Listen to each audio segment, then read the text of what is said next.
like effervescent and open and just wow, what a find. What a find. She's going to flip out. Jenna, The Office is her #1 favorite show. If you go on her social media for more than 2 days, there's like an Office meme, or there's like, I bet you've been on her Instagram like with the please don't throw trash at me, like just like some like famous Pam line.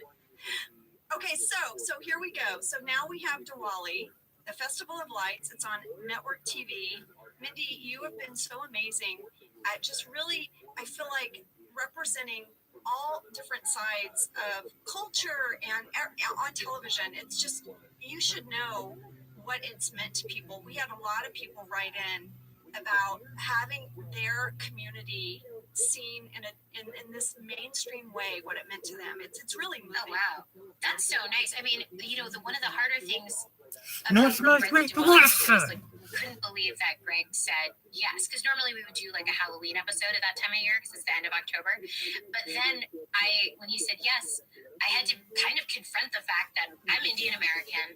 I don't know very much about the holiday, and that experience of being Indian American and talking about how you don't know very much about the holiday kind of became a big part of the episode, which I loved. I liked that Greg thought that was just as interesting, if not more interesting, than me going and like pretending that like my family and I were these experts at Hindu holidays and everything. So I really like that Kelly has this defiant attitude about it, that it's really important while also not knowing anything about it at all. Yes, except that she gets to wear an outfit that has some sparkles on it. Yes, yeah, exactly. And the music part, she's really excited about that. Yeah. And Michael in the cold open, I mean, Mindy, I love whenever Steve would do an impression of us as our characters. Yes. And so Michael's like, well, if you ask Kelly, it's like, blah, blah, super fun. Yes, that I know, and he didn't get to do that much, right? Like, I felt like that he didn't do impressions of us too much. When he did, it just got me so tickled. I know, it was so funny. I have a gazillion things I want to say, Jenna, but go, you go. One of my favorite lines in this whole episode is this: how long have you been married to the cheerleader? And that was your dad. Oh my gosh. To this day, my dad gets checks from, he gets residual checks. It's like the thing he's the most proud of. Oh, from The Office? Yes, from The Office, right? Yeah. And one time he was with my stepmom at Erewhon, and they got stopped, and someone was like, "You are The Office, weren't you?" And that was like early when they were dating before they got married, and my dad was like, felt so cool about it. So that was like some good like street cred right there. I feel recognized. Yeah, completely. I just remember that was like those episodes, at the beginning of the season, it felt like one thing we did a lot was somehow we pulled out someone for the main cast and there was somebody somewhere else, and that was Stanford for that season. Yes. And it was one of those ones where I really liked the Stanford episodes. I think sometimes when we did that, it worked really well. Sometimes when we pulled them out, we were like, just come back. We just like want you back in the main cast. But that was a time where I felt like it worked pretty well. And I remember thinking, because I was like, at the beginning, I was like, what was like Ed and John doing? And I was like, they weren't there. Yeah. So it was fun to I forgot about the whole thing. And I remember what I really liked about Stanford was like that was a really funny group of people there. Even the people that didn't have big parts, like in the Stanford branch. Yeah. Those I just thought we nailed those prototypes or whatever. Like I was never bored when I had to go over there. No, it was so well done. We talked a little bit about having over on the Scranton set, like Angela and I having a little bit of like FOMO and jealousy of how much fun they were having over on Stanford because everybody was so funny. And also, they would only have to work like 1.5 days a week. That's right. Super relaxed and just like having the best time. And then they got 4 days off. And we were just like, hey, I forgot about that. Well, Jenna, the best example of that was the Michael Scott Paper Company, which was like to me one of my favorite arcs we've ever done. And I don't think I wrote any of the episodes for you guys there, but like it has, I think, that pairing of people.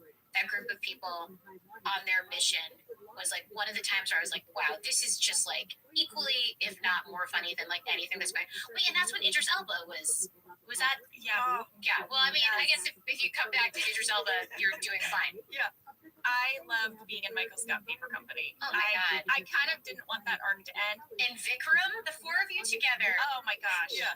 Amazing. It was like, it could have been its own movie. Like, I know we're not talking about the Michael Scott Paper Company right now. We're talking about Diwali, but it felt like it was his own Bad News Bears type movie. But you're right, Mindy. There were these pairings that would happen that were just as pure and beautiful as what was happening in Scranton. And, you know, I got the DVD box set and I watched the deleted scenes, and there's so many scenes at Stanford that never made it in. And like there's the Really? character that's like always was always breastfeeding. Hannah would make Jim really uncomfortable. And then as far as this episode, I do have a question for you, because I was texting with Rashida. She was like, this is the episode I was so worried everyone was going to hate me, because Jim and Karen have this sloppy makeout out in the parking lot. Yeah. The tipsy makeout. It's not in the deleted scenes. It didn't even make that cut. And It was in the shooting draft. Oh, yeah? Did you guys end up shooting that? Because I was going to ask about that too. When I have the shooting draft from this episode, and I went back and I read it, and I was like, wait, Jim and Karen kiss? Yeah. They're kissing? I know. Why are they making out? But then it's nowhere in the episode, and it's not in the deleted scenes. Well, I have my memory, even though I was the writer on set, obviously, for the episode, I have like zero memory of that. But I will say that one thing that we used to do, I felt a lot, was to write scripts that advance story, and then what we noticed when we only had 21 and a half minutes to air an episode, that such like a little went such a long way. Like, if there is an attractive woman who is working in the new environment and she seems to have some kind of rapport with Jim, or together they're making fun of Andy, you're like, oh, that's interesting. Like, that might be something. And so it felt like we were always like pulling back that stuff. Like, Jenna, don't you feel like you shot a lot of stuff with John that was like, not like, because you guys weren't super flirty in those early seasons, like overtly flirty, but like that you watch it and you're like, oh, this was like they used like less than I thought they would in terms of like showing your guys's like budding romance. Yes, and I would also add that there were some scenes where we would get in, I don't know if I would call it fights, but there were some like disagreements in certain episodes, and they would pull back on those too, and they would make them smaller. I wonder if it's interesting. It's just like for so much of the show, in terms of romance, it was always like less is more. Whereas for comedy, it was like, let's hoist up Tony Gardner onto the table. But for all that stuff, it was just a little goes a long way.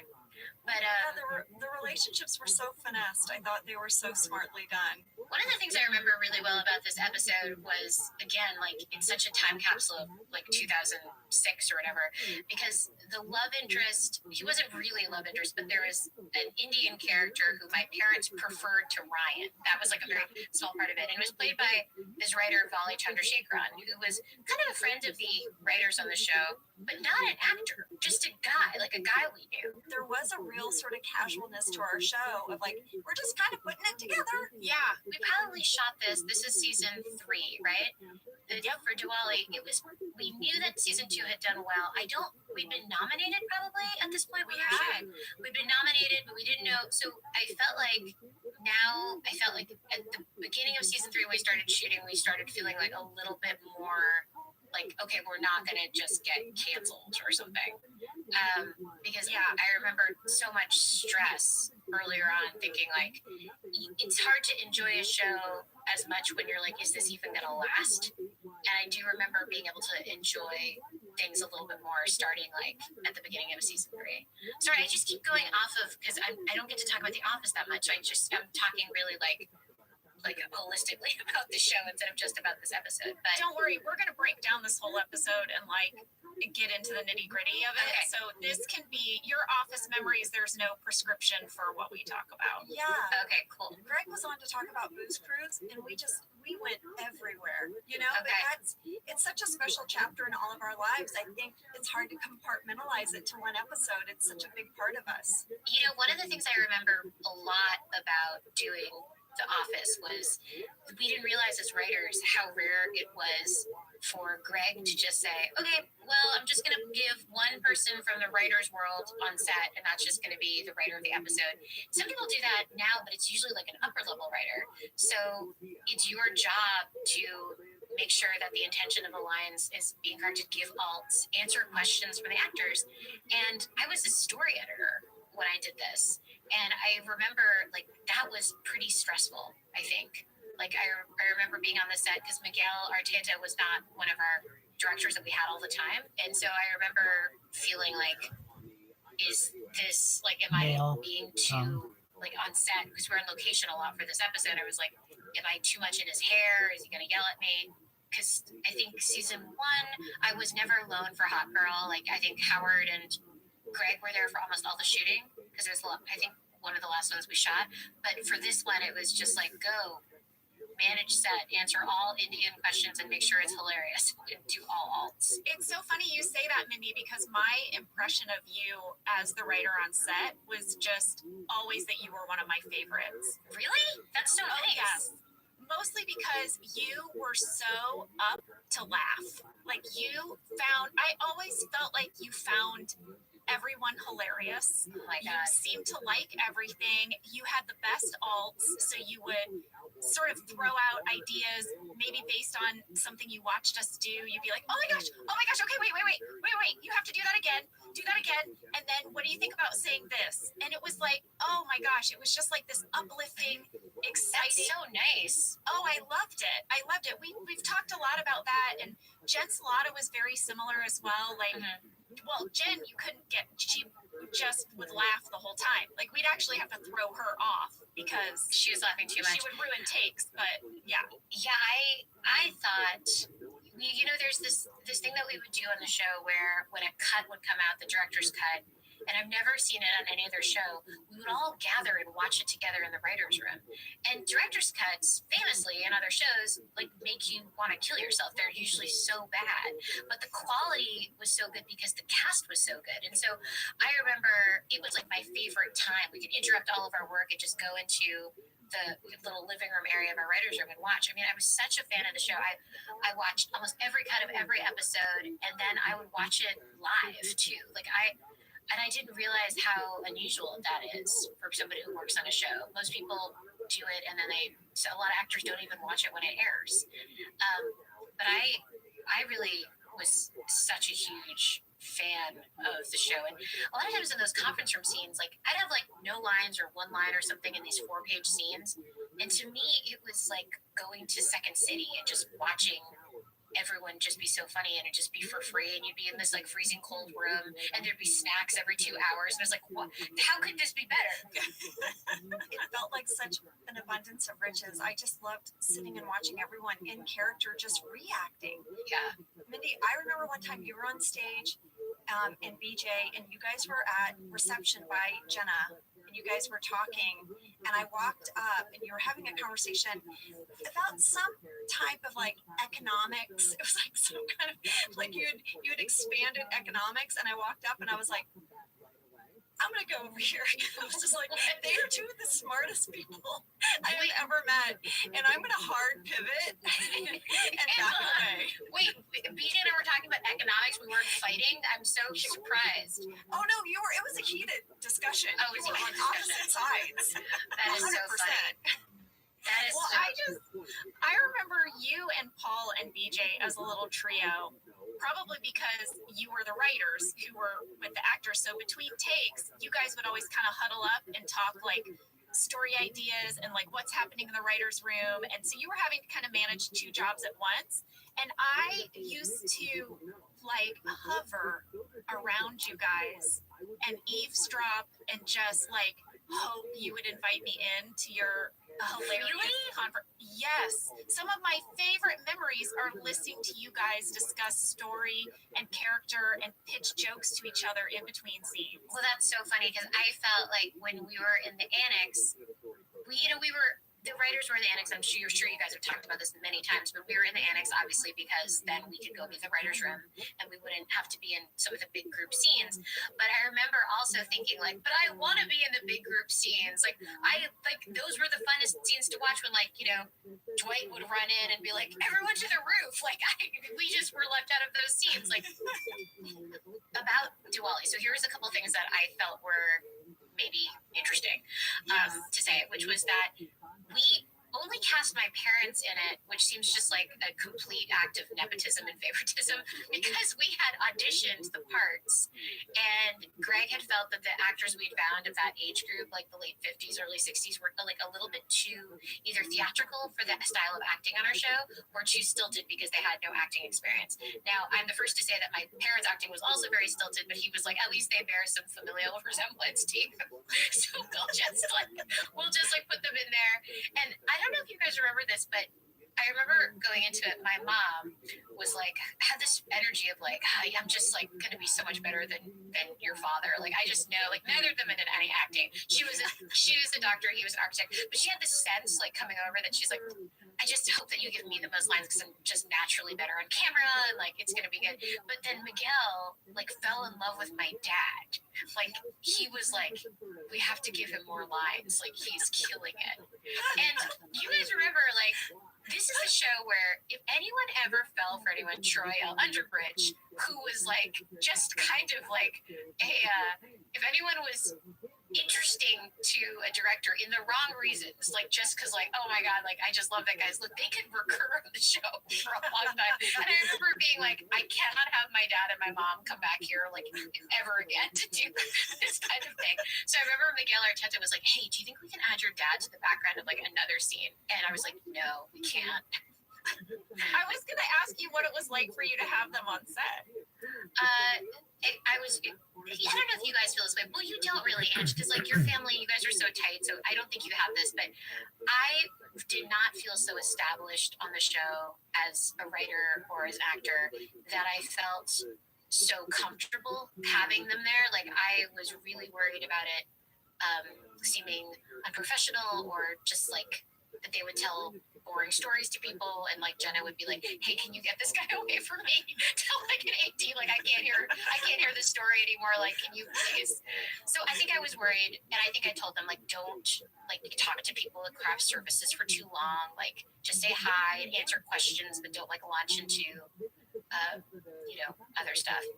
But that was one thing. I thought they were delightful. We were so excited to have them, and they were so cute, Mindy. They were so well. cute. They're both 5'4". They're just both little.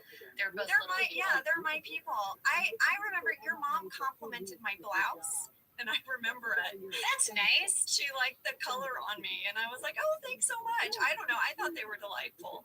And by the way, I thought their acting was amazing. I was watching them in that scene with Steve, and I was they are killing it. Oh my god, gosh. Your mom ate him up. That was amazing.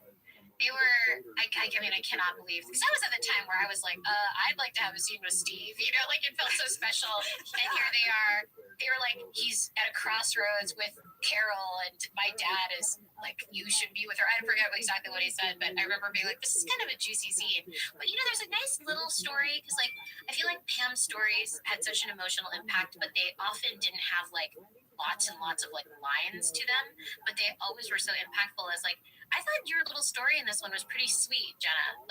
It was you didn't really want to go, and then you end up having I don't know, I thought it was a nice, I like those kinds of Pam stories. I liked it too. I was really struck by how incredibly good looking David Denman was in this episode. I was wow. Pam, stop for a second, open your eyes, see what's in front of you, and just maybe just revisit that for one night, Pam. It's one night. That's what I was thinking the whole time. Yeah, David Denman. He was also really tan. He was really I don't know what David was doing in his real life, but he's super tan. Yeah. Shape. It was good to show that Roy had good qualities and was good looking too, so that you weren't just what the hell? Why? Yeah. Why is it not? It's good that he was. Yeah, David Denman is a legitimate smoke show. He doesn't get enough credit. Yeah. Guys, this was so much fun. Now that I've done it and you guys made me feel so welcome, I would love to come back and do another one sometime. We will have you back anytime, Mindy. I'm sure you already did this and talked about it with somebody else in the show, but if we ever do branch wars, Jenna, I have so many funny memories of it. Like, one thing I remember really well was normally you'd sit in a conference room type scene and Michael would be the person that would just be so funny that you felt like I'm going to break and die. And I remember I was on set with you because I'd written the episode, but I was not obviously at the branch on like as a character. I wasn't there. And I remember when you had to take over for Michael because he had like a breakdown. That was like some of the funniest moments of any episode I'd ever seen. Like you in front of like just eating it and having to be like this valiant assistant and friend to Michael. I remember that, and I also remember Michael cutting a piece of her sweater off. those were my two favorite moments of that episode. Thank you, Mindy. I had a great time. Mindy, thank you so much. It was such a joy to see you. Thank you so much. It was really fun. Great to see you. And yeah, guys, good. I mean, I was going to say good luck, but you don't need good luck. This is the #1 podcast ever.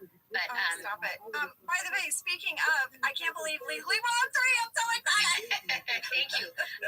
We love you so much, Mindy. Okay, bye. Bye, Mindy. Bye.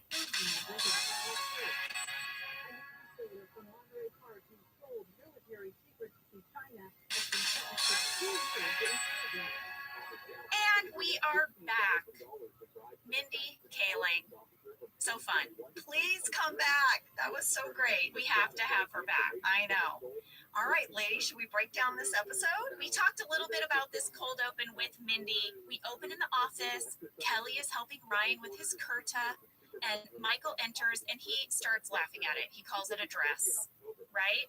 But then Pam and Kelly gush about how handsome Ryan looks, and Michael suddenly wishes that he had one too. He's such a child. He's like, how come you didn't get me one? I think you can see Mindy starting to break when he says that. And I wondered if that was an improvised line, Jenna. No, it's in the script. Because I feel like you can see Mindy starting to do that break that she does. Like she was taken by surprise? Yeah. No, that's just Mindy breaking because you said words, which is what Mindy used to like to do. Well, now we have a party planning committee scene. You guys, we lived for these. We got so tickled whenever there was one in the script. I find it fascinating that in this party planning committee scene, it is Ryan, Meredith, Pam, Angela, and Phyllis, and they are discussing who's going to carpool with who. There's a chart. Clearly, they couldn't plan this party. They were invited guests, so they had to have something to plan, so they're planning carpools. This is what Phyllis wrote on the dry erase board. In Bob's Yukon, and she was very proud to say that he had a Yukon. In Bob's Yukon would be Phyllis, Stanley, Angela, Kevin, and Pam. In Meredith's minivan would be Meredith, Daryl, Lonnie, Creed, Ryan, and Kelly. Now, who is missing from the carpool? Oscar, he's on leave. Michael and Dwight. Who's riding with Michael and Dwight? They're on their own, I guess. Yeah, good question. Well, I guess Michael and Carol are going to go together, but how did Dwight get there? He's solo. But I want you guys to know there is a fantastic deleted scene. There's an extension of this party planning committee scene. And it's so funny because Angela doesn't want anyone to go. And I actually have a talking head where it sort of sets up why I'm so against Diwali. And it's not really about Diwali. It's because I think Dwight might still have a thing for Kelly, or maybe there'll be someone else there he might be interested in. So I really have this attitude that, listen, I actually have this line where I say, certain people in this office are a little too obsessed with things from India. Yes. So she's jealous, and that's really her filter through all of this. That's why she's so salty all the way through. And then Jenna, what I love is she's trying to like talk people out of going. And Ryan was like, well, Kelly's kind of into it. I thought we could go. And then he's like, I don't care. Actually, we can bail. I don't care. Like, Ryan was like, "You guys want me to bail? Fine." We actually got a lot of mail wondering why Angela was so salty about this festival. And so I'm really glad you shared that deleted scene because there was this whole extra storyline element that it's you. And I think you kind of see it a little bit in the scene where Pam is telling Kelly she might not go and this and that, and your head has popped up Oh yeah. behind that partition, and you are a little jealous when Dwight, with such authority, says he's single, he's not seeing anyone. Yes. Because Kelly suggests maybe Pam go with Dwight if she doesn't want to go alone. And she's like, "You're single, right, Dwight?" And Dwight's like, "Oh yeah, I'm totally single."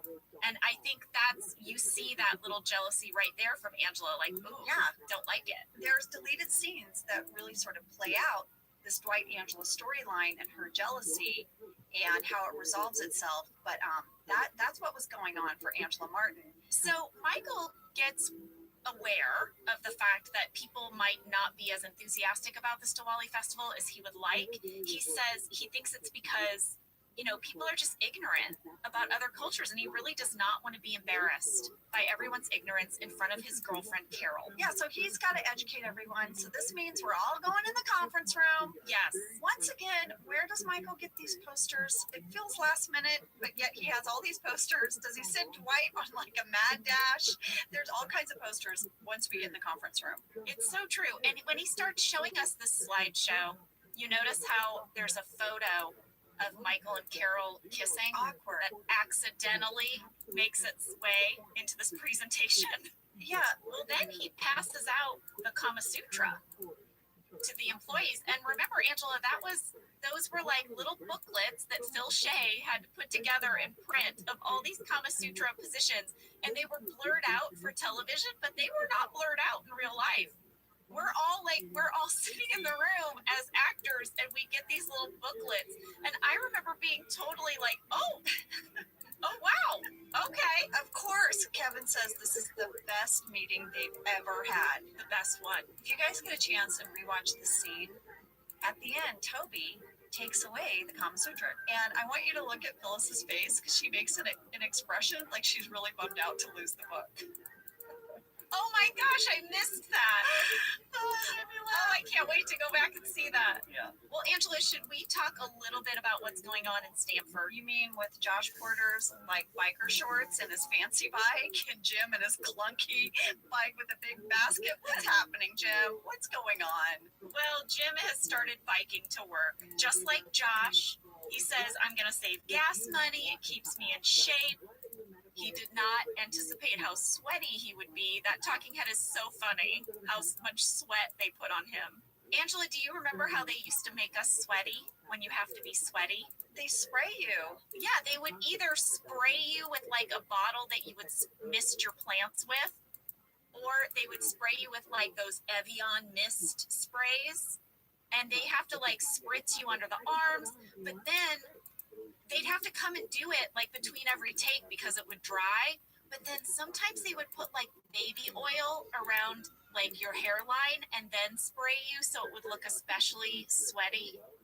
I'm just giving everybody a little inside info on how you make an actor sweaty. You can try it at home. Jenna, I'm just laughing at how many times you just said sweaty. Sweaty. All right, so now at 4 minutes, 23 seconds, Sam, will you play Sting? Flirty Karen. Flirty Karen. That's my mom, Bertie Kinsey. Flirty Karen. Karen says, "Hey, nice basket." Ever since the whole chips incident, she's smitten. Yep. So then Josh comes over and gives Karen the company credit card because they have to work late and they're allowed to buy dinner. But he says, no more than $20 a person this time. This time, $20 a person? We shot this in 2006. Is there a meal out there that you order that's more than $20 a person? Hey, maybe there's a reason Stanford doesn't make it. I mean, my gosh. I don't know. Maybe I just don't eat at very fancy places for my takeout, but I feel like I would be challenged to order a meal for more than $20 a person in 2006. Yeah, especially like late at night in Scranton. What are they getting? You know, like Thai food. I know. Exactly. This is not difficult. Andy, though, busts out some Jägermeister. He's got other plans. He's ready to party. Ed Helms' face when he holds up that Jägermeister bottle and the shot glasses is hilarious. You get a window into who Andy was in college, and you're like, oh, buddy. Well, back in Scranton, things are getting exciting because everyone is showing up to Diwali. They're arriving, they're walking in. It's really, really like bright and colorful, and there's music playing. And Phyllis is like, isn't it fun to take our shoes off? And Angela's like, I wish not everyone took their shoes off. And Kevin's like, stop it. I told you it was a condition. So you guys remember in grief counseling, we talked about a deleted scene that would have been in the episode where Angela and Kevin go off again about his sweaty feet. Yes, this is a callback to a deleted scene. So it's going to go unappreciated by most viewers, but those diehard viewers who watch those deleted scenes will know what this means. I feel like someone in the writer's room was really determined to make sure we had scenes about Kevin's feet. I feel like it was a note card on the wall that said Kevin's sweaty feet, and someone loved it and kept wanting to get it in the episodes. Well, this is Angela's worst nightmare. People taking off all their shoes, and even minus Kevin's sweaty feet. I mean, this is just not how she wants to be at a party.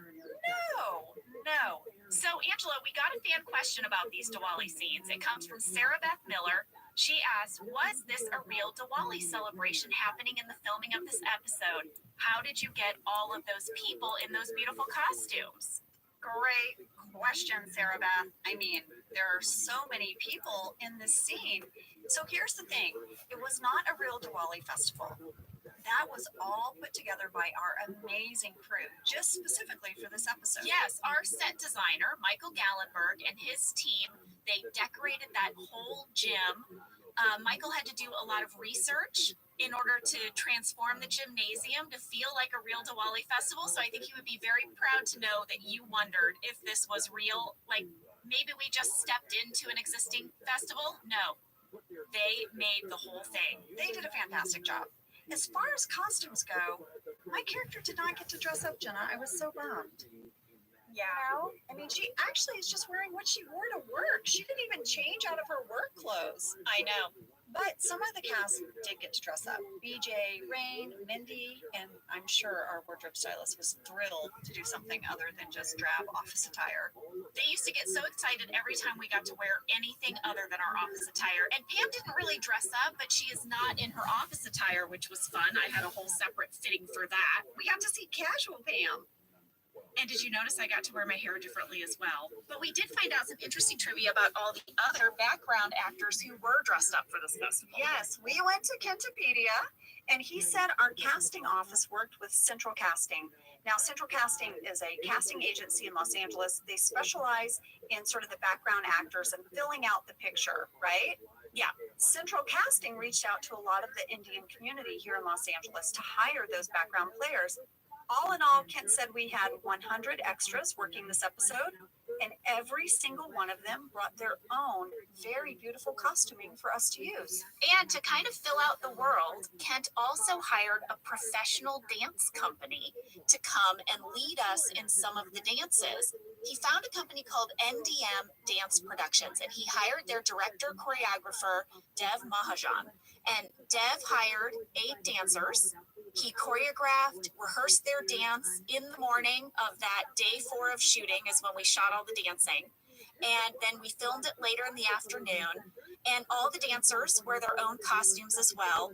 I actually went to the website. Of course you did, lady. You went to the dancers' website. What'd you find out? They have appeared on tons of shows. So You Think You Can Dance, Live Oscar coverage, Good Morning America, Superstars of Dance, and MTV's America's Best Dance Crew. If you want to look them up, you can find them at ndmdance.com. It was super cool, and it really did end up feeling like a real party, like a real celebration. It really did. I wish my character wanted to participate more because me, Angela, that is me, would have been right out there, like just having a great time. So it was always hard in these moments to not get to be in costume and not participate and be kind of the grump on the wall, you know?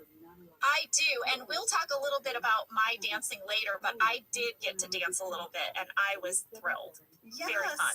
All right, so yeah, so there are people that got to dress up, people that didn't. Michael and Carol walk in with a whole different idea of what this party is. Michael has clearly told Carol that this is a costume party, so she arrives dressed as a cheerleader with pom-poms. And Michael has his old Halloween costume on. He has his paper mache head.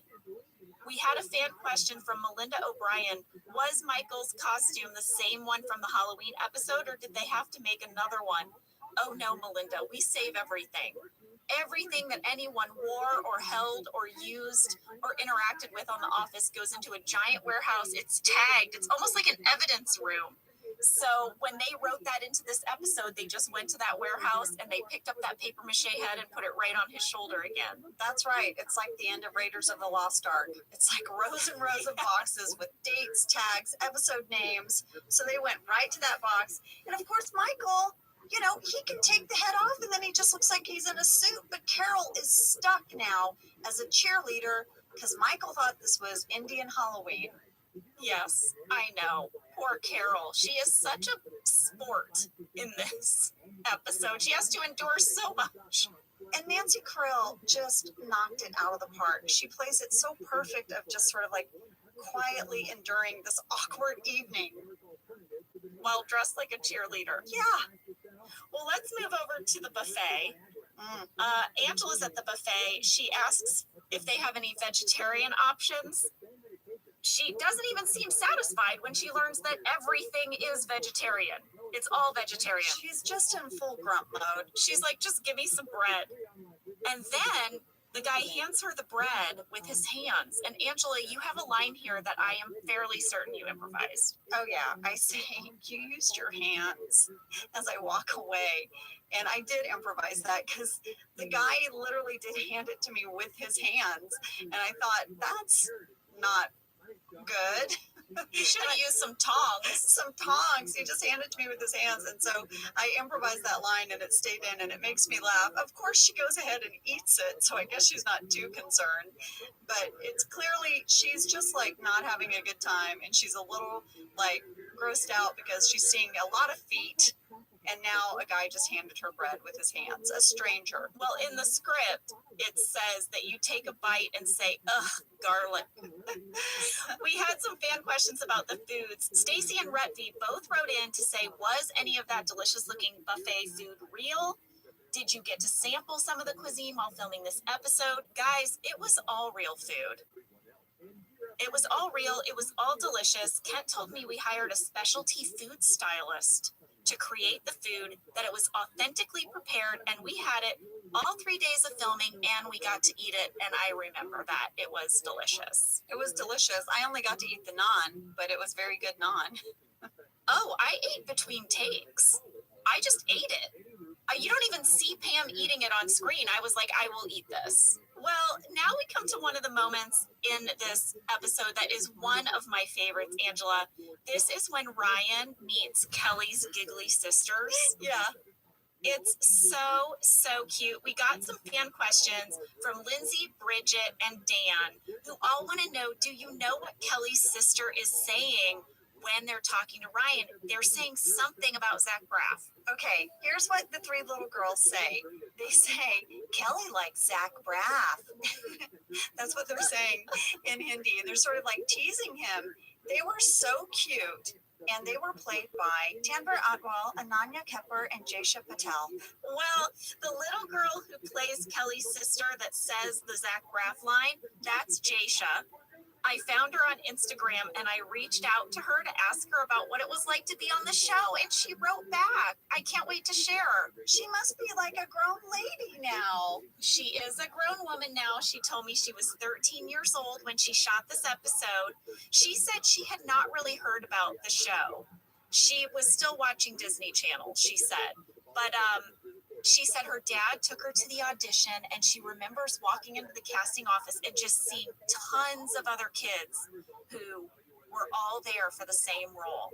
And she said the audition was just her saying that one line in Hindi.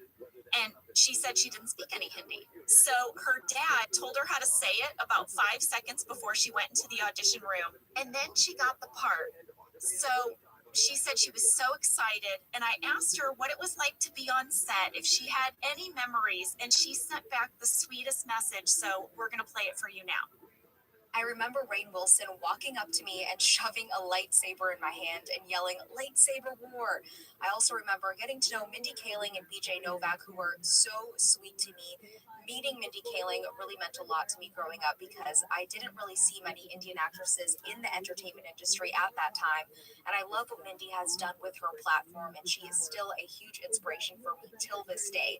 I also remember all of the delicious Indian food on set and getting to dance all day, and I remember being so happy that I had the chance to wear my Indian clothes. Isn't that so sweet? That is wonderful. That, as I listened to it, I was just smiling so big because that is everything about that message is lovely. I love all of her memories. She's absolutely right about Mindy and what Mindy has done, and she's such an inspiration to so many people. Yes, yeah. She told me after the episode aired, she had classmates and family members reaching out that they had recorded it and taken pictures of her name in the credits. So that was when she was 13. She really wanted to be an actress. She said when she was 15, she decided she wanted to go into journalism. And now Jaysha is the morning news reporter at NBC 15 in Mobile, Alabama.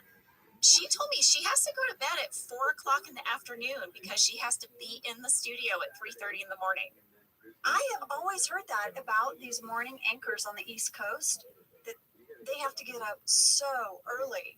That's amazing though, Jaysha. That is so cool. Isn't that so cool? She said all her coworkers know about her appearance on The Office and that fans will mention to her because she's Indian. They'll mention the Diwali episode, and then she always like blows their mind when she says, "Oh no, I was in it." So I thought that was so sweet. I was in it. I say a line that offends Ryan the Temp. Yes, exactly. Except he doesn't quite know he's being the butt of a joke. Right. But she said being on The Office was one of her most memorable moments of her childhood. I also love that, you know, I'm sure Rainn improvised going up to her with that lightsaber. There's a bunch of deleted scenes where he's fighting with kids with lightsabers. Yeah, it didn't make it in, but Rainn looked very much in his element. Like that's how he bonds with children. Yes. Angela, should we check in on those folks at Stanford, see how they're doing? You mean the folks drinking Jägermeister? Yeah. How are they? And Angela, did you see what they ordered for dinner? Oh, Jenna, you and I know firsthand. You do not drink a lot of alcohol and only eat sushi. Now, Angela, why do we know that firsthand? We know that because at the Golden Globes, was it the Golden Globes, Jenna? Oh, lady, I was thinking of my bachelorette party that you planned for me. There was the Golden Globes, but the bachelorette. Wait, have we repeated this mistake multiple times? Except the second time I did better. The first time it did not work out well for me. The second time, if memory serves, sorry to say this on here, but it hit your sister pretty hard. Yeah. Guys, Angela planned a bachelorette party for me when I was getting married to Lee, and she took us all out for a sushi dinner. It was a fancy schmancy sushi place in Beverly Hills that I'd never eaten at, I'd only dreamed of. And I was like, can we go there for my bachelorette? They were thrilled to have us. It was so cute. All of the ladies from The Office were there. All of my other friends were there. And afterwards, you took us to a dance club. Hold up, lady. If we're going to get this right, first of all, the sushi place was your idea. And then after the sushi place, you guys, I got cupcakes with like her face on it. It was so cute. We had lots of free drinks sent over. The restaurant was very kind and lots of great sushi. And then after the dinner, I was like, well, thank you guys. And Jenna was like, what's next? And I was like, what? Wait, what? Is this true? I do not know this. No, lady. All I had planned was the dinner. I didn't plan anything after. Is this the first time you're ever hearing of this? Yes. This is putting the dance club into perspective now, because I thought at the time it was an odd choice, because we've never in a million years gone clubbing. and now we were suddenly clubbing for my bachelorette. But I was like, this is great. What a fun idea. I should say, you guys, we had a car. I got one of the big limos, that we could all pile in. And I called a friend of mine who was like always kind of like, you have that one friend that's like, I got to hook up. Yeah, I'm in the know. know. I called my friend Tess and I was like, Tess, Jenna wants to go dancing. We're in Beverly Hills. What do I do? And she was like, I'm on it. Give me like 5-10 minutes. I said, okay.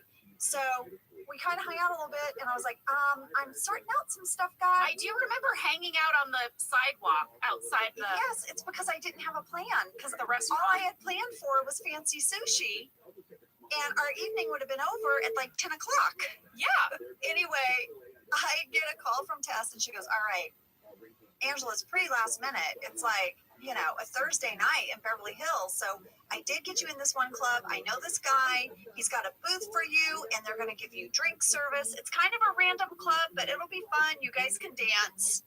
Angela, it's the only time I've ever experienced bottle service.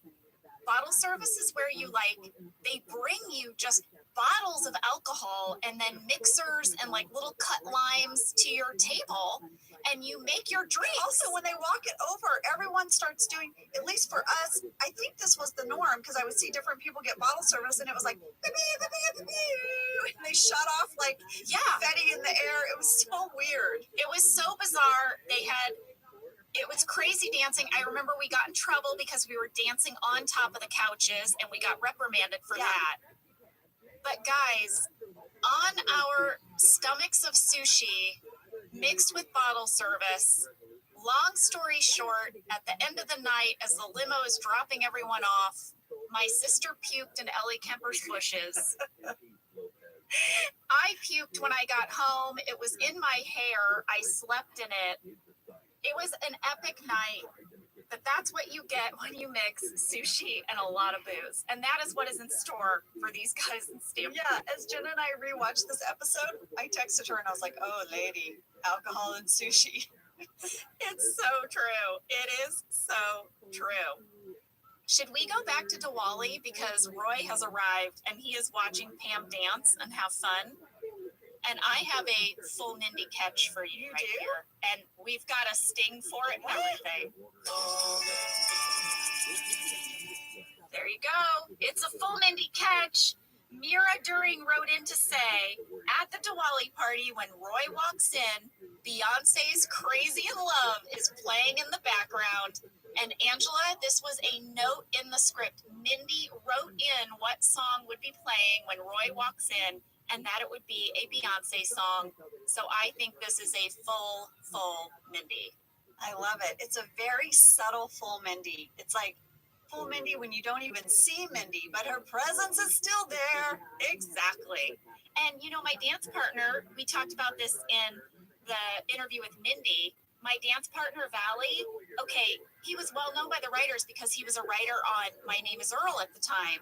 And he went on to write on 30 Rock and was one of the executive producers of Modern Family. Oh my gosh.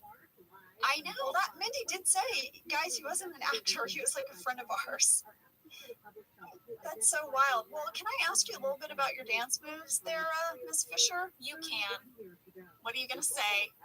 I've danced with you, and I can tell you right now, folks, that was not a choreographed dance routine. That was just Jenna being Jenna. Yeah.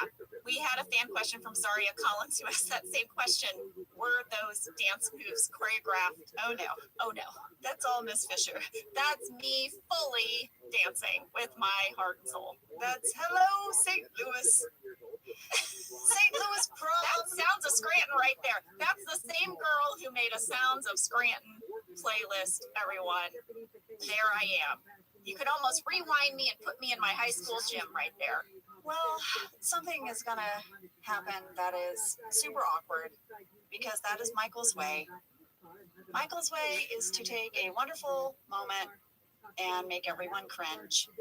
And the Diwali was going to be no exception. He, has this amazing scene with Mindy's parents that play Kelly's parents, which we already talked about. And he's so inspired by their love.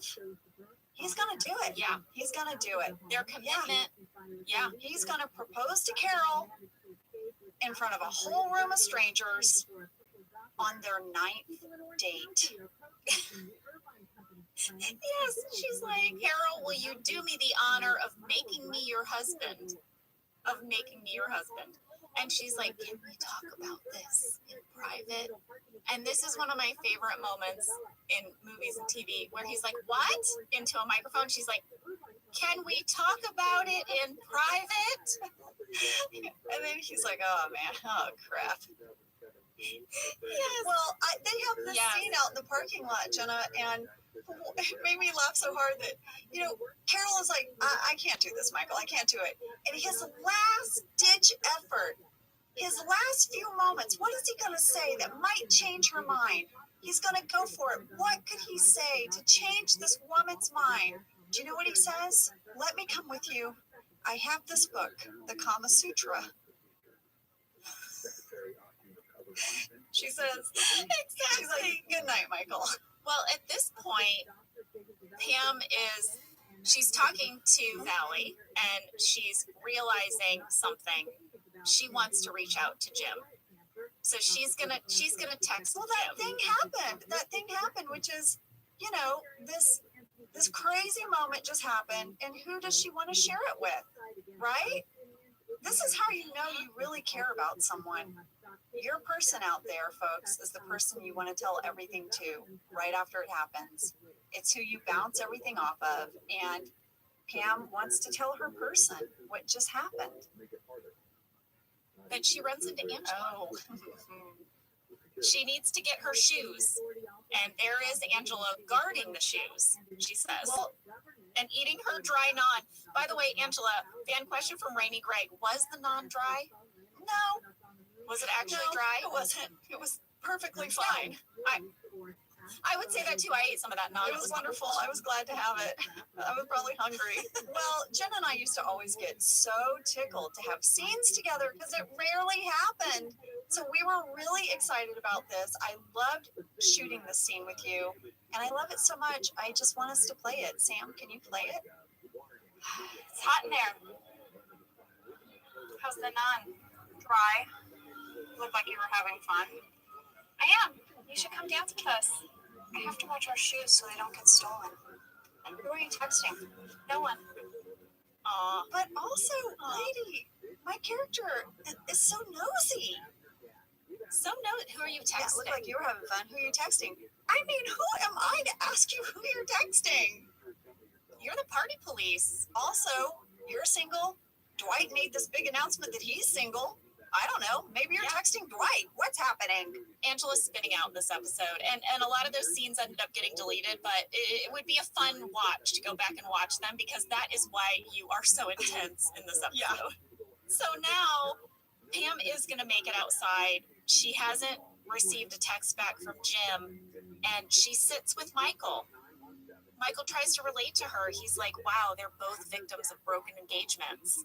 And Pam's like, well, I mean, except that you were never actually engaged, but whatever. She tries to bond with Michael, and of course, he does that thing that you were just talking about where he just takes it one step too far, and he starts to lean in like he's gonna kiss her. So awkward. We got a lot of mail about it, Angela.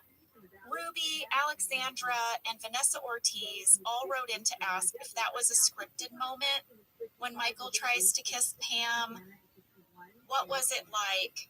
It was scripted, you guys. That was in the script. And then the thing, that great line that Pam has where she says, I'm rejecting your kiss. She's like, what are you doing? He's like, what are you doing? She's like, I'm rejecting your kiss. That's what I'm doing. Yeah.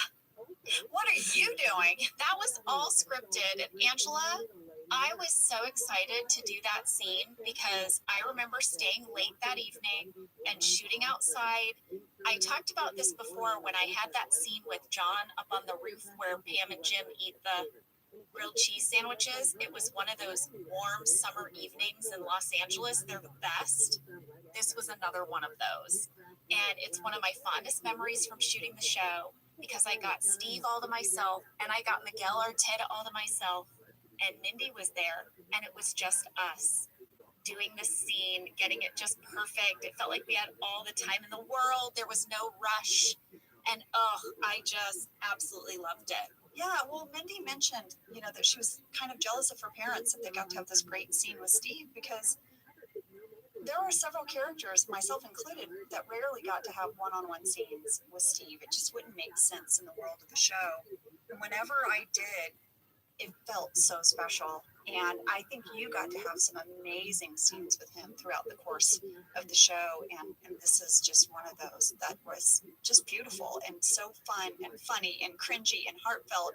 Just all of it. That's all true. Angela, we did have someone write in with an old tech alert that I thought you would have Hit me up. How'd I miss it? What is it? Kayla Whitehead said Pam's cell phone Oh, yes. is such old tech, but she's like, but also when she walks outside, Michael sees her on the steps and he notices that she's holding her phone and he says, expecting a call.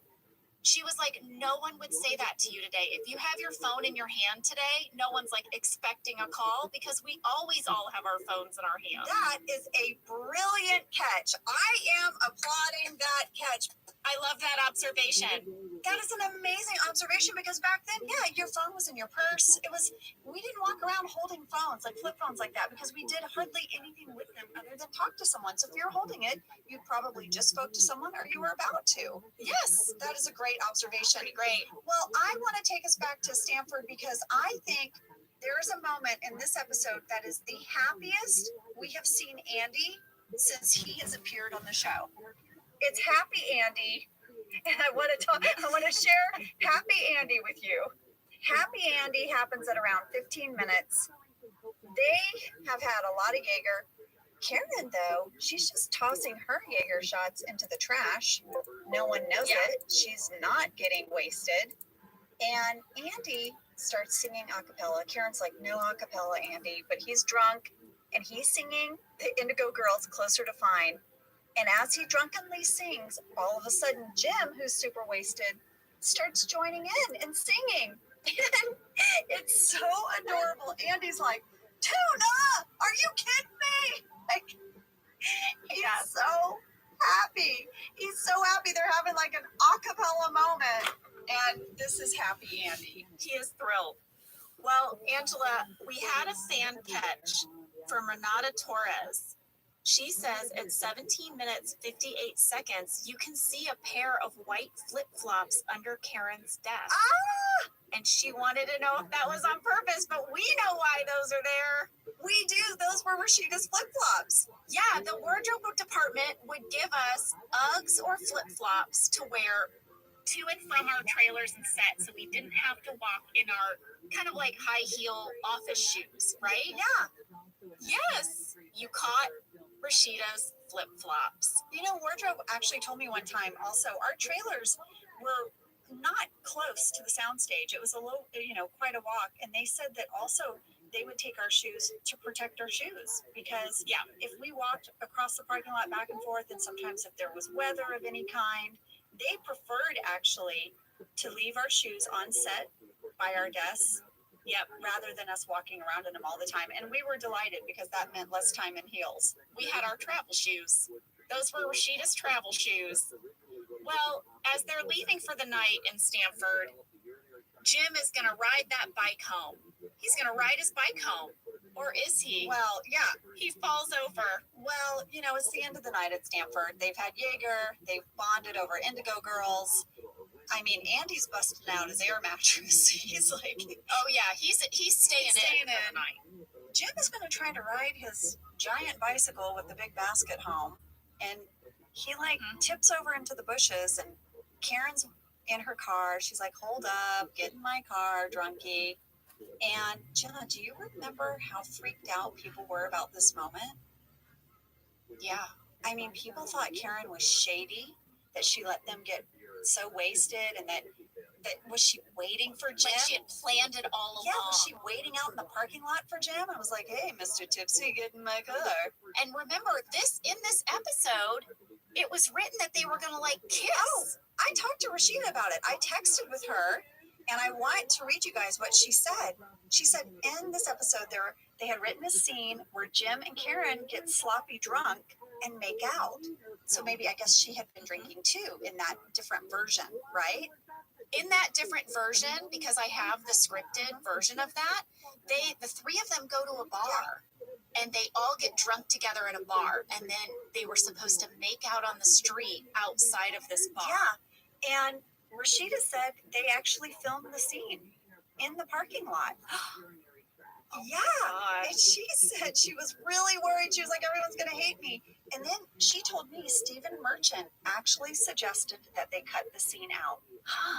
That he got to watch over, because Stephen and Ricky would watch our episodes and they would give the producers notes. Rarely, but sometimes. And their notes were always correct. Well, they were always like, they knew, don't move that needle so far. yeah, and Rashida said she felt like Stephen really understood the relationships and that this was going too far, too bold, too quickly, and it would sort of sabotage anything that Jim and Karen could possibly be as a foil for Pam. It was just too much. Yeah, I think if you wanted to believe in their relationship, which you will, like Jim and Karen are going to really have a great relationship, you don't want it to start off with like a sloppy drunk makeout Parking on lot. the side of the street. Kids, are you listening? Nothing good happens after midnight. Okay, go home.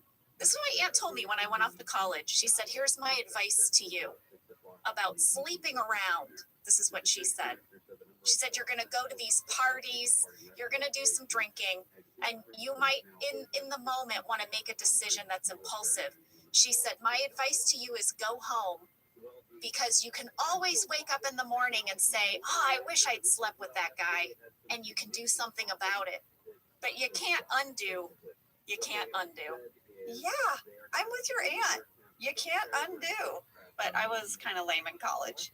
When I turned 21, I had a big paper due for a class I was taking. And all my friends were like, you're going to go out. It's your 21st birthday. And I said, oh, no, I need to work on my paper. So I worked on my paper. And my dad had a Texaco gas card. And he would pay my Texaco gas card. Just like Reality Bites, I would go to that gas station and I would get gas, bread, sandwich meat, potato chips, soda, like everything. And I went to Texaco and I bought myself a Coronita. It's not even the big Corona. It's a Coronita. Because I was 21 and I went and I worked on my term paper and I had my Coronita. And that was my 21st birthday. That is literally adorable. That is adorable. I was a big dork lady. That's why we would have been friends. I would have hung out with you and your cat. We would have been besties. This is also why, as adults, we mixed sushi with a lot of hard liquor. And As we didn't learn in college, we didn't learn. Where are we at? I don't even know where we're at, except that Karen put Jim in his car. And now we go back to Diwali, and it's one of my favorite moments ever. Dwight and Michael are going to perform a cover of Adam Sandler's Hanukkah song, dedicated to Indians everywhere. Yes, the crowd loves it. Angela, so many people wrote in asking about this song. Was it improvised? A lot of people thought that because Steve was holding a piece of paper that maybe we wrote this on the fly. No, this was in the script. And in fact, Kent told me it had been in the script as far back as the pre-table draft. This is kind of a writer's term, but they send out a draft of the script before they let anyone see it, and they have to give it to all of the main producers so that they can start planning wardrobe and locations.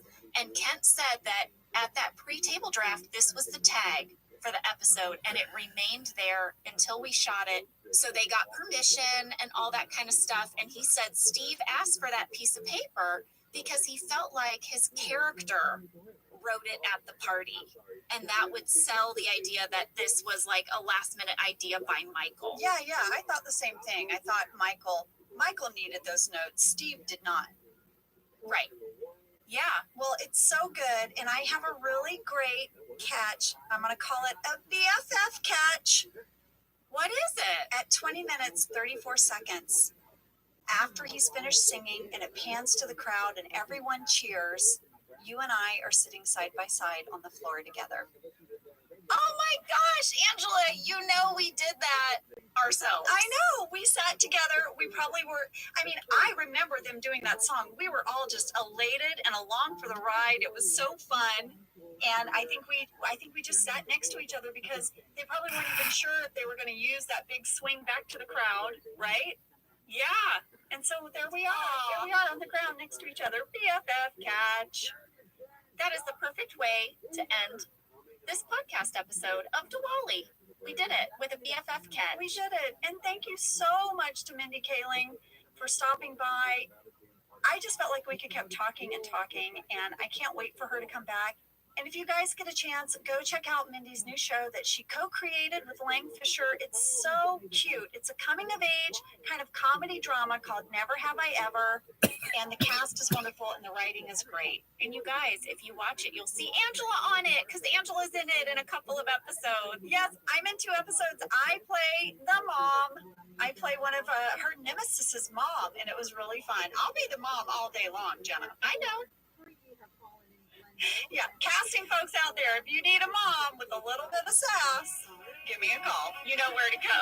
Guys, thank you so much. This was a really fun one, and we will be back next week with Branch Wars. See you then. Bye. Thank you for listening to Office Ladies. Office Ladies is produced by Earwolf, Jenna Fisher, and Angela Kinsey. Our producer is Cody Fisher. Our sound engineer is Sam Kiefer. And our theme song is Rubber Tree by Creed Bratton. For ad-free versions of the show and our bonus episodes candy bag, go to StitcherPremium.com. For a free 1-month trial of Stitcher Premium, use code OFFICE.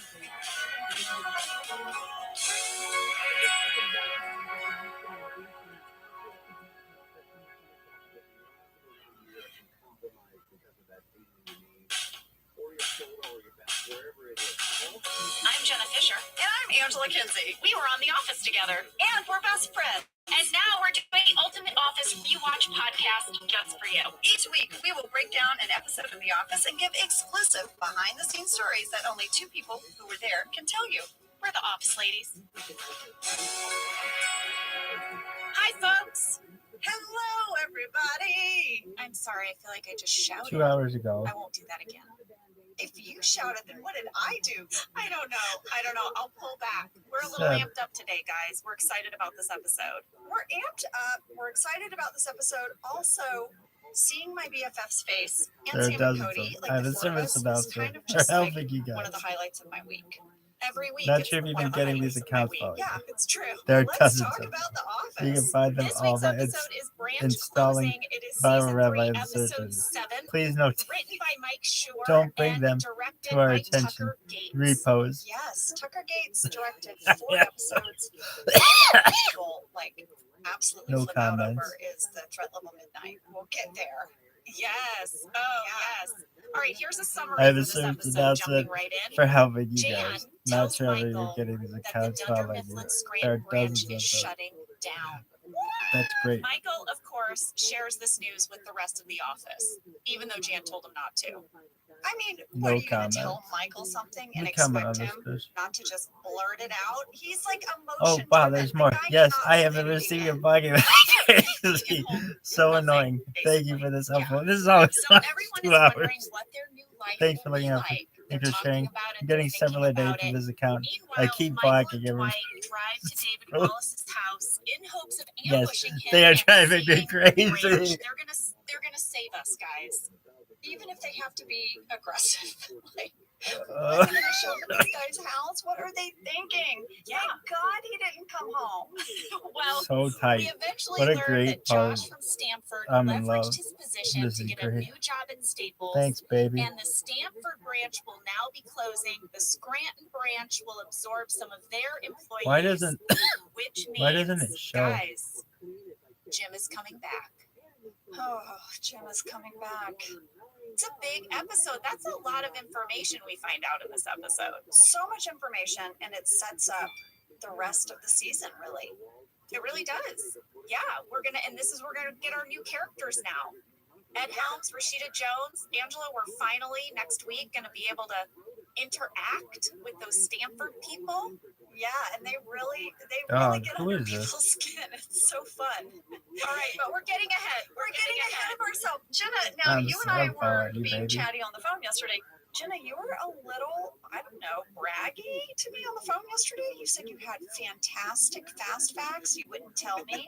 So what do you got? What do you got? You were a little braggy. I was a little braggy because I am actually really proud of these fast facts. The first one is a little soft. I'm going to just preface it now that we've built it up. But fast fact number 1 is that this episode of Branch Closing, Don't it follow him. now streams as a supersized episode. It's longer than a regular episode. It runs about 30 minutes. But when it Okay. first aired, it was a regular episode. This ran on NBC as a shorter episode, but immediately following the airing on television, NBC released what they called a producer's cut, where they put back some deleted scenes. And that is the version that now streams today, this producer's cut. All right. Lady, that's a very solid first fast Not fact. gonna lie Oh, to well, you. thank you so much. Yeah, that's really Thank you so good. much. I forgot do it. that. And when I watched it, I noticed it was longer, and I was like, we always had a big announcement about our supersized episodes. Remember, it was always usually at the end of the season, and I was like, how did this one get in there? That's how. Okay. First of all, I think that this really speaks to how much stuff we used to cut from episodes. Because when you watch this episode, it feels awesome. You're like, oh, yes. And it kind of shows all the things that we used to have to cut out. And as we go along, I'll point out some of the things that only got to stay in because of this added time. Robin wants I'll to mention the time. things that were cut for the network airing. But I think this also speaks to a time historically when websites and the idea of web traffic or exclusive web content, it was just blowing up. This is the very first kind of exclusive web content of The Office that NBC put out, this producer's cut, and it was because NBC wanted to drive traffic to their website. Yes, which is also why we did those webisodes. We started doing more and more content for NBC.com. I started doing a thing What did called I do? Adventures with Angela, where I would Yeah. go around the set and make these videos, and they put it on NBC.com because they were really starting to see, hey, this internet thing is probably gonna be the way to go. And this was still before social media. This was still before Instagram. Twitter was around, but it was very much just starting, and it wasn't what it is today. But yeah, this now you almost expect it. I feel like now you watch a television program and you're like, where's my extra content? Where's my behind the scenes? Where's my extended cuts? But this was like just the very beginning, and branch closing was part of that. I find that fascinating, Jenna. And also, yeah, you're right. This is a timestamp, right? If we're tracking old tech, our show started before there was streaming. Oh, Angela, fast fact number 2 is a major old tech tracking. You're going to love this. What? All right. On January 9th, 2007, Apple introduced the first iPhone. I don't know if you remember this, but it was unveiled during a presentation by Steve Jobs. We got some mail from Aaron McDonald with what might be my favorite tip-off ever. He said that the cold open from this episode was the first ever piece of video played on the iPhone, and it was done during that presentation by Steve Jobs. Wow. We were part of this global moment, like without even knowing it. It blew my mind. Here is something even more crazy. I watched the whole presentation. Also during the presentation, Steve Jobs, when he's showing you how the music stuff works, he plays the Green Day song Boulevard of Broken Dreams. Angela, in season 6 of The Office, Dwight and Andy sing Boulevard of Broken Dreams in the Secret Santa episode. What are you trying to tell me, Jenna? What is happening? Is this Group an episode Mind. of Lost? Is this an episode of Lost? Group Mind! Group Minds, Time Portal, what's happening? I don't know. Don't you think it's crazy that both a video of The Office and that Green Day song were both part of this presentation, and then later that same Green Day song shows up on The Office? It's so many coincidences. What's happening? I think it's a What collective the of fuck? amazing creative minds. It's a group mind of great stuff. You You've got an iPhone, you've got The Office, you've got Green Day. It's root mine. I don't know. Okay, all right. What's next, Jenna? Fast fact number 3. There were a ton of talking heads in this episode. Did you notice? Well, yeah, because everyone's reacting. I did notice that. Everyone's talking about, oh, what am I going to do now that the branch is closing? And then when we find out the branch is not closing, everybody talks about, oh, here's my reaction to that news.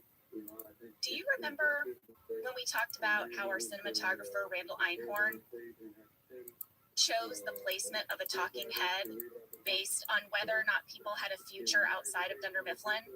Yes. To refresh everyone's memories, we learned that most characters have the office of Dunder Mifflin behind them in that window as they're giving their talking heads. And the reason behind this was that meant people were stuck.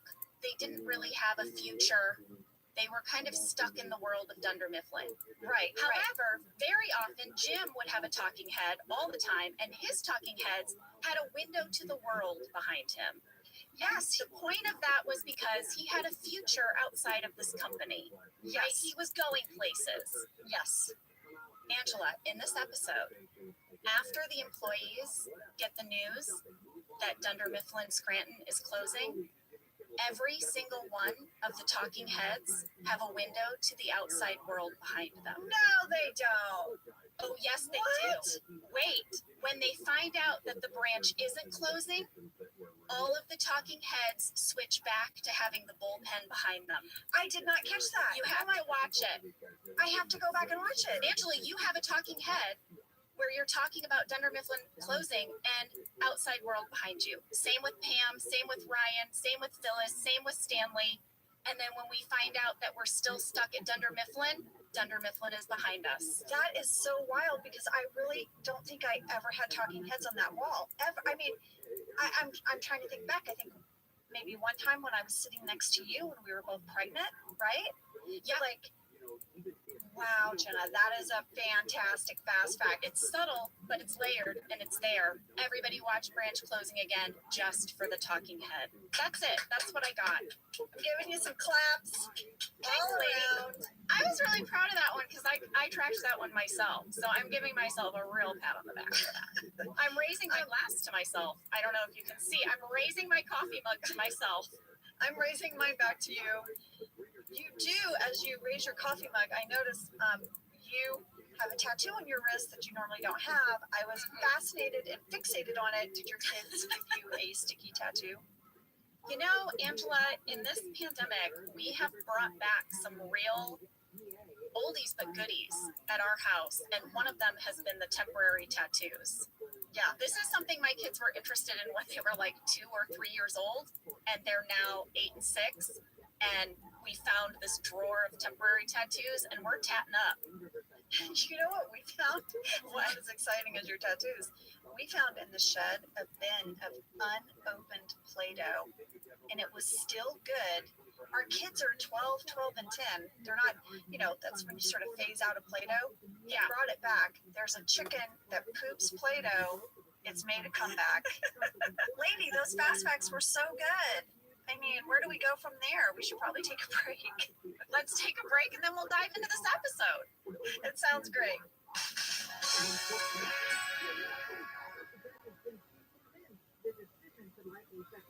Whether your resolution is to save money, eat better, or stress less, HelloFresh is here to help you do all three.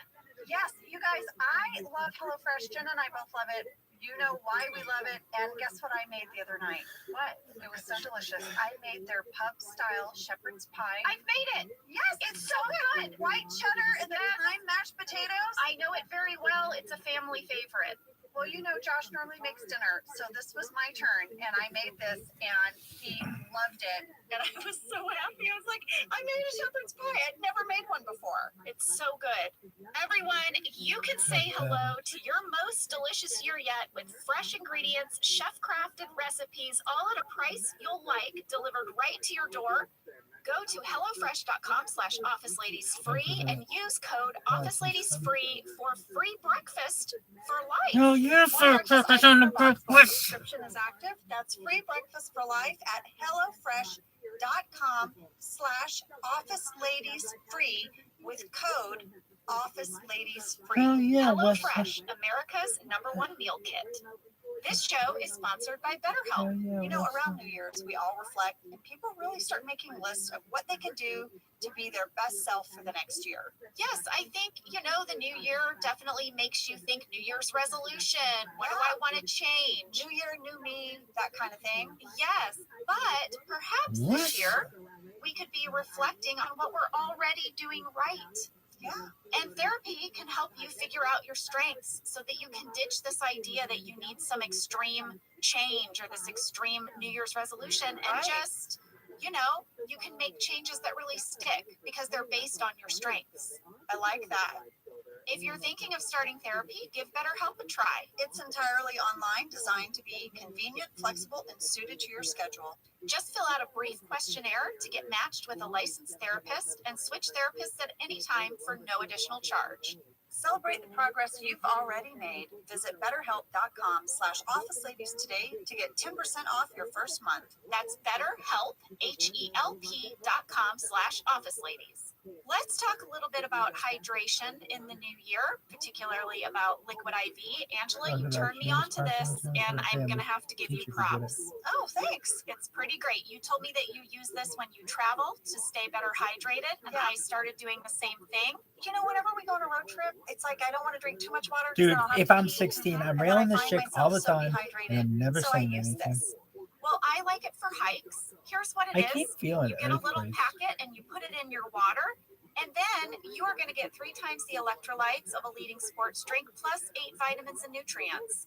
It's non-GMO and free from gluten, dairy, and soy. It is perfect for daily use before I a don't get workout it. or when you feel run down or after a long night out, Hint, hint, or even on really long flights.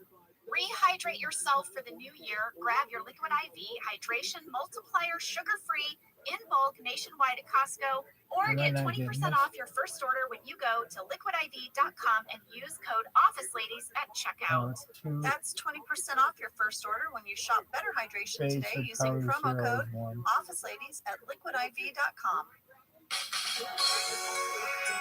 All right, we're back, guys. We're going to start breaking down this episode of Branch Closing. We're going to start with that cold open that we told you ran during the unveiling of the iPhone.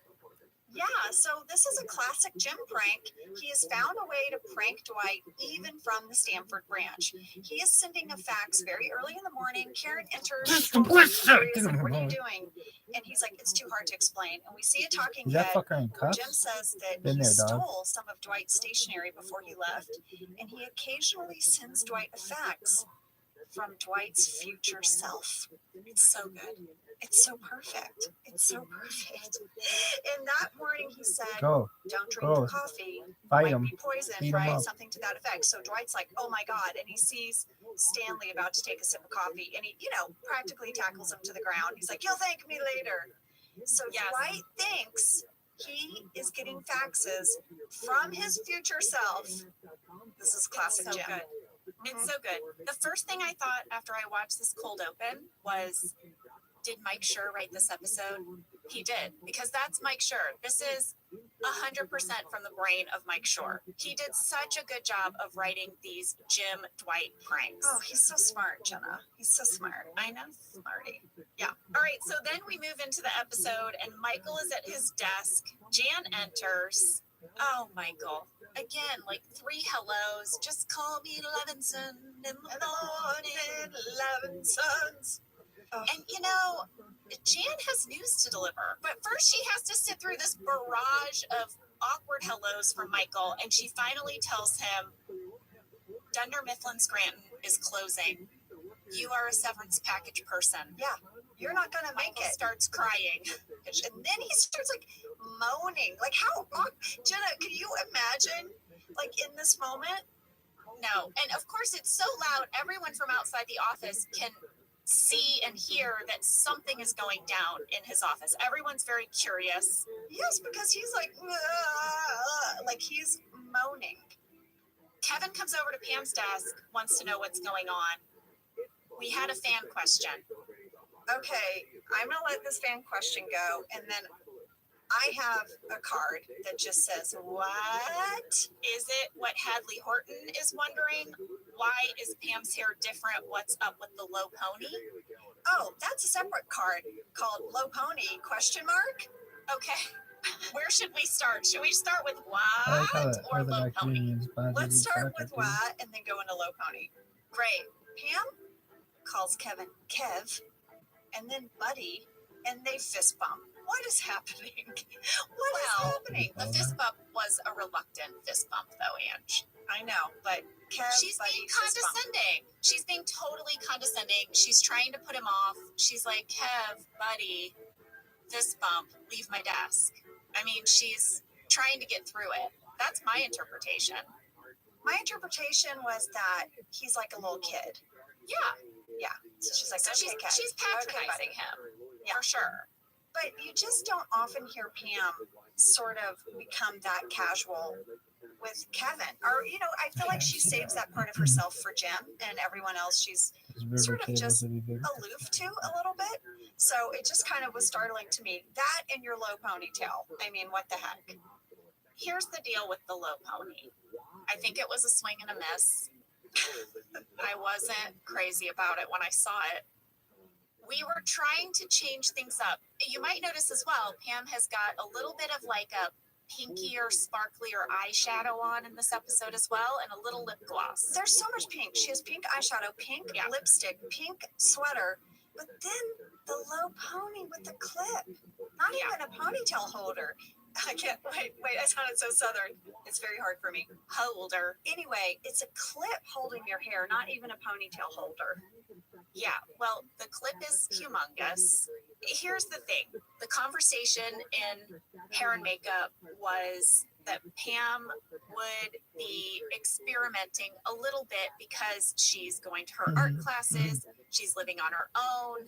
We needed to see some physical representation of the fact that she's attempting, even in small ways, to break out of her shell right now, to break out of her routines. So there you go. We offer the low pony. I'm going to say I think you never see it again because it wasn't great. Can we just say it wasn't great? It's a clip low pony. A Yeah. clip low pony. I kind of wish they'd really gone for it. Next week you would have had a banana clip. Remember those things? Oh, God. They gave you Yes. like a mohawk.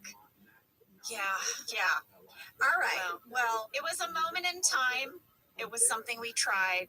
Unfortunately, it's there for us all to see again and again. okay, don't say unfortunately to me. Do you see how many low ponies my character has? Like all the crazy Listen, hair I don't have a problem with a low pony. I don't have a problem with a low pony in general. I'm just saying this particular low pony was, because of the giant clip, it was odd.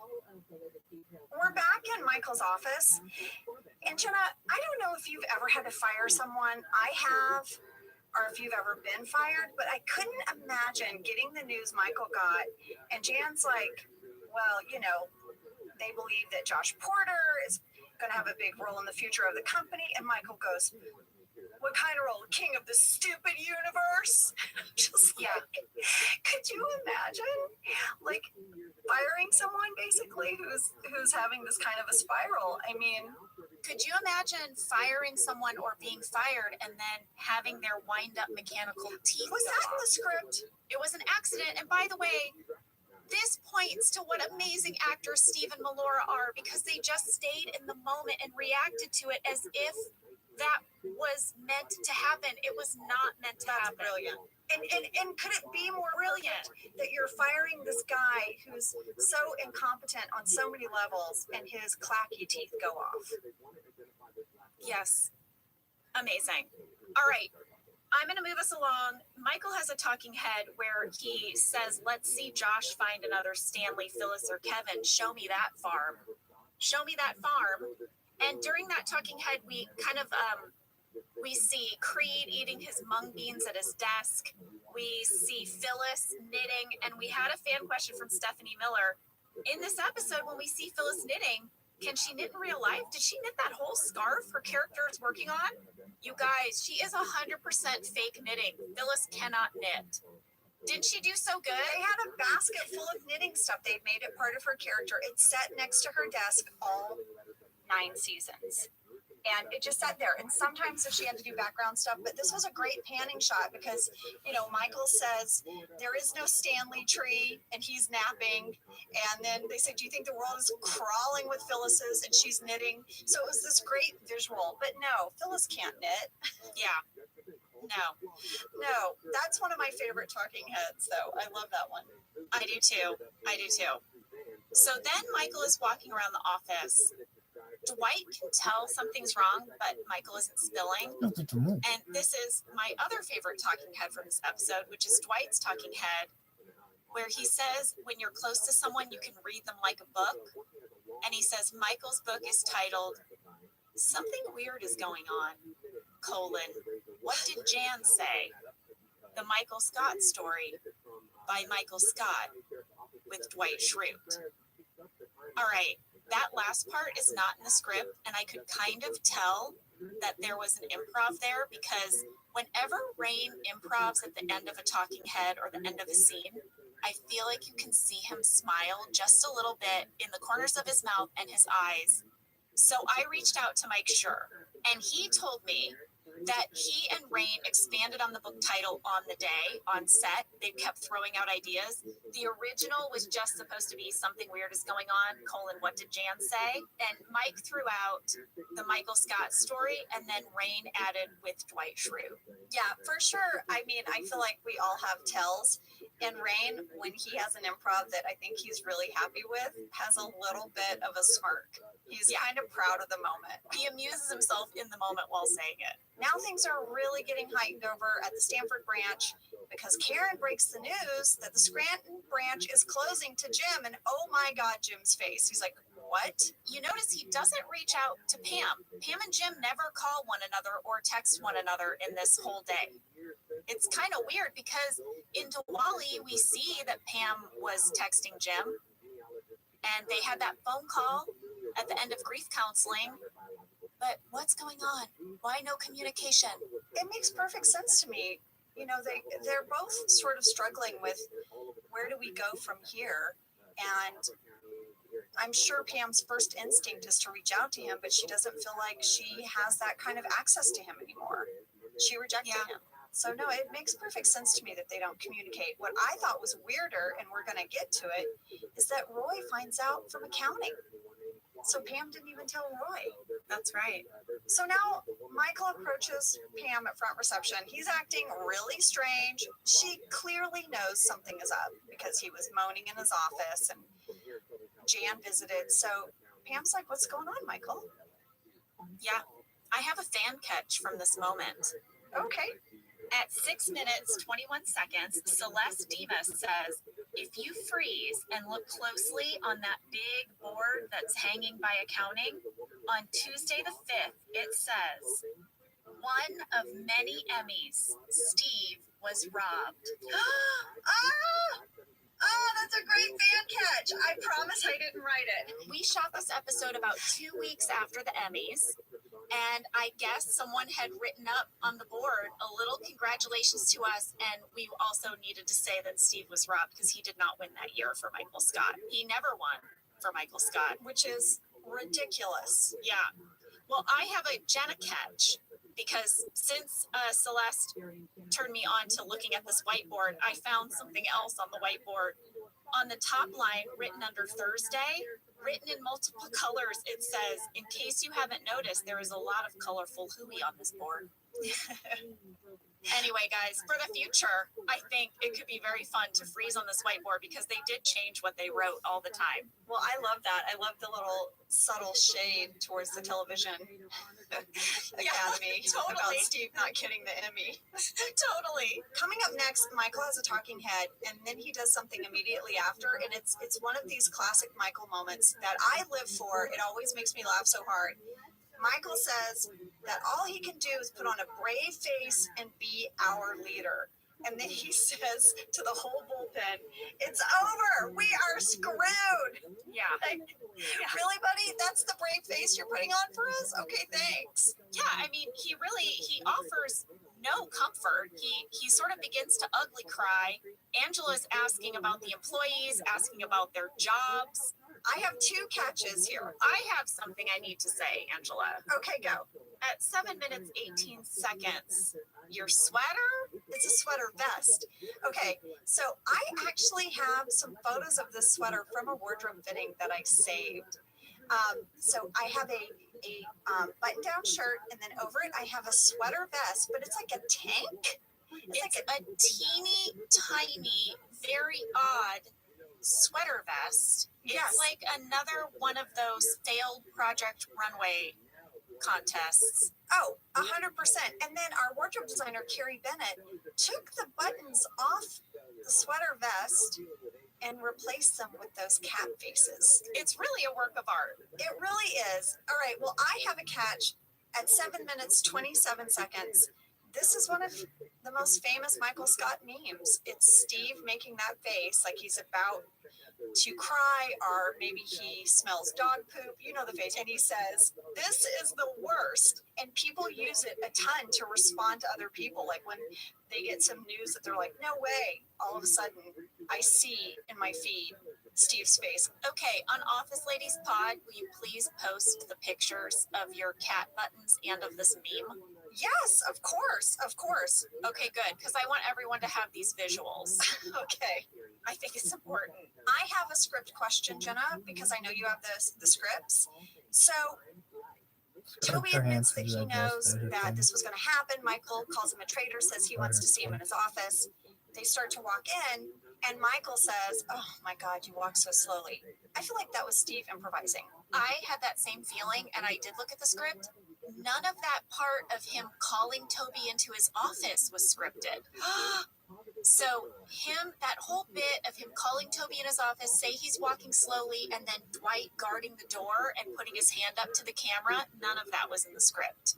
Amazing. Yeah. Amazing. And I love that everyone just went with it. They just were like, "Oh, Steve's doing his thing. We're going to let this play out and participate." Because I looked, I was like, wait, is there a lost scene of Toby in Michael's office? Is there a conversation that didn't make it? No, that was just Steve on the day. Wow. And speaking of how Rain gets the little smirk when he improvises, at 7 minutes 52 seconds, when he won't let the camera crew in and he shuts the door, he has the smirk. I noticed it too. Uh-huh. Well, we had a fan question from Mary Poulton, and actually a lot of people wrote in with a similar question. She wanted to know, when we got the script for this episode, did any of us worry that the show was being canceled, or did we know that this was just an idea for an episode? And she was asking, and a lot of people were asking, because we've said before, sometimes plots are revealed to us at these table reads, and they were shocking. And they wanted to know, as we sat down and got the script, as we were reading it, were we thinking, wait a second, what? Scranton's closing. Are we all out of jobs? No, guys, we knew that this was a plot point. None of us were worried. We had all had our contracts renewed for all of season 3. Yeah. And so we knew that we would be producing 24 episodes in season 3. And we also had been tipped off to the fact that eventually there would be a merger episode and that those people from Stanford would be coming to join us. So we didn't have any kind of surprise or anxiety when we got this script.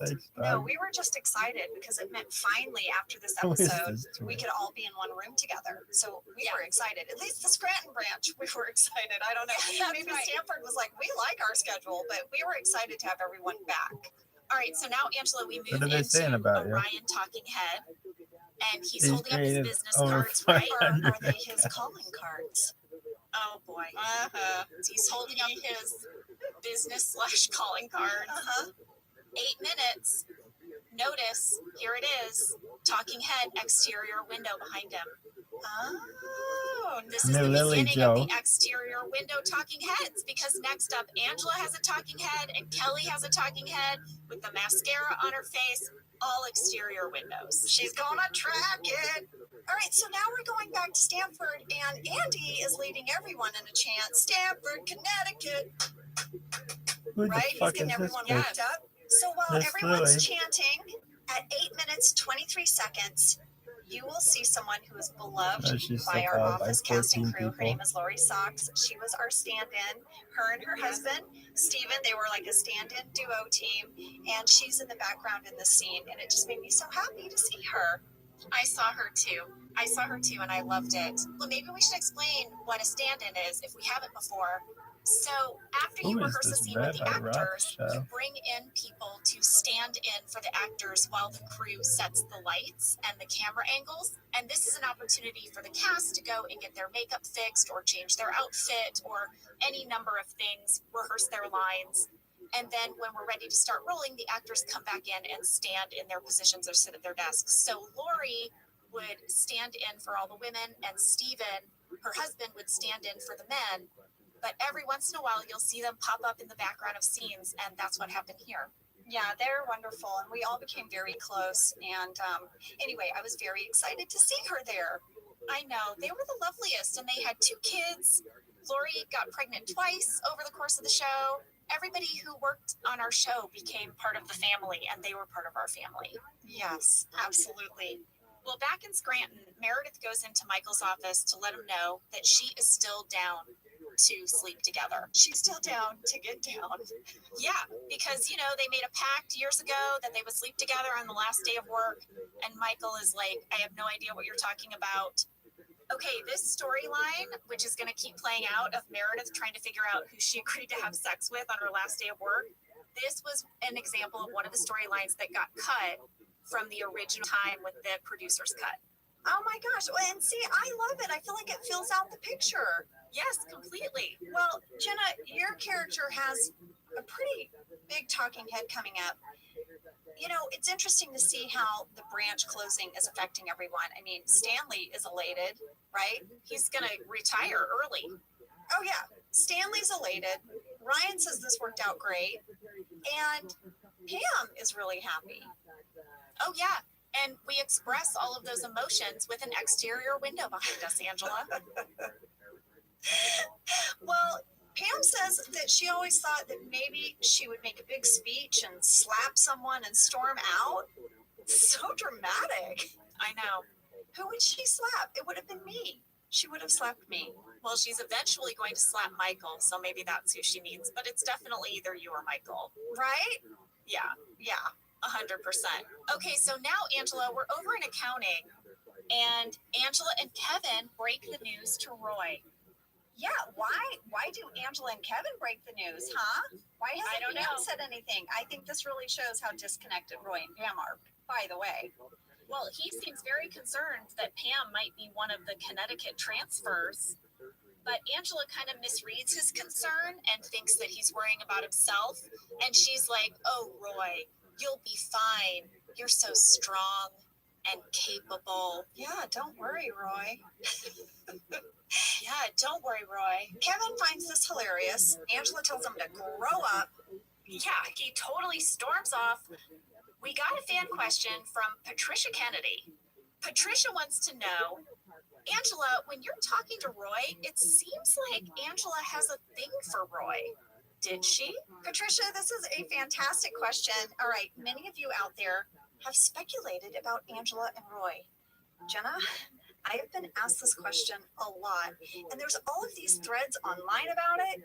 So the answer, Patricia, is yes. It seems like Angela always had a thing for Roy. I love this question, Patricia, because this has given us an opportunity to track it. We're going to track this Angela Roy flirtation because it is real and it is happening. All right. Early on, there are a few episodes that kind of hint at this Roy-Angela flirtation. I believe it starts in the fire. This is season 2. Remember when the members of the office are playing the game, Who Would You Do? And Michael asks Roy, who would you do? And Roy says, what's the name of that tight-ass Christian chick, the blonde? Yeah. Sort of referring to Angela, right? Yeah, and I'm standing right there, and I'm like, my name is Angela. And he's like, hey, Angela. So definitely it starts there. And then in The Secret, when Angela and Phyllis are in the kitchen and they're cleaning out the fridge, Phyllis asks Angela who'd she pick if she were in Pam's shoes, Jim or Roy. And Angela's like, oh, I don't want to participate in this, right? But then she gets this kind of weird look on her face, and she goes, Roy, Weird look. What's It's like a confession. It's like, well, Roy. Yeah. But then this just keeps building, right? And it's further fleshed out in the first ever The Office webisodes, Jenna. Yeah. So the webisodes were called The Books Don't Balance. It featured the accounting department. And if you watch it, go to episode 5, titled Someone in the Warehouse. The accountants are wondering if maybe Roy took the missing money. Angela says absolutely not, that he has too much character. And Kevin asks Angela if she has a crush on Roy. And Angela gets very, very flustered. Oh, whoa. She gets so flustered, she sort of messes up her words, and then she sort of storms off. And you can find this on the DVD set. It's on season 2, disc 4 as a bonus feature. But yeah, so that happens in the webisodes. Okay, well then in season 2, Casino Night, there's a scene where Michael addresses the crowd in the casino and he says, old friends, new lovers. And if you look in the background, Angela and Roy are sitting next to each other at the bar. And you guys kind of exchange a Dishwasher look. salmon. I know. This is one of the things that's been pointed out on the message boards. What's the look between Angela and Roy at Casino Night when Michael says new lovers? And why are they sitting next to each other, right? Why are they? I don't know. And then, of course, in this episode, Branch Closing, we have the scene at 10 minutes, 33 seconds, where Angela, like we said, is trying to confront Roy, tells him he's strong and capable. Yes. And then also, if we skip forward to the cocktails episode in season 3, you will briefly hear audio of Roy asking everybody at the bar if they want a drink. And you can hear Angela say something like, oh, no, thank you, Roy. And everybody thinks that maybe that's your character kind of coyly talking to Roy. Yeah, it's kind of odd that it's left in if you watch it, because it's off camera and I'm like, oh no, Roy, and it just kind of trails off. So it's like, what is that about? And then my personal favorite in the episode, The Negotiation, this is also season 3. Roy is coming in to get his very last paycheck, and Angela keeps having everyone in the office retell her about the moment Roy tried to attack Jim and Dwight intervened. I mean, there's a scuffle, and she just keeps wanting to hear about the scuffle. And it seems like she's just as turned on by Dwight's, being a hero as by Roy sort of being this aggressive dude. Well, this is Angela, the character's fascination with a sort of alpha male display of, I don't know what you would call it, just testosterone. Rabbis. She loves a big display of testosterone. This motherfucker. Yes, don't forget she mentions that she's had 2 men have duels over her. Yes, she loves all of this. She loves all of it. Roy is 100% in her wheelhouse. Okay, so we've tracked it, but Angela, you went to Greg and to Paul, the writers, to get their intentions behind this whole thing. What did they tell you? Okay, yes. I went to Paul because he wrote the webisodes, and it is so plainly spelled out that Angela has a thing for him in those. And I went to Greg as well because I just felt like he had this overall view of everyone's relationships. This is what Paul said. We never really entertained it going anywhere. We just thought it was funny that Angela liked this rougher, less tolerant guy when the rest of the world was thinking he's kind of a jerk, and they're all rooting for Jim. So they sort of liked that foil, right? That I was Team Roy. And then this is what Greg said. Greg said Roy and Pam were more of a traditional relationship, and Pam needed a more modern, equal relationship. But it made sense that Angela would be attracted to Roy. It could have turned into something, but Roy had to get in line behind Dwight and Andy. I love it. Oh, I love it. All right, so then Michael is down in the warehouse. He's talking to Daryl. He finds out that Bob Vance has bought the warehouse, and Michael really starts to spin out. And he tells the office he is not going to take this lying down. He and Dwight, they are going to go confront the CFO, and they're going to save the branch. How? What do they think they're going to do? But I do have an old tech alert, old tech track. What is it? 12 minutes, 50 seconds. Dwight says, hey, David Wallace isn't in the office. Don't worry, I have his home address. And he goes to his flip phone. Jenna, do you see how he has to toggle to find the addresses? Do you remember that? Yes. And then he says, don't worry, he's on my Christmas card list. I loved this so much, Jenna. I love to think about what is Dwight's Christmas card? What is he sending out? It must be a picture of the beet farm. I feel like it's in some way also a piece of advertising.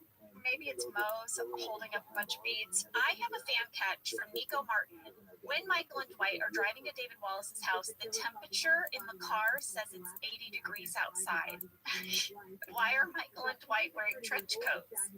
Well, Nico, that's because we shot this episode in August, but it aired on November 9th. And we always tried to match the season in which the episode would air. So that is also why you're going to see pumpkins outside at David Wallace's house. We placed them there, even though it was August, to make it seem like it was fall. Yeah, we placed them there and hoped they wouldn't explode from the heat. Well, let's talk a little bit about the CFO's house, because we got a lot of questions about it. It's a very nice house. We filmed there. I did a few episodes there, and it's a really beautiful home. Well, I'm rubbing off on you. I know. Charlotte Guevara asked, was that someone's actual house or was it random? And Dixie Hydrick said, whose home was used as David Wallace's house and where was it located? Well, of course, I went to Kentopedia, and he told me that David Wallace's house is located on Lomita Drive in Pasadena, California. It's a beautiful neighborhood. Oh, it's a beautiful neighborhood. It was 3 houses away from the house used on the TV show Benson. Just a little bit of trivia for it. So just a little bit more about this house. Jennifer Hodge and Whitney Graysick wrote in and said, at 14 minutes, 13 seconds, why does David Wallace have an H monogrammed welcome mat? Shouldn't it be a W? And Anna Worthington said, are they at the wrong house? Is that part of the joke? Did Dwight and Michael go to the wrong house and that's why there's an H instead of a W? Well, Kent told me that it was the doormat of the people who owned the house.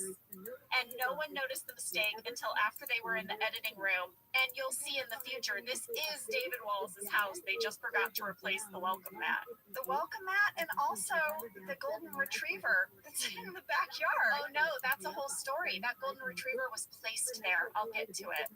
Okay, well, I am intrigued, Jenna. So, wrong doormat, but real dog. We'll get to it.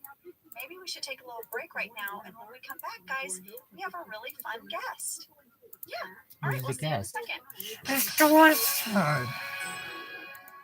Why do you do that? You loser. I know. Alright, All right, guys, we are back, and we are in Stanford. And Jan has called Jim and Josh into Josh's office, and she announces that Josh will be heading up what is now called Dunder Mifflin Northeast. Jim will be his number 2. This is exciting news. Jim is excited until Josh says, Jan, I have actually accepted an offer from Staples. Yeah, and he's going to take Wizard, it. number Senior one pick management from the position Wizard. at Staples. Jan is ticked off. She's like, you leveraged this new position to get the Staples job when we orchestrated this whole merger just so we could keep you. Yeah. So guys, this is it. This is the last time we see Josh Porter. This character has been with us for 3 seasons. He first came up in the pilot. We don't see him, but he's mentioned in a scene where Jan and Michael are talking about downsizing. We finally meet him on Valentine's Day, and now he's leaving. And guys, Josh Porter, we've talked about this before, was played by Charles Eston. He appeared in 8 episodes of the show. He did a weird pilot with Rainn Wilson. Yes, we never got to work with him, but he's an awesome guy. And to commemorate his time on the show, we reached out to him and we got to chat with him a little bit. All right, we're so excited to have him here. Let's play the interview. Hey, it's Chip. Hey, Chip. Ain't no party like a Scranton party. Because it's Grand Party Don't don't stop. It's so great to see you. Thank you so much. Are you kidding me? It's so great to It's see the you guys. Wizard. You know how it is. You do a show with somebody, and then there's just you don't overlap again. And I'm in Nashville now, so I haven't been able to see you guys ever since then. And all I can say quickly is you could not have been kinder. Both of you are sincerely the only two nice people there. We know. Yeah, just a bunch of jerks and us. Everybody was nice, but you two were remarkably so. Considering we had no scenes at all together, you were very, very kind, and I appreciated it. We were so excited to have you guys, and Jen and I were talking about this, that we had major FOMO because it seemed like all these great stories were coming out of the Stanford branch and funny inside jokes. We were like, dang it, we want to go to Stanford. Well, picture it from the other direction where you're the guy that gets to go be on The Office, but you don't get to go in the office. You're in another branch somewhere, and you don't get to be with everybody, but you do get to be with Jim, and he was awesome. John was fantastic. And you got to wear fancy biker shorts. Those are mine. I just showed up to work in those, and I played the good boss. Well, we've been trying to get a hold of you. Jenna was trying to slide into your DMs, but she must have DM'd some other strangers. So. Yeah, you are not Chip Eston from Germany. No, I am not. By the way. Charles_Eston, and I have so many famous leading ladies from classic sitcoms trying to talk to me on Instagram that I have. Oh, Yeah, it's so many. It's just, I know. Okay, so we usually ask people on the show their origin story about how they came to be on The Office, like what was their audition process, and we would love to hear yours. First of all, I was a British Office fan, like so many from the very beginning, so I recall very, very well watching it, loving it all. And then I heard they were trying it in the United States, and like a lot of people went, uh-oh, wow, okay, good luck. But then I had known, then I heard about Steve and Ray, that they had been cast, and I was like, that's a heck of a good start. They might have a shot at this. Now, Steve, I don't know how I did. We just knew each other from being in LA for a while. I think improv circles, maybe something like that. I don't think we'd ever worked together, but he's somebody I'd see at the mall in Sherman Oaks. Hey, man, I love that you didn't say it at the mall. that tracks for Steve. That tracks. Steve used to talk to Jenna and I about really good buys that he found over the weekend. Well, he was working at Brookstone at the time. No, I'm kidding, he wasn't. I was gonna be shocked. I was like, this is a piece of trivia I didn't know. Holy moly. He was trying to sell me a massage chair. No, he never, as far as I know, he never worked there. Anyway, I was him. But the way I knew Rain is the interesting part that got me to the show. Rain and I'm going to say 6 or 7 years, it's all a blur before that, had been at an audition at NBC. Right across from the main place in Burbank was that little casting hut across the street there by the park. And we were reading for this thing called The Expendables. And the Expendables were androids that solved crimes. These two guys, that's why they were expendable, because who cares if they get, you can't beat them, you can't defeat them. Chip, I did read about this. And I got so tickled. So go on. So, I remember it was pure chance because they literally said you with you, you read with you, because it's two guys, and so they and somehow just kismet, Ray and I got chosen to be together. And I remember, we went outside and we had scripts. There was some things to say, but we went outside and said, let's just have fun with this. And by the time we came back in, first of all, I had fallen in love with the guy that is Rainn Wilson instantly. We just clicked like that. I was like, what an incredible guy, what a mind. And so we went in there and basically improvised on top of the script and ended up getting the job. And then we all had a table read at NBC right across the street in the big building. I'll never forget, there's this long conference table and we're all just reading the script and we're still messing around. We're still just being these two androids and just looking big and and so somehow we made it funny enough that they ended up shooting a pilot of it, and that's where I really got to hang with them the most. So in any event, we shoot that, we have a ball, it does not get picked up. Shocker. So I get to the audition. And it's going well. I'm doing well enough, I guess. But I think the separating factor was one of them says, so I hear your I think it was Mike. I hear you're friends with Ray. And I was like, yes, I am. And I said, did Ray ever tell you how we met? And they were like, no, I bet he didn't. And I said, we met playing naked androids on a detective show. And they were both like, and I said, and on top of that, if you give me this job, I show up day one with a DVD of that pilot. Oh, nice. I'm not even to my car. And I'm like, That's the fastest I ever got a job. So it had nothing to do with my abilities or acting otherwise. It was purely that I had this on rein. And so that's my origin story. And it's kind of special to me because it's, who can imagine? By that time, I was already a fan.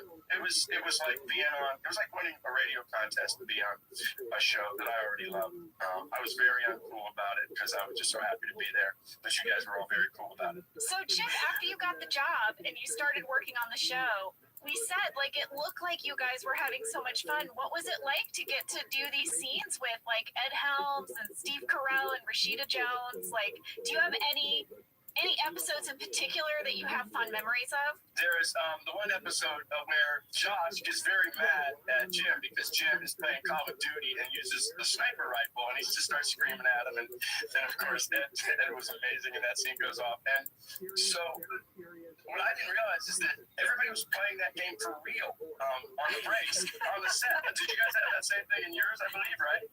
Yeah, Your computers were actually hooked up, and everybody was playing Call of Duty. So they just wrote it into the show. Everybody, I hadn't played that much, so I was like, what rifle would they use? And they explained everything to me, and then we went and we did it, and it was so much fun, man. Yeah, our writers and editors were really into that. We didn't get to do that on set. We were always a little bummed, but they were playing it all the time. And on the DVD commentary, they did mention that John mentioned that's like one of the hardest times he had to work not to laugh was in that scene with you and Ed, and you guys were just going off on him about Call of Duty. That's the thing is you're in this business so long, and you're in things that are pretty good, you're in things that are not good at all, and you're always. This funny thing after the show is I can remember people would walk up to me and go, "I saw you on The Office. You're very funny," and I knew that what it really was is I didn't say that many.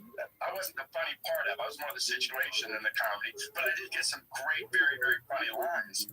Here, I was just in a room with Ed and John and Rashida and trying not to laugh or just watching Michael Scott when he says, I love inside jokes.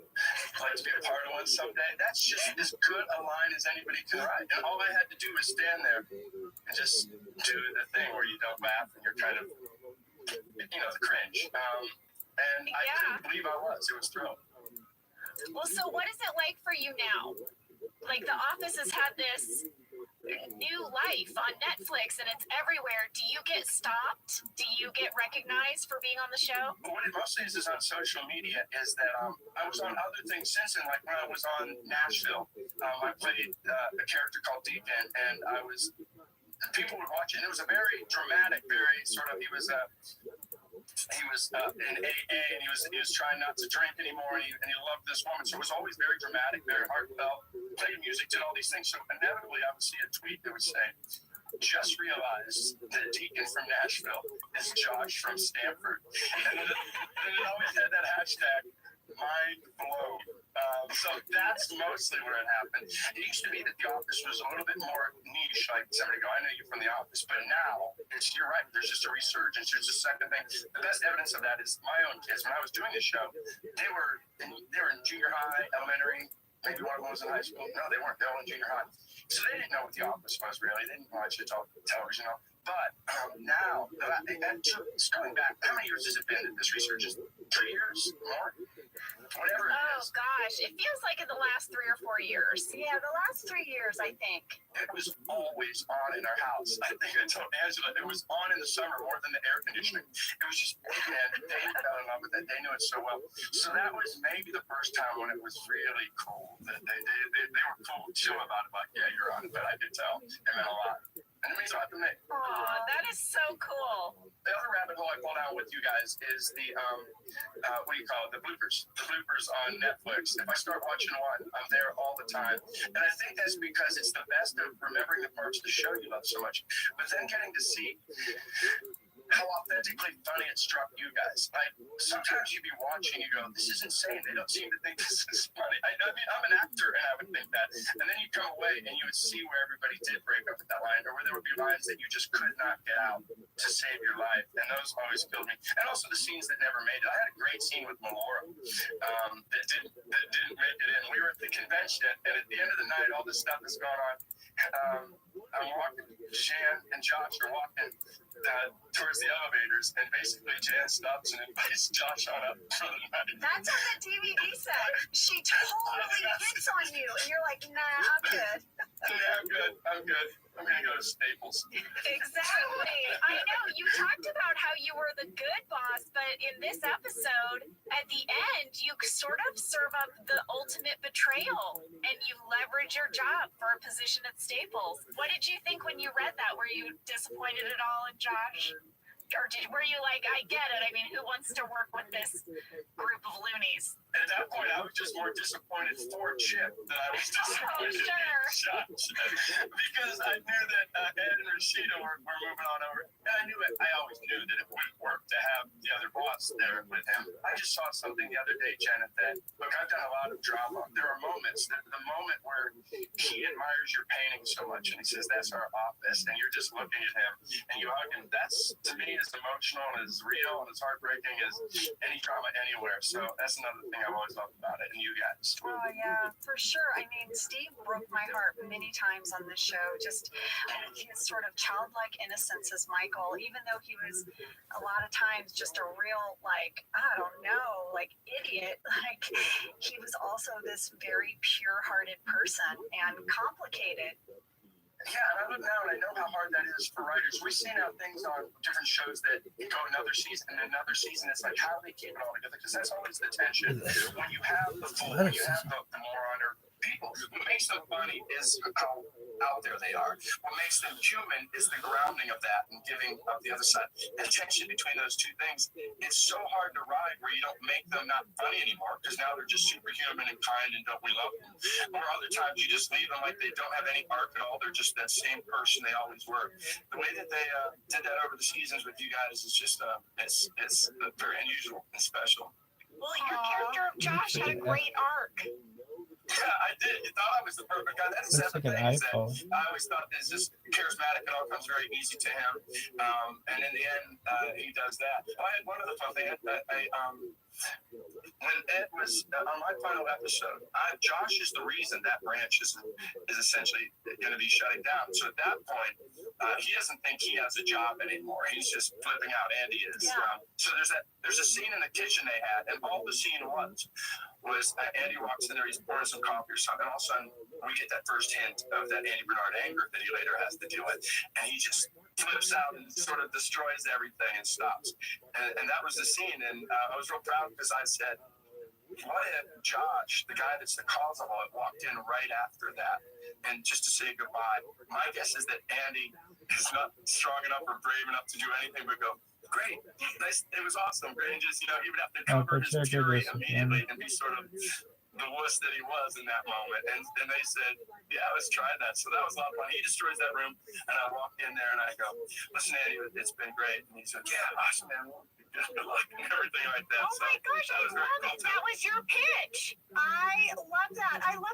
Chip, we talk about this a lot, that we had this creative collaboration that we could in the moment pitch something to the writer on set and we were heard. And that is so rare, truly. And we were so lucky to have that relationship with our writers. And I love that. We didn't know that. We didn't know that was your pitch. That's so cool.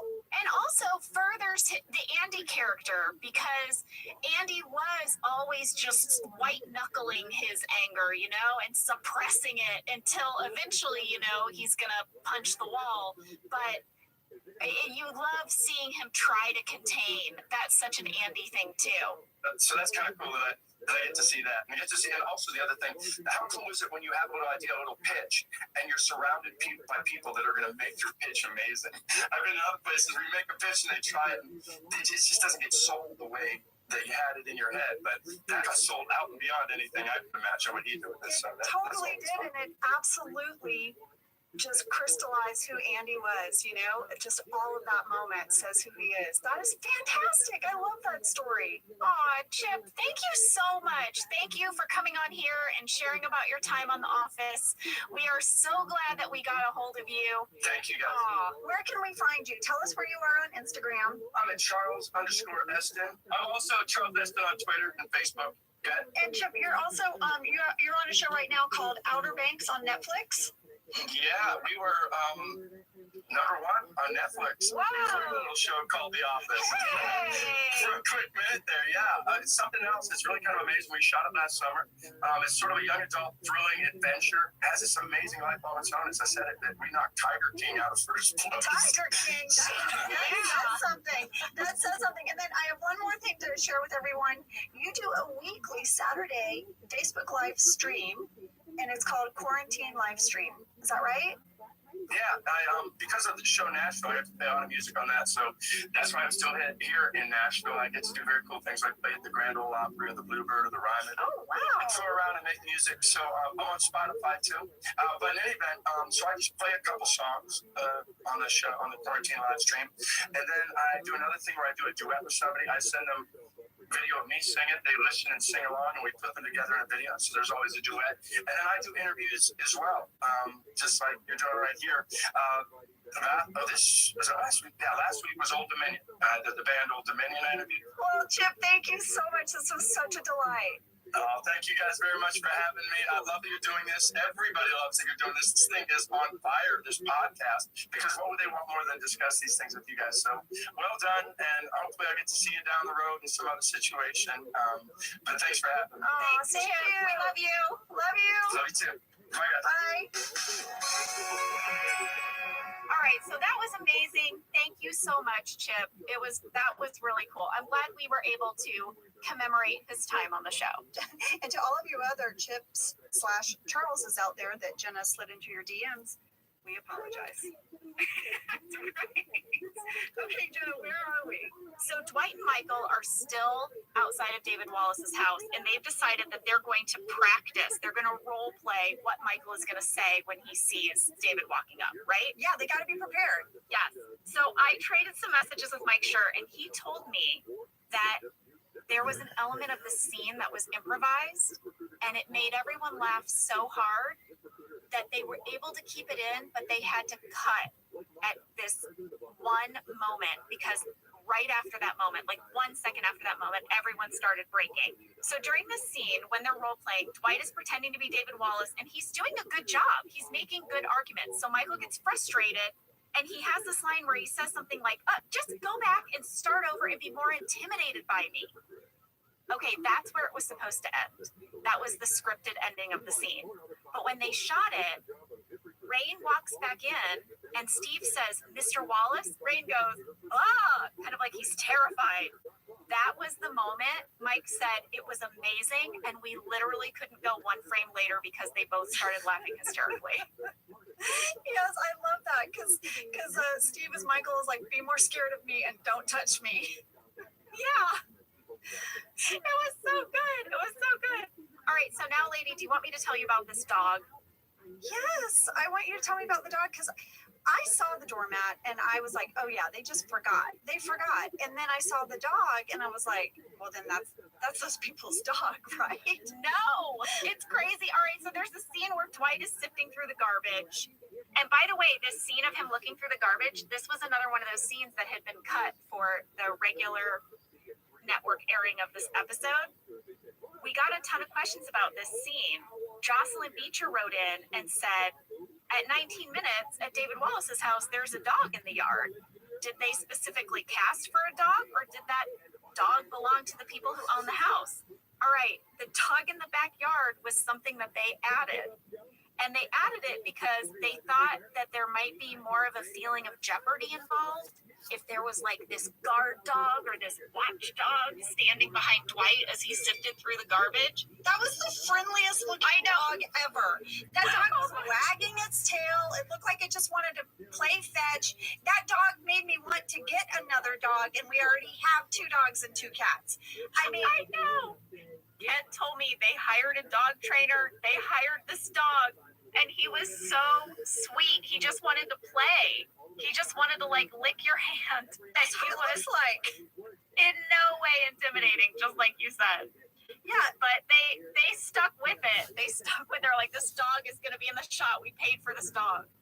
Well, the dog looks so friendly. To me, I just thought the owner's dog got out in the back of the shot and they left it in. That's what it looked like. Totally. All right, well, listen, back in Scranton, Phyllis is bummed out. She's trying to organize a group lunch. Yeah. Yeah, and of course, she goes to the Fun Stopper, Angela Martin, and they're throwing out some things. DJs, which by the way, DJs is a hoagie shop, and then there's Cugino's Italian family cuisine, right? And Angela's like, I don't want to drive to Dunmore. Jenna, I looked it up. Scranton to Dunmore, 9 minutes. Oh, you don't want to drive 9 minutes. 9 minutes.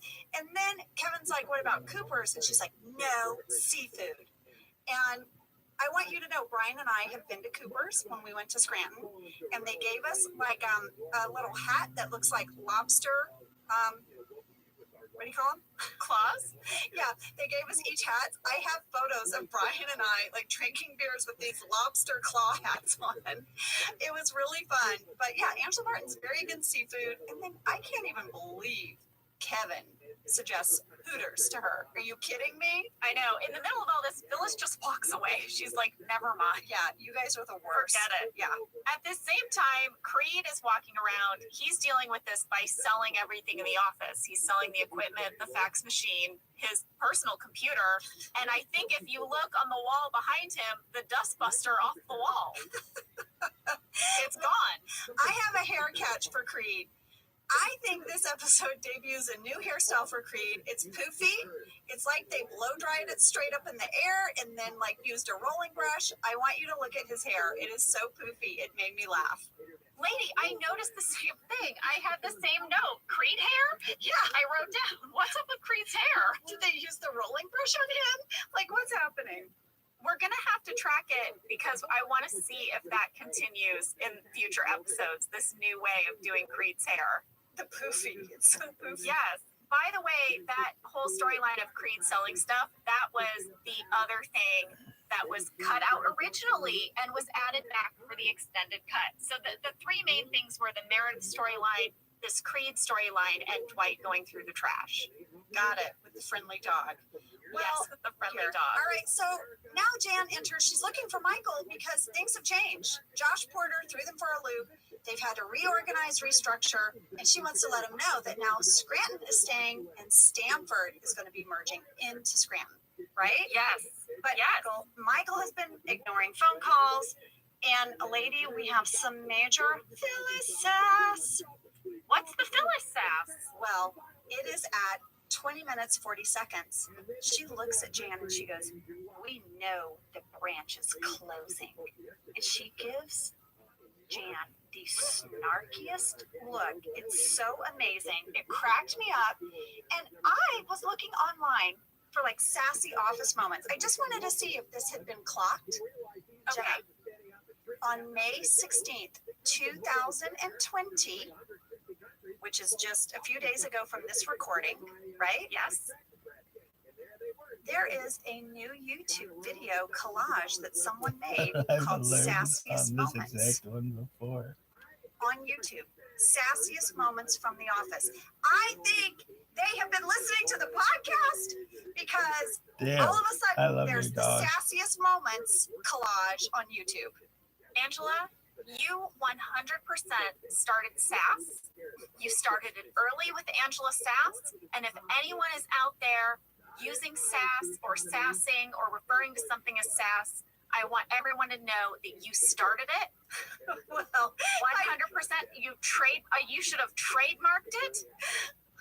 Well, I just couldn't believe there's just this week, there's a YouTube collage called Sassiest Moments of the Office.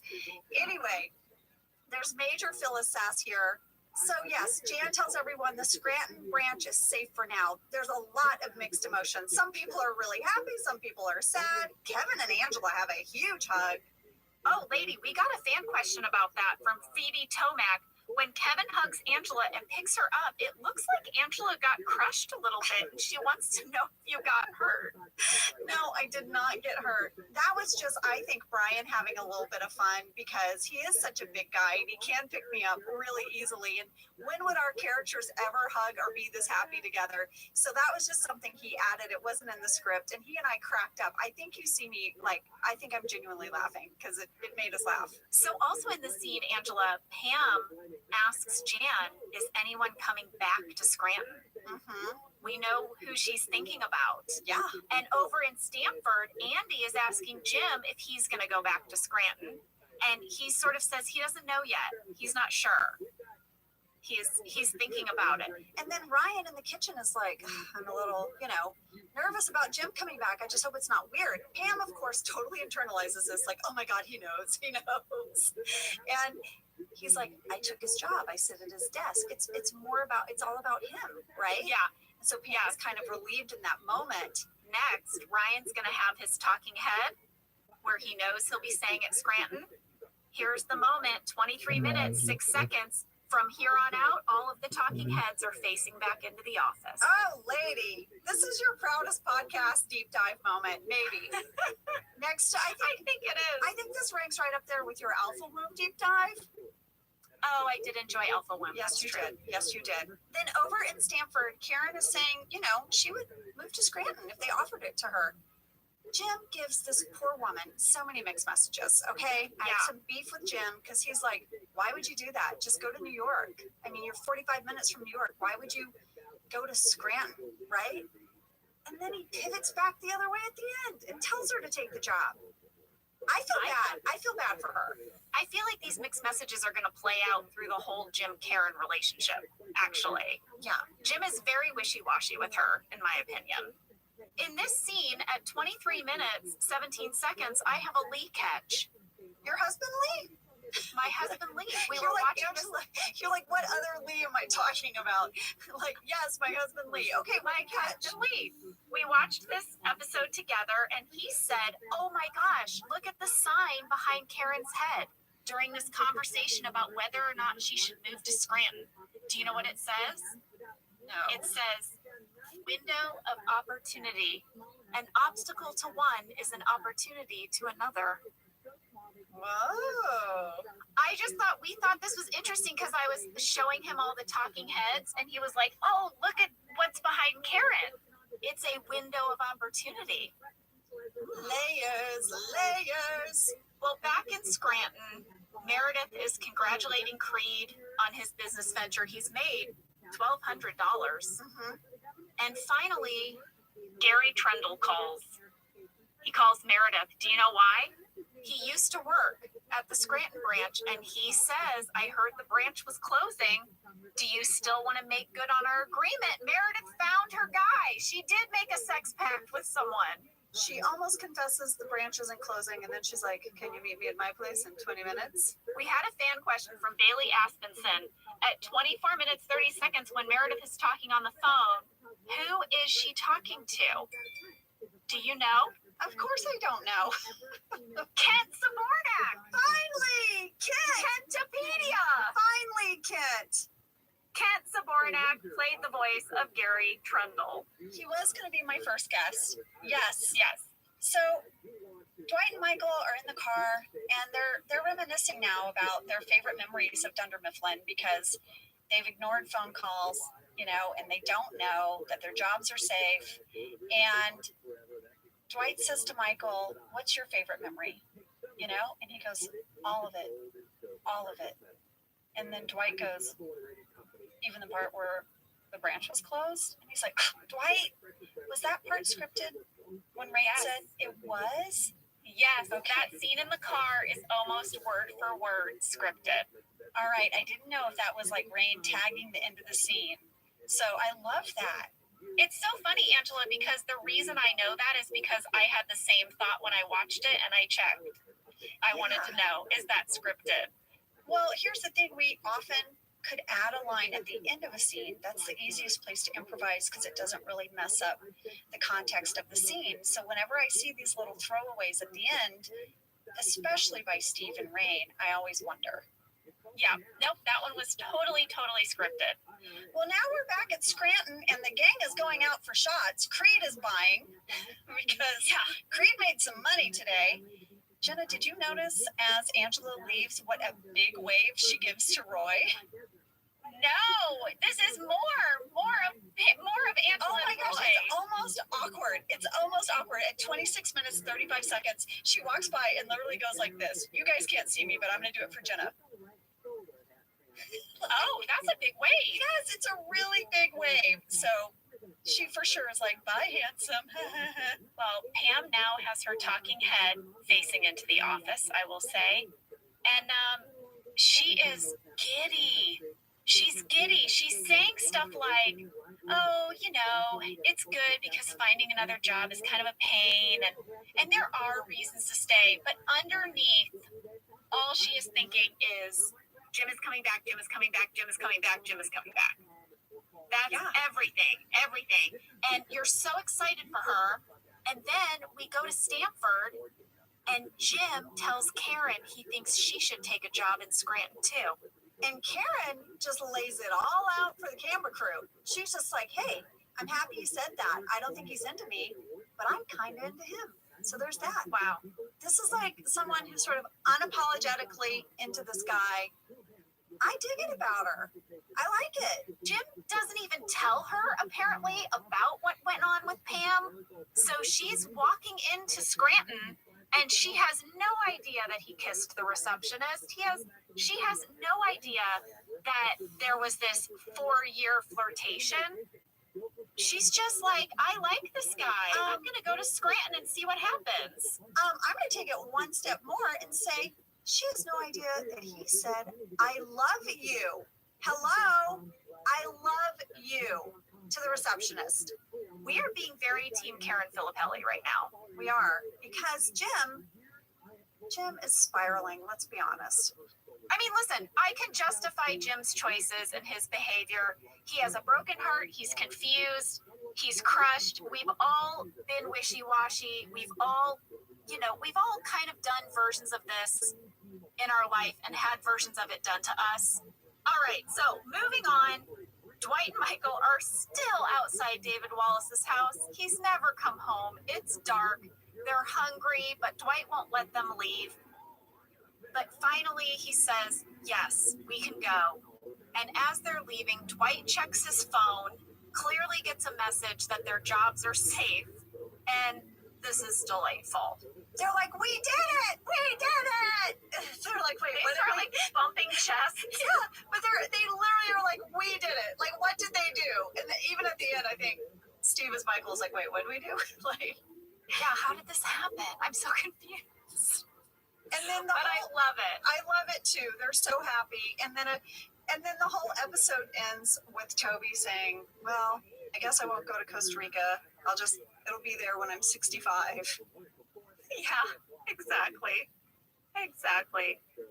Oh, guys, there you have it. That's branch closing. That is branch closing. Guys, next week, we have a very special episode of Office Ladies. We are going to revisit our casino night episode with special guest Ken Quavis. Yes, the director is coming on to give us all of the behind-the-scenes stuff. This was such a big episode, and so many of you wrote in that we thought, let's revisit it with the director, answer some of your questions, and talk a little bit more about it. Thank you so much for calling in, Chip, and thank you guys for tuning in. We'll see you next week. Thank you for listening to Office Ladies. Office Ladies is produced by Earwolf, Jenna Fisher, and Angela Kinsey. Our show is executive produced by Cody Fisher. Our producer is Cassie Jerkins. Our sound engineer is Sam Kiefer. And our associate producer is Ainsley Bubico. Our theme song is Rubber Tree by Creed Bratton. For ad-free versions of Office Ladies, go to StitcherPremium.com. For a free 1-month trial of Stitcher Premium, use code OFFICE.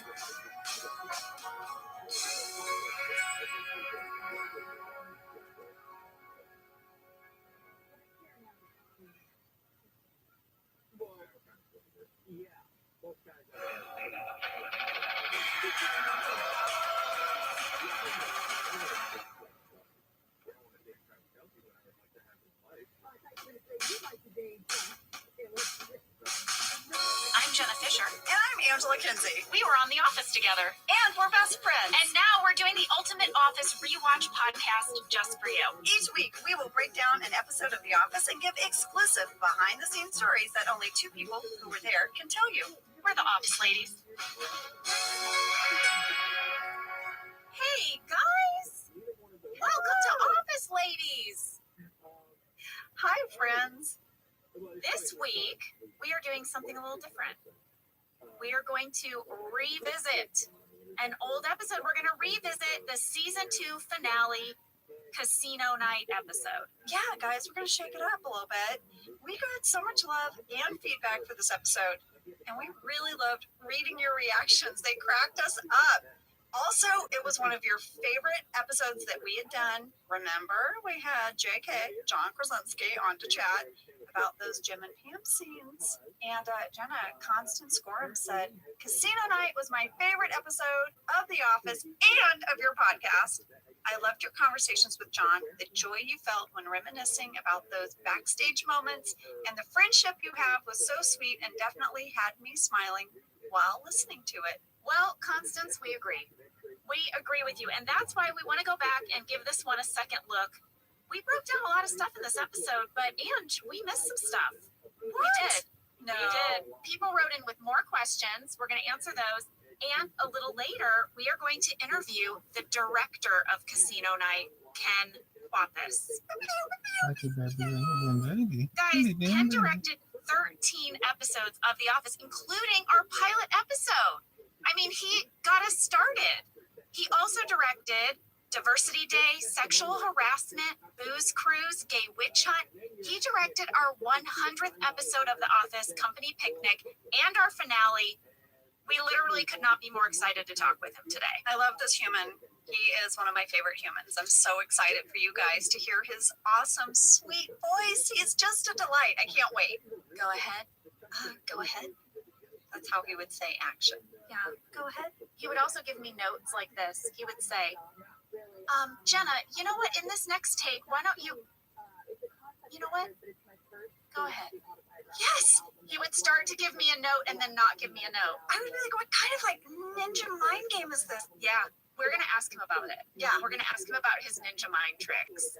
All right, we could talk about Ken a lot. But first, Jenna, we should probably get started with some things that we missed. Yeah. You guys, you said we missed things you wrote in. Catherine B. wrote in to say in his talking head at 4 seconds, Michael says the Scranton Business Park is putting on casino night, not Dunder Mifflin. It does seem like Michael planned most of it and is the host, but just wanted to point it out since Angela was so worried about the budget. Wow. There it is. 4 seconds, Angela. 4 seconds in, we missed something, Jenna. 1, 2, 3, 4, missed something. Exactly. So I feel like this implies that all of the businesses maybe threw in for the party, or was it that Billy Merchant, the owner of the building, threw the party? It's Scranton Business Park. To me, that sounds like the businesses pooled their money and threw this casino night. That's what it sounds like to me. So that means like Vance Refrigeration participated. But then how did Michael get to be the host? Probably just because he's the loudest person at the meeting. Like, I got to do this. This is Probably my because deal. nobody else wanted to. I mean, maybe. I feel like everyone was probably relieved when, well, I don't know, because they probably knew what it would mean to have Michael be the host. Yeah, But exactly. no one else wanted the job, maybe, so there you go. Well, we got another fan catch from Eliana Cornfield and Raymond Chen. They said, what day was the casino night? Because when Toby was telling Michael about why they shouldn't invite the Boy Scouts, he mentions that it's a Invite? school night. Do you mean invite or did you want to say invite?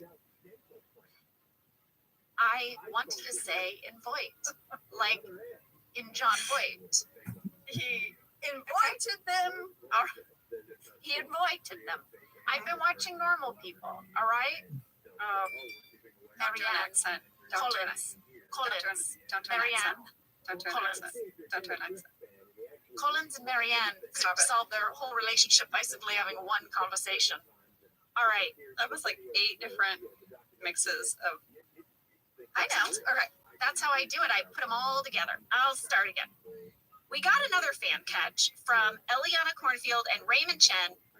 What day was the casino night?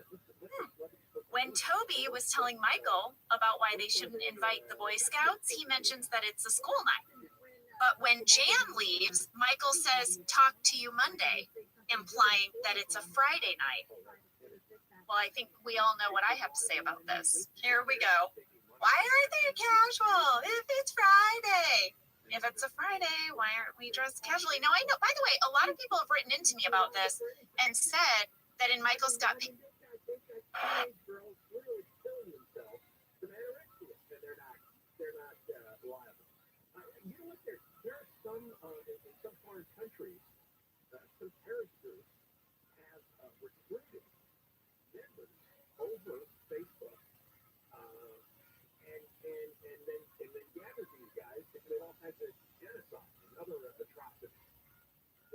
company, we're going to have an episode where it's explained that we are reinstating Casual Friday as if for some reason it had been banned. I'm just saying we don't cover it, okay? We introduce this idea of Casual Friday, and then we don't talk about it for 4 years. It's left me hanging. So I'm sorry you were left hanging. thank you.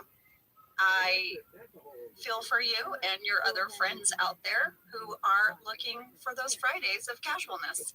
Thank you. But the question is, what day was the casino night? It's unclear. I would think it would be a Friday because they're going to stay up late, they're going to gamble and drink, and they don't want to go to work the next day. So I'm saying it's a Friday. I agree with that, and I think maybe when Toby was saying that it was a school night, maybe he means they had school that day. But school night means you have to wake up for school the next day. Maybe it's a Thursday. We don't know, Jenna. All right, our next catch comes from Jeremy Cordell. If Dwight is wearing his grandfather's tux that he was buried in, wouldn't it be filled with bullet holes due to the tradition revealed last season of shooting their loved ones to ensure that they do not bury them alive? I think this also brings up another question. Jeremy, Okay. follow me. Follow me on this, Jeremy. After Dwight wore the tuxedo, did they then put it back on his grandfather to then rebury him in a barrel? Or does he just get to keep the tuxedo? I mean, Dwight mentions his grandfather was reburied in season 3, episode 4, Grief Counseling. I think they removed the tuxedo, kept the tuxedo, and put him in something else when they put him in the barrel. But he probably would have had the bullet holes in his suit. I think that's a very fine catch from Jeremy. Well Yes. done. So now, Angela, I have something I'd like to point out that I cannot believe we did not discuss last time.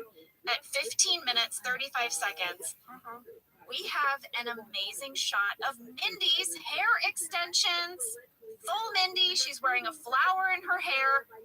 We've been literally talking about these extensions for episodes, and we failed to mention them in Casino Night. Here they are, everyone. They're substantial extensions. Kelly has gone all out. Yes. And I can't believe we didn't mention those. Okay, also, my friend, Jenna Fisher. People say I say lady too much, so I'm going to start calling you my friend. I would like you to call me Jenna Fisher. Oh, okay, my friend Jenna Fisher. There we are. People also wrote in about Pam's hair. Batya said, not a question, but I just have to say Pam's hair looks so amazing throughout this entire episode. And Melissa Lynn said, I bet there was another meeting about her hair. Jenna, you know there was a meeting about that hair. Come on, give it up. There was a huge meeting about that hair, and we tried, again, as we did, several different options for Pam's hair. Ultimately, we decided to go half up, half down, but instead of just having Pam let her hair naturally dry into that kind of frizzy curl, she would go back in with a curling iron and kind of soften her curls. We thought this was a good way for her to look like Pam, but like she'd given it a little effort, which seemed right on to me. So she would have had to blow dry her hair out straight, then get a curling iron, and then put all those curls in, right? No, she let her hair dry naturally and then went in with a curling iron and just sort of softened the curl that was there. That's literally how we did that hairstyle. We did not blow it out first. Okay, I just wanted to know. I was curious about that. Yes. But how many steps this was? Well, here's one thing I should mention. One of the discussions was that whatever Pam's hair looked like, it had to look like she did it herself. It couldn't look like someone else did it for her, right? And the truth is, I could have never, ever achieved that little swirly. If you look at the back of my head, I've got this swirly thing there. It's a swirly bun thingy that holds up half the hair. Yes, because her Pam clip is not there. There's no Pam clip. It's a swirly thing with little pins. My arms couldn't bend in the way that would be necessary to achieve that. So, a bit of a cheat. We went with it. Here's a little something for you guys listening. We always knew there was about to be a conversation about Pam's hair when Greg or one of the writers would come into hair and makeup, because you never ever saw them in hair and makeup. You'd see them on set, but you would rarely see them come into hair and makeup. So whenever they did, we were like, oh, what's happening? Either Pam has a new hairstyle or Kate's getting her head shaved. What's going on? Well, here's what I thought was so funny was the number of meetings we had about my hair in this episode. And all the while, Mindy was 3 chairs down from me getting long, luscious extensions that no one questioned. No one questioned how and why Kelly suddenly has long hair. But we curled my hair in a slightly new way, and it was like 7 meetings. We were very protective of Pam's hair. They really were. And good thing, too, because, well, I mean, every once in a while we messed up with, low pony, but we've already spoken about that. LP. We already covered LP.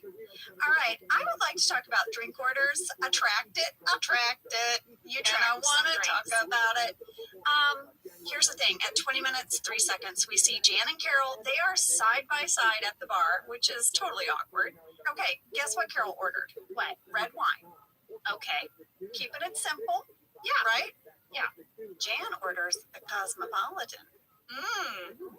Remember Cosmopolitans were what I drank when I did my experiment with BJ Novak about getting drunk for the Dundies. Remember I told that story? So what soda? This is because you'd watch like one episode of Sex in the City and you're like, oh, people order Cosmopolitans when they go to a bar. Lady, that's literally correct. Yes.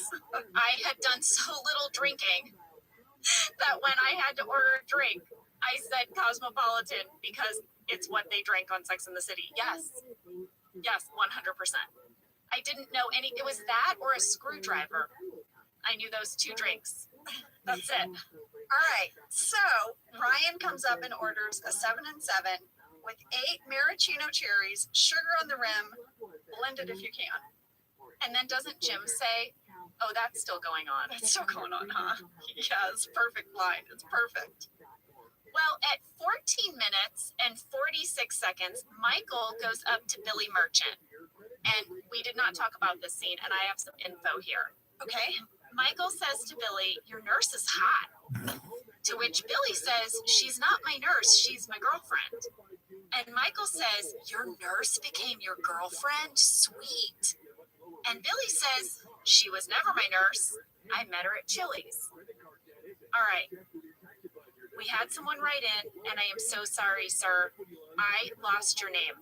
Okay? If you hear this, you know who you are. There's only one person who wrote in, and I could not find the email again. But they wrote in to say, is Billy Merchant's girlfriend the same woman who played the hostess Megan from Chili's in The Client? Remember in The Client, we loved how Michael kept remembering that the hostess name was Megan? He was like, yeah. Megan. Okay, no. It is not Megan from Chili's, from The Client, but it is the same actress who played the waitress at Chili's in Dundies. What? And her name is Amanda Warren. This actress, Amanda Warren, she was a background performer in the Dundies episode. She played a waitress, and we hired the same actress to play Billy Merchant's girlfriend in Casino Night. That's some good continuity.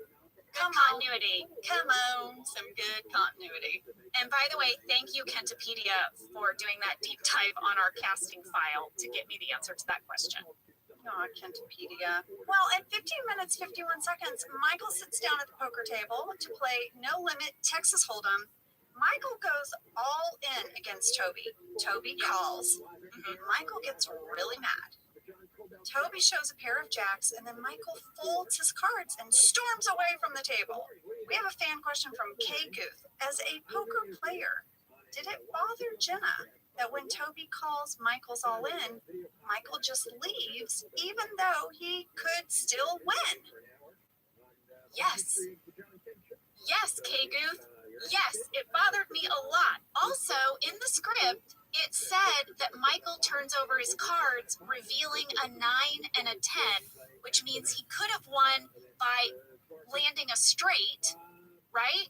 If he gets a straight, that's going to beat Toby's 2 jacks. Here's the thing. You never walk away from the table.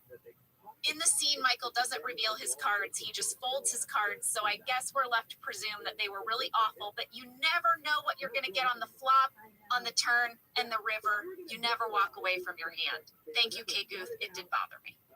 K Guth, none of that made sense to me. None of what Jenna said made sense to me. But I'll tell you what I'm going to take away from it. I am not walking away from the table. There you go. Thank you. Angela, at 20 minutes, 23 seconds, I don't think we discussed Creed's stealing of the poker chips, which becomes a bit of a runner. Yeah, it's a total runner throughout the episode. And as far as I can tell, Angela Martin is the only person that really clocks it, right? Yeah, but then you don't say anything. I don't say anything. You Isn't keep that it secret. interesting? Angela, do you think that your character, because your character clocks a lot of things, Mhm. do you keep a little file? Oh, Do you think maybe you file that away somewhere 100%. for use later?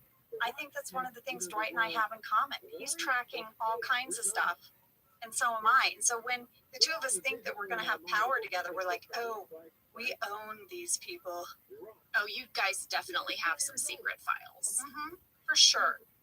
Well, lady, I think we should bring Ken on because now I have questions for him. Same. Here's what we're going to do. We'll take a break, and then we will be back with the director of Casino Night and many other episodes, Ken Pappas. Go ahead. And go ahead to break.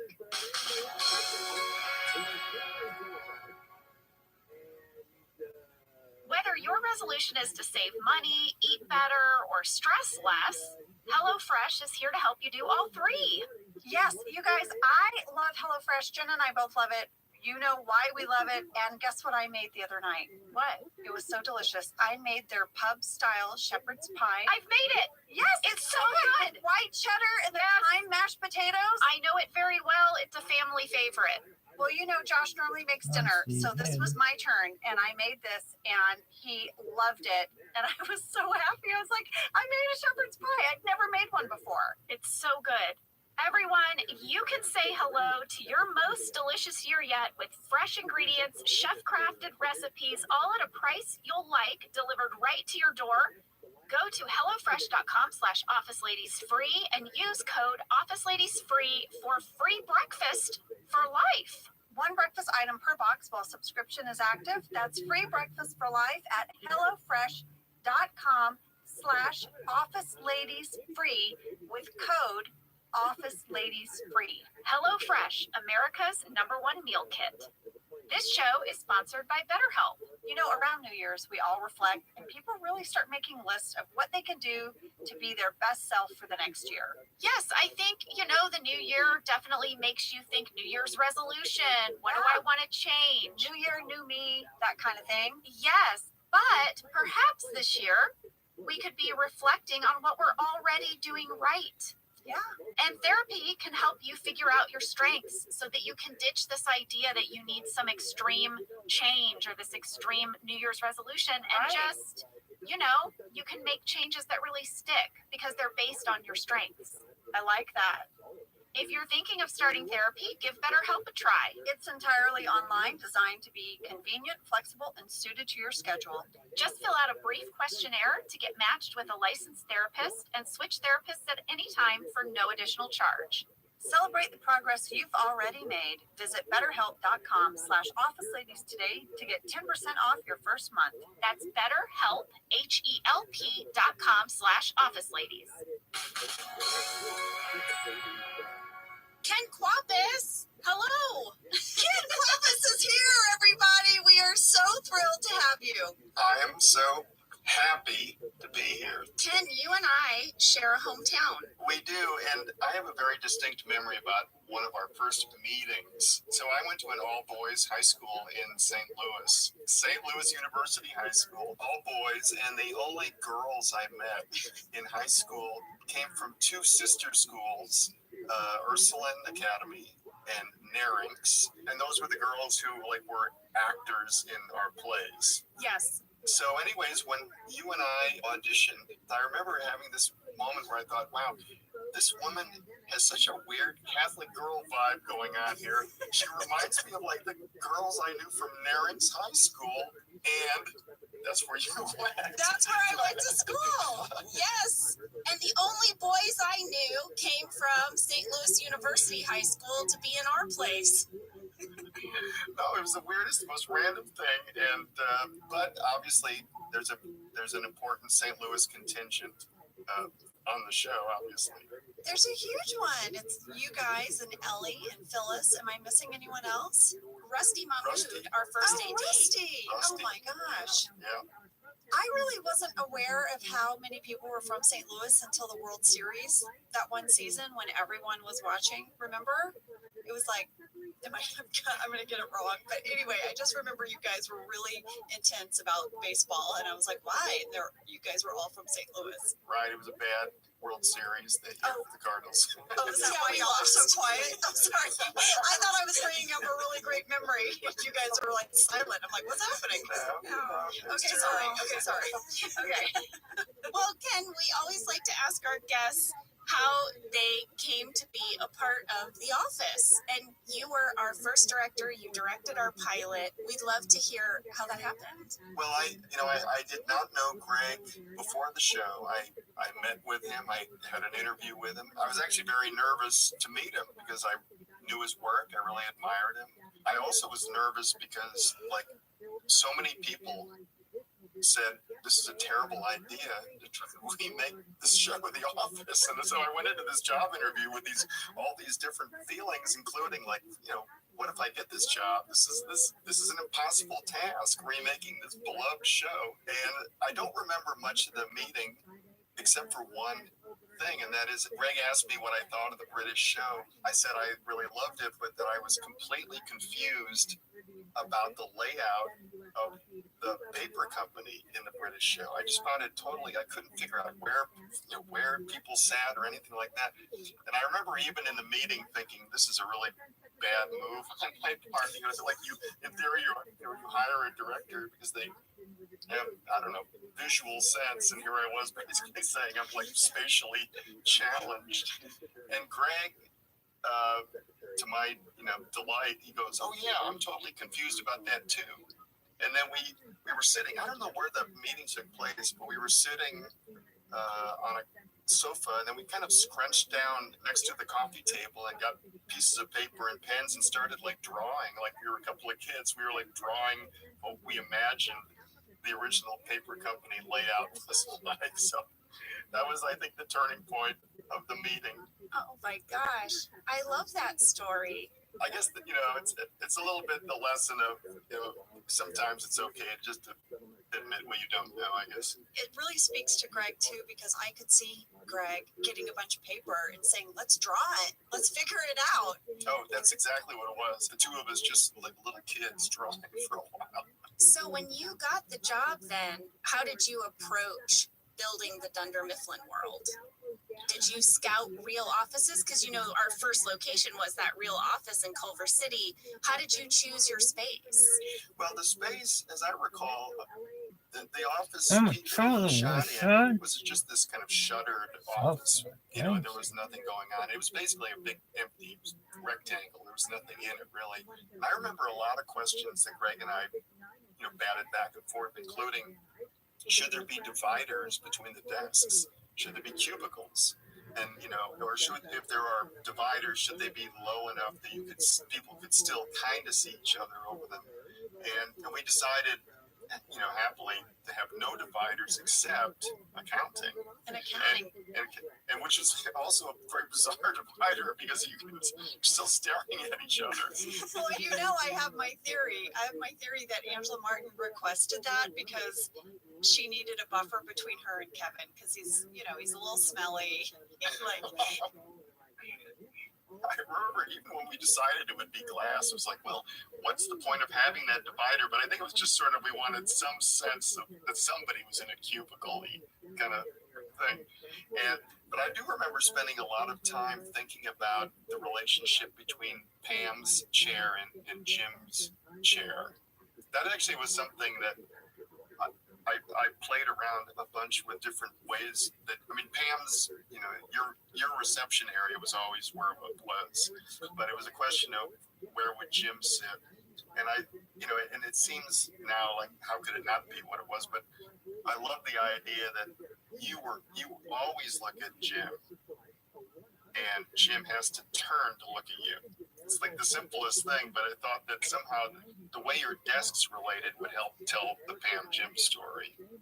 And so nothing makes me happier than some of the shots we did where like John's in profile in the foreground and you're in the background, Jenna, like gazing at him, and he either is unaware that you're looking at him or he's completely pretending to be unaware, and he knows very well that you're looking at him. So I feel like that was actually something that was like a key moment in setting up the Dunder Mifflin world. I love that. Sure, and that would have been totally different if Jim sat where Dwight sits. Yeah, then they'd be staring at each other all the time. Oh, I love that. And the other thing, I was thinking about our, morning at 30-minute exercise where Yes. we that exercse was inspired by Ricky Gervais and Stephen Merchant. And they said that when they shot the British show, that every morning or occasionally they would just stop and do what they called general views. And they were basically different establishing shots. And so when we did it, I didn't really think about it at the time, but I really feel like it sort of set the tone for the day. And that once we kind of segued into a scripted scene after, a half hour of shooting shots of, I don't know, like Angela, doodling a picture of a cat or something. Like when we segued into a scripted scene, everyone kind of maintained that sense of just being like under observation. Nobody was doing a scene. Everyone was still sort of I was still just eavesdropping on these characters as opposed to, let's do a scene. Yeah. The other thing that was great, none of the phones on the set worked, obviously. They were all dummy phones, but it kind of gave some of the cast members who didn't have dialogue in the pilot, like Phyllis doesn't have a line of dialogue in the pilot, but when we were doing our morning exercise, she was like on this fake phone improvising a sales call.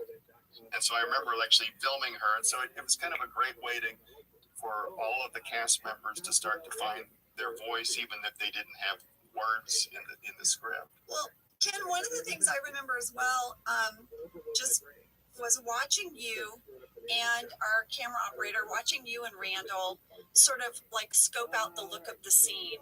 And we would rehearse for the crew, and you guys would watch, and your eyes dart back and forth from who's talking, and you're looking around, and I would find myself, if I didn't have lines in the scene, I would only watch you. I would watch you watching the scene, figuring out where you wanted the camera to be and how you wanted to tell the story. Well, I can't speak for other directors, and obviously the show, there's so many great directors who worked on the show, but for me, it was always critical to stand next to the camera, not to be off watching at a monitor. And part of what excited me was because I was standing next to the camera, I could see everyone who wasn't on camera. And so, for instance, like Jenna, we were looking at you, but Angela, I caught something that you were doing out the corner of my eye. If we did another take, I might say, find Angela at some point. So it just gave me a sense of where we might look. Greg put it really well when he was on the podcast when he talked about Booze Cruise, and he talked about, among Greg's many talents is the way he sort of empowers the camera operator, and he's sort of encouraging the operator to kind of get curious about what's going on, to look for things, to find things, to kind of get interested. And I think that's such a fantastic way to approach the camera operating.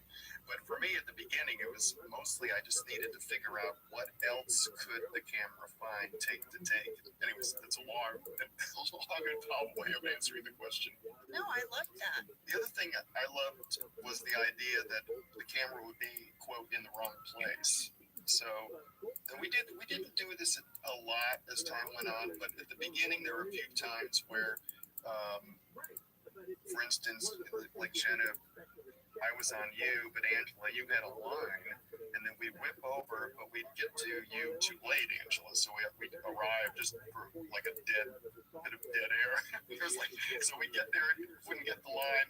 So occasionally it was great to kind of choreograph some of those missteps a little bit. There's a lot of great times where it just feels like deliberately the camera's not quite ready for what's about to happen. I was looking at Diversity Day again because I wanted to see Pam falling asleep on Jim's shoulder, which may be like my favorite scene that I directed in the whole series. I love that scene so much. But what's nice about it is, I'm sure it's Randall, that when Jenna, when you lean over onto John's shoulder, we're not quite framed for you. And so suddenly the camera sort of like quickly zooms into a tighter shot. But at the beginning, it's kind of just a kind of a loose frame with the two of you and maybe a couple other people. Yeah. I wanted to ask you, Ken, about marks on the ground. So when I came out to LA and I had my theater degree, I took a bunch of on-camera acting classes. And the big thing I learned was how to hit your mark. And a mark is a piece of tape on the ground that the actor must walk to and stand on because the camera has meticulously measured the distance from the mark to the camera so that everybody's in focus. And like hitting your mark was a thing that I was constantly nervous about as an actor. And I remember coming in on the pilot and asking, where is my mark? Because I'm now a professional actress on a television show and I must hit my mark. It's the one thing I learned. This is what I learned from my classes. Ask where your mark is. So I'm like, where is my mark? And you said no marks. The actors shall have no marks. And I was like, no marks? What did I spend that $350 on? Oh, wait, I have a question though. Did it feel weird to not know where you were supposed to stand at times? It was such a relief because it freed me up. I had started every scene as an actor on camera, not thinking about where did I just come from, what's my emotional life, what am I doing in the scene. I started every scene with, am I standing on my mark? Like that's what was going through my head was, did I stand on it properly? I think I'm off. Should I look down? I looked down. Did it look obvious? So it was so wonderful that I wasn't worried about where I was standing. You would just say, just land in this general area. You know, walk over to Jim's desk somewhere between here and here. Wherever you land, we'll find you. An important part of that is that we had a lighting plan that, for the most part, meant that you could land anywhere and you would be, equally lit. Right. Oh, That's the key. I would say, there's nothing against marks because if we're doing a scene, where we have some complicated lighting going on, you do, occasionally need to actually hit the right spot. Yeah, you can't be too far off or there will be no light on you.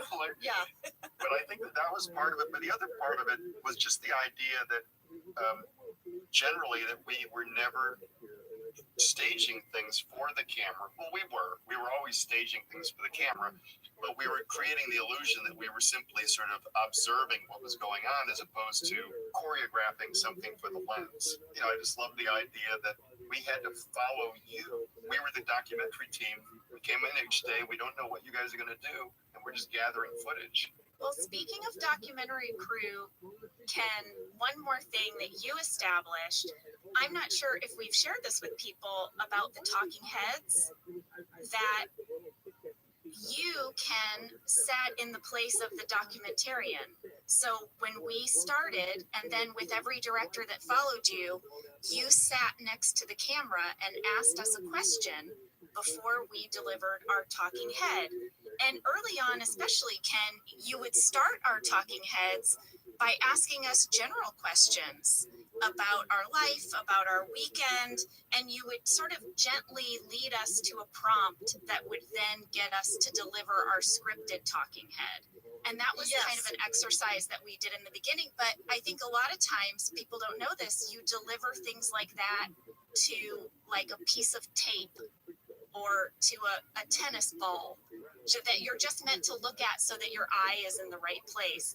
But you were like, no, I want you to deliver this to me, a human being, and look at me and have a conversation with me. I thought that was such a brilliant decision, and it helped us so much. It helped so much. And I think you guys listening out there, when we sat in the chair, we were immediately in character, and we didn't know what Ken was going to ask us. And it really, for me, helped me discover so much about Angela Martin. It was sort of like this acting exercise, Ken. Well, one of the things I thought about was the fact that a lot of the talking heads were very short. Some of the most wonderful talking heads are like just one line. Yeah. And so it felt like, for me, the challenge is like, how do you make one line feel like it's part of a conversation? In theory, if I'm the documentary filmmaker, I did ask you a bunch of questions, and then in the editing room pulled this one line out. So it was just a question of, and by the way, it was actually hard for me because I had to come up with different questions before teeing up the scripted line, and I wasn't even sure what I was going to ask, but it just mainly was a way to keep it conversational. But I thought it was also important that as characters that everyone started to develop a relationship with the quote documentary team. But I just felt like the documentary team is like important off-camera characters in the show. Yeah, I used to love being surprised by your questions. Like I like have a memory one time you said to me, "What do you think about Kevin?" Like those are the type of questions you'd ask, and I was like, I try not to think about Kevin.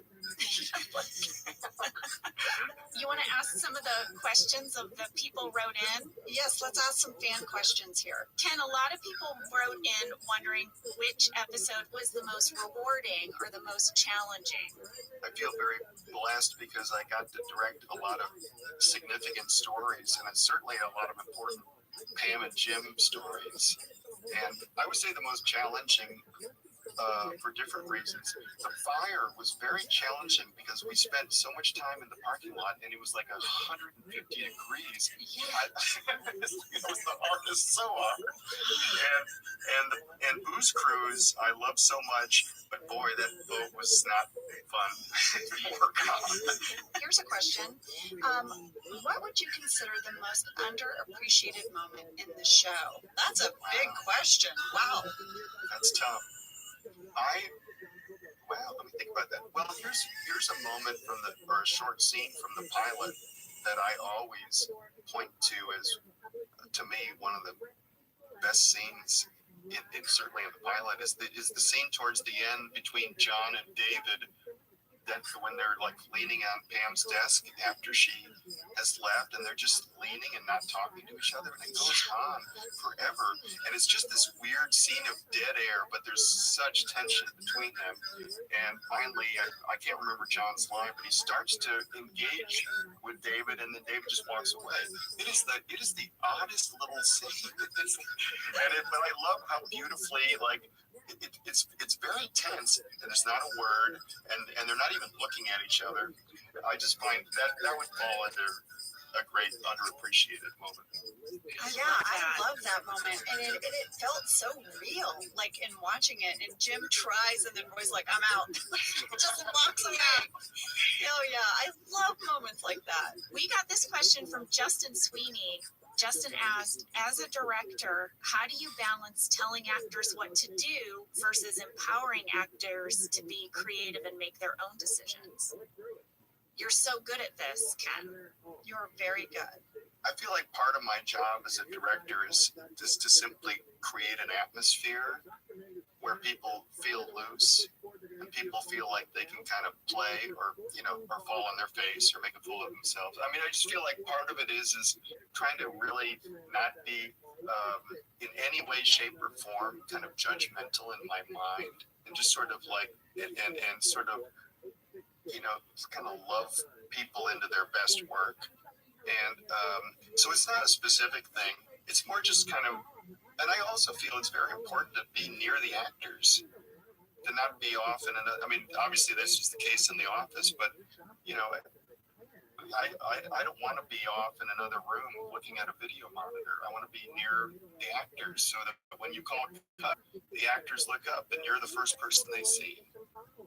And I've talked to so many actors who work with directors who are sequestered at a video monitor a half a mile away, and they say that after calling cut, they don't hear, they get no notes, they hear it's radio silence, so you're kind of at sea wondering how am I doing? So for me, so much of it is just being near the cameras. I'm also kind of awed by actors, by the way, and I am not an actor at all. So I'm just sort of a little bit, just kind of awed watching. I feel like I have the best seat in the house here. Yeah. There's one thing I do want to mention about Steve.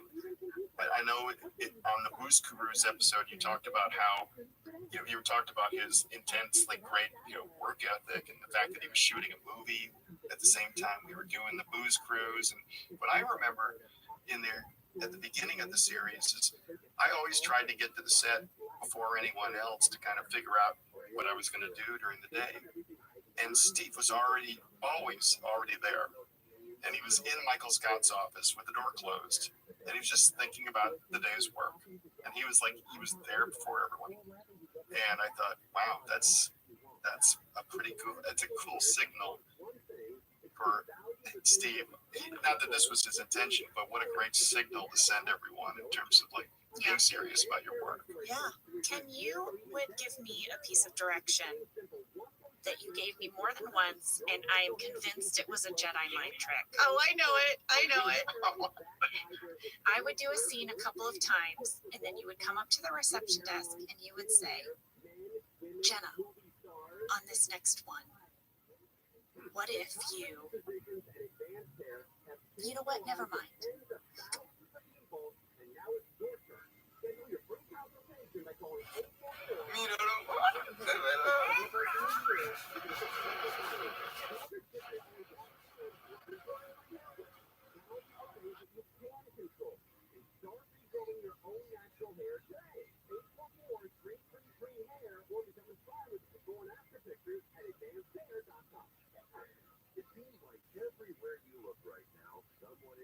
Go ahead. And I would think, what if I what? What if I what? What was he going to say? Oh my God, you're on to me. Is it a Jedi mind trick, Ken? It kind of is. Yes. What is the purpose of it? Is it to what? I think. What are you doing there? I think maybe the purpose is to clear your mind. Yeah. Maybe. I do remember once Steve and I were working on a scene in the episode Company Picnic, and there was just a lot of discussion, as there often was, with the writers between takes. And I could tell that Steve actually was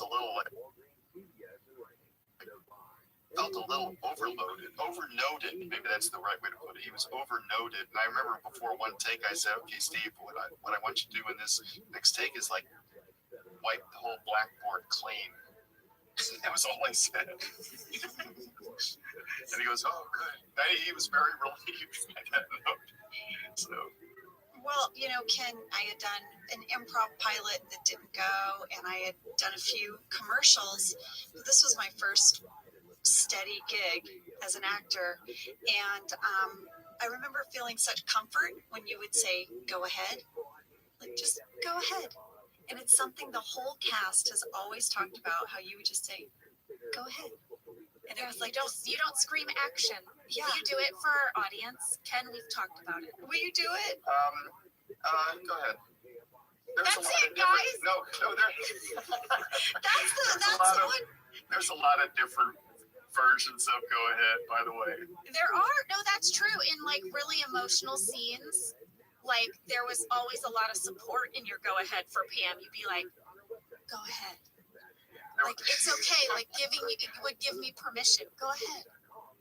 There's a lot of like going back to the Jedi mind trick. There are also a few versions where it's like I'm about to say something and then I just say go ahead. Where it's like, go ahead. Yes, you would do that with your hand. You'd be like, you know what? Never mind. Go ahead. And you'd be like, what's happening?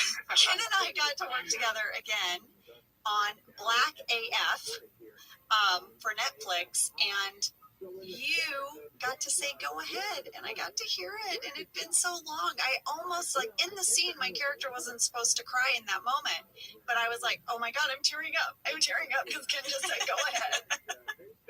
By the way, one of the wonderful things about that show and our work on that show, Black AF, is I got to see you do improv in a way that I hadn't done The Office, because that was a lot of improvisation.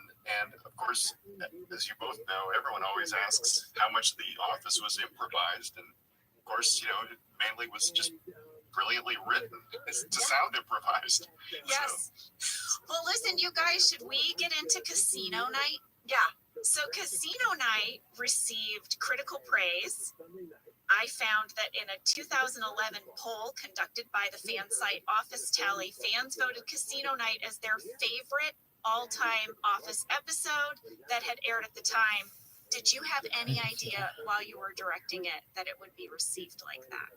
Did you know you were directing this monumental episode within the series? I had no idea that. I mean, you really are not sure how anything's going to come together when you're in the middle of it. And what's so good about Casino Night is, again, I feel like there's so many story elements that are just working so well. And I also, watching it again, I forgot how much of the story is about romance. You know, there's the Dwight Angela, the beginning of that romantic story. And obviously Pam and Jim, but also, Michael and Jan and Carol. And also seeing, I can't remember how much we've seen Bob Vance before Casino Night, but just seeing the two of them together, I don't know, I feel like there's all this, romance in the air in this story. Yeah. So I really love that. It was kind of a date night in a way for a lot of the couples. Oh, yeah. Ryan and Kelly as well. Ryan and Kelly, absolutely. All those maraschino cherries.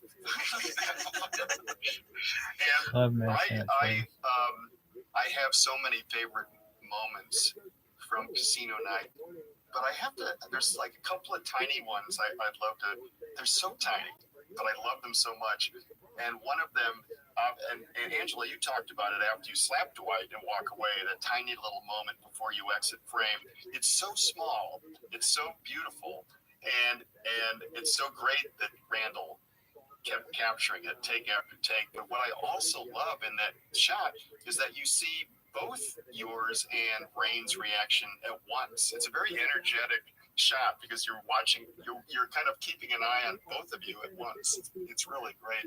The other tiny little moment is right before the first Daryl talking head. That's when Steve says thinking flicka, and we cut to Craig, and he gives a tiny look to the camera before we cut to his talking head. It's barely noticeable, but it's so great. It's almost as if, did the camera just see that? It's such a great little moment. And so there's a lot of little beautiful little grace notes like that in the episode. You had mentioned that scene with Jan and Jim out by the car, and that you positioned that very deliberately. Can you talk about that? Yeah, I haven't reread the scene description. I'm sure it just said that they were standing outside talking, but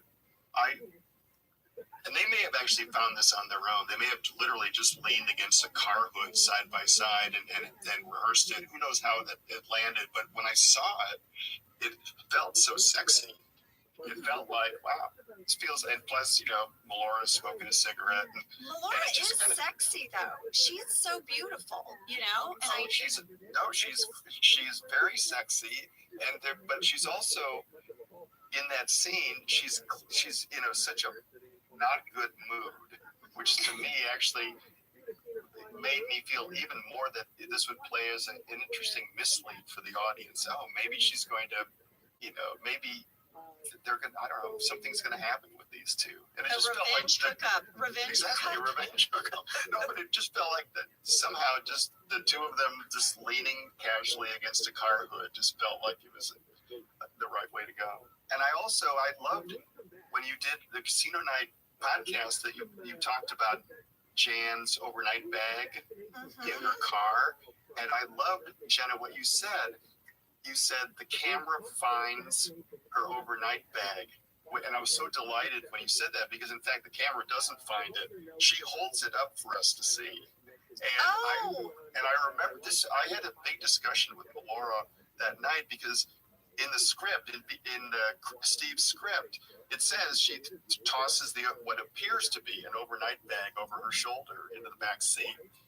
And in the first take or two, that's what she did. She just threw it over her shoulder, and I thought, oh, I have no clue what it is that she just threw back there. What is that? So this is like this tricky acting challenge. I said, you know what? I hate to say it. I think you need to kind of hold it up for me to see what it is before you throw it.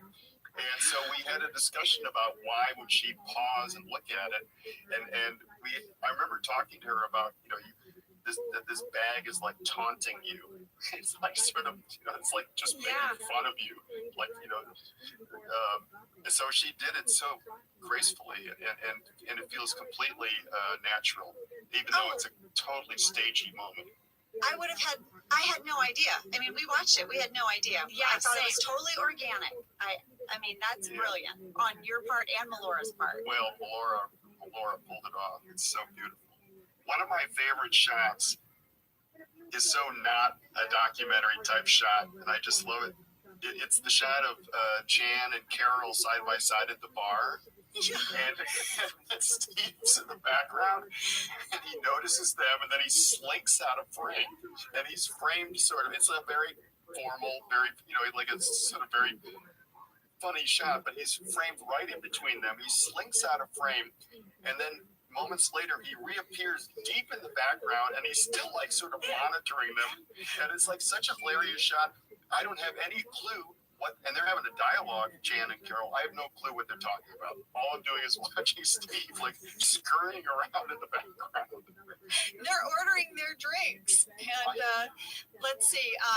They're Carol having very tense small talk. Yeah, is what they're tense small doing. That's what it is, tense small talk. But I just totally, every time I see this shot, I go, oh shit, I should listen to that dialogue once in a while. I'm just looking at Steve. Now, I wonder if it was in the script that Steve was pacing in the background, or if that was something you guys found on the day to fill out that scene. The scene description says Michael approaches in the background, sees the two of them talking, and turns on his heels. And what Steve did is that his back is to them for most of the shot, and then he turns, and then he doesn't know what to do, and then he leaves frame, and it's the reappearing in the deep background that makes it really funny. I love that so much. He's like sort of stalking them a little. He doesn't know what to do about this. This is like way too much action for him. Another favorite memory of mine is when Creed wins the refrigerator, because I remember staging it so that Creed's off camera, and he had to load up his sleeve full of poker chips, and he had to hold his hand up, so or else they'd fall. And as I recall, the camera was on Bob Vance and Phyllis, and as soon as Bob announces that Creed's the winner, as the camera whipped over, I gave Creed a hand signal so that he could lower his arm and let the chips all fall out. I very fond memory of making sure he had the chips up in his sleeve. So, Ken, we talked a lot about all of the Jim Pam scenes in our Casino Night podcast, and John was on and he was able to give his point of view. But we had a fan write in. Jess Marie asked, why did you decide to not let Jenna and John talk to one another before their kiss on Casino Night? What was in your head there when you were setting up that moment? Well, I felt, and I know you and I have talked about this, Jenna, but we shot the kiss actually the night before we shot the parking lot scene. Mm-hmm. That blew my mind, by the way. Like when I found that out, I was like, what? Well, I mean, the reason is just a practical one, and that was it was the end of the week, and we saved our night exterior work for Friday night. Yeah, that's all it was. So that so I felt like it was hard because how do you go into the kiss without having experienced that parking lot scene? How do you prepare for it? And so it seemed to me that maybe having some distance between the two of you might help create, I don't know, just this feeling that you're kind of off balance. Mm-hmm. Because you hadn't done the scene. Obviously, we'd read the scene, we had a table reading, but we didn't rehearse the parking lot scene. So it was, so in a way, I just sort of felt like, and I'm sure Greg and I discussed this, and he may have had a different idea, but I just remember thinking, well, since we didn't do the scene, which is really the kind of the turning point in their relationship when Jim declares that he loves Pam, and it throws everything, it upends everything. since we hadn't done that, there might be a way just to kind of, again, create a little tension. Well, it really worked because John told on the podcast that he was like, "What happened to Jenna? Where's Jenna? Here's Jenna's go?" head. He was like, "Is she mad at me? What's going on?" Yeah, where did she go? And I was in my trailer, just sort of sitting there feeling very separate from the crew. And normally we didn't spend a lot of time in our trailers. We sat on set with the crew while they did their lighting, or we were snacking at the snack table and chatting with people. So to be sequestered really did create a whole new experience. Well, also, I mean, once we got into the scene, I mean, the lighting was so moody, and obviously the crew was hidden, and I think. And I listened to your talk with John about this, and he's right. It was weird because I was also trying to like underplay the whole thing, and Jenna, you and I have talked about this, and I was trying to make as little of it as possible, even though the call sheet that day said in like all caps, Jim kisses Pam, and but I do feel like it was important that you guys be off balance. Yeah, it worked. It worked. I mean, beautifully. So I also remember the discussion about whether to have a second camera to capture, in effect, your side of the kiss, Jenna. And I do remember, as you guys mentioned, that Randall was totally opposed to it, and he's absolutely right. There should definitely only be one camera. And what I also remember, though, was I was wrestling with whether or not to ask John to come further into the room when he came towards you, because if he came downstage a little more, it would force you to open up the camera, and the shot would then be like the two of you in complete profile facing each other. And it's like, how do you shoot it? How do you stage it? How do you photograph a kiss? And that's very classic Hollywood. Ingrid Bergman and Humphrey Bogart facing each other on the tarmac. It's like so. But I decided at the last moment that wasn't our show. That would be too Hollywoody for our show, and so we shot it. And I remember, first of all, I was probably crying watching the scene, but I remember thinking that the other reason the camera angle was so good, so appropriate, was that Jim knows what he's about to do. Jim has such a strong intention. He's coming there to kiss Pam, but that Pam is unaware of it and is surprised, and we're surprised. So the camera angle really kind of puts us in Pam's shoes, and sort of we are Pam. We're surprised by it as well. So it felt like another angle would have really hurt the way we are involved in that moment. But then we had to restage it. Oh my God, I know. That was so weird.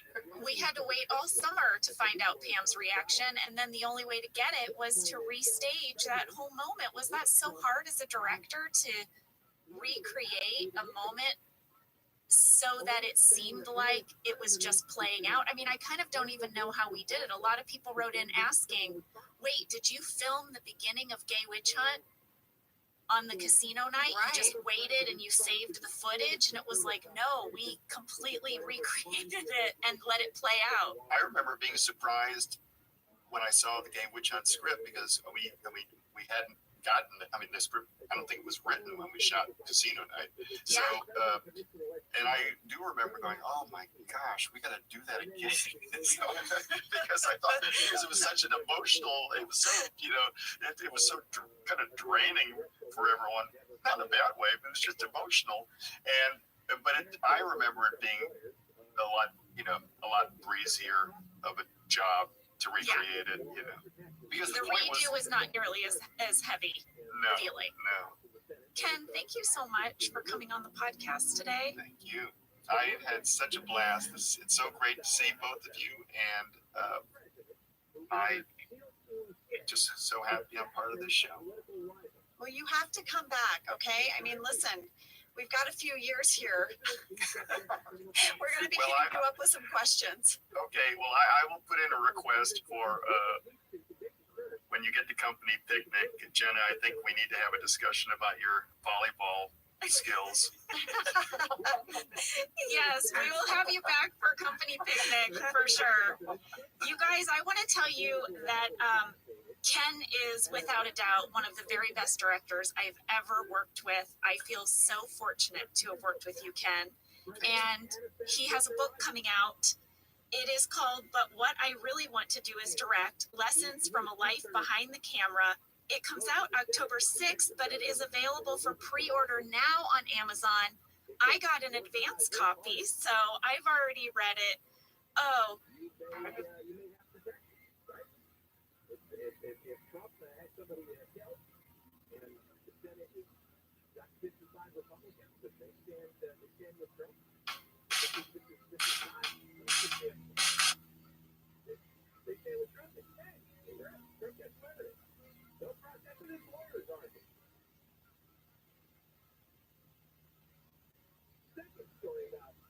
please, guys, if you're an aspiring director, if you want to know more about just the experience of what it's really like to direct, please pick up Ken's book. But also, I mean, there's so much about your philosophy in this book that could really just be applied to life in general, Ken. It's a beautiful book. Thank you. It was such a pleasure to write, and I'm so excited to get it out there. I can't wait to get mine. And then I'm going to text you about it. So get ready for your phone to blow up. I have found a quote about your book from Larry Wilmore. He's one of our writers, and I'm going to read it to everybody, okay? Okay, do it. It says, "Action is what most directors bark out to begin a scene. But Ken Kwapis starts by gently intoning the words, 'Go ahead.' That simple suggestion assures everyone they're in smart, capable, humble hands, and that's how you'll feel reading his book. And so if you're anxious to discover how a top director always brings humor, honesty, and humanity to his work, all I can tell you is, go ahead." Perfect. Larry Perfect. Wilmore, that is so beautiful, Ken. And so true. So true. Thank you. And all I can say is I'm going to keep listening to this podcast. I so enjoy weekly getting to listen to both of you. So, Aw, thank you. well, I'd love to come back. Good. Well, we would love Good to have you back. And guys, we're going to put Ken's book up on our website, officeladies.com. You can find it there, but like we said, it's also on Amazon. But if you're looking for a quick link, you can head over to our website and we will link to it there and in the show notes. Thank you, Ken. We love you. Love ya.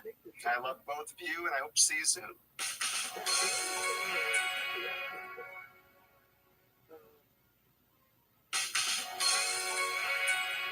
I mean, who's better than Ken Kwapis? Nobody. Nobody. He's the best. He is the best. I love him so much. Ken, I have saved several of your Christmas cards. Is that weird? Love you. Okay. So we have just a few more things to discuss, Jenna. Okay. Latamania wrote in and said, something I'm curious about. Pam often fussed with her engagement ring, most noticeably when Jim walks away after his big confession. Was that a script direction, or was that Jenna's own added touch? Latamania, you are always so thoughtful with your questions. They always stand out to me. Thank you for asking. You know, Latamania is the artist who does all of the beautiful drawings of scenes from The Office. We've talked about her on the podcast before. Okay, so that was not in the script. That is something I do in my life. I'm a bit of a fidgeter, but I did make a conscious decision for the character of Pam to futz with her engagement ring to Roy while in that scene with Jim, because, you know, that ring that she feels on her finger is why she's not saying what she really wants to say. Oh, that's good, lady. That's so good. So that was an acting choice. I think that's so good. Well, listen, I loved that question. I appreciated that you noticed my little acting choice there. That means a lot to me, actually. I like that, you know, I tried to put those details into the character and into my performance, and it always feels really good when people notice. So thanks. Yeah. Also, lady, we got a ton of mail about your big brother, kid sister bit with John. I know. Okay, so Ange, remember how you and John were talking on the podcast and you were trying to remember what the actual name of the boy doll was called and we couldn't remember? Yeah. Well, a lot of people wrote in, Karen, Tom, K Willie 1, all said, the boy doll's name is My Buddy. And Angela, not only that, the original commercial is still on YouTube. Oh, I know. I went and watched it, guys. I went and watched it. Can we play a little bit of that?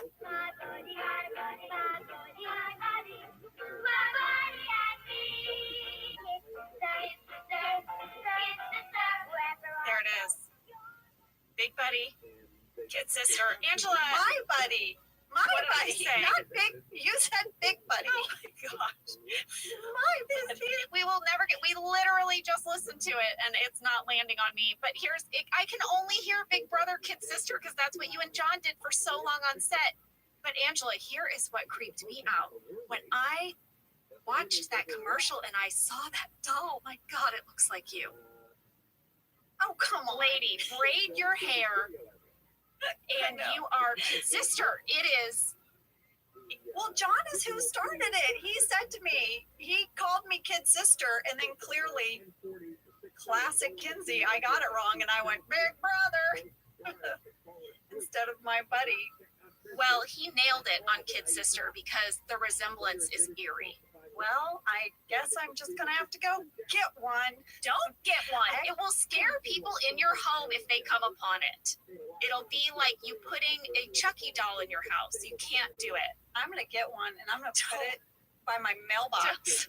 I thought you were going to say you were going to put it in my window or something. I'd be like, what? I think now I have to. No, don't you dare. How do you prank someone in a pandemic? That's how. You get a creepy doll and set it outside their window. A creepy doll that looks just like you. Yeah. All right, guys, we also got some mail that is not specific to casino night.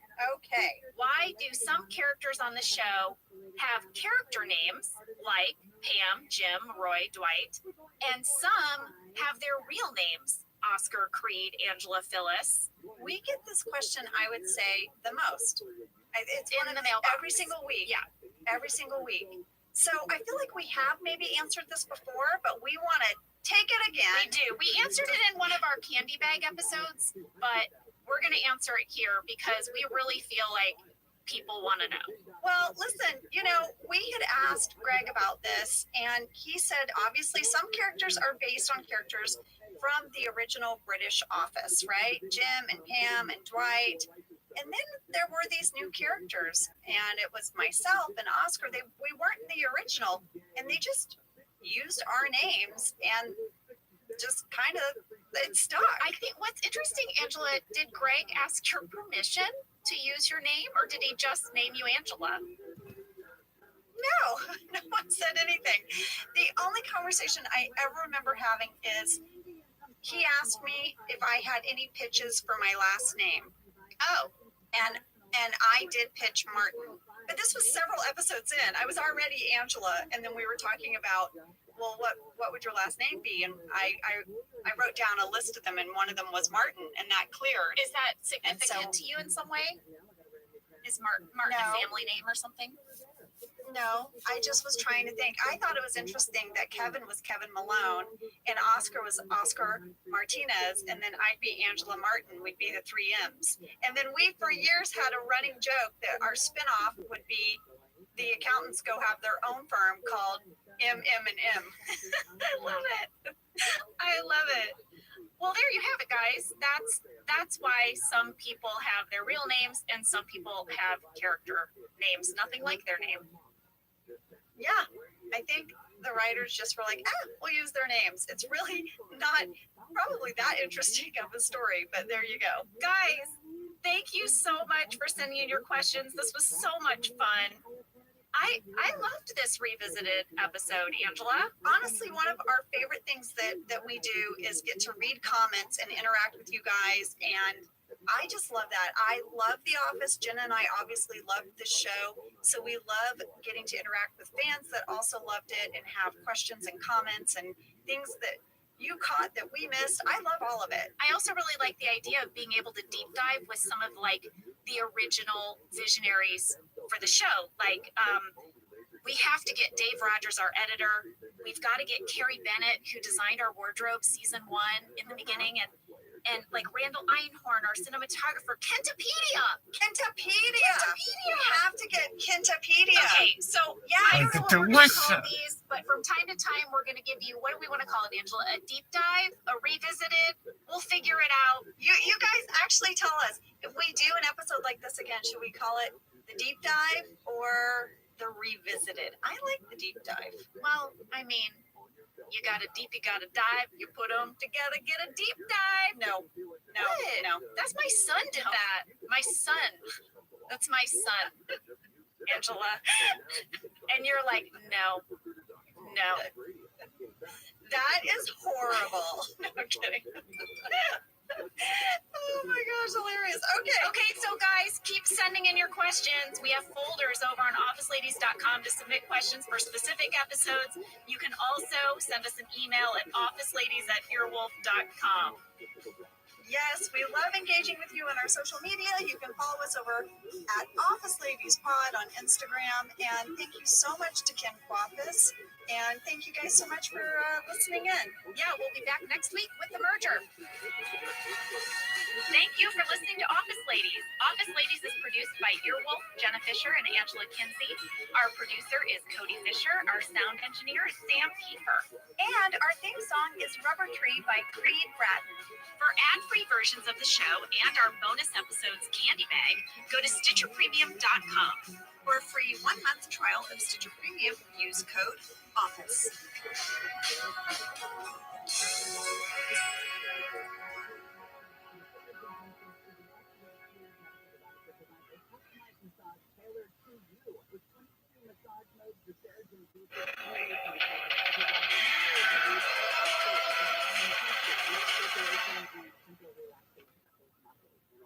Save face by then firing him, leaving Dunder Mifflin with having to pay a sizable severance. Jan's not happy. Jan is not happy. Meanwhile, Pam senses something is going on with Jim and Karen, and Dwight clashes with Andy. Good summary, lady. Thanks. You know what I started realizing? But you know how I have that Bible from the Office Bible? Yeah. Yeah, every show has a summary.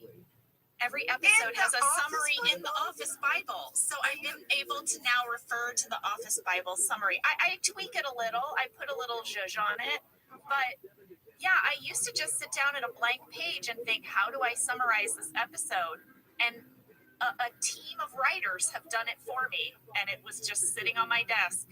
So if you've noticed my summaries are getting better, it's thanks to the Office Bible. Wow. How excited were you when you realized there were summaries in there? You must have been so excited. Lady, yes, so excited. Fast fact number 1, this episode was directed by Ken Whittingham. We've talked a little bit about Ken before. Yeah. Ken directed 9 episodes of The Office, including this one, and we reached out to him. Yes, and he sent in some audio clips. We're really excited to hear him talk about this episode. And Jenna, he is going to come on and be a full Zoom guest for Phyllis's wedding. I don't want to get ahead of ourselves, but we're very excited. Yes, and Phyllis's wedding is such a milestone episode, and so is this. We wanted to ask Ken, what was it like to merge these two worlds? And a lot of people wrote in wanting to know, how did they decide where everybody would sit in the office? Like, if you notice, suddenly the desk pods go from 2 to 3.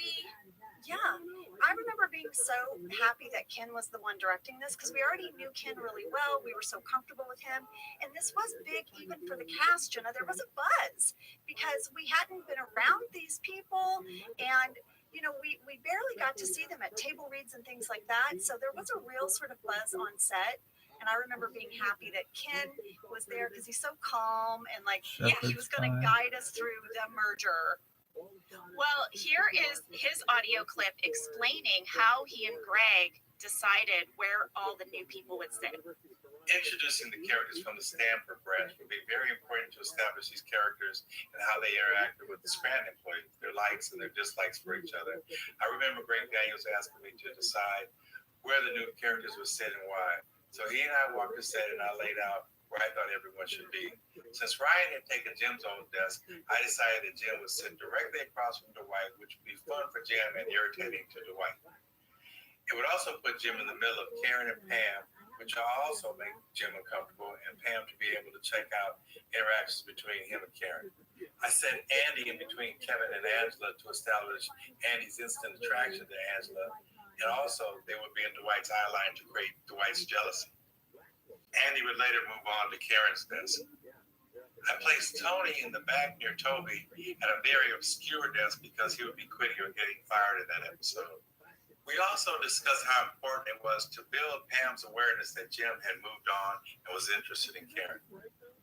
I love how much thought went into where everyone sat. I love it so much. I love the idea of, depending on which character, who could see who, right? Yes. Yeah. And thinking about it from Pam's perspective, and I remember sitting at the desk, and there's even a moment in the episode when Pam realizes she's not going to be able to see Jim's face anymore. Yeah. There's a whole deleted scene about that, lady, where you actually come up to him and you're like, this is kind of weird. I just stare at your back now. It's yeah, Really? it's a great deleted scene, and you and Jim start doing a bit, and then Ryan's like, can you guys stop? I'm just trying to get some work done. It's really Oh my awkward. gosh, I want to go back and see that. Yeah. Because also after I heard Ken's clip, I was thinking about how, wow, so now Pam can see Karen's face. So if Karen is making flirty googly eyes at Jim or something, she doesn't know if Jim is reciprocating or not because she can only see the back of his head. Yeah. So in terms of Pam trying to track this relationship going forward, she's only going to have that one thing she can see. It's just, I love all the thought that goes into these choices. Yes, and some people I saw wrote in and asked why would Andy sit in Oscar's desk and where is Oscar? But you have to remember, Oscar is on his paid vacation leave. Yeah. So his desk was available. Yeah. Although I will say this, Angela, someone wrote in to note that the character of Hannah is technically an accountant. Oh, Yeah. So maybe maybe. that's another layer why my character feels so threatened by her. Yeah. There can Exactly. only be one bitch in accounting. All right. Well, I love that. Let's move on to fast fact number 2. This is the first episode featuring writer Brent Forrester. Yes, and Brett also sent in audio clips. We asked him a lot of questions, and he sent in clips as well. So all throughout this episode, you guys, we're going to have clips from Ken, the director, and Brent, the writer, which is just so fun. Yeah, I love getting to have those different perspectives. So, Angela, you asked Brent about what it was like for him to write his first episode. Yeah, this was his first episode, and it's such a huge one. I was like, Brent, that feels very intimidating. You know, you're writing the merger of Scranton and Stanford. What was that like? Yeah. And this is what he had to say. Hi, I'm Brent Forrester, the author of The Merger. I was not part of the original writing staff of The Office. Greg Daniels, the show creator, was a writer with me on The Simpsons, and he had me as a writer on King of the Hill. He brought me in season 3, and what I remember most about writing this draft was how I totally failed in the first draft to capture the tone of The Office. I was trying so hard to be funny. I wrote witticisms for every character in The Office every time they opened their mouth, and Greg was so horrified. He made Mike Schur, Jen Salata, and Paul Lieberstein, the 3 senior writers on the show, sit me down and explain to me the tone of The Office, which is the tone of naturalism, where we don't require characters to be saying funny things all the time, where we let things be dramatic for long stretches, and where we get comedy from performance above all. Well, I transformed as a writer between draft 1 and 2 of The Merger, and I learned the tone of The Office real fast. Oh, don't you love that? I love that. Yeah, I got it wrong. They kind of like let me know what was what, and then I gave it another try. Well, what people should know is that Brent went on to be a co-executive producer of The Office. He ended up running the show with Paul Lieberstein, so he figured it out. He figured it out. Yeah, he did just fine. That's right. Okay, I'm so excited. We're going to have more clips from him coming up too. Yeah. Fast fact number 3, let's talk about the transfers from Stanford. Yes. Okay. Stanford. Here are our new characters. We have Tony Gardner, played by Mike Bruner. We have Ursula Burton, who plays Hannah, and we have Wayne Wilderson, who plays Martin Nash. Now, you might recognize Mike Bruner because he did have a small scene with Rashida in an earlier episode. Hannah was in the background of a few scenes over in Stanford. She had this storyline and some deleted scenes with Jim, but they had been cut. Yeah. And then you might recognize Wayne because he had a big recurring role on Veep. And by the way, now he's in Greg's new show, Upload. Nice. And I want to take a tangent real quickly, Angela, to say that I'm really loving Upload. It is, I know it's like sci-fi-y, but I'm super digging it because I realized something about my sci-fi thing. What?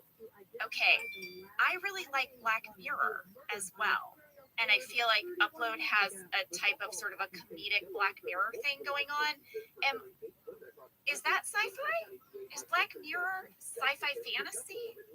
Yeah, I would say it is. It's a lot of like alternate realities and sort of yeah, it is. I think it is. Okay, is Handmaid's Tale sci-fi fantasy? Oh, See what I'm saying? This is the category that I like. I like a tiny spin. I love zombie movies. I love a tiny. I feel like zombie is horror though. I know, but I feel like it's falling in this new category that I want to designate, which is like it's some of life as we know it, and then some new rules. Slightly altered reality. Altered reality. I'm doing a lot of reality. gestures right now. You are. I wish you could see Jenna. She's like cupping the air and then like spinning it over her head like it's a world, a ball. I don't know what's happening. This is reality, and Yeah. then this is altered reality. Here's the thing, Jenna. Handmaid's Tale, I don't think you can handle it. I watched it. It's fantastic. I couldn't sleep at night. I was like, oh my gosh. Oh, I watched one episode of Handmaid's Tale, and I had nightmares for 3 nights. Oh yeah. Oh yeah. And I've seen a lot of horror films, but that got in my head. Holy moly. Okay, So, but here's what I'm saying. I feel like there's a tangent. Here's what I will not let go. I think there's a tangent of sci-fi that I'm super into, and it's altered reality sci-fi. okay. Fair enough, lady. Fair enough. Also transfers that you have to mention are Karen Filippelli and Andy Bernard. Oh my gosh, of course. Yes. Yes, we have those guys coming over as well. So it's a total of 5. A total of 5 new employees from Stanford that come to Sprint. We had a fan question from a lot of people. Jesse K, Seth Anderson, Connor McCulloch, and Molly Frank all asked, did the writers and cast know that Martin, Hannah, and Tony, those 3 of those 5 transfers were only temporary characters? Yes. We did. We did. We didn't know how many episodes, right? But we knew they were going to be part of this new wave that came over that Michael slowly alienates. Yes, I remember that there was a conversation that was after the merger, each week, one of the new employees would quit until we were just left with Andy and Karen are the 2 people who would stay. All right, lady, maybe we should take a break and then let's get into this episode because I have a big catch right out of the gate in the cold open and I'm really excited to talk about it. All right, we will take a break on that and we will be back with Angela's big catch. Big catch! Oh, wow.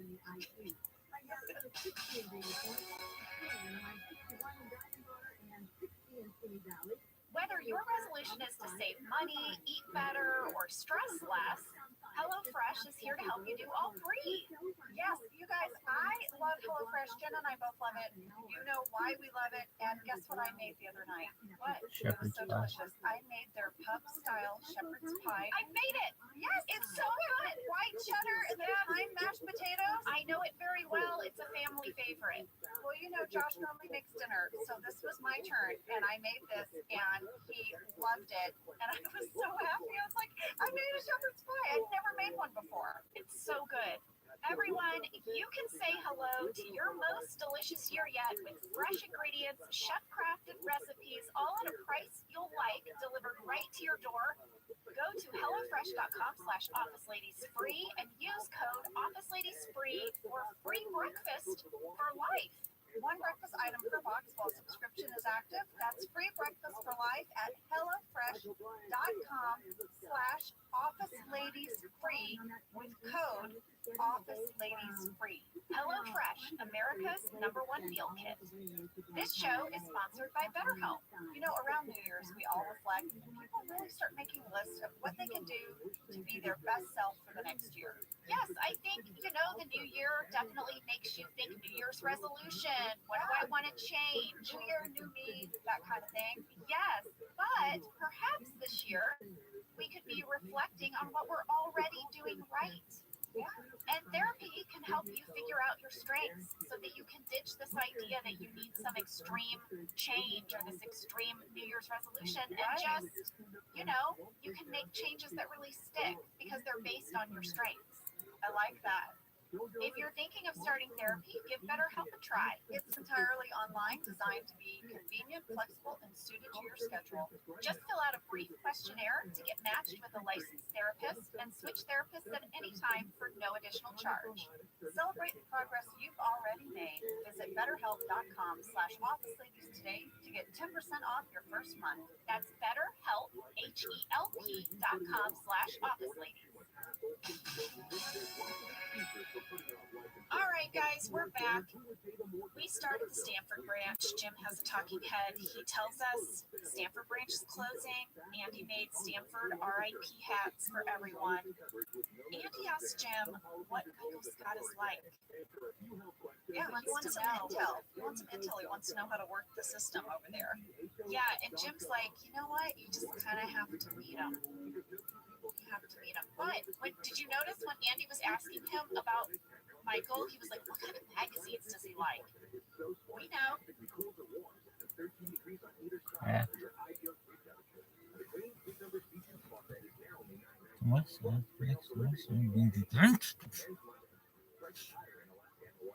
Why do you do that? I'm scared. I don't know. I'm just bored. Are you scared? You're very anxious. Yeah, he wants some intel. He wants some intel. He wants to know how to work the system over there. Yeah, and Jim's like, you know what? You just kind of have to meet him. You have to meet him. But did you notice when Andy was asking him about Michael, he was like, what kind of magazines does he like? We know. We know what magazines. American Way. He loves Craft. Yeah, he loves American Way. If Jim had given Andy the list of magazines, would that have helped Andy? I feel like if someone gave me Michael's list of magazines, I would be like, I'm even more confused about this person. I'm intrigued. Who is this person? So then Jim and Karen, they have a little moment. They agree this is going to be a big adventure. Karen gives Jim a real flirty flirt look, but Jim doesn't see it, right? But like she's hiding. They high five. I feel like Karen flirts and then Jim high fives, which for any woman like that's into a guy, if you flirt a little and like maybe cut some eyes at him and you get a high five, it's like beeper. I'm like, Karen, there are so many signs here. Don't do it. We're gonna get into something I've started tracking called Wishy-Washy Jim. Oh, well, welcome to the club. I mean, he's been wishy-washy for a long time. Yeah, but he does a lot of super big wishy-washies in this episode. All right. Now we're back in Scranton. Toby has come up to Pam at reception, and he's talking about how he completed his run. And I have a catch. Oh, man, is this what you teased us about before the break? This is what I teased you about. It's now I've set it up. It is going to be so lame. But at a minute 6 seconds, New plant alert. Angela alert at front reception. You have a friend in Hadley Lock who wrote in to say, Angela, is that a new tree at Pam's desk? Hadley, it is a new plant. It's in a maroon ceramic pot. Like, not just like, usually Pam's plants are just in like that plastic crap that comes from the store. You know what I mean? Yeah. This is in an actual pot. But Hadley, my friend Hadley, did you see what happens to the plant later in the episode? What happens? Where's it go? Hadley, did you notice that at a minute 6 seconds, there's the one plant, but then go to 5 minutes 25 seconds? It's a totally different plant.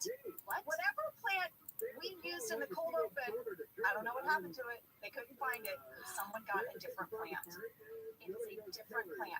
The plant at a minute 6 seconds is like small light green leaves, and then at 5 minutes 25, it's the big dark green kind of leaves, and it's in a different pot holder. It's in like the clay looking pot holder.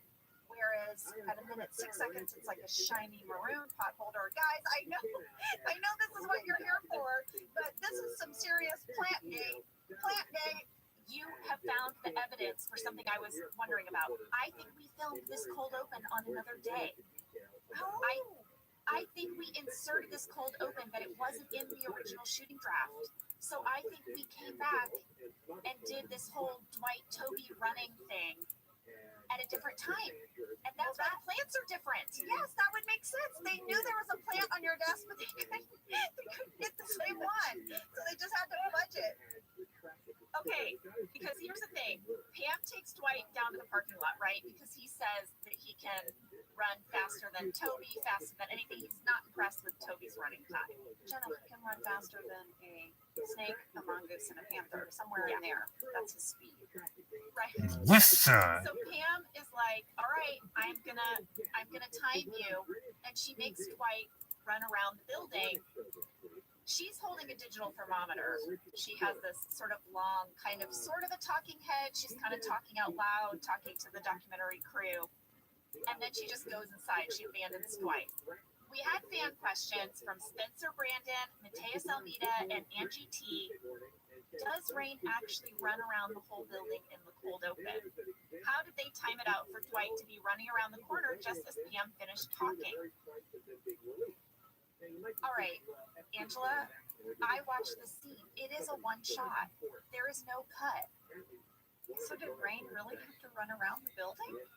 Well, you reached out to Ken Whittingham, right? And you asked him what he remembered, and he said he did not film this cold open. No, which again is further evidence to you that we filmed it on a different day. So someone else had to direct just this cold open because it was an insert, right? Yes. I was trying to remember shooting this scene, and I have a memory that, yes, the reason I'm talking kind of so slowly is because Rain really had to run. Yet at the same time, I didn't think he ran around the whole building. So I reached out to Rain, and Rain said he cut through the warehouse. Oh, that's So smart. if you notice, the camera pans to me, and he cut through the warehouse, through the building to the door on the other side, and then he ran around the corner. So he was still running a significant amount. Here's what I also thought when I watched that is, once again, Pam has become the gem of this office. She's the prankster now. She's timing him with a thermometer, making him run around the building. Pam is Jim. Oh, I bet she can't wait to tell Jim what she did when he finally gets there. Too bad he's not going to want to hang out with her. Sorry. Doesn't engage. No, we'll get to that. We'll get to that. All right, so now here it is. Dwight and Michael, they're prepping the office for the new arrivals. They're going around, they're putting name tags for everyone. There's gift bags. I have to think the party planning committee had to stuff those bags with pencils and coupons. You know, I wanted to discuss the gift bags, Angela, because I thought they were a really nice gesture. I think they are too. I sort of appreciate, we have to go out of town a lot, right, for work. And I always appreciate when the film company or the television company, they'll put like a little binder full of local restaurants and attractions for me to thumb through as I am now about to spend 2 months in this location that I don't know. I think it's lovely to offer people little local coupons, suggestions of where to eat. Very thoughtful, Very nifty bag. thoughtful. I'm the type of person, if I check into a hotel and they give me a bottle of water, I'm like, thank you. I don't know. I love small gestures, and I think this is really sweet. I do too, and I feel like it just doesn't get the sort of appreciation that it should. The nifty gifty bag. I thought it was very one thoughtful of lady's Michael. left, baby. Also, I want to start using Nifty Gifty. That is a fantastic phrase. Nifty Gifties. Nifty gifties. Look at this. Nifty Gifties. What is Okay. So as they're walking around prepping the office, Dwight suggests Michael fire Anthony Gardner before noon to consolidate power. But Michael's like, I'm not going to do that, Dwight. I'm not going to do that. But he's planting the seeds. Someone must go today. That shit's Aquaman and Okay, so Dragon. at 4 minutes, Pam enters What the in. hell She's happened carrying here? food. Gosh, Michael asked her to set it all up in the conference room. Jenna, you're holding 2 really big grocery bags. Yep. And I have what I like. I have what I'm going to start calling a random prop alert. Yep. Jenna, you know the story behind those bags. Oh, you yeah. You and I both know. Those are fakey bags. They're fakey bags, guys. They're fakey bags. Here's what we mean. Those bags, they're made of this material that won't make any crinkly noises. Yeah. It's super weird. It's almost like a fabric, but it's really stiff. Yeah. That's How what would she you said. describe it? I don't know how to describe it. It's like it's sort of like a stiff fabric felt kind of exterior, but as soon as you spot one, you'll spot them in every show you ever watch. I'm telling you guys, any show you're watching where someone goes to the store and comes in with like anything that looks like a grocery bag, it's the fakey bag. Yeah. Because the real bags make too much sound for the sound engineers, for the boom operators. So the props department came up with these kind of fake bags, and every single TV show uses them. You'll see. They fascinate me. The first time someone handed one to me, I was like, what is this item? What is this made of? This fabricy, stiff, felty, fake grocery bag. Yeah.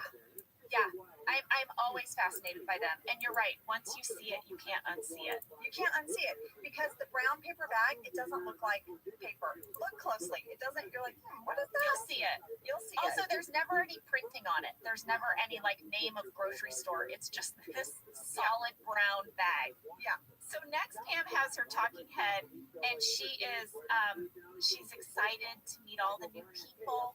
She's excited to see her old friends. She's definitely in a good mood. We had some fan questions. Okay. Alice, 64, Jessica Scott, Harrison Perez, Amy Ardilla, and Jamie Kearns all asked about Pam's hair. They noted that Pam's hairstyle changes from the little smaller scrunchy curls to bigger, smoother curls. They wanted to know if this was intentional for Jim's return. Oh yeah, for sure. Someone changed it up and then decided to wear a sweater that her mom made her, because that's how you zhuzh up when your fella's coming. Let me get that sweater my mom knitted me with the extra big button right in the middle. The button is so huge.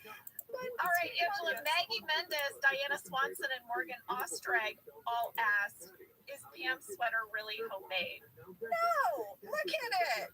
No. I thought they could have done a better job of finding you a sweater that looked a little look at bit this more muscle. Well, that was a store-bought Duh. sweater. They did alter it a little bit to try to make it look homemade. The giant button Possible. was an ad. Oh, well, great job. Oh my All gosh, you I do am is not that? throwing shade. I'm just Easy as saying fuck. Isn't that crazy? the sweater was hilarious. And to me, Listen, Fuck is the this shit? wardrobe department did not have time to knit me a sweater. I mean, they got the script. What are they going to do? I guess they could have tried to find some homemade sweaters. We did try a bunch on, but here was the other thing. They wanted the sweater to be flattering. You know, like they wanted Pam to look cute for Jim. And so this was our compromise. A store-bought sweater that we altered a little. Mom, I need you to knit me a sexy sweater. Exactly. It has to be sexy, Mom, and only one button, please. Now here's something no one brought up, but I totally noticed. Purple eyeshadow? Oh, purpley eyeshadow and a little gloss on the lip. Well, I noticed the gloss, but clearly all I notice are lips these days. So that's where you're at, and That's where I'm at. Well, you know, the new transfers start to arrive. And Jenna, we like to track things. I just want you to know, I tracked, and Michael insults every single person except for Andy. we have a series of racist and sexist microaggressions courtesy of Michael Scott. Here they are. He tells Hannah her ball and chain is over here. He calls Tony Gardner the big guy. He tells Karen she looks exotic and asks if her father was a GI. And then he tells Martin Nash that he will show him where all the slaves were. Michael manages to find a way to start everyone's first day with a completely inappropriate comment. Michael! Well, Pam can't do her trick where Michael gets the redo. You know how Pam doesn't put a call through the first time because his first instinct is always the wrong instinct. Yes. Hannah arrives first. Michael shows her to her desk. Yes, and he walks her to her desk and they walk past accounting. 4 minutes, 41 seconds. Kevin is at his desk, but Angela is not. I mean, I feel like, what?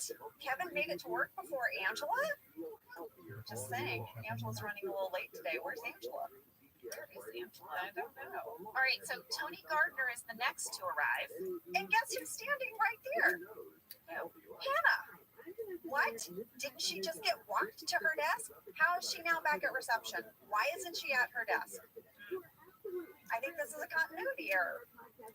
I didn't notice it, but in hearing it, I'm going to have to agree with you. Yeah, all of a sudden she's right back. Now Karen arrives and her and Pam, they kind of immediately hit it off. There's like some nice banter. If not for Jim, Pam would finally have a friend in the office, right? She would have another woman around her age who is nice to her. Yeah, who she can have a conversation with, because I think Kelly is nice to you, but Kelly just wants to talk about, you know, Brad Pitt and Angelina Jolie's baby. Yeah, I guess that's true. Kelly is nice to Pam, but they don't have a lot in common. Karen is someone she could actually be friends with.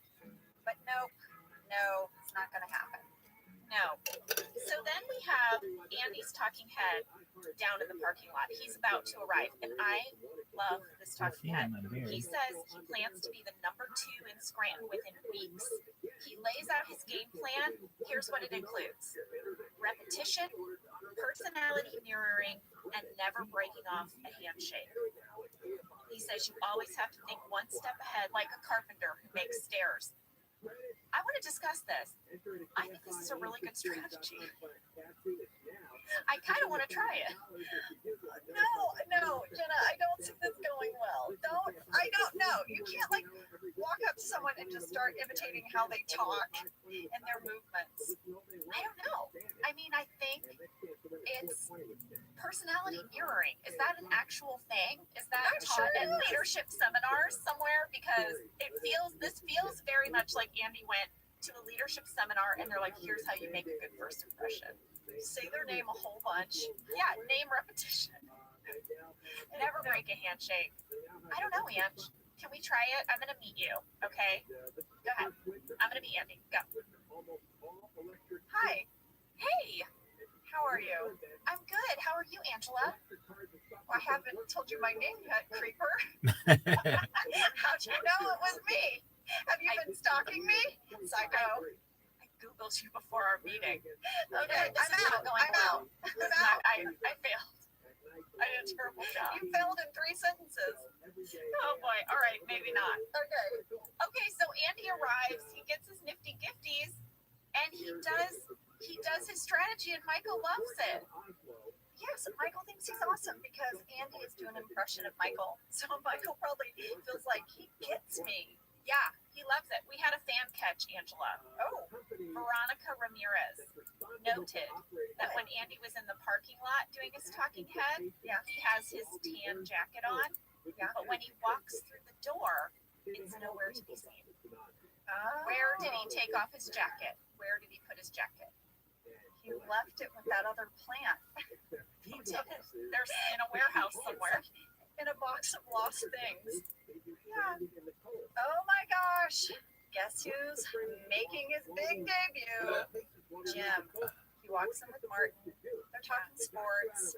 Pam does a cartwheel to get to him And hugs him. Leans into his arms, really. Yeah, I was gonna say this is not just a hug. She throws herself on him. Yeah. But can I say something? Say it. 7 minutes, 27 seconds. I have a giant zit next to my chin.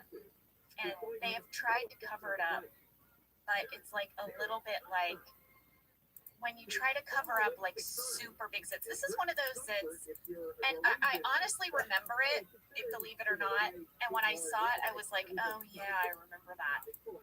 It's one of those zits that feels like it's throbbing on your face. Oh yeah, no. And you zit that has a heartbeat. That's what I call it. It has a heartbeat. Yeah. And you can't squeeze it because it's so underground, but it's like a beacon shining off your face.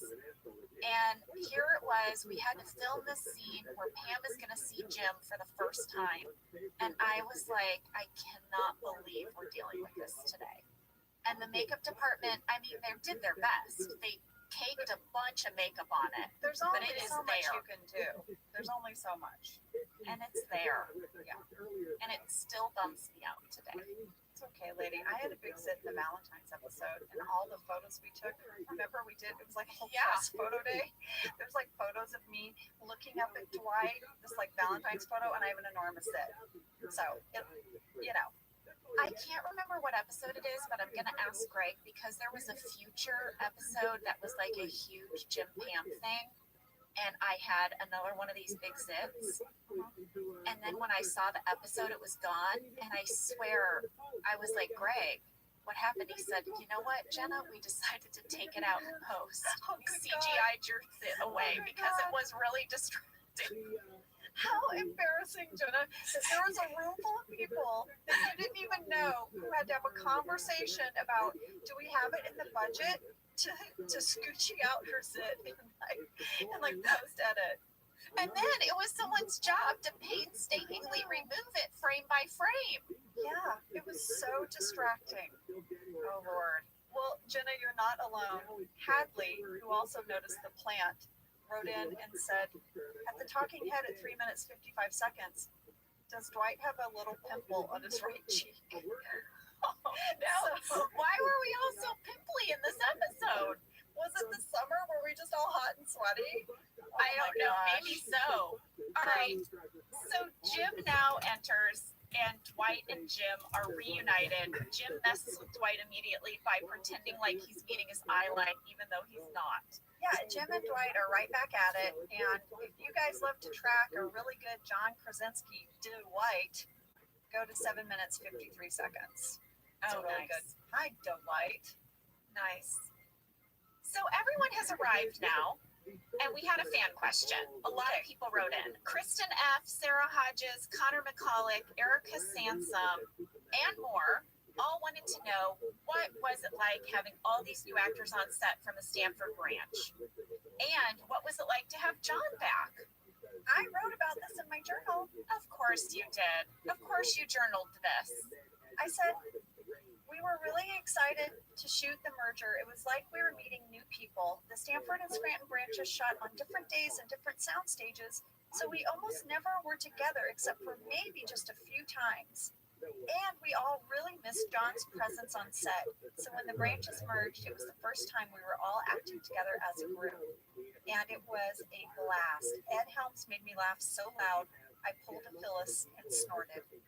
Oh, I love that. Yeah, it was great. It was great to have this new energy and new people, and I just have such fond memories of it. Yeah. I will tell you the place where I snort laughed when we get to it. Okay, good. I wrote a little note. Can we talk for a second about one of my two favorite scenes in this episode? Yes. It is the Ryan Jim desk dance. Oh, Where yeah? they both set their bags down on the same chair. Yeah. I I love it so much. They're both doing that sort of like polite thing, like, "Oh, I'm sorry. Was this you? You're sitting here now, or did you?" And then Ryan ends up getting the desk, and I love his talking head so much. I talked a little bit about this with DJ, where I said, as an older person, I am looking back on The Office, and I'm super loving the character of Ryan. I don't know what it is. I think maybe when you get older, you give zero more often, and I feel like Ryan gives zero. I feel like you're connecting with Ryan because you feel like you finally aged to this place of 0 Fs. Exactly. I think that's what it is. And I just love his talking head. And he's like, "Yeah, Jim's a nice guy. That's why I got the desk." Yeah. And I'm like, "That's so funny." Okay, I want to say something. In the script, there was a different talking head. Oh, what was it? So that talking head that made it in was an alt. Okay. The talking head in the original script, Ryan was supposed to say, "Why? Because this is Ryan's desk now." Oh, I like it. I like the one that made it in better. Me too. Yes, Me too. it's I more like layered. the alt. Yeah. More layered. Well, Jenna, up next is a pretty big moment for the characters of the show because we have two adversaries meeting at 9 minutes, 7 seconds. Dwight and Andy. Yeah. Neither will break the handshake. That handshake goes on forever. They see that they are each other's enemy. They know it immediately. I love that their rivalry is born out of a competition for who has seen more films or appreciates movies more. Well, a director has more power. That's Andy's Right. whole thing. Yes, but Dwight has seen 240 films. So Over 240. over 240. Yeah, I'd love to see that list. He's got a spreadsheet. Okay, well, we are coming up to one of my very favorite scenes in this whole episode.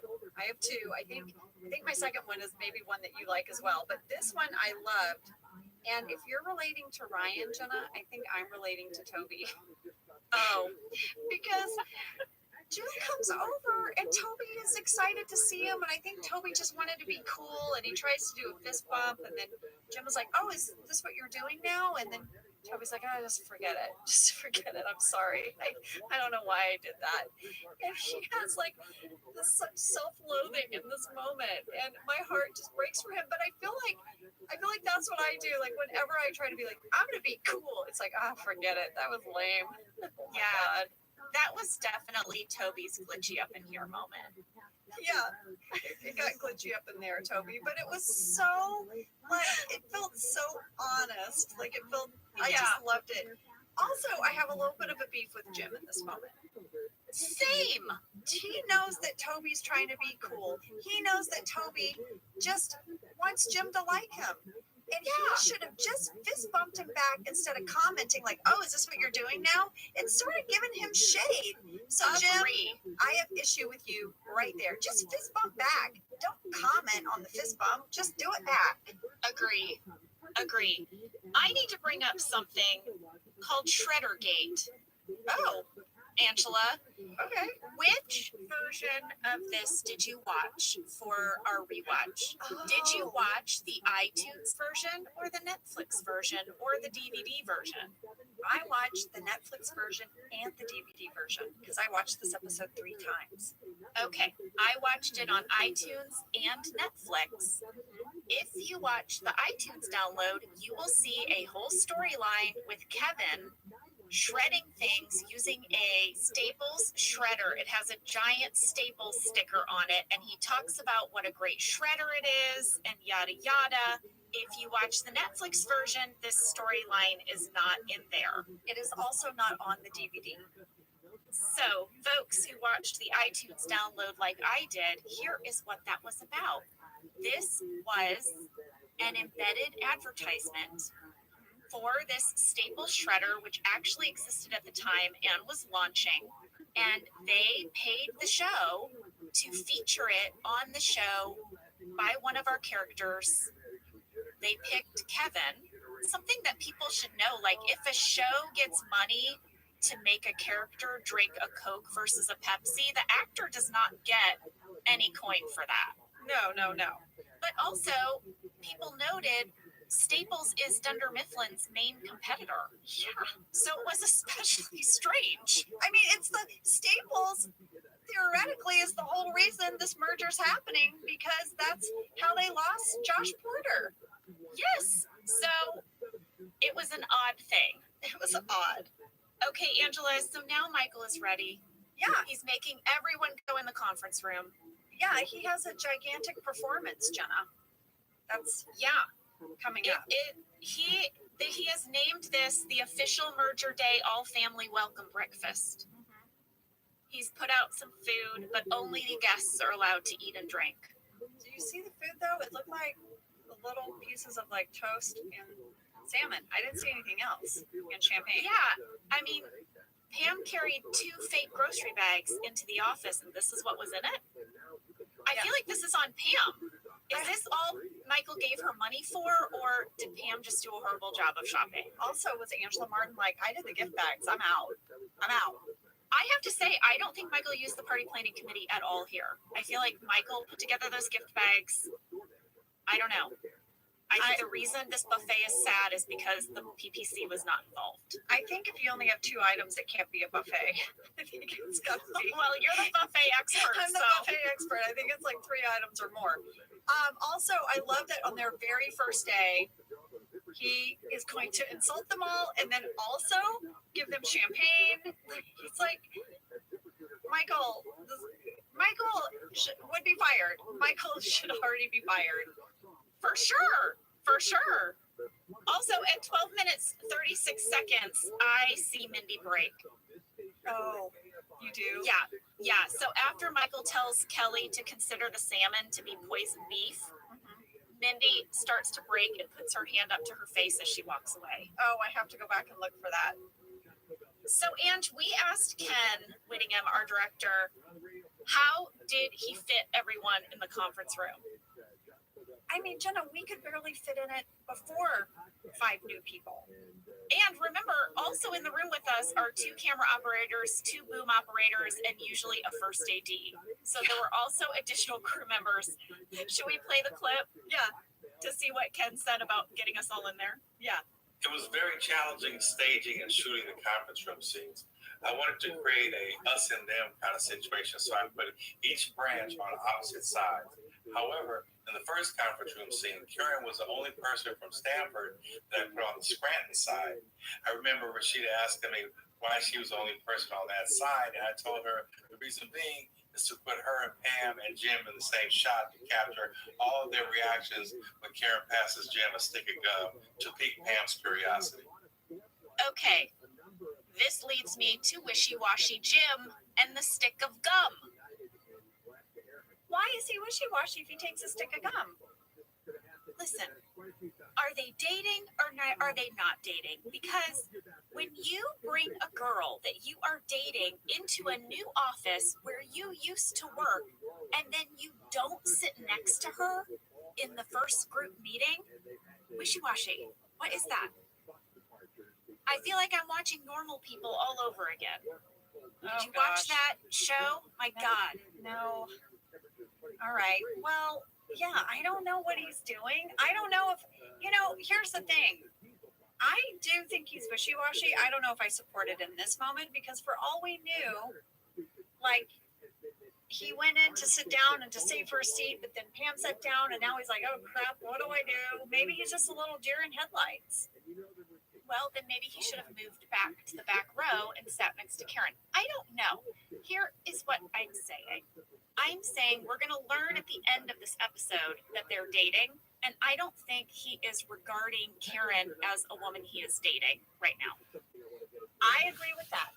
Also, he doesn't even say who he's dating at the end of the episode. That too. He doesn't even own that. So Wishy-washy Jim. Wishy-washy. I actually got to sit next to Rashida in this scene, and it was really fun. She was great. We got to chat in between takes and stuff. So I remember being excited. Oh, well, that's very nice. So Jim's loss was my gain. So there you go, wishy-washy Jim. There you go, wishy-washy Jim. Should we talk about Lazy Scranton, Angela? I can't wait to talk about it. This made me laugh so hard. And of course, there had already been Lazy Sunday on SNL, so this was like inspired by Lazy Sunday, and it made me laugh so hard when we watched it. So many of Michael's bits are based on the bits of Saturday Night Live and or other comedians. He really writes no new material. He thinks he's a world-class comedian. I mean, Because he just restructures and redoes other people's bits. but he truly thinks he's like an amazing comedian. He even called this meeting, which should be just like a new employee orientation meeting. He calls it his gigantic performance. Yes. Yes. Michael reminds me of a cruise director. Oh gosh. Wait. That's perfect. That's all you need to say. I'm sure there's a story here, but that is the best example. Michael is a cruise ship director. Yeah. What? Yeah. You have to tell me the story. What happened on the cruise ship? Well, I took a cruise. This was when cruising was still happening. And our cruise director, like 15 years after Austin Powers had come out, his bit was to dress up like Austin Powers and be like, "Oh, behave." Oh my god. And I remember thinking, like, has he been doing this bit for 15 years? Or where is I don't know. And then, of course, there was some Borat thrown in there. It was like watching Michael Scott live. But I'll tell you what, by the end of the cruise, I don't know. This guy, I was on board. Like, by the end of the cruise, He was like, yeah, baby, yeah. You were like, I'm in. by the end of the cruise, I was full on doing like a scavenger hunt with my mom and my sister. It was a cruise I took with my mom and sister. It was like, a girls trip. Yeah. And we were with a bunch of other strangers and we were doing this scavenger hunt. And like my poor sister is gonna be so embarrassed to tell this story. The thing we had to find was just like a piece of woman's clothing. So my sister took off her bra and like took it out of her shirt, was like waving her hair, and she's like, "Wait, get it!" And we were like, "Oh, behave!" Oh my god. It was insane. I love that story, Jenna. And you know what? Having now competed with your family in Family Feud, Yes. I know how competitive everyone in your family is. I believe We that are. Emily was like, "Oh, we will win this if I have to take my bra off. We're gonna win." She was, and we didn't win. Oh, I'll say, well, sadly, but we gave it our best you effort. sure did. All right, so we asked both Ken and Brent what they remembered about filming Lazy Scranton, and here's what Ken Whittingham had to say. One of my favorite scenes in the episode was creating the Lazy Scranton video, which was inspired from SNL's Lazy Sunday sketch. We kind of went off script and created a bunch of really funny extra scenes to make the video really hard to watch for the Thunder Mifflin employees. Unfortunately, we couldn't use all of them. Hold up, are you telling me there's extra footage from this? Yeah, there must be. I need an extended cut. I want the extended cut of Lazy Scranton. I know because this was one of those moments where Rain and Steve got to go off on their own and shoot a bunch of stuff, and we only got to see what the audience sees. We only got to see that final version. Yeah. Ken, I want those extra scenes. All right, well, we also asked Brent, and here's what Brent remembers about shooting those scenes. What I remember about shooting that Lazy Scranton video was just being in awe of Rainn Wilson and Steve Carell as performers. These guys are such serious actors, and between takes, they would be talking about this performance like they were the Royal Shakespeare Company, and then the director would yell action, and they would suddenly become these cartoon characters bouncing off the walls like Bugs Bunny, and then cut, and suddenly they're inside the actor's studio for about 2 minutes, and then action, and it's Benny Hill. It was so wonderful to watch, and it ended up, I think, in a kind of classic little bit of comedy film in the middle of the episode. I wish we would have asked them also about the little clip of Michael doing the Scranton Witch Project. Yes. Because that's something else they filmed. And I'm sure Steve did a whole bunch of stuff that didn't make it. Well, speaking of stuff that didn't make it, Brent sent us in some insight into something that I saw in the script, which was Michael went on to do a magic show for us after showing us Lazy Scranton. But we'll let Brent tell you about it. what I remember about filming this episode is that we ended up with too much comedy. The premise for Michael Scott was so perfect that he would have these new employees and a new audience to perform for and impress that we just ended up writing too many comedy bits for him. And I remember one that made us laugh so hard. We had made a giant deck of cards for Michael Scott. And in the conference room, he says, if you put your heart into your sales, you will be a king of hearts. And then he has an employee pick a card, and it is the king of hearts. And he says, and if you all put your hearts into your sales, then you will all be a king of hearts. And he flips his deck of cards over, and they're all the king of hearts. And then he acts like he's blown their minds, when in fact, he's just done the worst magic trick ever. It was so funny, and we just had no room for it because the episode was so packed with good stuff. Angela, I remember shooting that. I remember the giant deck of cards. Yeah, and how he fanned them all out. Well, it's in the deleted scenes. Oh, it is? We can Yes. watch that. Oh, Yes. good. So if you have the DVDs, that one made it. I remember Steve's handling of the prop of the cards and the Kings of Hearts and how he did just like the worst magician handwork with the cards. I just remember trying so hard not to laugh. It was Yeah. so hard to not laugh. All right, lady, that kind of sums up the first conference room meeting. Oh, there's going to be another one, but should we take a break and then we'll come back? Yeah, let's take a break and come back because Andy continues to try to win over everybody. We'll talk about that when we come back.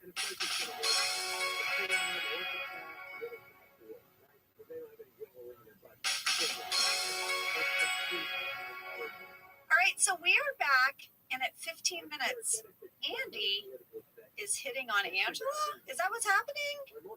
Yeah, he has put a cat dressed as a cowboy as his screensaver. Yeah. And he compliments your smile. I would smile. Look at my face. I remember doing this scene, and I remember Ken Whittingham and Britt Forster and I just brainstorming a little bit. How big would my actual smile be? You know what I mean? Like, sure, it wouldn't be just like, it couldn't be a smirk, it couldn't be a full smile. It sort of was like this pursed lips, barely reacting, but slightly amused. So we did a few takes of like me sort of like trying to not smile but seem like I'm somewhat happy.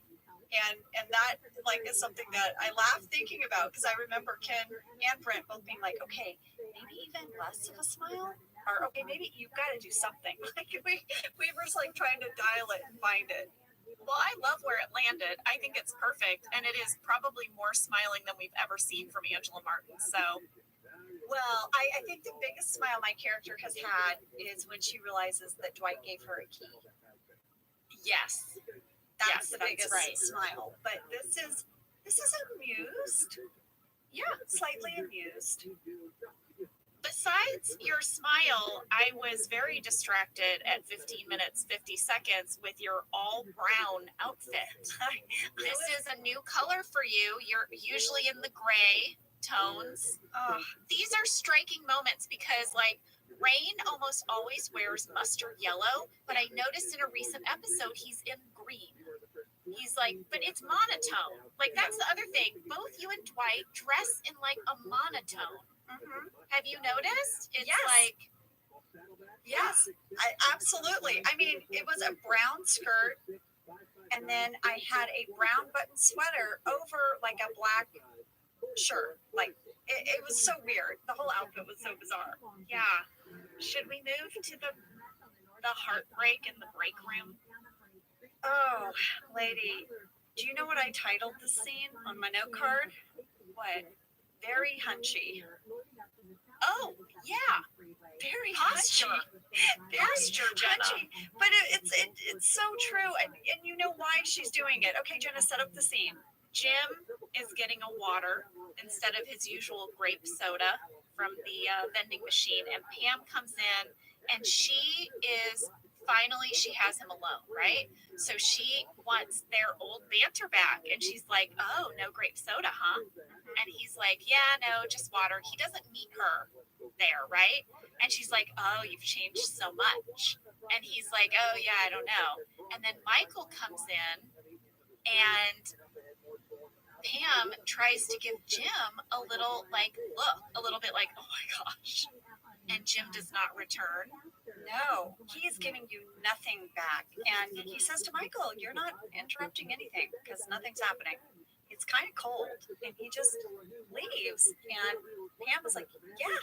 And then, Jenna, it looked like if you could have crawled inside your sexy sweater that your mom had knitted you, yeah, you would have. Because you hunch way into yourself. And I was like, oh, Pam, so hunchy. There's a country song here called Heartbreak in the Break Room Getting Hunchy.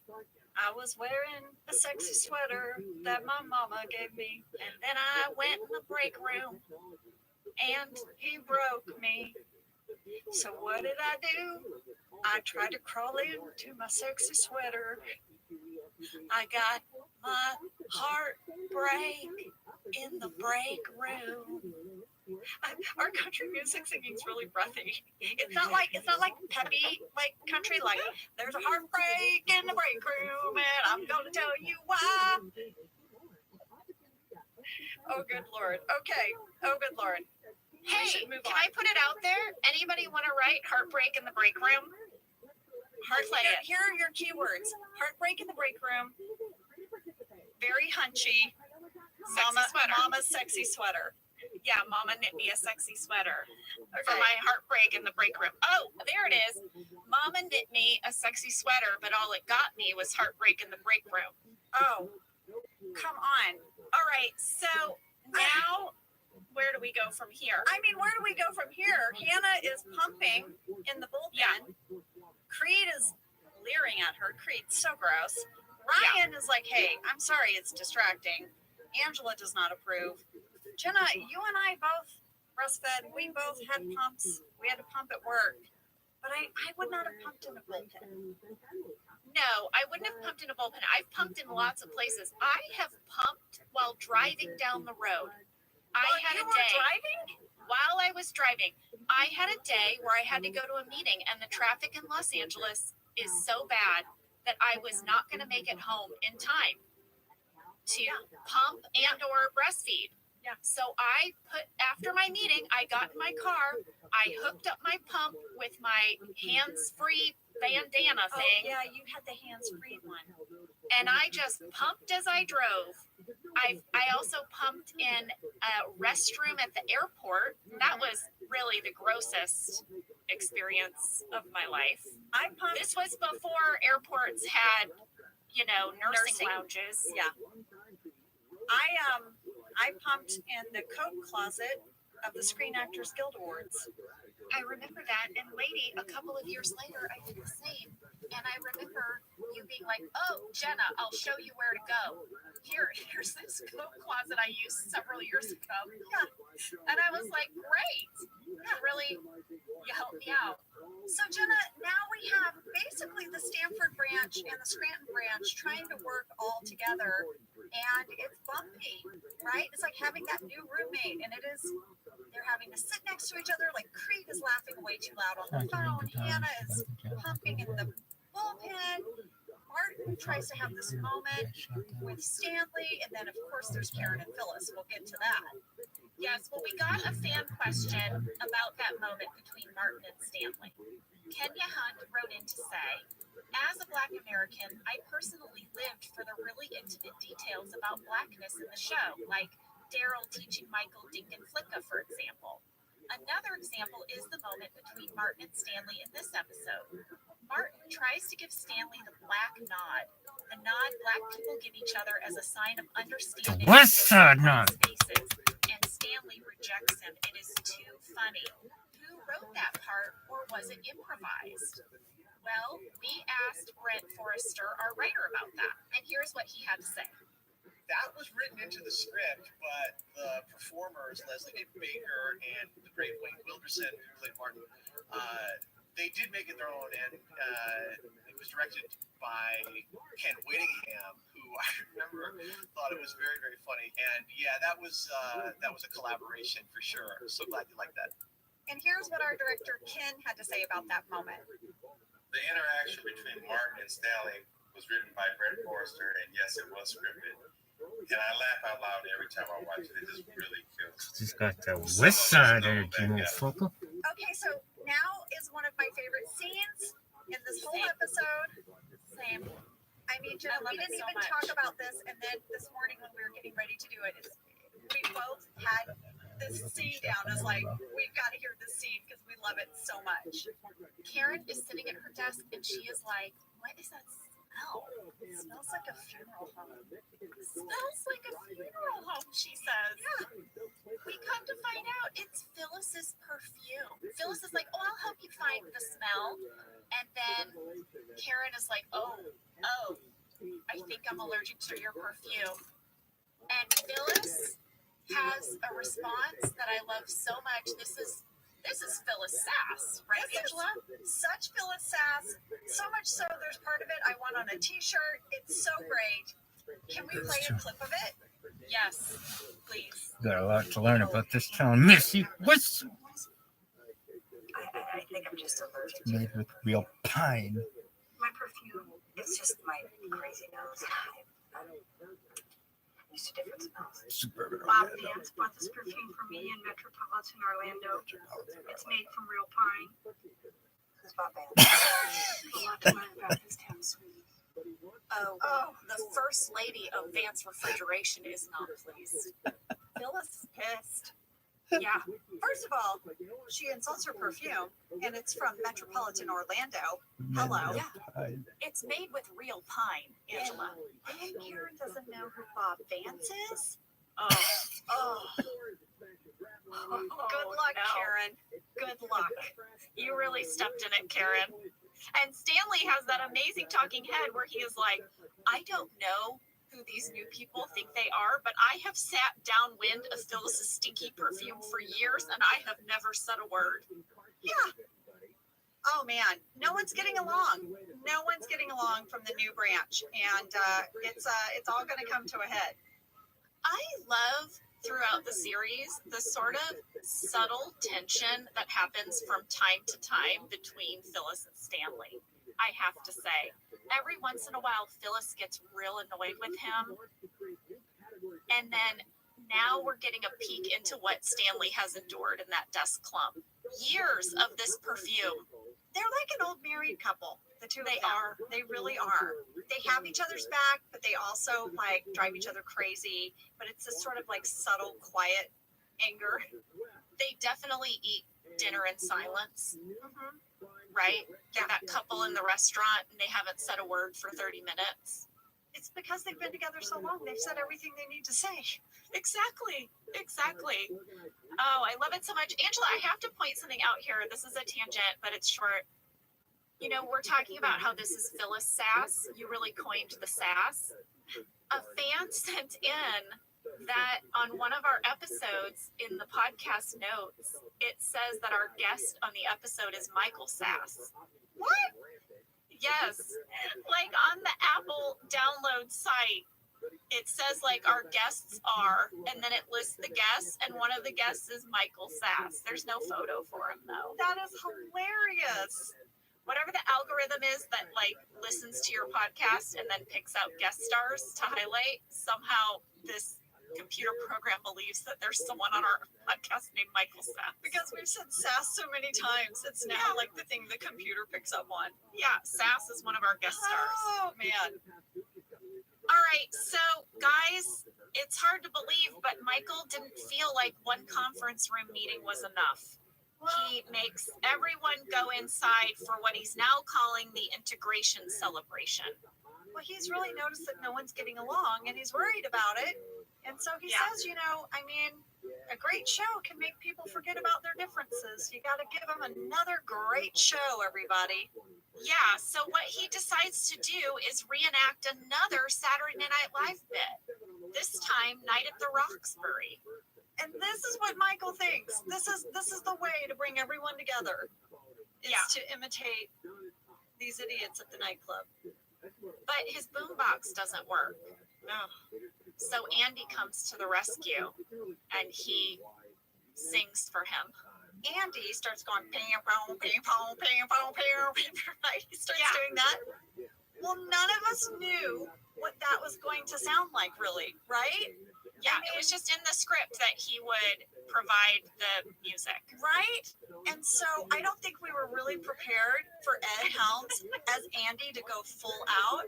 And we lost it. And that's when I did my snort laugh, because we're all in this little room and it's totally quiet. And then with full commitment, Ed is like, ping pong, ping pong, ping pong. It was like so crazy.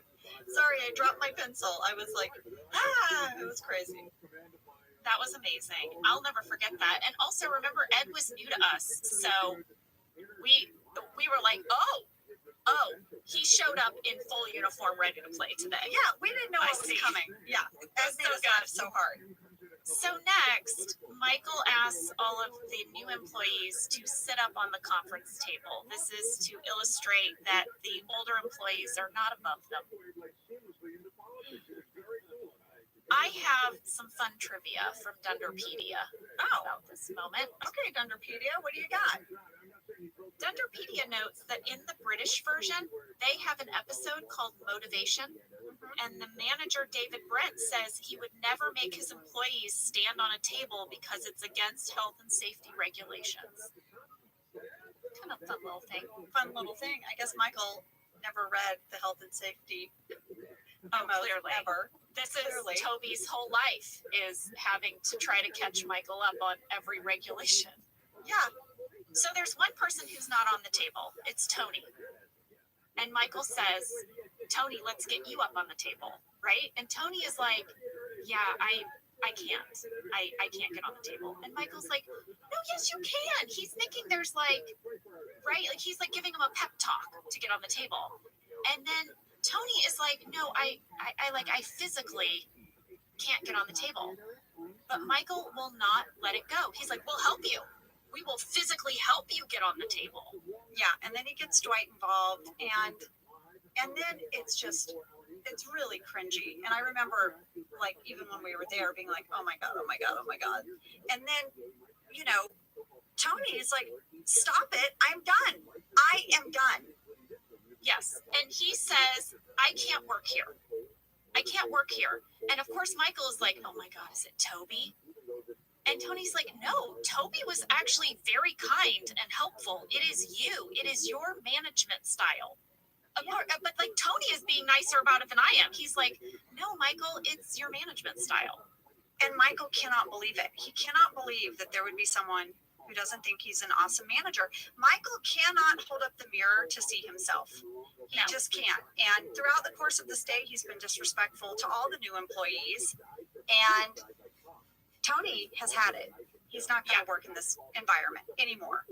But of course, Michael gets hurt and embarrassed and turns it around and says, you know what? You're fired. I'm firing you. To Dwight's delight, Dwight is like, that's what I said. I said we should fire him. So Dwight takes it as a win. And Tony is just like, I can't even. Yeah. And you start to see that Hannah is like, yeah, he's got the right idea, right? Yes. And it's unraveling. All of this is unraveling, and Michael is starting to spiral. Now, we had a few fan catches and questions about this scene. First, I'm going to give you this fan catch from Luke Jensen. He says, I noticed a potentially huge mistake in season 3, episode 8, The Merger. The episode depicts the entire merger day, and Tony Gardner gets fired, right? Yeah. But then in the Threat Level Midnight movie, Tony Gardner is playing the piano. How is it that Tony Gardner ended up in this movie of Threat Level Midnight? There's no way that Michael filmed Threat Level Midnight on this one merger day, right? Great question. That is a great catch. This is a great question. Here's the thing. BJ Novak gave an interview about this. Oh. BJ said that the writers thought that it would be very funny for Tony Gardner to have a cameo in Threat Level Midnight. And they have this whole weird backstory as to why he appears in Threat Level Midnight. They think that Michael had this realization and he called up Tony Gardner and apologized profusely for the way he treated him. and then said, "I would like to offer you a role in my movie." And Tony was like, BJ in the interview says, like, in his mind, Tony was like, either like, well, I don't know, I have nothing else better to do. Like, maybe he's bored. He's like, maybe he wanted to be in a movie. Maybe he was an aspiring actor on the side. Maybe he's a cinephile and was like, yeah, I'd like to be in a movie. Yeah, Why not? I'll be in your movie. But that this was like a choice that they would have this person that Michael wronged in an earlier episode have this cameo in Threat Level Midnight. I like it. I like it. So there you go. I want Michael to have growth. I want him to learn and evolve. Now, here's another fan question from this moment. At 22 minutes, 56 seconds, Tim Althouse, Sydney Pauls, Ben Pavey, Grace Bromley, and Declan Jensen all want to know who is the man wearing business attire who is standing next to Andy in the conference room when Michael fires Tony. Did you notice it, Ange? Oh, I noticed it. And then I saw all the questions pouring in about it. Yeah. Philip Centani. That's who that is, guys. He was one of our male stand-ins for the actors. It was Philip and Steven Socks were our two male stand-ins. And you will probably spot Steven in some future episodes in some scenes. And his wife Lori has already been in one. That's who that was. Good catch. Good catch, everyone. guys. Very good catch. So Michael's really bummed. He says that today was supposed to be a love union, but it's more like when his mom moved in with Jeff. And now his job is to fix it. He's got to fix it, you guys. And how does he decide to fix it? He goes into the parking lot and lets the air out of everyone's tire. And he's like, oh my God, we got punked. You know, they got us good. Come see. Like he thinks this is going to bring everyone together. Yeah, that's right. But Angela, everyone's tires except Michael's. Yes, and he got a hate note that says that you guys suck. It's from Vance Refrigeration, and that they suck. Because Vance Refrigeration would suddenly, for no reason, decide to hate on Dunder It's the Mifflin. west side. It makes so much sense. But they would spare Michael's car. Well, they saved the worst for him with the hate note, according to Michael. Yeah. And everyone's like, oh, come on. They totally know he's full of crap. Now they're really annoyed. But I guess Michael, in some way, Jenna, he was kind of like on the mark, because what brings people together more than a common enemy? Yes, the enemy, though, is Michael. Yeah. Because then you have that great scene of everybody standing around. Karen and Phyllis, they have a nice moment because Phyllis says, oh, Bob has an air pump and they're going to put air in all of our tires so we can get home. And then Karen is like, oh, you mean Bob Vance from Vance Refrigeration? And Phyllis is like, yeah, she's got it. Yeah. Everyone is starting to bond. I can't breeze past the moment, though, where Pam clocks Karen scratching Jim's back. Well, scratchy. This is what I'm saying. They're clearly dating. Why does Jim come into the new office and not tell the new woman that he's dating, that he's kissed the receptionist, and why doesn't he give Pam a heads up? Wishy-washy Jim. Kiss the receptionist? How about the fact that he told her, I love you? I know. We've discussed this. We've talked about this. Is our beef with Jim. I know, it's our beef with Jim. Well, now Michael's in trouble, though. Michael's in trouble because Jan finds out that he fired Tony when Tony was quitting. And now they have to pay Tony a big severance package. Yeah, exactly. And Michael's in trouble with Jan. And he tries to blame Dwight. He's like, well, this was the advice of my number two. And Jan is like, he's not your number two. Jim is your number two. So then Michael calls Jim, Dwight, and Andy into his office and makes it seem like he's chosen Jim to be his number two, even though we know from this phone call it was mandated by Jan. And now Dwight and Andy want to know, who's your number three? It's so funny to me that they so quickly gloss over that neither one of them is number two. They're just interested in like, well, now who's number three? Yeah. I mean, I would imagine that Dwight would have been mortified that Jim got number two over him. But I guess now he's just more worried about Andy getting 3 and having Jim and Andy over him. So everyone's leaving. This insane day is done. And Karen calls Jim. He's in his car, invites him out for a drink. Yeah. And Jim's like, wait, can I call you right back? Because he sees Pam. And Jenna, is this moment where Jim is going to try to be real with her? Maybe, but it's too little too late for Pam. She's really stung. She's embarrassed. She would have liked this information. I mean, she really would have behaved differently in this day had she known. And so she kind of cuts him off. You know, he tries to say, oh, hey, I'm sorry. I think things were a little awkward today. And she's like, yeah, no, I don't know. It was fine. I don't know what you're talking about. And he's like, yeah, well, you know, I'm dating someone. And she's like, yeah, well, you can do what you want because we're friends. And we'll always be friends. Yeah. Yeah. She was kind of cold in that moment, kind of shut him down. But, you know, I see both sides. I see her being hurt, but I also see him as being like, you're not the person I share with anymore. So I don't need to tell you I'm dating anyone. It's none of your business. Oh. Yeah. I mean, you know? Yeah. Well, Brent Forrester sent us an audio clip about this Jim Pam storyline that runs through this episode. And it's going to seem like I paid him to say this stuff. I just want to preface this clip by saying I did not know he was going to send this in. Oh, let me tell you, there's going to be like balloons and confetti going off when he mentions Jenna's name. He really admired your performance. Yes. So everyone, this is not a paid endorsement. Go ahead. If you look at the structure of this episode, you can see it was kind of designed to be a classic Office episode. It's got that big A-story performance piece for Steve Carell where Michael Scott has twice the audience, twice the family to perform for. And we knew that Steve was just going to kill it. Big performance conference room scenes. We also knew that we had this clash of 2 comedy characters who had never been in any scenes before. That was Andy Bernard and Dwight Schrute. And sure enough, that two-hander is just so funny to watch those guys performing together for the first time. But what really distinguishes this episode is the Jim and Pam story, where once again we relied for the emotion of the episode on Jim and Pam, and look at the tremendous performance that Jenna Fisher delivers here. She does so much with so little right from the start, where she says, it'll be nice to see my friend again, and you know that what she means is, I can't believe Jim and I can get together for the first time. And then watch how she discovers that Jim is dating Karen Filippelli. It's just done in little looks where she notices a piece of gum pass between them.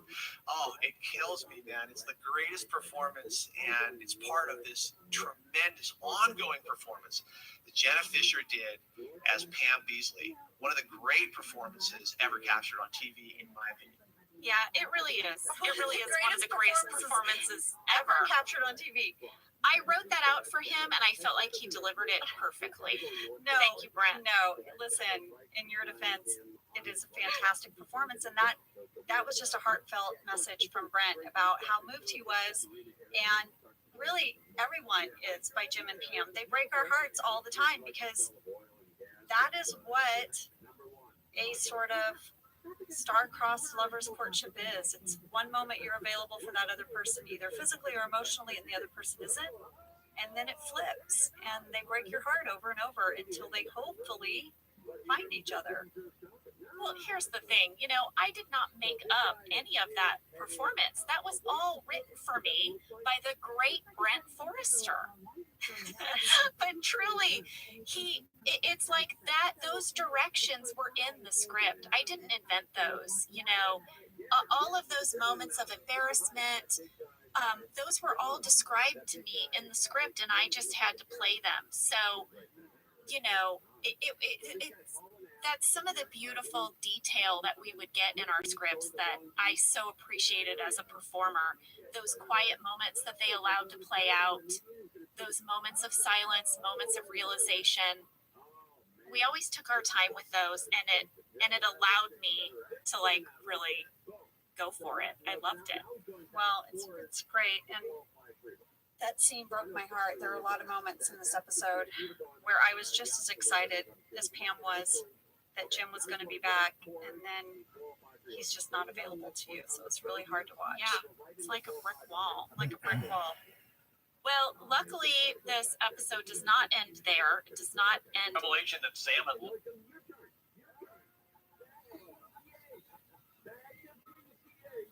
And if he turns left on PCA, he's going to go right into COB. So keep your kids, keep your dogs, keep your cats inside. This guy's left. A little nice. And you don't want your family run over by this guy. All right, coming up on PCA. And let's see what I'm betting left on or right on PCA. PCA is going to be a friend right here. And he's got to go left or right. There's in and out. Massive line in and out there. There's all these people getting their nice cheeseburgers. That's PCH in second. And he's going to go right through it. Is he going to go back? Take the big one. Did he go left or did he go straight? He's taking in that left direction. Is he on Long Beach? He did go straight, huh? That's going to go into Belmont Shore. And that's a heck of a... They're on 75 miles an hour. That's not a place to go 75. You're going to go over a big bridge here over the harbor. Oh, he's done. He's too slow in there. Very crowded. Lots of kids. So if you're Belmont Shore, keep those kids inside. Don't those kids walk out with a good stage. It's not their fault. It's not good for anybody out there.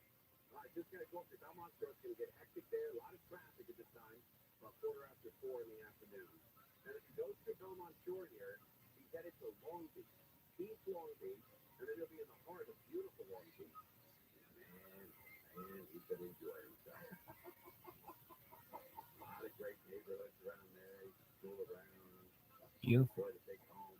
People with money. People with money. Oh, okay. You paid a nice city. We had to spend a whole land there. Yeah, and maybe go to the Queen Mary. Oh, yeah. I was reading an article about how they've really come back to Queen Mary's in the park now. They were really running in the restaurant now. I think you're talking about the Boston studio. There is someone in the passenger seat, by the way. Oh, really? He's like they're holding something, maybe a puppy or I don't know. Well, let's go with a puppy. It's more dramatic. All right, let's switch around here. Yeah, it's my boy. What up, Westside? You look like this guy with whom I played Ultimate Man, every Frisbee. time I look down, God damn it. What's son? Oh, man, he's alley surfing. Belmont Shore. Keep the kids, keep the dogs, keep your elderly family members indoors in Belmont Shore. This guy's flying through the alley. Oh, man. Ain't nothing now. There he is. There he is. There he is. Oh, came out hot. In Belmont Shore. Ripping around that corner. You know where this is? Oh, yeah, All right, there's they got some a good Belmont shot of Shores us in there. over there. Let's see inside the cab. Looks like there is only one in the cab. Oh boy, pedestrian there just got cut off on his bike. Jesus Christ. I don't know the streets individually. I mean, I know some of them. Did he make it over the bridge yet? Yeah, City of Long Beach. City of Long Beach. Yep. Oh boy. What did I grabbed tell that you? one. Oh, What did I tell you? I said he was going to Long Beach. He's saying he's going to you Seal ain't Beach. playing, Billy. You better hope they fill that shit up. Usually they do, right? They fill it up before you take it. So you got to fill it up when you drop it off. This thing, People in the cab, Marcel says, I don't see them. this the West. Maybe they're in the back. Thanks, Marcel. Appreciate you. Professors.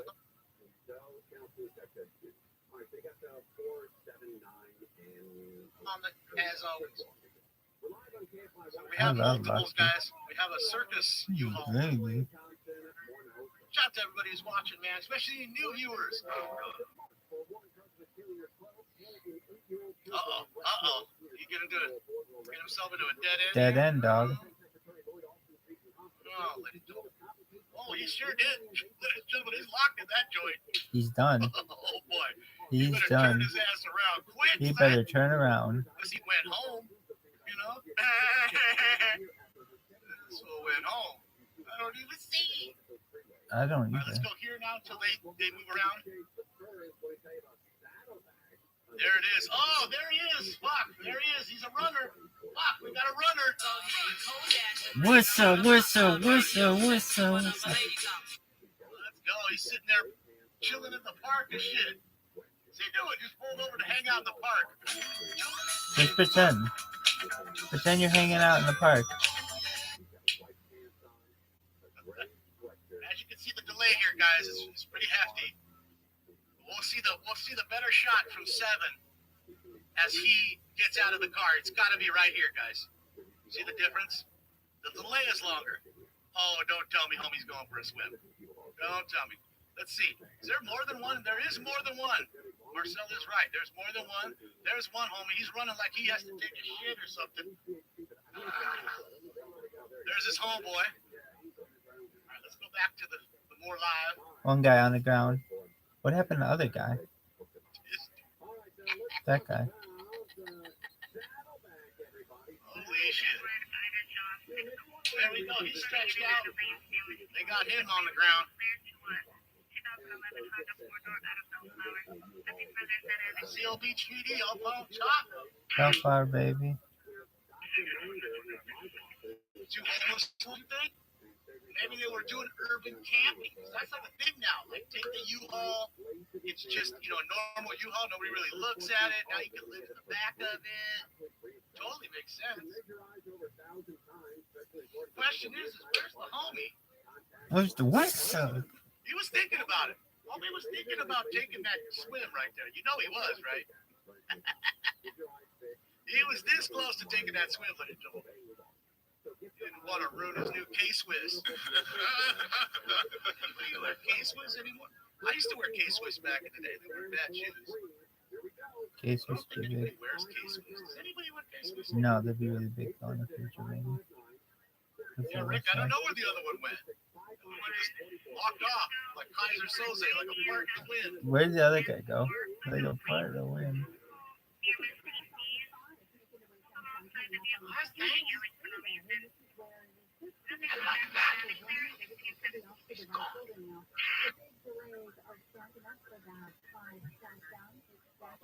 Kaiser Sosa, this motherfucker. I love when they get away. It's like my favorite. Is that a person? Hell no. Other guy had a black coat. West side. Cat. I'm gonna have a cat view and dog views.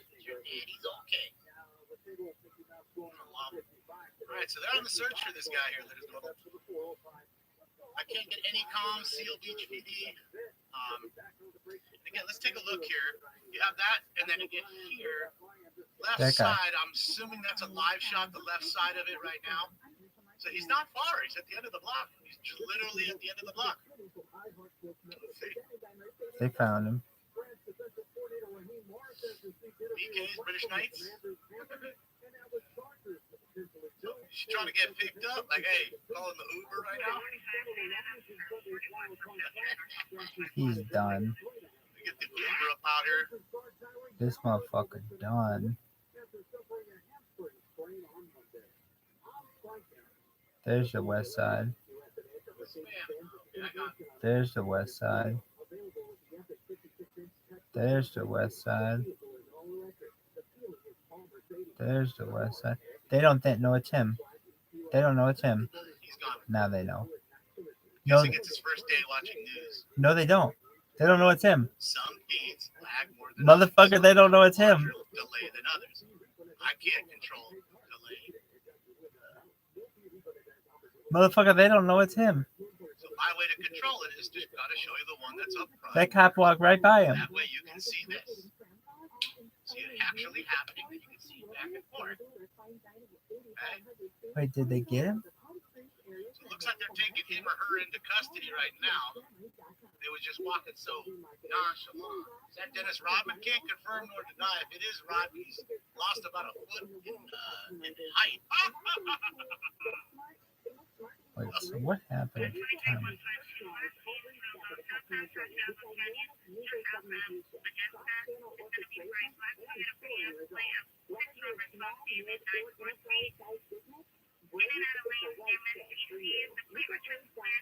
Robin went from 6'9" to 5'9" real quick.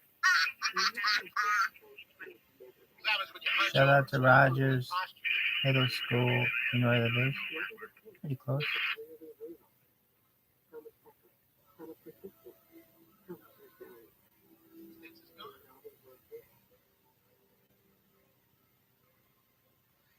In fact, it kind of looks like CeeLo. Looks like CeeLo more than Dennis Rodman. CeeLo. Dog, how'd they get him? Remember CeeLo? Looks like him. Dog, how'd they get him? Dog. Dog. Dog. Yeah, CeeLo. Dog. CeeLo Green. There you go. Got his last name.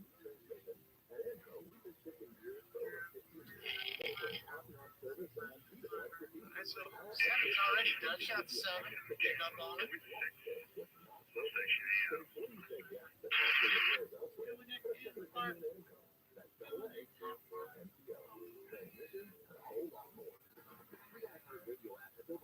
Dog. Is that it?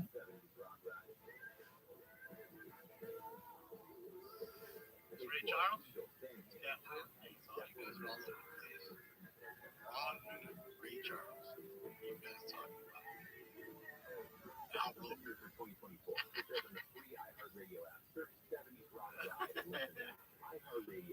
I ain't seen CeeLo in a minute. He's just living off all that good money that I'm making.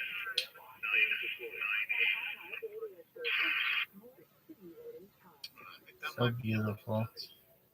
Beautiful, massive LA County shot there. No parks. It's a concrete jungle.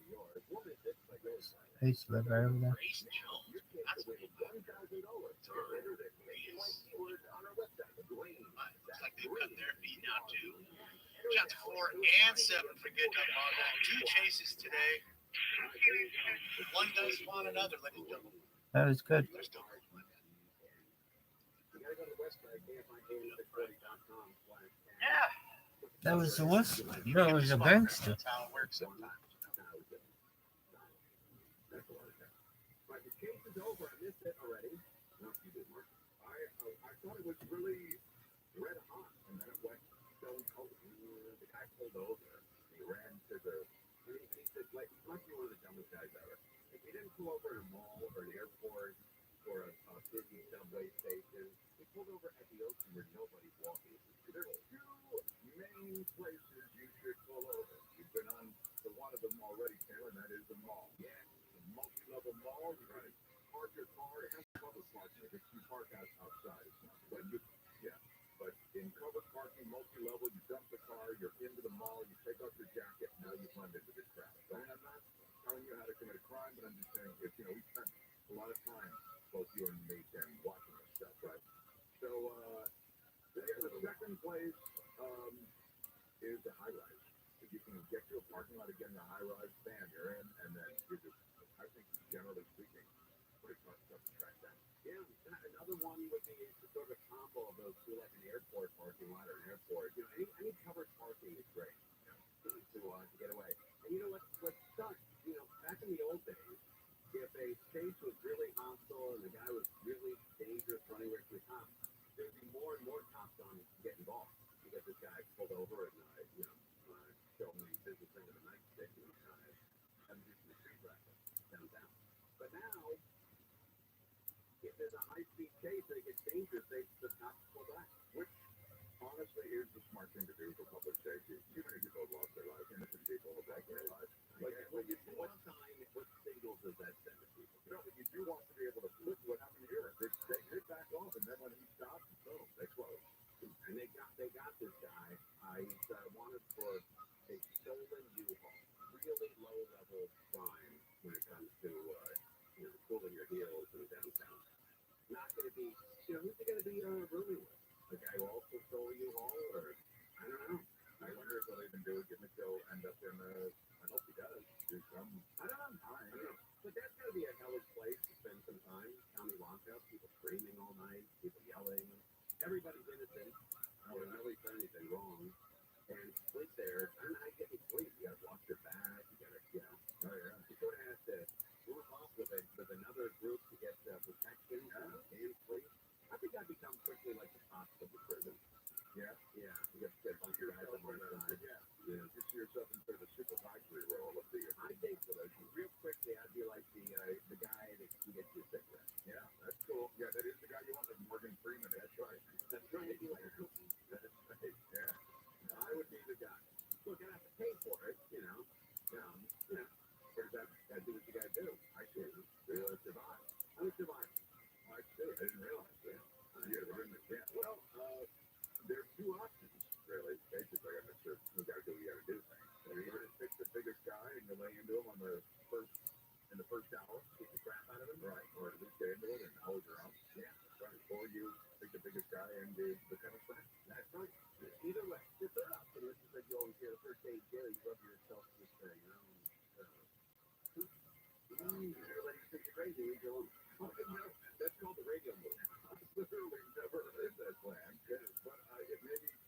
also the other two. Crocher's been getting some branches. All right. But I've never heard that either, where you mirror yourself with your own feet. Never heard. We're going to see that. Never heard. Yeah, find me the webpage that has that on the website. Is that a Disney movie? What is that? Apple dumpling. When is it food? That's a big dumpling guy. All right, Alaska Airlines is still in the news. It's big news. And a lot of people are still flipped out by this airline and this plane losing its plug. Not the door, we've all learned, but the plug. And man, it's still a big deal. New developments in the investigation into the Alaska Airlines plane after part of it fell off mid-flight. The National Transportation Safety Board now not sure the bolts that were supposed to hold the door plug in place were loose. We don't know if bolts were in there fractured or possibly the bolts weren't there at all. How come, we have a house that's, it was built 1938, so it's coming up on almost 100 years. All the bolts in my house are tight. I know where they are. Some bolts are house down, others keep doors, others keep the house together. And I know where, I could probably point to, like maybe 12 to 15 bolts where I know they are in the house. And I could go buy them and check them. They've been there for almost 100 years, and they're all tight. All tight. How is this plane filled with these loose bolts? Right. And I know the plane shakes all the time like an RV. Yeah. But just go check them every once in a while. Maybe teams are supposed to be doing that regularly too, which is even more embarrassing. And then the most embarrassing thing is that this wasn't the only plane that has this problem. Unbelievable. Alaska Airlines says inspections of the fleet have revealed loose hardware visible on some of its MAX 9s. And United Airlines, which operates 79 MAX 9 planes, says it also found loose bolts on some of its aircraft. It's everywhere. Loose bolts. We've heard reports from United, Alaska, and Boeing about loose bolts. Loose bolts sounds like a guy who came in second in the Olympics. Loose bolts comes in second in the 100-yard dash. Loose bolts, we are aware of those. Those are being reported to the Federal Aviation Administration, who's in charge of the inspection. And then loose bolts sounds like an FBI thing, like a made up name for an FBI thing. Yeah, Operation Loose Bolts. That's right. Yeah. Oh man, we're on loose bolts in Montana this week. Oh, I hate loose bolts. We're live on KFI. Cameron Thompson, we're now Outro. Some people living in Alaska trying to stop the Irvine Company from building more than 1,100 houses in a wildlife corridor. Volunteer for the No Orange Heights campaign. Joe Robinson says the development will hurt animals living in the area and put people at risk during potential wildfire. We are concerned that building 1,180 homes in an area that is prone to wildfires is putting people in harm's way, and these new residents wouldn't be able to get fire insurance. The Irvine Company says it's dedicated to master planning where communities are surrounded by preserved natural land. It's online stop the project's got more than 7,000 signatures. The guy who's in turn stolen thousands of dollars worth of stuff from an antique store. He said the guy built these antique adventures on Ventura Boulevard last month, stole more than $5,000 worth of items. A video shows him returning sometime later, trying to cut the lock on a case that held $10,000 worth of stuff. Not trying to take anything when someone walks by. Photos of him showing him wearing a baseball cap, black pants, and black boots. Defense Secretary Lloyd Austin's been diagnosed and treated for prostate cancer. The 70-year-old was admitted to Walter Reed National Military Medical Center December 22nd.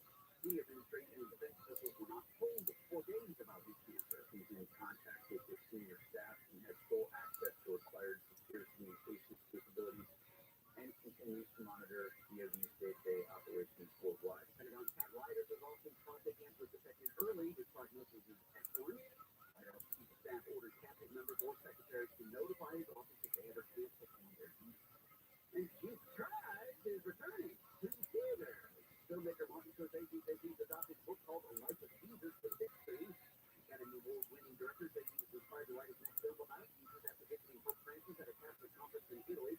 Scorsese says the movie will focus on Jesus' core teachings, run about 30 minutes long, and be set in present day. He says he hopes to make it more accessible and separate the film from organized religion and keep it easier. Clear skies, blue temps tonight, lows around 40 degrees, clear and a little cooler tomorrow, degree or two. And hopefully the same like that the weekend. It'll warm up. 57 in Newport Beach, 59 in Diamond Bar. They're working in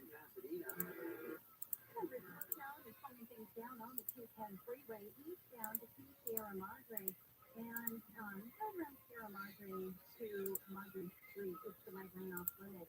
Cal Kansas out there doing a little bit of emergency guardrail repair work until about 9:30 tonight. So watch out. You've got Michael Brown, KFI in the sky. Just over East Falls, St. Louis, and take right here for the 710.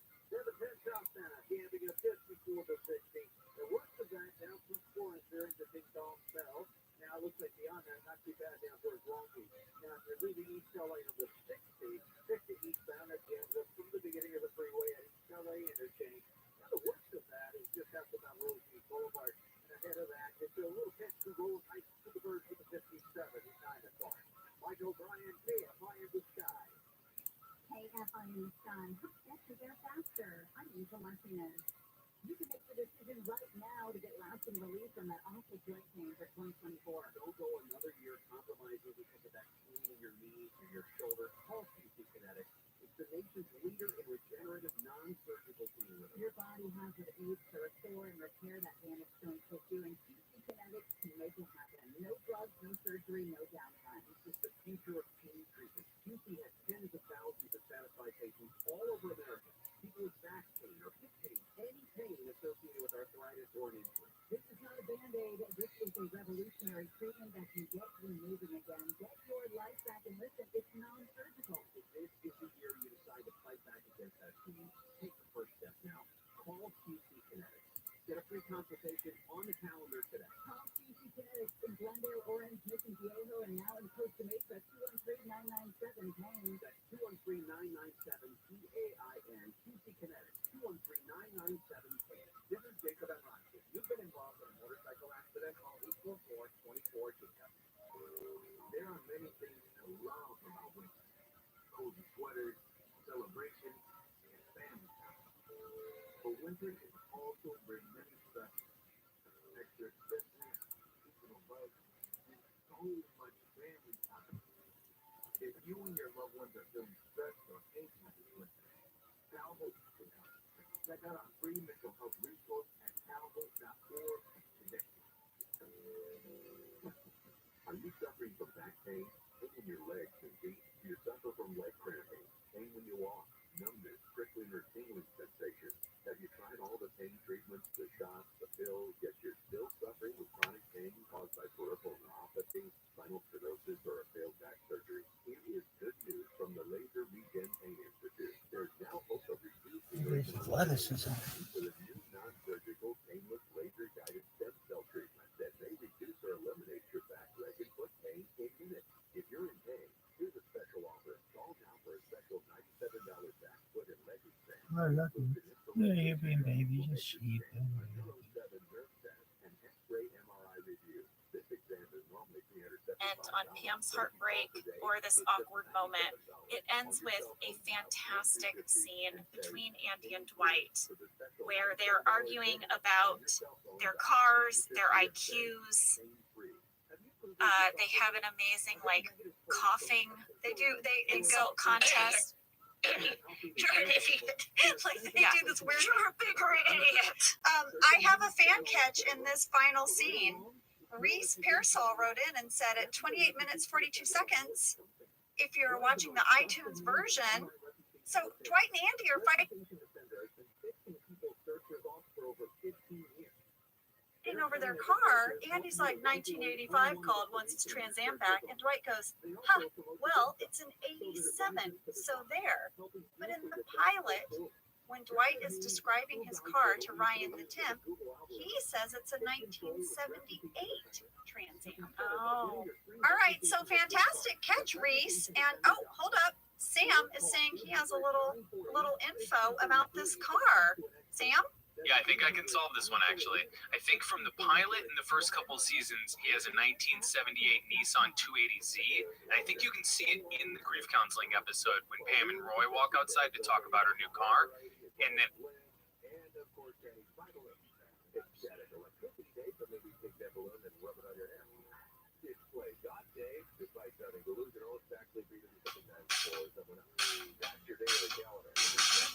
I'm Jenna Fisher. And I'm Angela Kinsey. We were on The Office together. And we're best friends.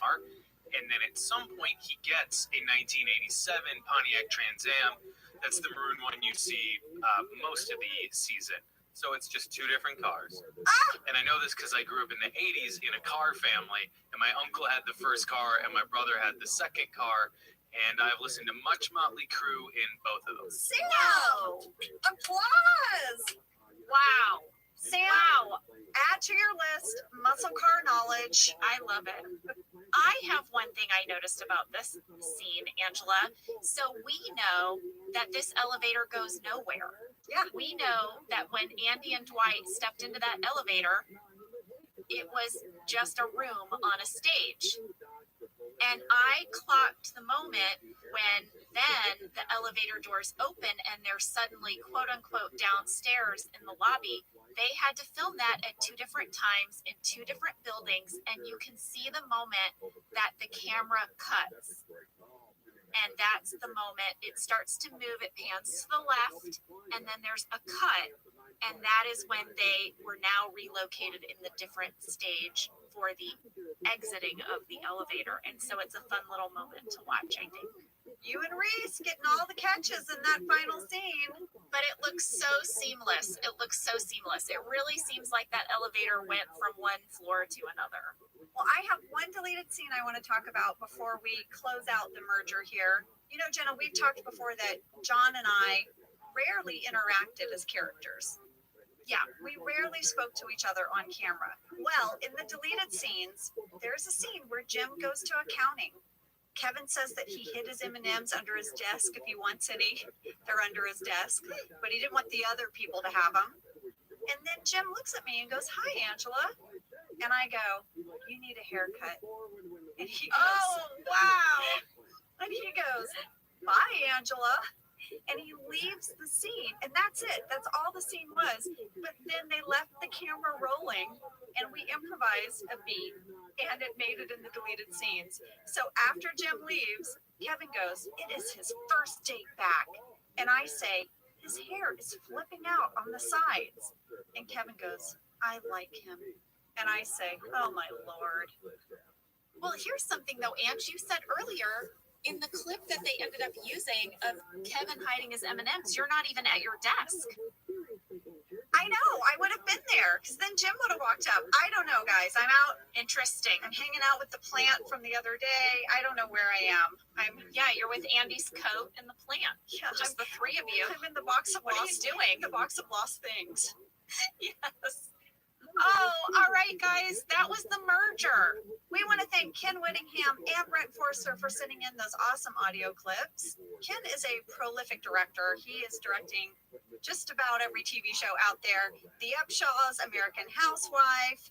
Yes, also Bless This Mess, but I will not hold that against you, Ken, because, you know, Bless This Mess is the show that replaced my canceled show Splitting Up Together. Oh, But it's okay.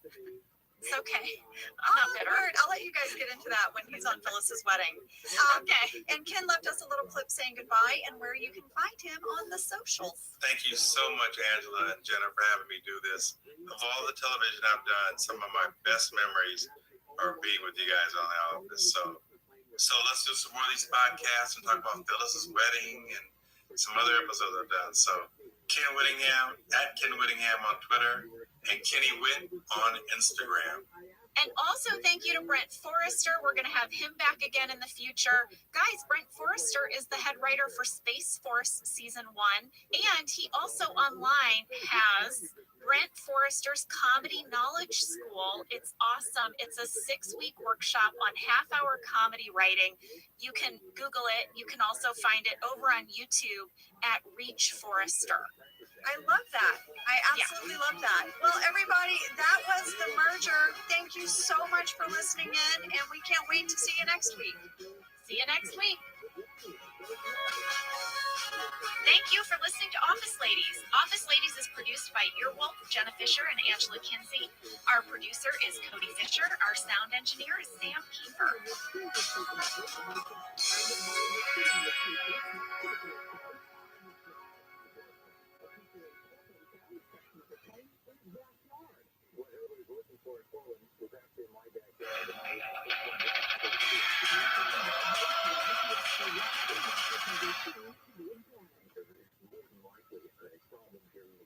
Did you know that the bold, smooth taste of Dunkin' cold coffee can be brewed in your Keurig coffee maker and enjoyed at home? You heard that right.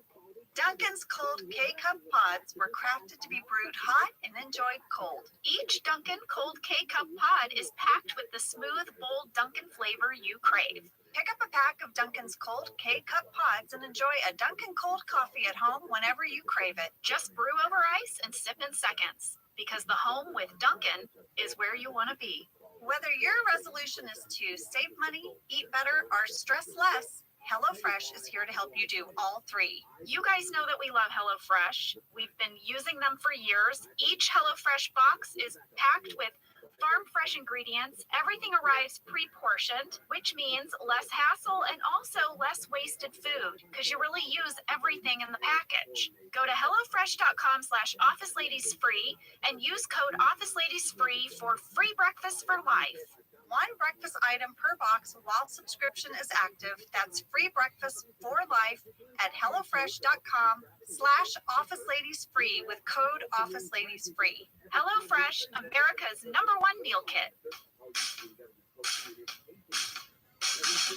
I'm Jenna Fisher. And I'm Angela Kinsey. We were on The Office together. And we're best friends. And now we're doing the Ultimate Office Rewatch podcast just for you. Each week, we will break down an episode of The Office and give exclusive behind-the-scenes stories that only two people who were there can tell you. We're the Office Ladies. Hey, everybody. Hi, you guys. This week, we are talking about The Convict, Season 3, Episode 9, written by Ricky Gervais and Stephen Merchant, and directed by Jeffrey Blitz. There's some powerhouse there. Oh, yeah. Oh, yeah. Oh, yeah. Oh, yeah. Well, I'm wasting no time. I'm going to hit you with a summary. Hit me, baby, one more time. Oh, baby, baby, just give me a summary. Oh, my God. Oh, Brittany, we love you.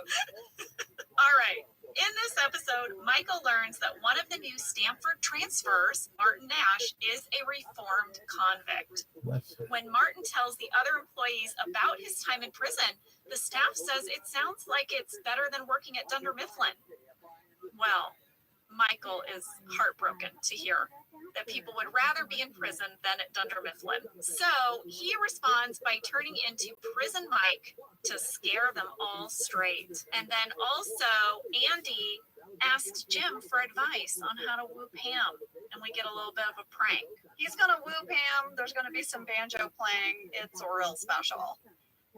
Jenna, I know you're about to hit me with some fast facts, but I bet I can guess two of them. Hit you with some fast facts. Oh no. Oh no, this is bad. Right now we're hitting fast forward. They're like, please can I skip past them doing Britney Spears? Is your first fast fact that Ricky Gervais and Stephen Merchant created The Office for the BBC? They're the OG of the OG? Yes, Angela. It is. Yes, and also this is the only episode of The American Office that was written by Ricky Gervais and Stephen Merchant. I didn't know that. Well, our pilot was sort of technically written by them because we used so much of it, but it was also adapted by Greg Daniels. But this is the only original American Office that they wrote. Now, Stephen did direct an episode. He directed Customer Survey in season 5, and Ricky did a cameo in season 7. And they were around. They would come visit us. I remember Stephen Merchant being in the writer's room a lot. Yeah. He would come by whenever he was in America. And you know, Angela, I did a movie with Stephen Merchant. You did a movie with the tall man from England? Yes. It was called Hall Pass. Oh. And it was a Farrelly Brothers movie. It's shot in Atlanta. And I was so happy that Stephen Merchant was on this movie. Because this movie had like these huge powerhouse comedic stars. Okay. It was Owen Wilson. There was Jason Sudeikis, J.B. Smoove, Christina Applegate, and then like me. I remember you going off to do this, and you were like, "Oh my God, I'm so nervous! I'm so nervous." I was so happy that I knew someone. Yeah. So I kind of glommed on to Stephen Merchant when we were on that set because I was like, someone I know. Because otherwise, when you go do those movies, I always feel like the new kid in school. where it's like, where do I fit in? I don't know anyone. Yeah. I was so nervous. But there was another reason why I was very nervous on this movie, and it was because I was staying in a haunted hotel. What? Yes, you remember this? No. Lady. Yes. I got to Atlanta and they put me up in this hotel. I would get woken up in the middle of the night at like 2:30 in the morning by the sound of clompy footsteps on my ceiling. Well, that happens in hotels, lady. Does it happen when your hotel room is on the top floor and there's nothing above you? Does it? No, I was on the top floor. So I called down to the front desk and I was like, excuse me, do you guys do maintenance on the roof at like 2:30 in the morning? Are people walking on the roof? And the person on the phone was like, no. And also, just because you're on the top floor, they're like, that doesn't mean that like your ceiling is literally the roof of the building. Like there's stuff in between. What the stuff? ceiling of your hotel? Like a secret floor? That's what I said. I said, what's happening there? Like when you get in an elevator and there's no button for it? Yes, that's what I wanted to know. What is happening in this space? Something is happening. People are walking.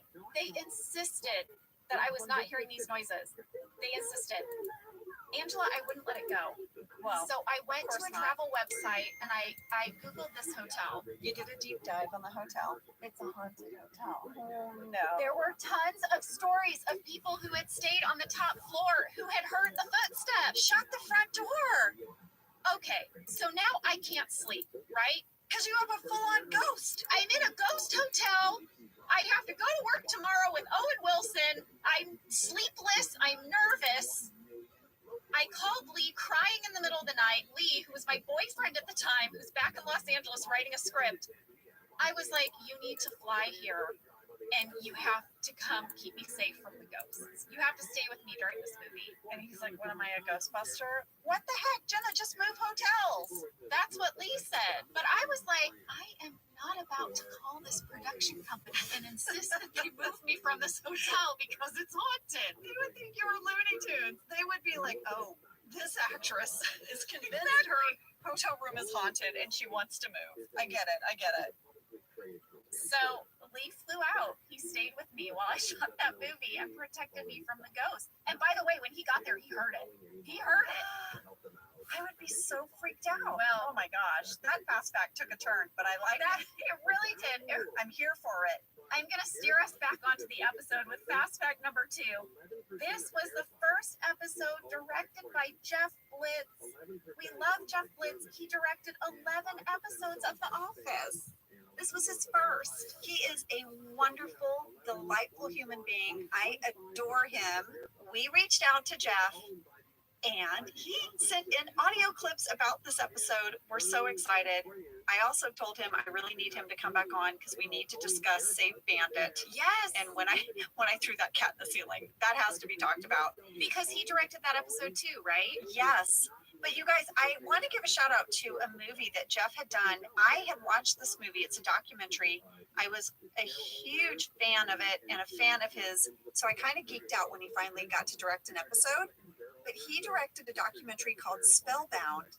It is a fantastic documentary about the Scripps National Spelling Bee, and it follows 8 of the young competitors. It is wonderful. So if you're looking for things to watch Spellbound. It is so good. It was nominated for an Academy Award. Yes! Oh my God, I forgot that. Yes, it's so good. Well, we asked Jeff, how'd you get this job? And I loved his answer. So, Sam, will you play that clip? When Greg was meeting people to talk about directing on the pilot, I got called in to meet with him. He was flirting with the great and probably crazy idea to bring a true doc filmmaker on from the start to kind of overlay a more authentic doc style onto the show. I had just done my first feature doc, Spellbound, about kids in the National Spelling Bee, and Greg thought the idea to have me on was an interesting one that he'd explore with NBC, who immediately said, not a chance. I think it was almost 2 years later, I hadn't seen Greg at all, and I got a call out of the blue Greg wanted to know now would I like to work on the show. At this point, he thought that he could talk NBC into it. So, The Office Season 3, I had my first gig in the world of TV with the episode The Convict. Yeah, so this was his first scripted television show that he ever directed. He was just coming out of the world of documentary, which I love. I love that Greg did that, right? That he wanted a cinematographer who had shot documentaries, and now he wanted to hire a documentary film director. He was really interested in preserving the integrity of this documentary style for the show. I also love that Greg is such a champion of people. You know, he doesn't give up on you. NBC said no. He was like, I'm going to get you in there, Jeff. You know? Yeah. And then he did. I just love that. We also asked Jeff what it was like to shoot his first scripted television show, and here's what he had to say. The thing that stood out to me is that I had done all this prep work figuring out all these shots, and I just had a ton of thoughts about the way each line might be. And then when the shooting actually started, I realized that all the prep work I had done, it didn't fit for the kind of show that this was. The first or second setup, I think, had me standing right by Pam's desk, and I realized that by then all of the prep work I had done, it just didn't make any sense, and I think that I just dropped all of it into the trash can right there. Well, Angela, I remember Jeff standing at reception for that scene. Yeah. And we really bonded. I felt so fortunate that I got to have him up at reception with me because I just loved him instantly. I feel like reception, you got that sometimes. Like just sitting where you were sitting, a lot of times that directors and writers would be sort of perched up there, either on that sofa, they would sit on the sofa, right there and watch the scene. And I was a little jealous that you got to have all that time with them. Well, the other thing that used to happen at reception though, Angela, is that people would stand like a wall in front of reception with their back to me, and they would also steal my pens, and they would also leave their water bottles on the reception desk.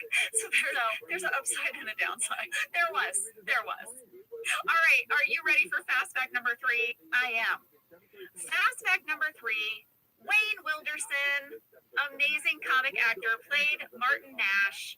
We also reached out to Wayne, and he sent in some audio clips about his time on the show. He did, Jenna. This time I was sliding into someone's DMs. Oh, I loved it. I love that now you and I are just these two ladies in their 40s sliding into people's DMs. I know, right? Wayne is fantastic, and we started by asking him how he came to be on The Office, and here's what he had to say. Hey guys, it's Wayne here. How you doing? Thank you so much for letting me come to the party. This is great. I dig the podcast. Let me jump right into it. Question 1: can you share how you came to be on The Office? Yeah, I got to be on The Office. It was just a regular audition call. They had this role. It was 2 episodes, working 2 different weeks, and I already loved the show, and I was a big fan of the British Office, so I was very excited for this audition. I knew Steve, and I knew Addie just worked with those guys, Heaven Almighty. Nancy, Steve's wife, was one of my oldest friends, but they swore they had nothing to do with getting the audition. So that's what they said. But I got the job, and I was super excited.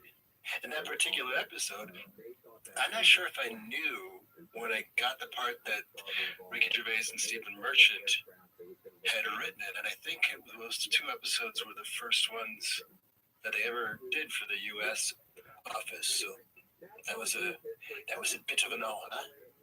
I did not know that he knew Nancy. I didn't either, but it makes sense, right? I mean, they're both really funny, talented people. They were in Boston. I don't know. I know. I see them crossing paths. No, they have the comedy connection. That's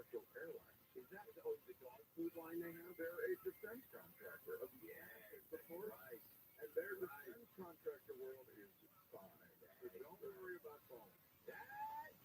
It's all right. Don't Boston connection. So yeah, I guess that makes sense. Well, you know, when we were trading emails with Wayne too, we asked him if he still gets recognized for being on The Office, and he said yes all the time, especially now with the resurgence on Netflix. And he's so tickled by it, but he said it's all young people now. Oh yeah, I mean, we're crushing it with middle schoolers, guys. Because we talked about this on the merger, he had a big recurring on Veep as well, but I think he gets recognized more for The Office, even though it was only 2 episodes. Oh, Veep is so good. So good. You know, we exchanged a lot of emails with Wayne about this episode, and we were talking about what it was like to rewatch this episode in light of everything that's happening in our country with the Black Lives Matter movement. And here's what he had to say. Wow, I just watched it again. I watch it, maybe every year or so. It's such a good episode with everything that's going on in the world now. It feels a little even edgier at some points, but it's super poignant, I guess, for all of the issues that we're dealing with now with race and how we deal with it and what's funny and what's not funny and who can say what when. And, this puts a magnifying glass on where we've been and how far we've come along, what comedy we can do. So it was very interesting. I probably hadn't watched it in a year or so, and to watch it during these times was very interesting. With that, the comedy and its commentary, I think it holds up very well. I think it's kind of a classic Office episode. I'm going to say it's a classic Office episode. Boom. Well, Angela, I had not watched this episode since it aired, and I definitely found a new poignancy when I was watching it. Oh, yeah. And there are definitely lines and moments that stood out to me, and I'll bring it up as we go through the episode. Same. Well, why don't we take a break, and when we come back, we will break down the conduct. We'll see ya.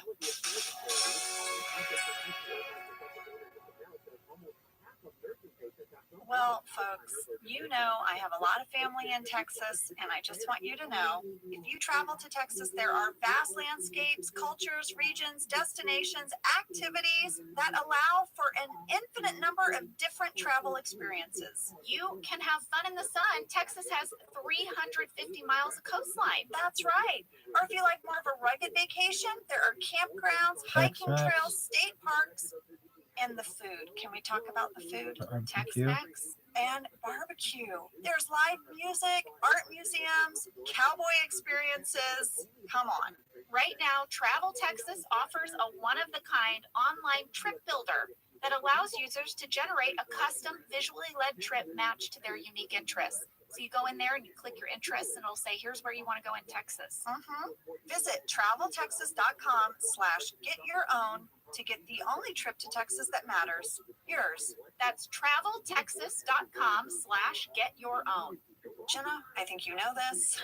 I think anyone that follows me on Instagram knows this. My husband and I love a project, and it often starts at IKEA.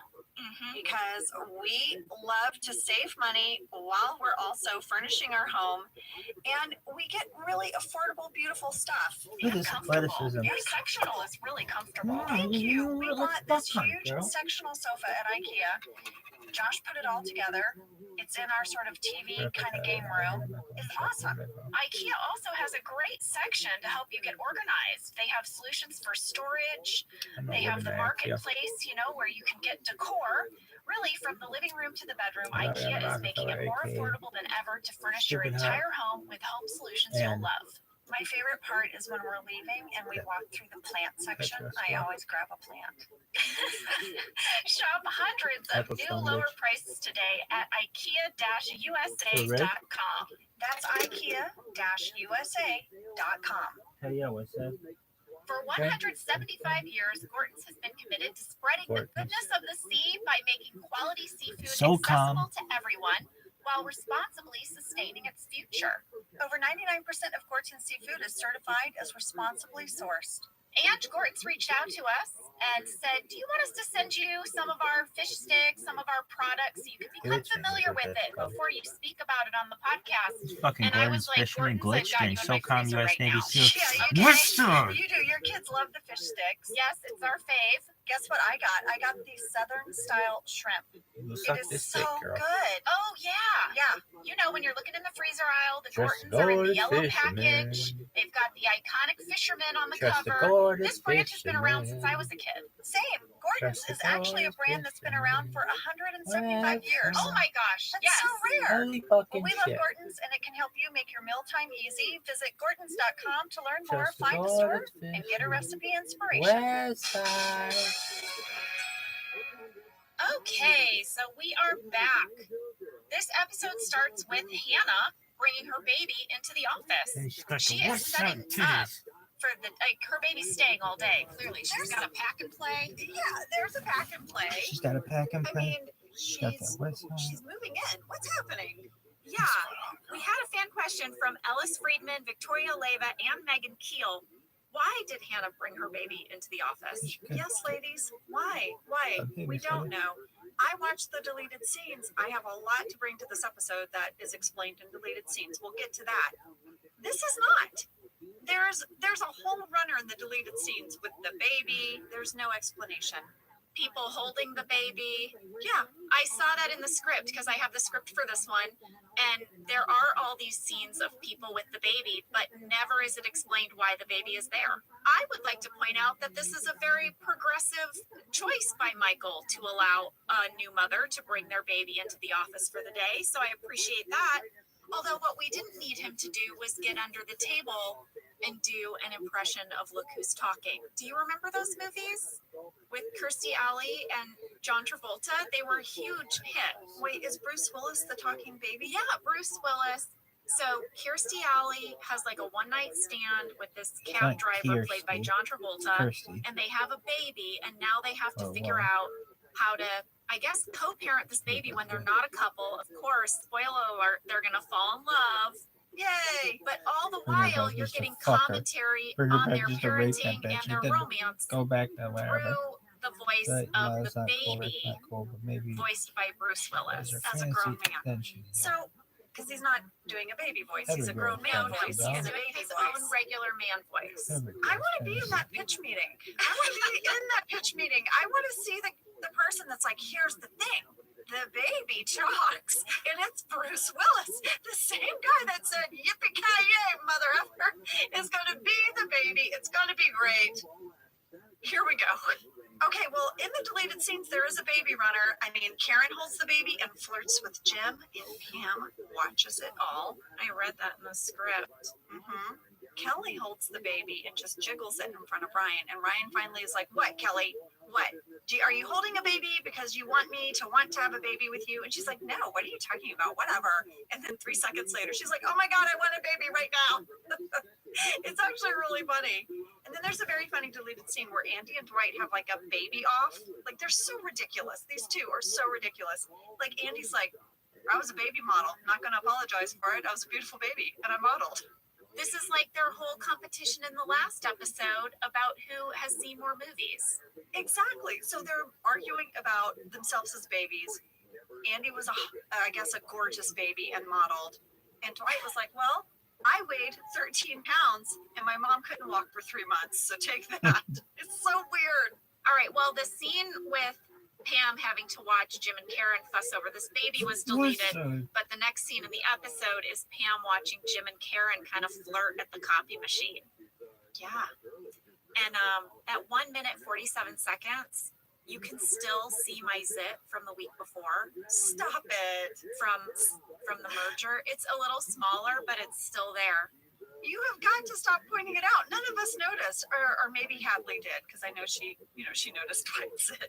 But Jenna, you like to track things. Stop tracking your acne. Well, I think my zit's going to be gone next week, but I mean, we'll see. We'll see. It'll make your list, I'm sure. All right, so then we have this, Jim talking head, and he says that he is seeing Karen. He is. He admits it, but he isn't ready to talk about it openly because he doesn't want some people, treating them differently. I have a beef with Jim. I just wrote, not cool. Not cool. Yeah. This goes back to my wishy-washy Jim. Yeah, wishy-washy Jim. There it is again. All right, so now we move into the conference room. We've got Angela, Kevin, Michael, and Pam. They are all on the speakerphone to Jan, and they are discussing this mysterious check that has arrived. Yeah, I have a question, Jenna. Yeah, I get why Michael's on the phone. I get why the accountants are. Why is Pam there? Is it just because Michael just likes to have Pam around? She's like keeper of the minutes or something? Yeah, he sees Pam as his personal assistant. She is not his personal assistant. She is the receptionist, but he doesn't have a personal assistant. And so he sort of, makes her play that role. Yeah. She's always in these meetings she shouldn't be in. That's right. Always. There's many episodes of meetings of Pam in conversations between Michael and Jan.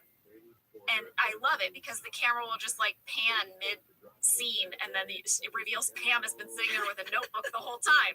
I mean, she's always in these scenes. So awkward. I loved it. As an actress, I loved it. I bet. Jan eventually explains that this check is something that they're getting in exchange for hiring an ex-convict, which Michael is like, I didn't hire an ex-convict.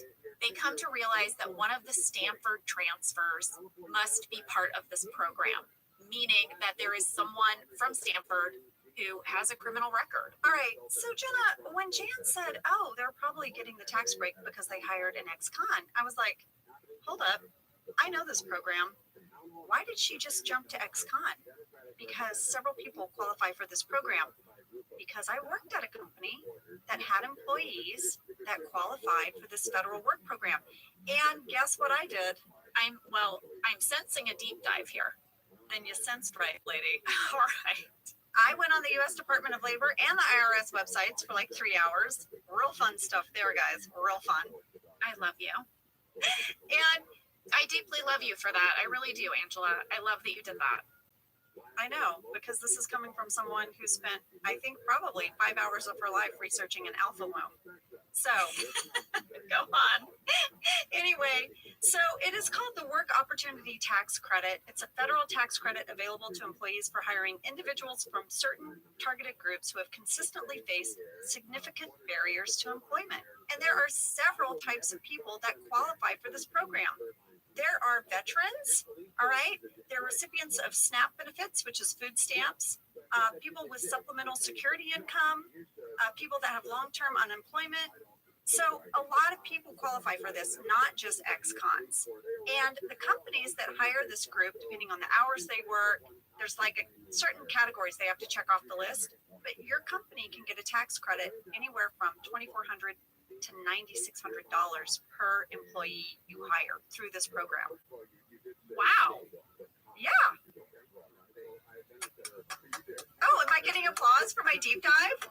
That was a really well done deep dive, lady. You deep and you dive and you deep and a dive. What was your song? Your son made it? You get a deep, you get a dive, put them together, get a deep dive. Well, Get a deep and dive and put them together, get a deep dive. Because all of us ask, who You is gotta it? Who's the deep, gotta ex-convict? dive, And she's put like, 'em together, hold on get a a second, deep I'll dive. find out. I like it. You'll find out. What? Jan, what are You're you going to tell doing? this conference room full of people? This, private, personal, this feels like an HR violation to me. Toby, where are you? Toby, where are you? Jan, you would have to go to a special HR meeting because you just crossed the line, lady. I feel like she crosses the line by giving out this information. But while we are on hold, everyone starts trying to guess who is it. Michael guesses. Basically, they're just looking out the bullpen at who they can see. Hannah, Andy.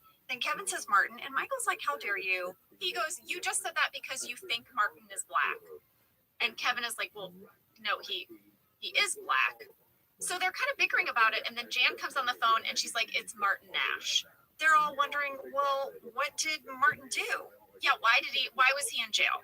And now, Jenna, we are coming up to this line that Michael has. You and I talked about it. It really stood out to us in light of the Black Lives Matter movement. Yes, this is when Michael says to us, a black man can be arrested for just about anything in this country.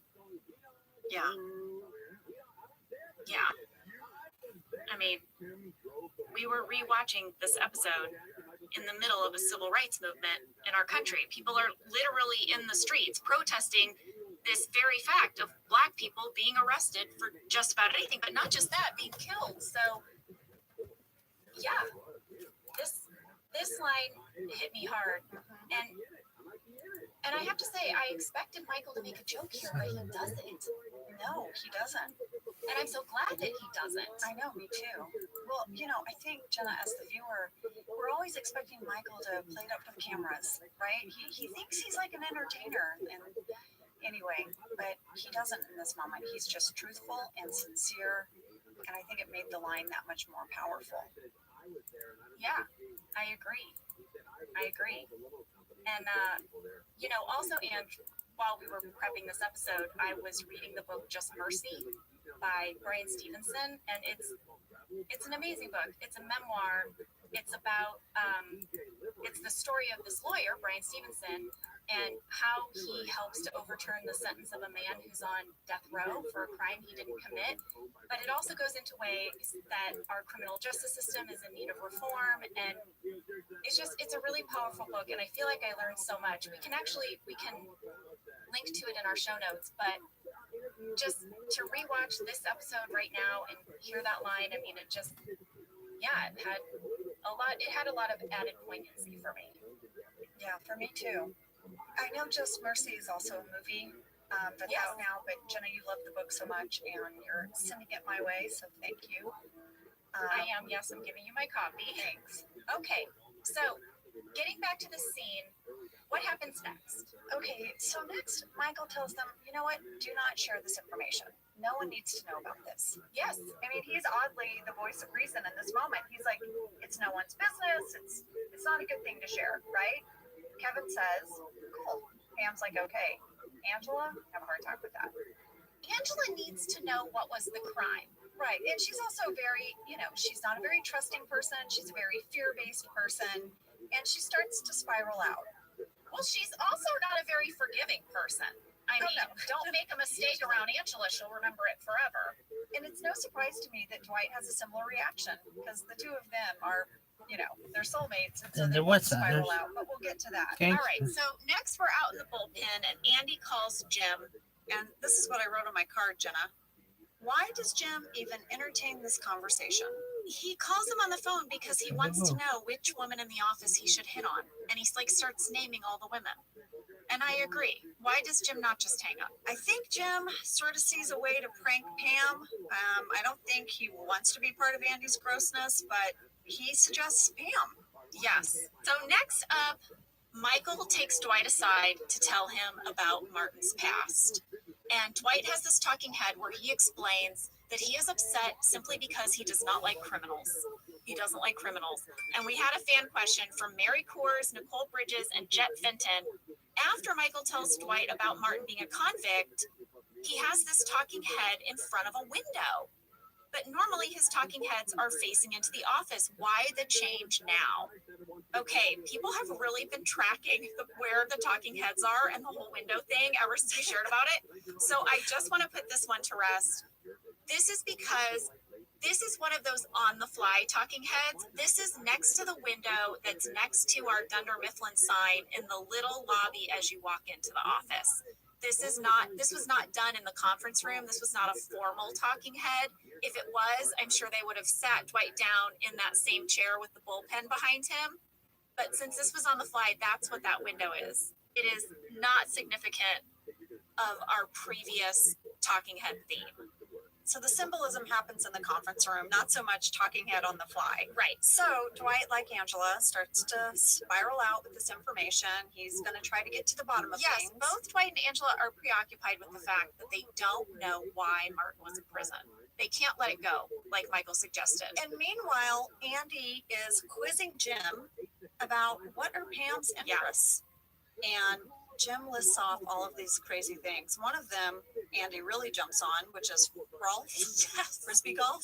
Yes, it becomes very clear that Jim is actually listing all of the things that Pam hates, but presenting them as the things that Pam loves.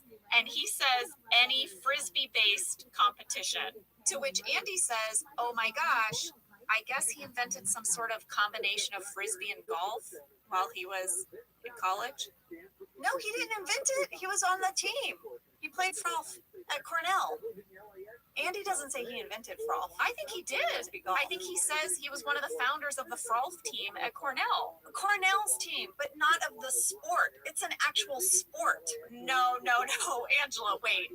Yes, it is. I thought that was made up. Frolfing? No, there is not something where you play frisbee and golf at the same time. That cannot be true. Yes, Stop it. Yes, there is, Jenna. So Andy is just saying that he founded the team at Cornell. He is a founding member. I did a deep dive on frolf. Also, my husband was like, yeah, frisbee golf. I love frisbee golf. I was like, wait, what? He's like, yeah, you play it in the park. I did not Google frolf because I thought there is no possible way that is a real thing. It's a real thing. Oh my gosh. It's a real thing. You can go on YouTube. Oh my gosh. And I went on the eHow YouTube channel, and basically you have a frisbee and you have to throw it in a basket. There's courses all across the country. You can actually go to the Professional Disc Golf Association.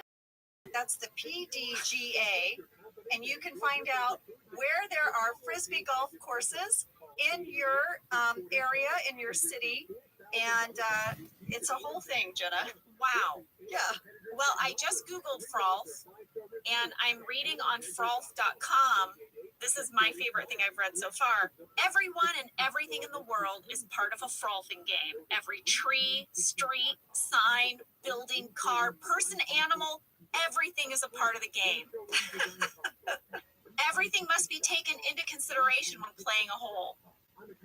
Wow. I have played frisbee golf, and I played it like out of college in New York in Central Park, and it'd be like, okay, now we weren't on a course like the PDGA where there's like a park with the basket. We were just like, okay, the first hole that you have to get is like between those two trees, and then you've got to get it onto that fountain, and then you've got to get it onto that park bench. You can play frolf anywhere, Jenna. Anywhere. You can play frolf in your backyard. Make your own course, Jenna. It's still so insane to me that there's a very, very tiny part of me that is convinced that you have planted all of the frolfing websites on the internet just to like prank me right now. Well, that is absolutely something I would do. Not. All right. Wow. Honestly, my mind is blown that frolfing is a real thing. Okay, here are more of the things that we learned that Pam hates, that Jim presents as things she loves. Hunting, ads for Six Flags with the old man. Do you remember those? I do. It was a guy in like really creepy old age makeup. He wasn't actually old, right? He was covered in this latex makeup, and he did this like intense dancing. Yeah. He would like break dance. It was creepy. Yeah. Yeah, it was creepy. And then also Pig Latin. Yeah. I got in a conversation with my husband about Pig Latin. This is when you talk about like bring your work home. Yeah. This is like, I'm like, babe, do you play frisbee golf? Babe, do you speak Pig Latin? Apparently, I've been doing it wrong. Shocker, not a shocker. Well, wait, we had a fan question about this, Angela. Demetria wants to know, can you speak Pig Latin in real life? Angela, you thought you could. Well, my friends and I, we did our version of Pig Latin, but then when I looked it up online it says it's the first two consonants. Okay.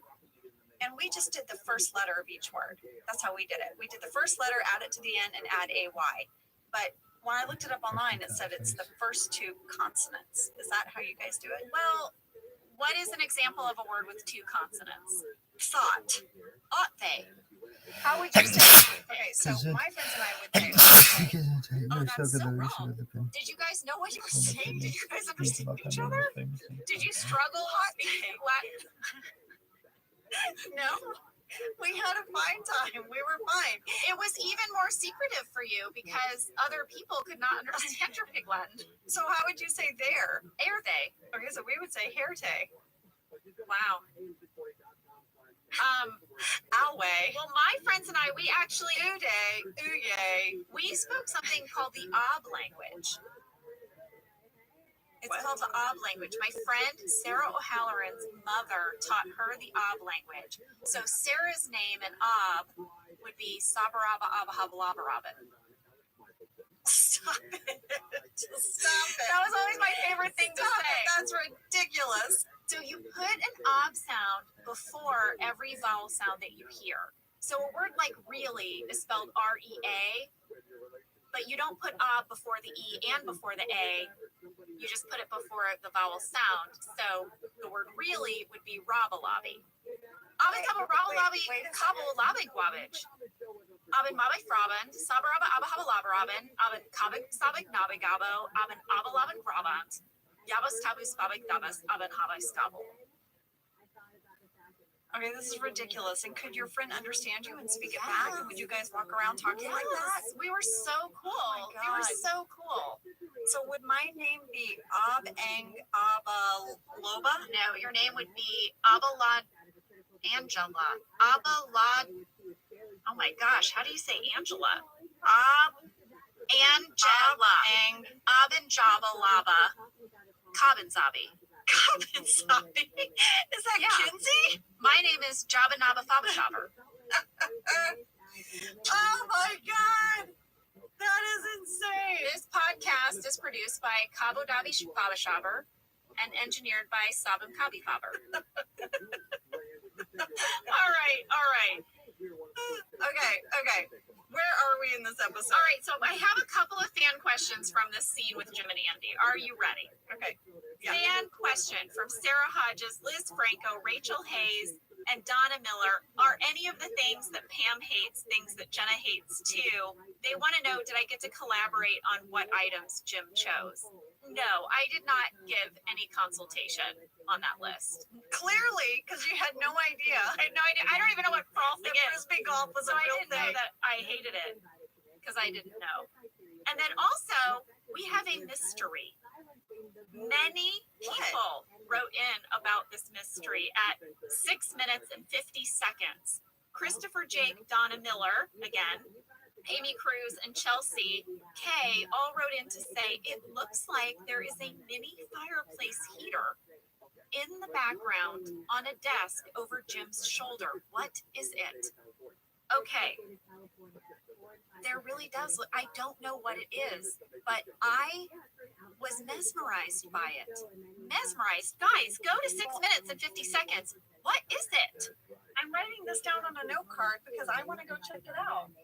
It looks like there is a little heater that has a light, where, and then it blows the little, thing to look like a flame. Yeah. It looks like it's sitting on that desk Okay. where Luann always used to sit, Oh my God. right in front of Toby's desk. One of the things that used to sit on Luann's desk was a little Zen garden. Do you remember? And I wondered if that's what it was. I wondered if there was some light reflecting off of her Zen garden. It could be. She had like a little sand and a ray. Yeah. Okay, so at 7 minutes, 17 seconds, Michael does the thing that he does, you guys. He cannot hold on to information. You can't tell him anything. He won't be able to hold on to it.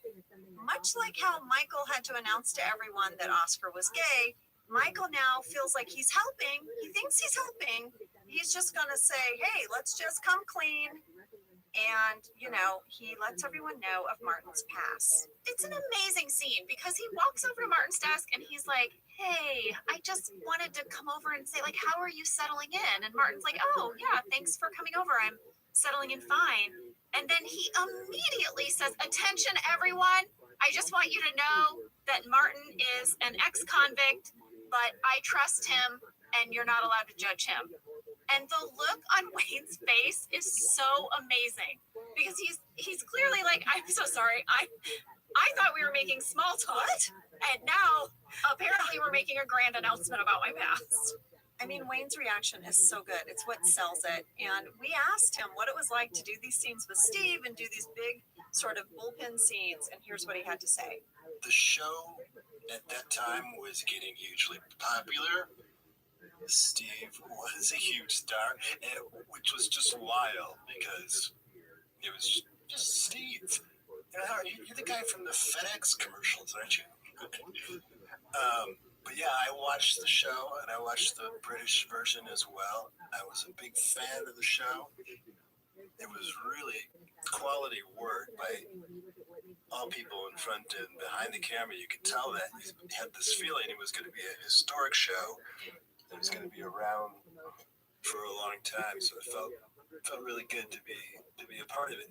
But walking on set, everybody was so nice, so welcoming. Everybody knew what a great thing they had on their hands. That kind of improv is my favorite improv. That subtle, understated thing that's best done on camera. And everybody there was so good at it, and they were already becoming this well-oiled machine. It was nice to sort of jump in and play. So yeah, it's pretty great. I think that's true. I really feel like at this time on the show, we were just this machine, like the cast and the crew and the writers. We had really gelled, and as I rewatch it, I can feel that and I can see it. You know what I didn't know, Angela, was that Steve was in those FedEx commercials. Oh yeah. And I went and I Googled them. And there's like a ton. He was like how there's like a Verizon guy. And then there's Flo from Progressive. Like Steve was the FedEx guy. Yeah. I did not know this. Are you serious? And I asked Sam to pull a clip. So the bun cake was bad. The bun cake was abysmal, but you're missing the point of the story. The entire staff has food poisoning, leaving packages to be shipped, deadlines to be met, and one sales manager to do it all. Just one. Get out the bun cake. Danish. Stay with me. He jumps on FedEx.com. He's shipping. He's tracking. Getting confirmations on his cell phone. His pagers, PDA. He's got a PDA. Everybody's got a PDA. Nevertheless, the packages arrive. He triumphs over adversity.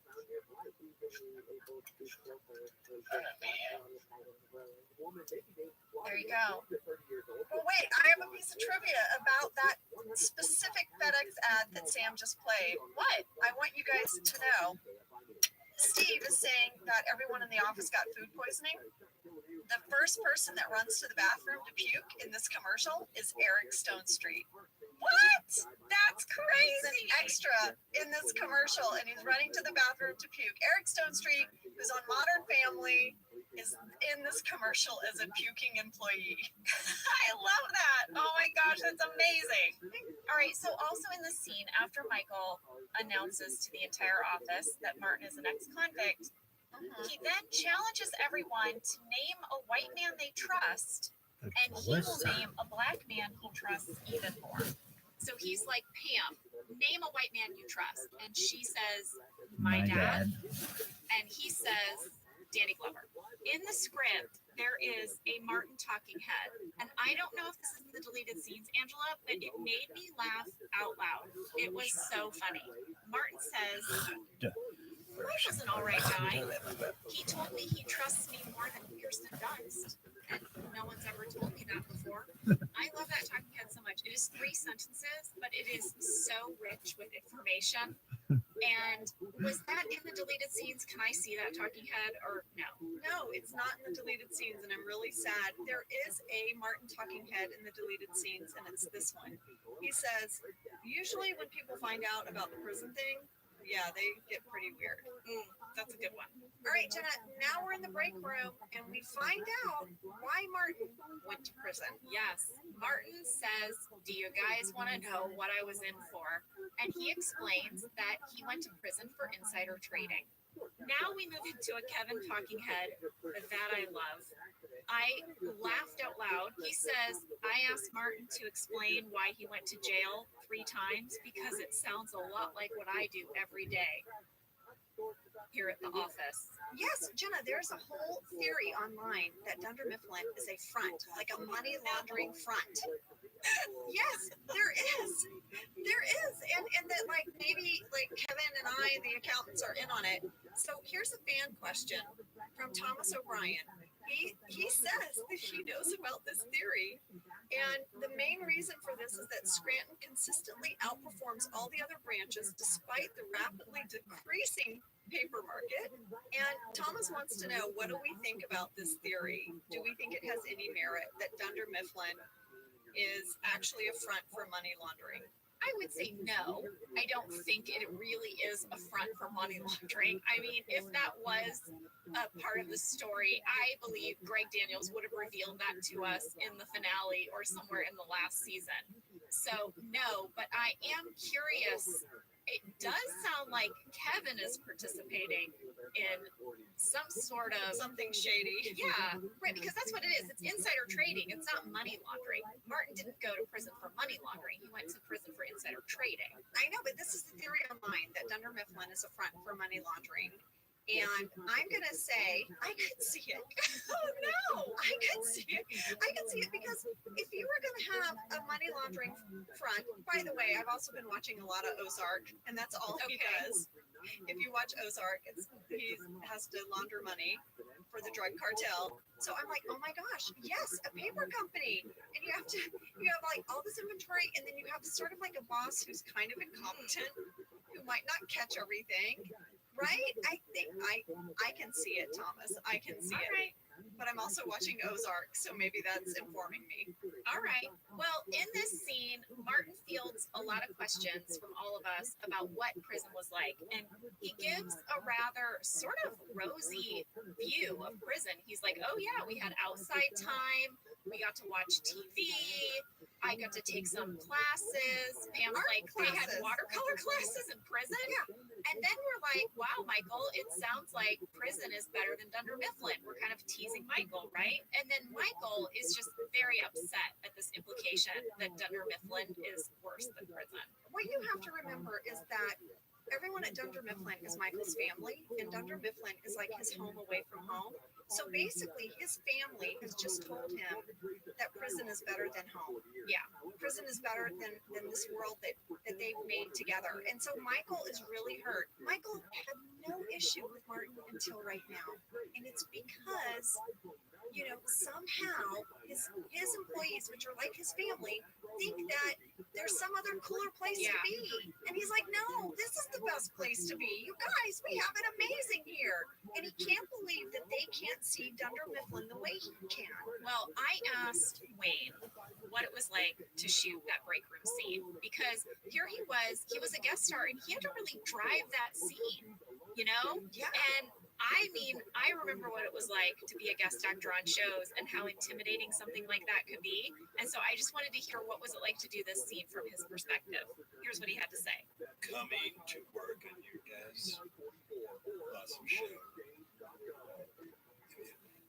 It wasn't, even though the show was so huge, it wasn't intimidating just because everybody was having like Christmas morning fun. Like they couldn't believe their good fortune. They couldn't believe the people they got to work with, both in front and behind the camera.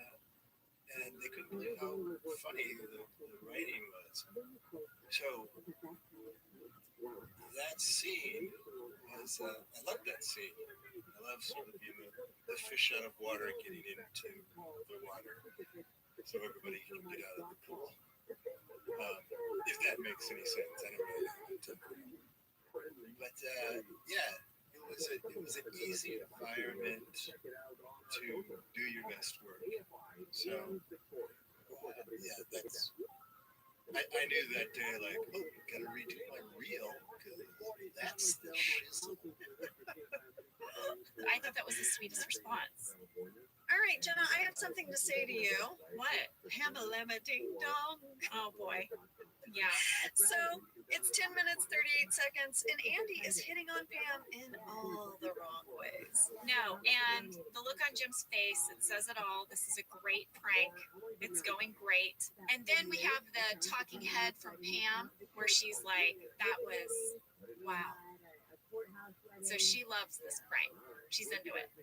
Well, she's impressed at Jim's ability to prank her in this way. I think she's like, wow, I see where you're going. Now, Jenna, there is a deleted scene where Pam gets him back. Yes, that is in the script. This is a portion of the story that got cut out. There's a bit of a prank war that happens, right? Yeah.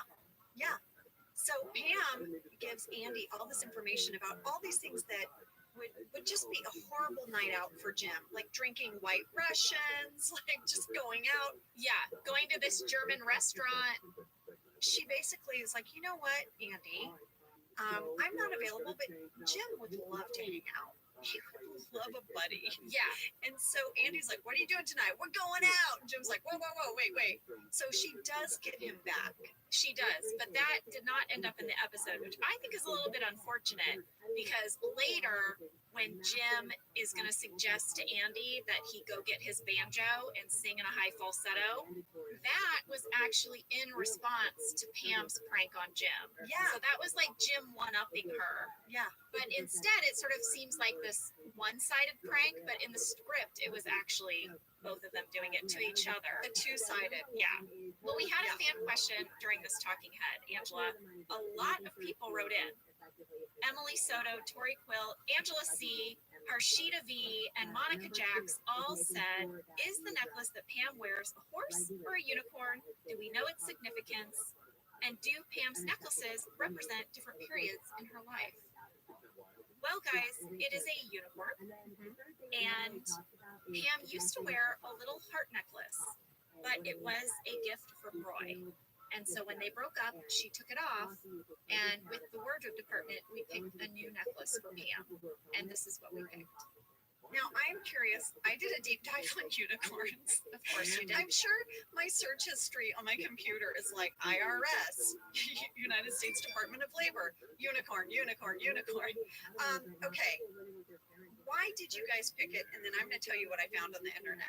We just liked how it looked. Okay, you just liked. We did not assign a particular significance to the fact that it was a unicorn. Okay. Well, lady, unicorns have been depicted in ancient seals that go back as far as the Bronze Age, the ancient Greeks. Unicorns are mentioned in the Old Testament of the Bible as a symbol of strength. Yes, Unicorns go back to the Bible? yes. The unicorn is mentioned in the Bible several times. The first verse I found was in Numbers 23:22. God brought them out of Egypt. He hath, as it were, the strength of a unicorn.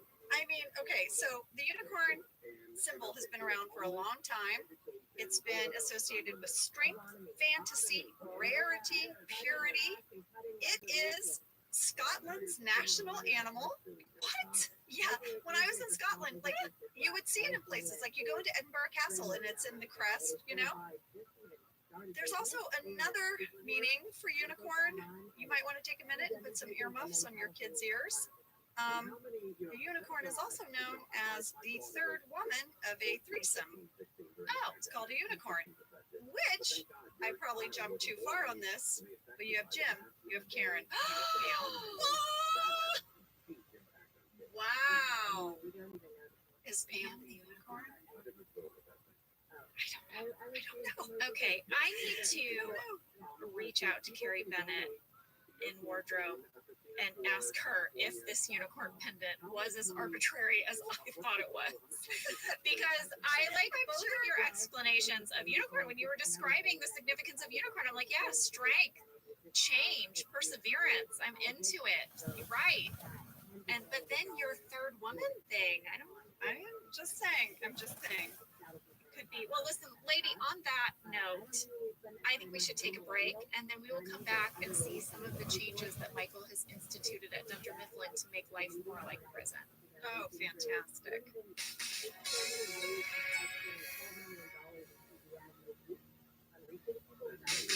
This show is sponsored by BetterHelp. You know, around New Year's, we all reflect and people really start making lists of what they can do to be their best self for the next year. Yes, I think, the new year definitely makes you think New Year's resolution.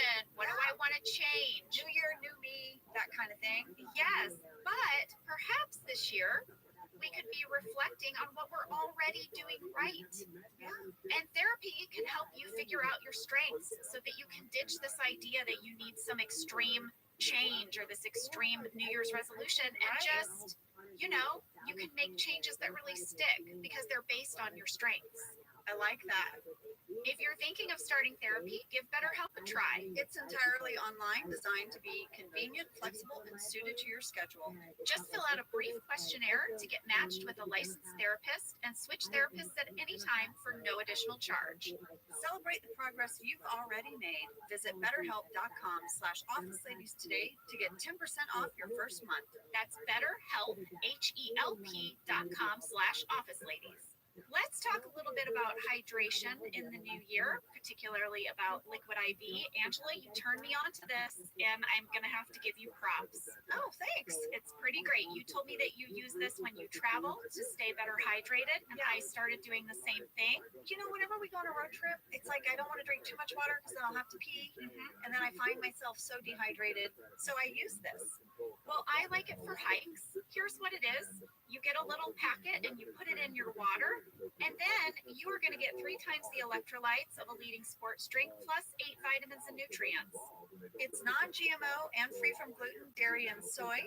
It is perfect for daily use before a workout or when you feel run down or after a long night out, Hint, hint. or even on really long flights.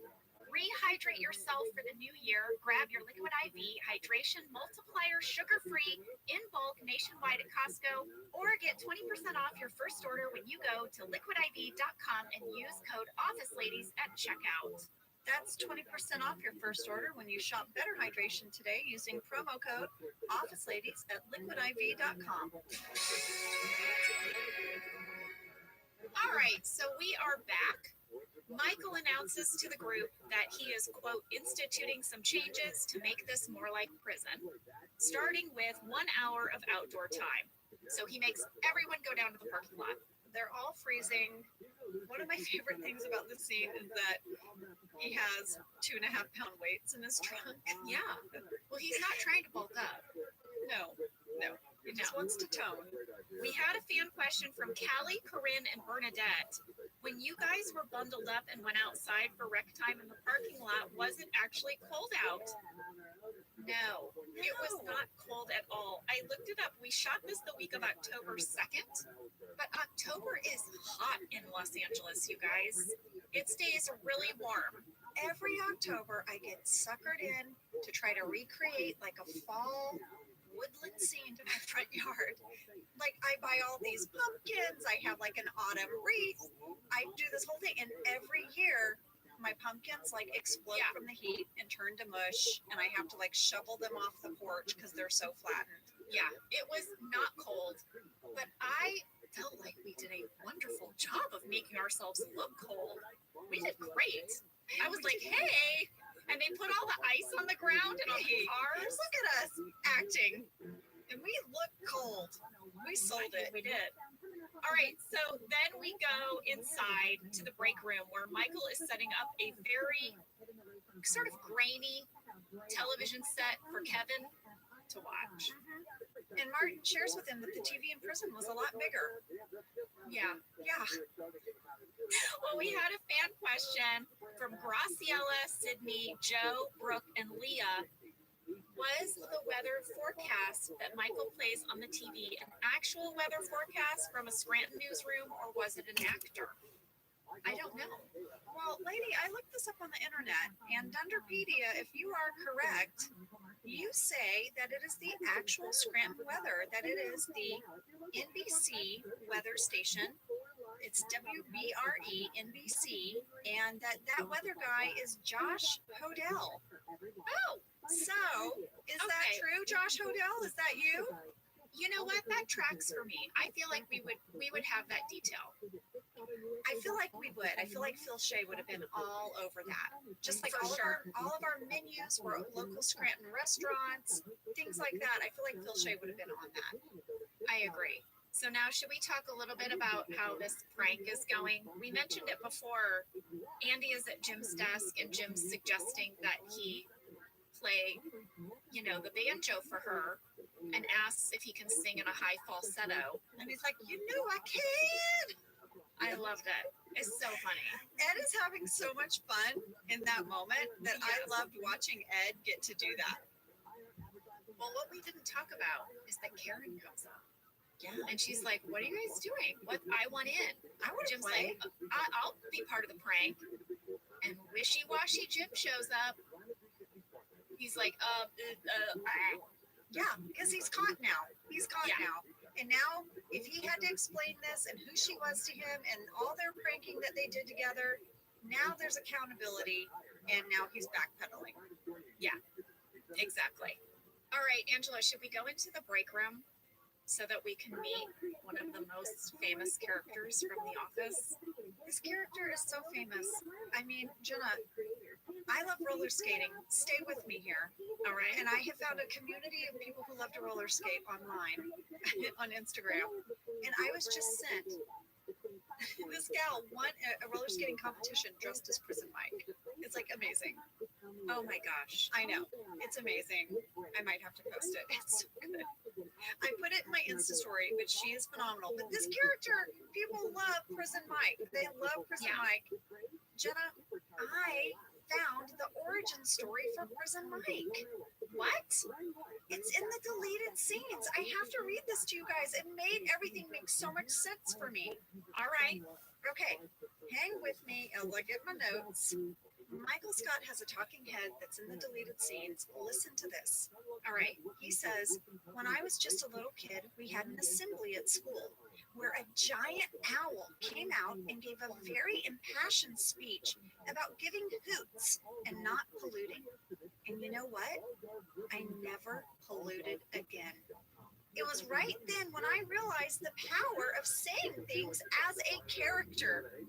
People listen to you when you are wearing an elaborate costume or speaking in a voice that is not yours. I can't even speak. Wow.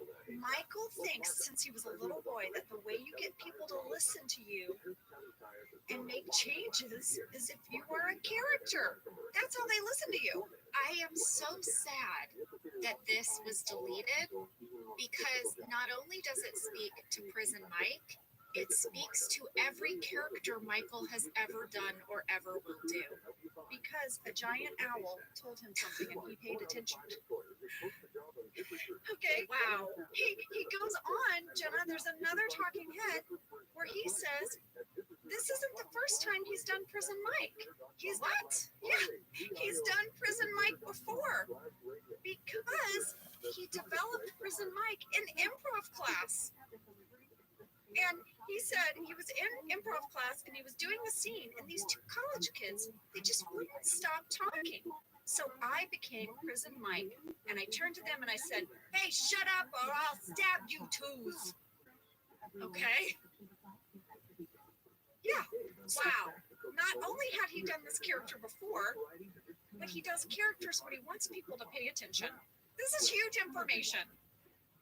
Angela, I know who came up with the idea of Prison Mike in the writer's room. Who?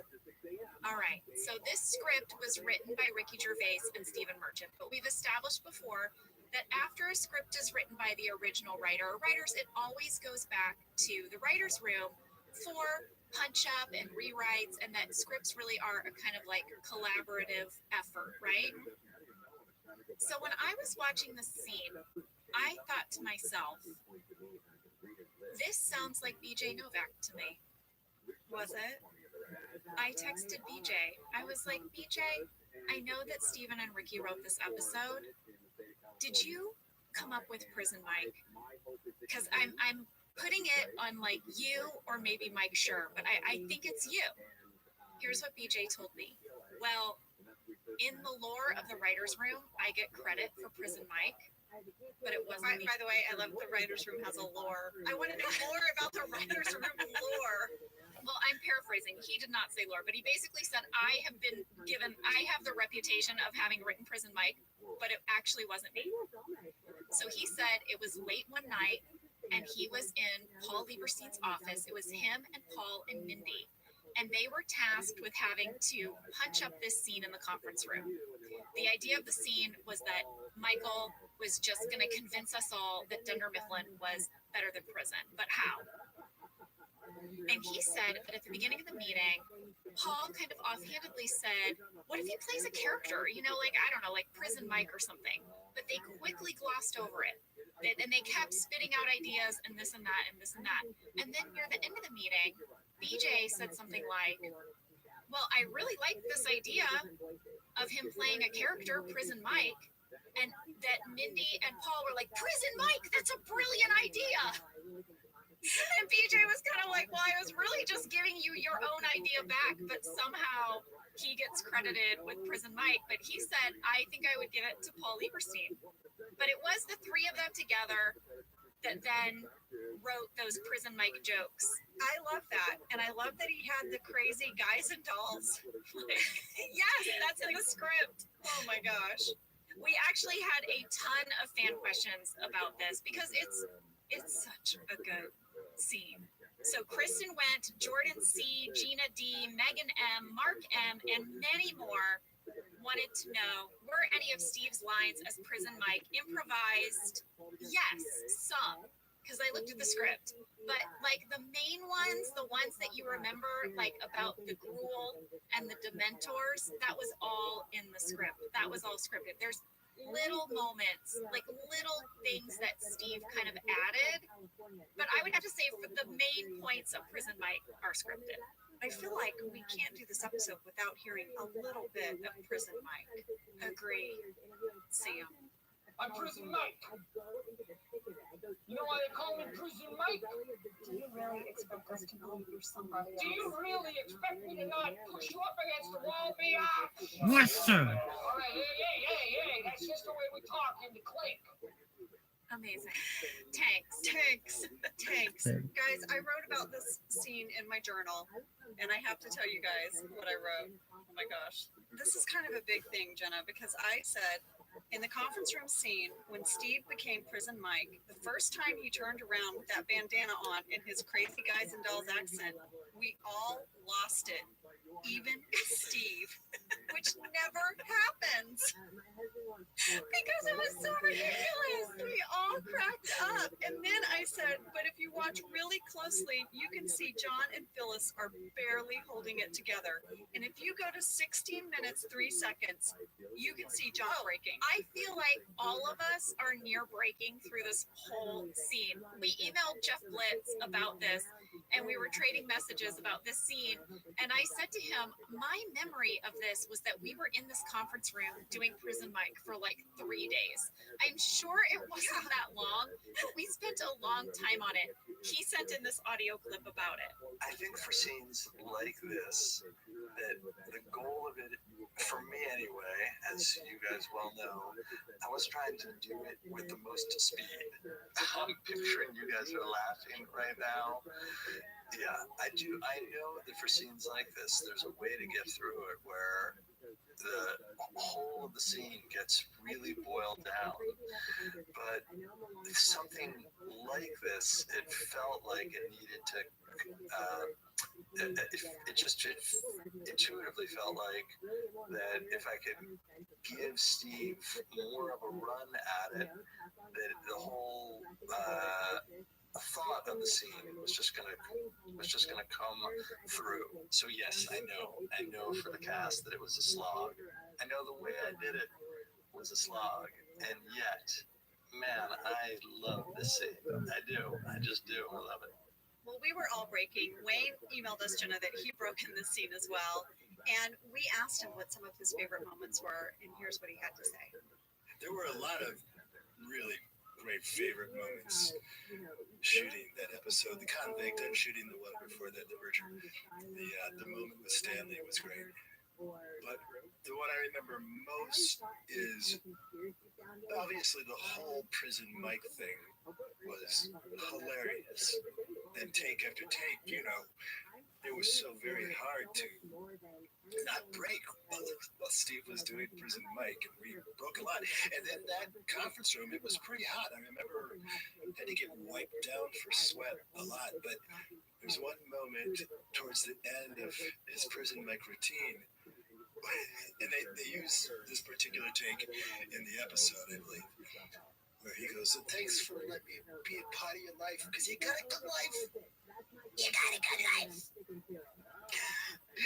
And that was the first time he had done the second, you got a good life.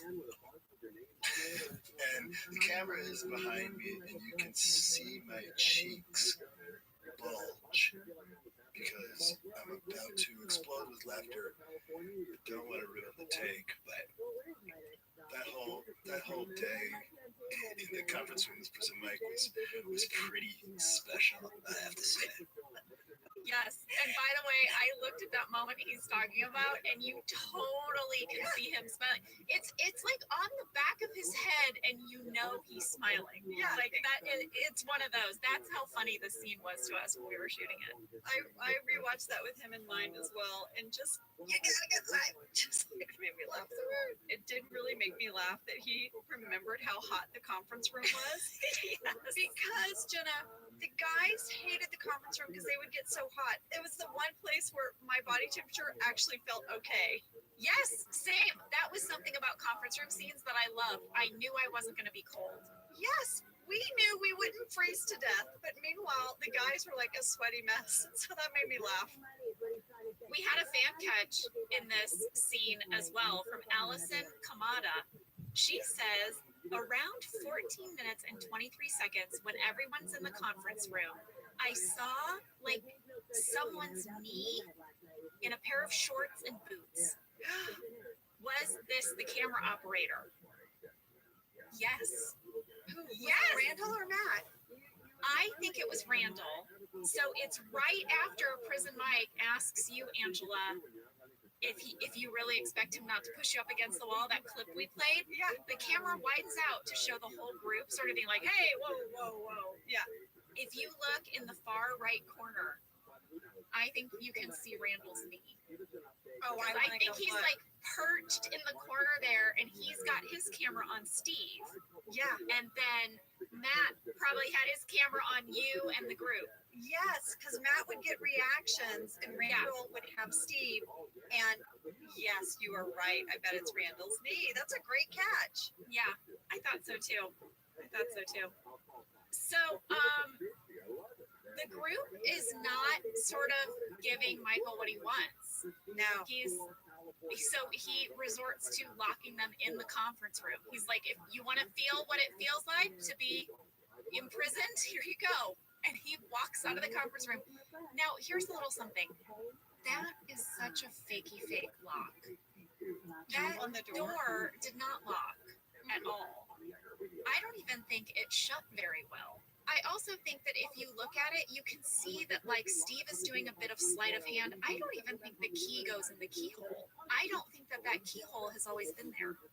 Well, now I can't be sure because I know that Jim locks Dwight in there. yes, Jim, it's not the first time someone's been locked in there. Dwight's locked in there. But in that one again, I meant to point out that it looks like there's nowhere to lock anyone in. Yeah, there's no I keyhole. see no possible way that Jim actually locked him in there. It's all very fakey fake sleight of hand. All right, where are we?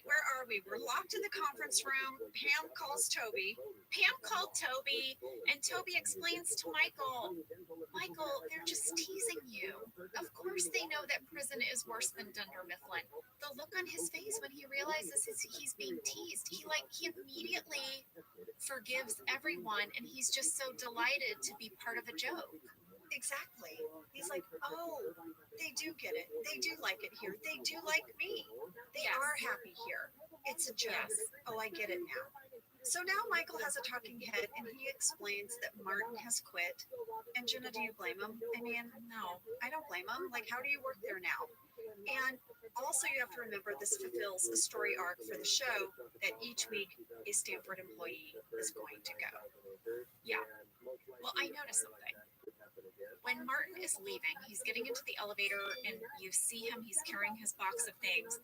Meredith is walking out of the elevator back into the office. And that made me realize, wait a second, she was not in the Prison Mike scenes in the conference room. No. And then we got a fan question from Joy Morin that says, wait, where was Meredith all this time? Is there a deleted scene that explains why she's so late to work? Angela, please help me and Joy out. All right, ladies, there is a whole runner in the deleted scenes, and it explains all of this. So Meredith says that her car's in the shop, and she needs a ride to go get it, and Martin offers to give her a ride. Dwight and Angela, because they are so suspicious of Martin and why he went to prison, they have this whole, I don't know, like they're detectives on the case. They have a whole runner as well. But Meredith goes to get her car out of the shop. So that's where Meredith is. Yeah. I feel bad for Kate that she wasn't in the car. I know. That's what I thought too, Jenna. I was like, oh my gosh, Kate didn't get to sit in there and have to bite the inside of her mouth so she didn't laugh out loud at Prison Mike. I thought the same thing. Because you got a good life. You got a good life. All right, so now we have the final scene. Andy is playing the banjo for Pam and singing Rainbow Connection in a high falsetto. A lot of people wrote in about this scene. Let's hear it, what they say. Okay. Leslie G, Ashley G, Ava H, Alyssa C, and Carrie C all said, Jenna, how did you get through that scene at the end when Ed is singing to you? Did you ever break and laugh? Yes, like a million times. But I have to say something. I love the banjo. I love the banjo, and you and I, Jenna, have talked about this a lot, and we've told Ed that some of our fondest memories on set with him are when he would get out the banjo and Creed would get out his mandolin and they would play. I did not want this scene to end. Yeah. This was very funny. As Jenna, I had to love a prank and hate the banjo, but in real life, I hate a prank and I love the banjo. So I loved doing this scene and I didn't want it to end, and we filmed it at the end of, I think we filmed it at the end of the week. And so it was, again, one of those scenes where there weren't many people around. It was just a few of us. And it always felt like you could take all the time in the world when that was the case. No one was waiting on you. And it's one of my fondest memories is doing that scene with Ed. I loved it. So we asked Jeff Blitz what it was like to shoot this scene, and this is what he had to say. So that final scene, that song, I love that too. I loved it so much. I love that for Andy, it's so sweet, and for Pam, it's so bad, but it's so sweet also. I don't know, boy. I will say about it though, I think it was about trying to figure out to what extent should it be such the funnier the song is, the just means that Andy's sense of himself in the world is changed by that. So I do think there was a lot of talk about it there, you know. So, Angela, something that I noticed in the script about this scene is that Jim is not in that scene. It's just in the script, Andy playing the banjo for Pam. And it's so beautiful the way it is now, right? That you have this rack focus from Pam looking to Jim and then Jim looking to camera. It's perfect. And I asked Jeff about it, and he said, yeah, that was his idea to add Jim at the end. He actually said that he forgot to tell everybody that that was his idea, and on the day, they had, started to send John home. And they had to, get him back. Call him back. Yeah, they had to be, he said it was a little bit of a mess with his schedule. Here's what he said. He said, I really do love revealing Jim there, enjoying the lunacy of what he's put Pam through. And in a weird way, even though it's heavily ironic and played off as a joke, this is the closest Jim can come in that moment to serenading Pam himself. Aww. Yeah. Well, yeah, to me, that moment doesn't work without Jim there, because that final moment is him and Pam getting to flirt and have a connection. Yeah. They just now have to do it through a conduit. Once again, they can't communicate to one another because there's other people in the way, so they have to find ways around it. Yeah, that was all Jeff Blitz. I love all of these audio clips, Jenna, that Jeff gave us and Wayne, and they really just open up the episode for me so much. And I don't know if you guys heard this, and it's something Jeff will go on to talk about, but Jeff has a stutter. And he was a little nervous about making the audio clips. Then he actually sent in this audio clip that we want to play for you about how he felt like his stutter was an advantage to him. Here, listen to what he has to say. As a side note, I want to say this, that the stuttering thing, which I'm sure that is coming through loud and clear for some of this stuff, it is part, when I started working with you guys, I was so scared that the stuttering was going to make it such that when I wanted to share notes with you, that I would the amount of time it would take to do it, and then I'd be embarrassed and all that stuff. But anyway, I do think it inspired something where, like, rather than shout notes out to the cast, that I would go and that for me, it felt like a better thing to not do that. And so I think it turned into something where the note had like a thoughtfulness to it. I could talk to people about it, and it felt like I could spin it in a way that it made that, for me anyway, feel like a good thing. It's not as good on a podcast. I'm sorry, but anyway, yeah, just wanted to say that. Well, it's interesting, Angela, because my memories of working with Jeff are of close, intimate conversations that were very connected. Yeah. And so I never found his stutter to get in the way of connecting with him. In fact, I think he's right. I think it actually created a deeper connection because we had these one-on-one conversations. Yeah. My memories of being around Jeff are of these quiet, intimate conversations coupled with laughing harder than I've ever laughed. Yes. Yeah, I absolutely agree with that. And that's why I cannot wait to tell the story of Save Bandit with Jeff, because it was me and Jeff and Kent and Greg on set that day when we rehearsed it, getting the cat in the ceiling. I'm not going to get into it, but let me tell you, I am living for that podcast because I want all of them. I want us all to retell the story. Oh my gosh, we should get all you guys to come together and we should do a special Save Bandit where everyone speaks their memories of that scene. A Save Bandit deep dive. Yes. Yes, I love that. Well, guys, we also have a final audio clip from Wayne Wilderson. He's just letting us know a few of the things he's doing now and where you can find him. Well, I did upload on Amazon Prime with Greg Daniels. I know they've been picked up for a second season, so hopefully we'll be seeing me back on that. You can go find reruns of work I did with another office alum, Randall Einhorn, where I played the principal on the MIC. And yeah, where can you find me? On Twitter, I'm Wayne Wilderson, one word.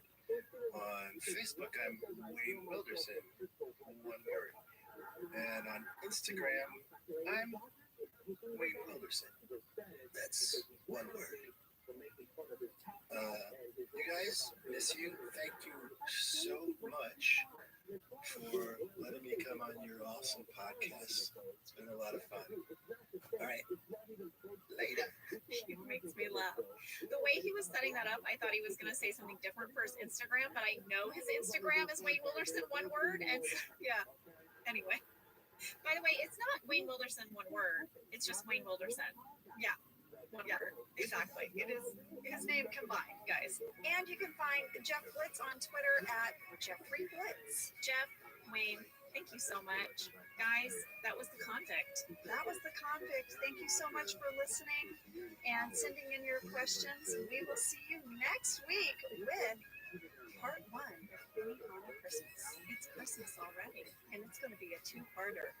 And we have guests. Oh, we're excited. See you next week. Bye. Thank you for listening to Office Ladies. Office Ladies is produced by Earwolf, Jenna Fisher, and Angela Kinsey. Our producer is Cody Fisher. Our sound engineer is Sam Kiefer.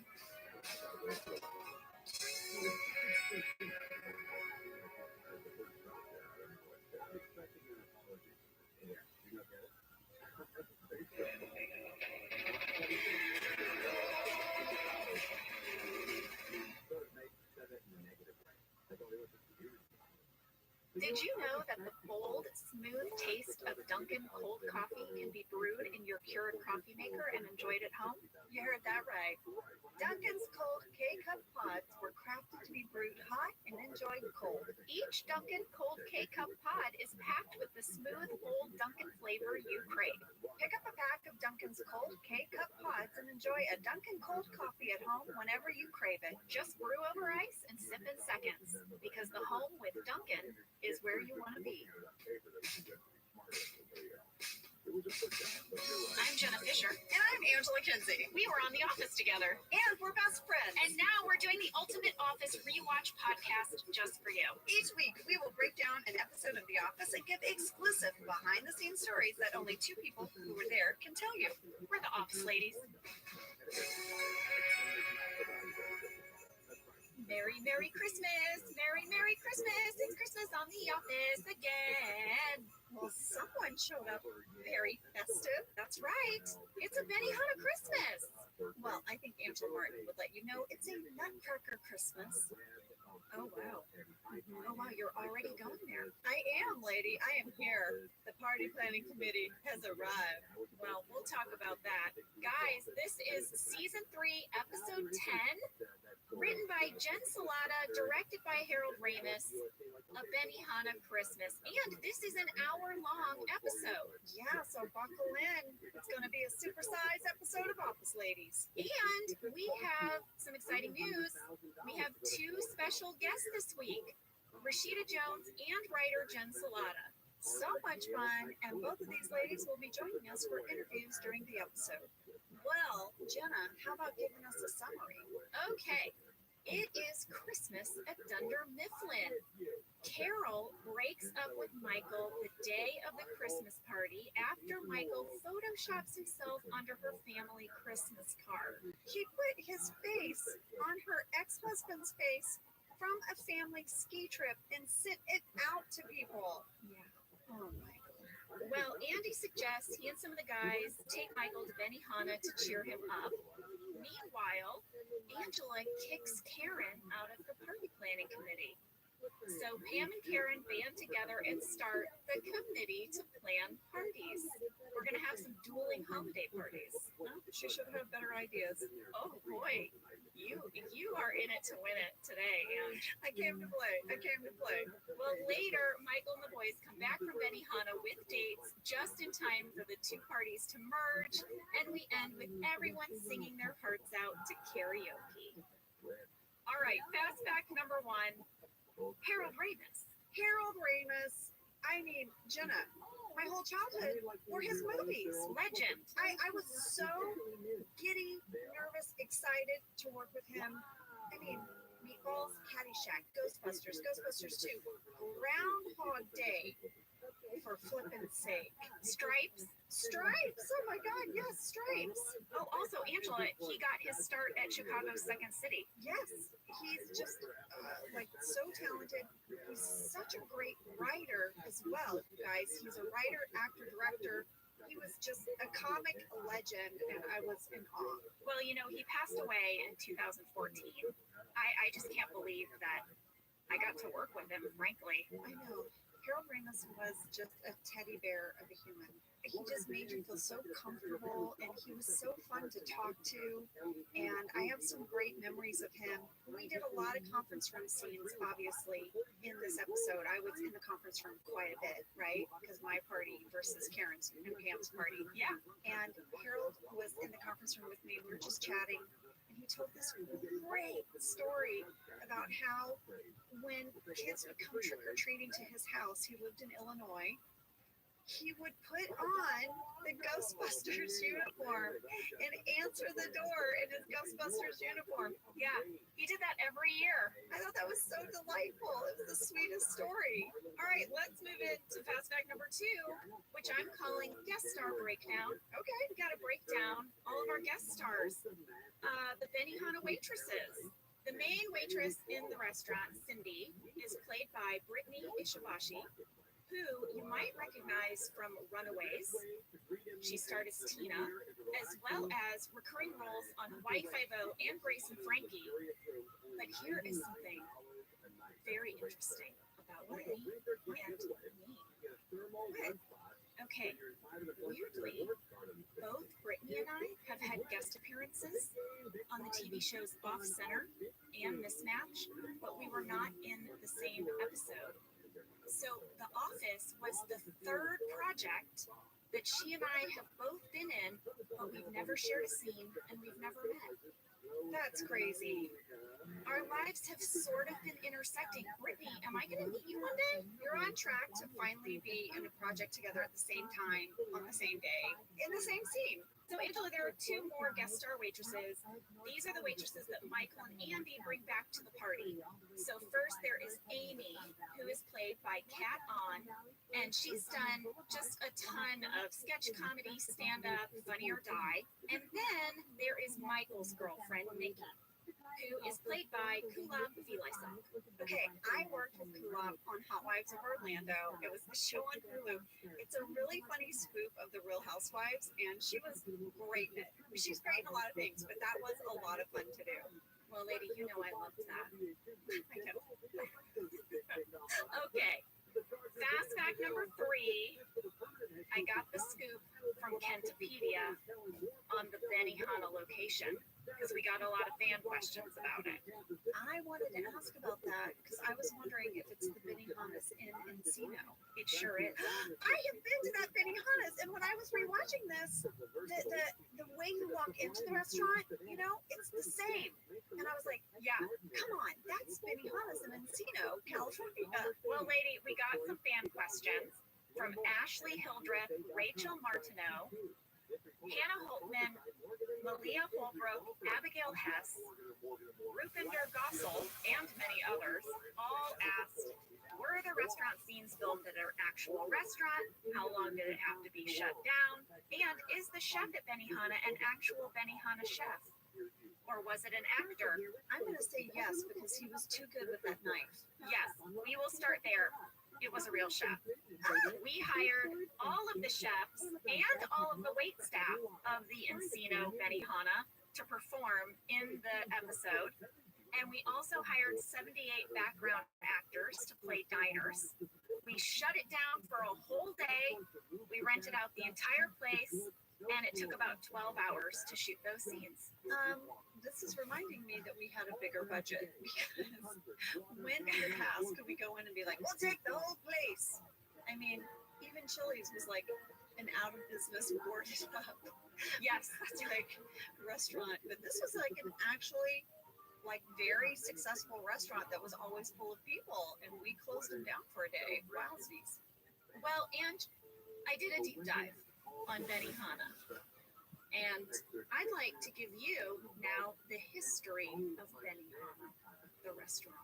Well, I didn't see that coming, so I'm ready. It's fascinating. This is from the Benihana website, and this is the first line from their description of the history of the Benihana restaurant. I'm going to quote it because it is fantastic. Quote, like any good story, the history of Benihana begins with the descendant of a samurai warrior and a small Tokyo coffee shop. Are you intrigued? I'm riveted. Okay, it's amazing. So this is what happened. So there's a couple in Tokyo, Yunosuke and Katsu. They started a coffee shop, and in order to set themselves apart, Yunosuke would bike over 20 miles to get real sugar to serve with the coffee in his shop. And this little detail caused the shop to be a huge success. The name of their coffee shop was Benihana. All right, cut to years later, the couple's son, Rocky, moves to the United States with dreams of opening a restaurant. He starts by going to night school to study restaurant management, and during the day, he sold ice cream on the streets of Harlem. But here's what he did. He put a little Japanese cocktail umbrella into the ice cream, and this really set it apart, and eventually he earned $10,000, which he used to open his first Benihana restaurant, naming it after his parents' coffee shop in Tokyo. Well, that was adorable. Also, I'm a sucker for anything with a tiny umbrella in it. Give it to me. Any drink with a tiny umbrella tastes better. It really does. Oh, yeah. I mean, that's a fact. I might have saved a few of those, like from special occasions, and they're in my kitchen. I don't doubt it. That is very you. I know. And my husband's like, do we still need these? I mean, the little stick is broken. I'm like, no, don't throw it away. Okay, so there's more to the story. Okay, his first shop which was on West 56th Street. It was exactly like how it is today. His vision was to have the teppanyaki grills set up in front of the customers with the chefs doing all the knife work. But it was struggling at first, until 6 months after they opened, the restaurant got a boost when a famous food critic came in and gave the restaurant a fabulous review. Here's my favorite part of that. Can I tell you the name of the food critic? This famous food critic that you wanted this person to come to your restaurant. Are you ready? Clementine Paddleford. She sounds like a made-up character in a Mary Poppins movie. She sounds like an improv game that I used to do when I did improv. Hey guys, come on, we're gonna do Clementine Paddleford. Let's do it. Right. I was like, what is happening? We're in a Disney film. I want all right. Oh, wait. There's just so many ways I want to use that name now. Like I want it to be a cocktail. I'll take a Clementine Paddleford, please. It comes with an umbrella.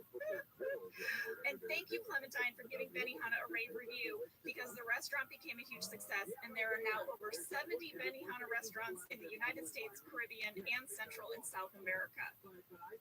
How about that? That is a really good one. And you know what?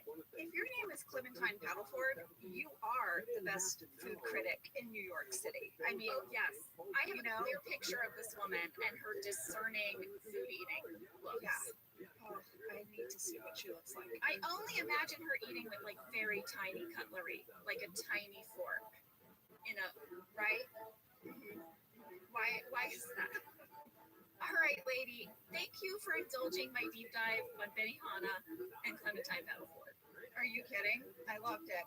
I need more Clementine Paddleford in my life. Same.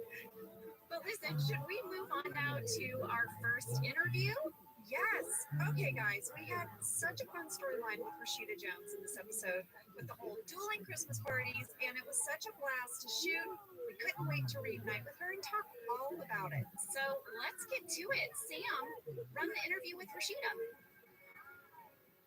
I'm so happy to see your face. I know, me too. This is so nice. I don't think the three of us have been, well, we're not in the same place, but we haven't at least been all talking to each other for like a decade.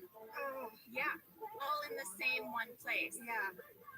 I think you're right. That makes me look bad.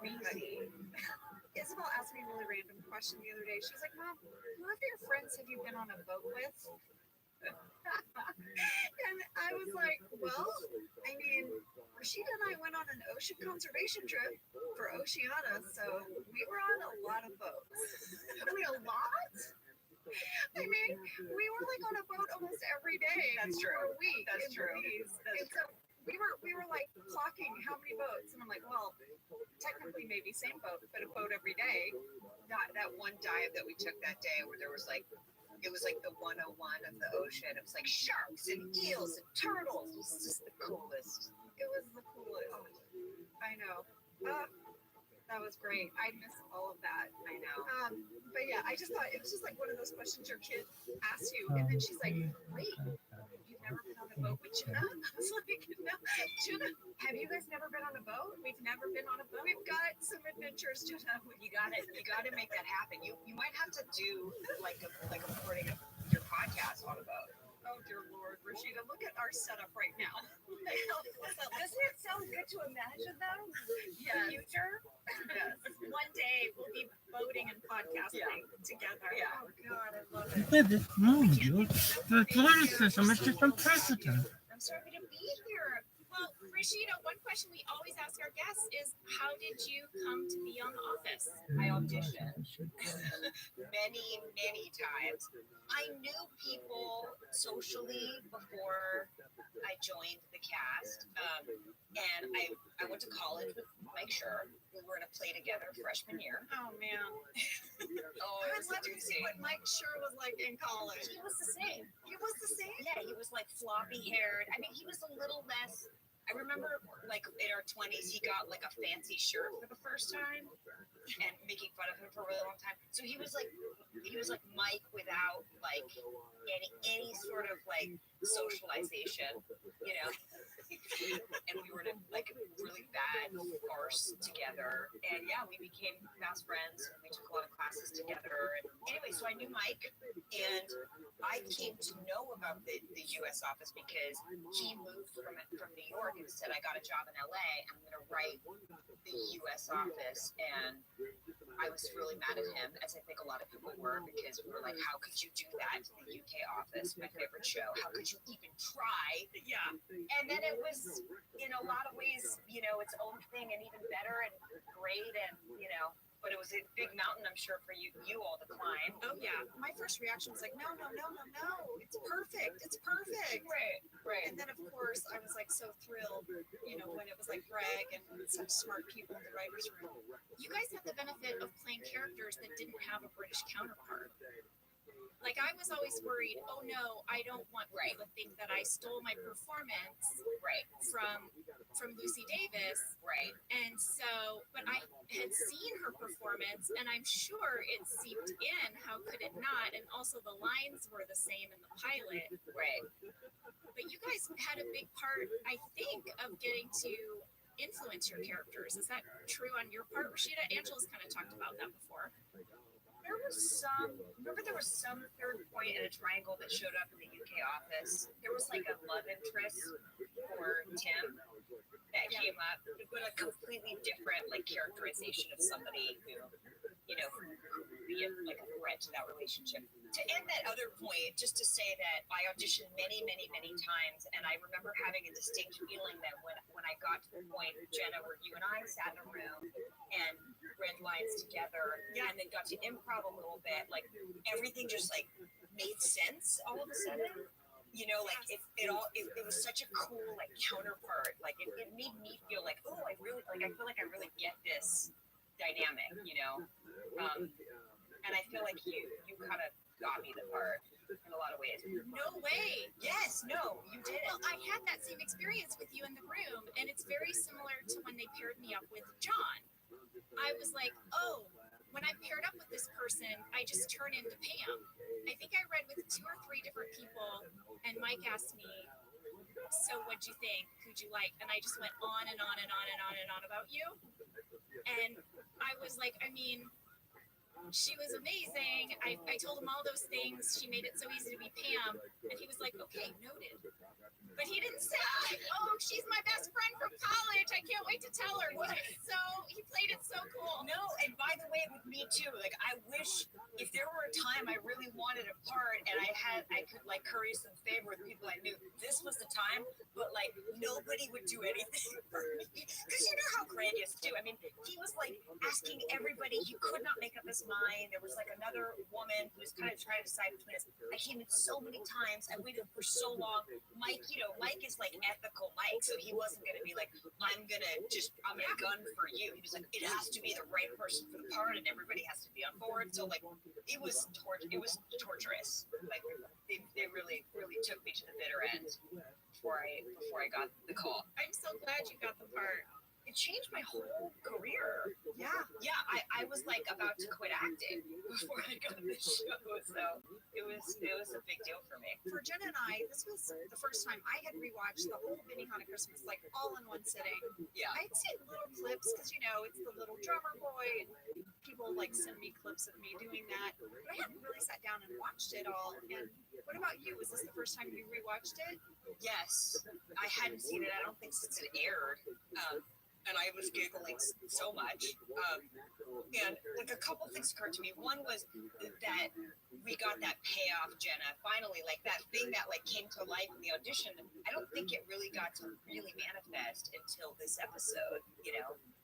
Because up to now we were kind of like rivals and like sniffing each other's butts. That sounds gross, but you know what I mean. If we were dogs, we would have been doing that. And this is the first time that like I think the humanity in both characters recognized the mutual humanity in the other one and was like, you know what, like it's Christmas and we work in these close quarters and also we have a common enemy in Angela, so it was like it just was easy for us to be a team, which I thought that was really cool. I don't mean to toot our own horns, but I think we had amazing chemistry in this episode. I mean, we are adorable. Can I say it? You can say it. You can say it. There could have been a spinoff. That's all I just want to say. Totally. Pam and Karen Christmas special. Yes. I can tell you guys, we would hang out between scenes and I would just start cracking up and just be with you guys. I'd be like, hey, I'm hanging out. It's the girls. And then, like, on action, I had to be so mean to both of you. And then you, like, got to have this whole other hangout. It was hard. I know. Phyllis really gets to emote how much she's, like, missing the other party. I wasn't able to, but that's how I felt. I know, but it's good because it all plays out in the episode because we joined forces. Yeah. We did what we needed to do, which is just like teach you a lesson and help you to stop being so controlling. And then you got to sing, you know? Oh God, I was terrified. I don't like singing in front of people, you guys. That was really hard. But God, I had to do it in that wedding episode where to sing The Police, and I was so scared. Do you remember that episode? Whose wedding was it? Is that Phyllis's wedding? Phyllis's wedding, yes. Oh yeah, yeah. It is interesting time to watch these episodes again. You know, Jenna and I have talked about this a little bit. That was interesting for me to rewatch it now. How was it for you?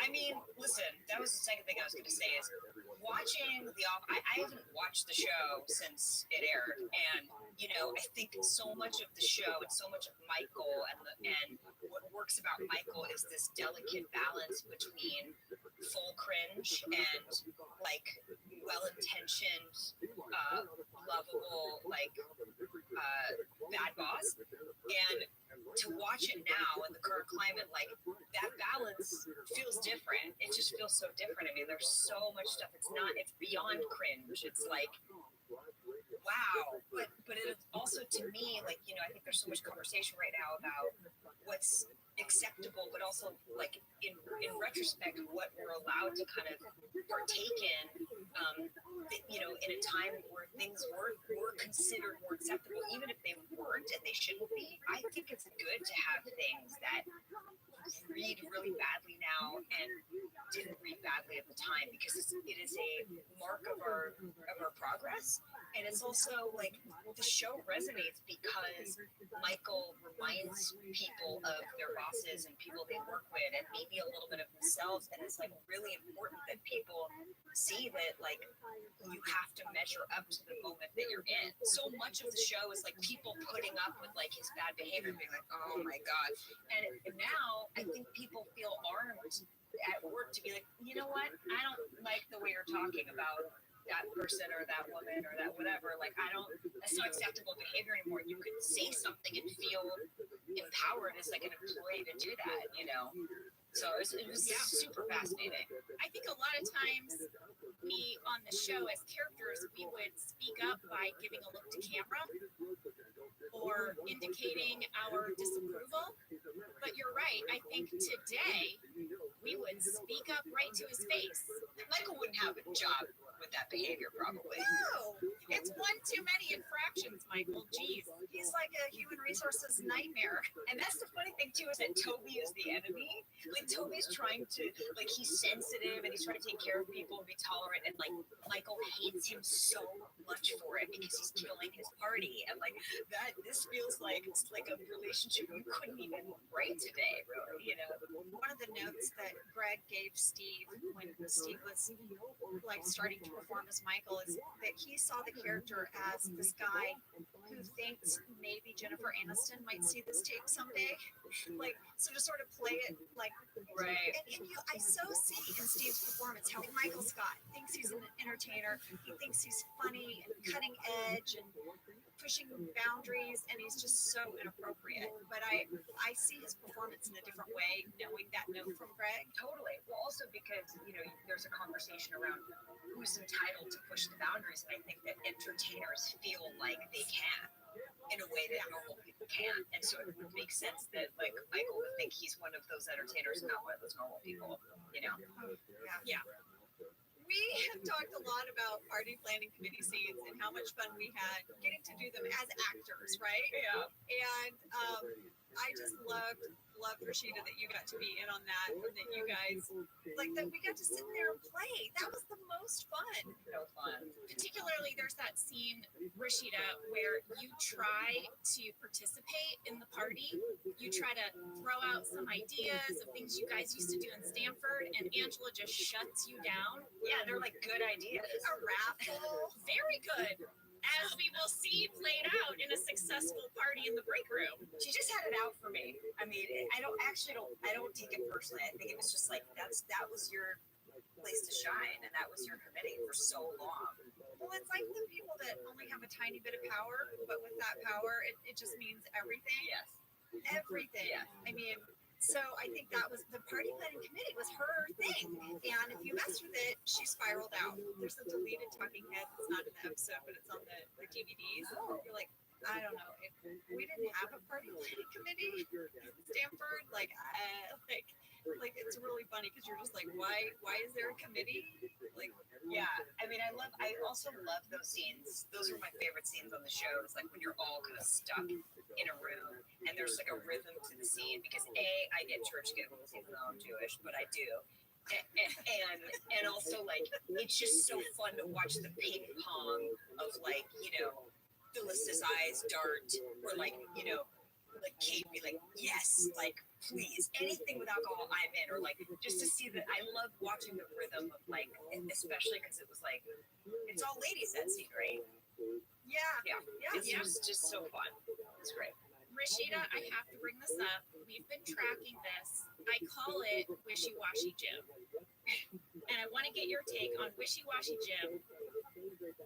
I am annoyed that Jim did not tell Karen about his past with Pam at Dunder Mifflin.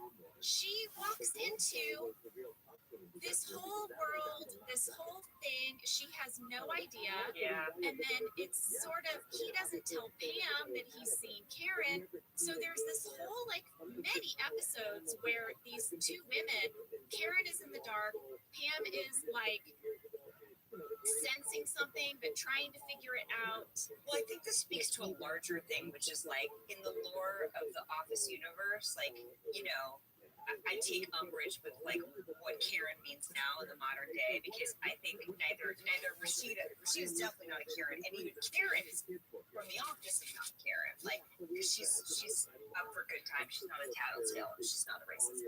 But anyway, the point being, like, there is this thing, right? Like Karen is sort of designed to be the third point in the triangle, which was designed to be a thing to like make people feel like they wanted Pam to be like drawn closer together, driven closer together. So like I was kind of a tool in that way, and so everything was like, I remember like the writers talking about, they just didn't want to push anything too far in each direction. But yes, I think that the end result is that Jim ends up being like not great to me and not great to you, because he's like not really being honest with anybody. But I guess you could chalk it up to his confusion about what he wants.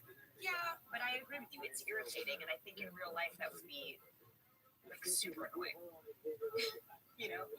Well, I think what I found in the rewatch is that I am siding more with your character. I'm having sympathy for her. Like, of course, I want Jim and Pam to end up together, but at the same time, it's making me like the tension. I just like this poor woman. She just loves him. She knows nothing. She knows nothing. Yeah. So it's making me very much side with your character, I have to say. And I'm Pam. Pam is like, there's like this meme that's like for kids who grew up watching The Office. It's like that feeling when you realize that the only reason you hated Karen was because you wanted Pam and Jim to be together, and you realize that she did nothing wrong. Like that's like a thing. Yeah, that's like a thing now. Kids are like, which is kind of cool. It's like providing this opportunity to like see people in a more nuanced way for kids who grew up being like, that that's the enemy and that's the people that want to be together. Now they're like, wait a second, she's like not that bad. It's just that I wanted her not to be with him. I wanted her to be with him, you know? They're growing, they're learning. Well, before you leave, do you have any other memories or behind the scenes stories that you want to share? It doesn't even have to be about this episode. It could be about just your time on the show. You know, it's funny watching it. I was like, it made me really nostalgic. It just reminded me of all the like little moments and like I don't, you know, like I haven't talked about it in so long, but I just remember like Ed and I. There's a line where Andy says in this episode. Oh no, sorry, it's the next episode where he goes, "There's only two left. I'm going to be the last man standing," and he was the last man standing. But like, you know, Ed and I were like, it was so weird because we like started in this like weird like bizarro world version of The Office where like none of you guys were there except for John, and then we like moved over to like actually work with you guys, and then like we didn't know how long we were gonna be there, and I was like signed up for 4 episodes, and then it was like 10, and then they were like the whole year, but it was this weird thing that was like, what is going on? Because we were like on this little train together where we were both like just like, what's going on? This is like a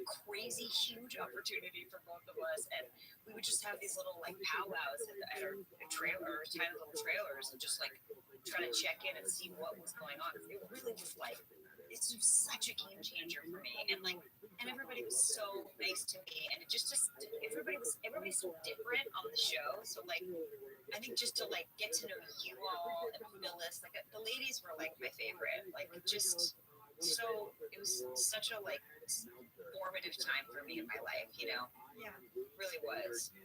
Well, Rashida, we loved you too. And I know we should probably wrap up your interview because we could talk to you forever. But I want to give a little shout out to #BlackAF. It was so fun to get to work with you again. You're so hilarious in this. You play Joya. Yeah. That's such a fun character. So fun. She's so complicated. She's so complicated. She's so layered. Like she's like a good mom. She's a crappy mom. She's like all over the place, like in her marriage. I know. It's done in the mockumentary style too. Like the premise is that your daughter is doing this documentary of your family, her dad, who's this writer and creator of a TV show, and it's like in place of her college essay, right? Is that the idea? Yeah.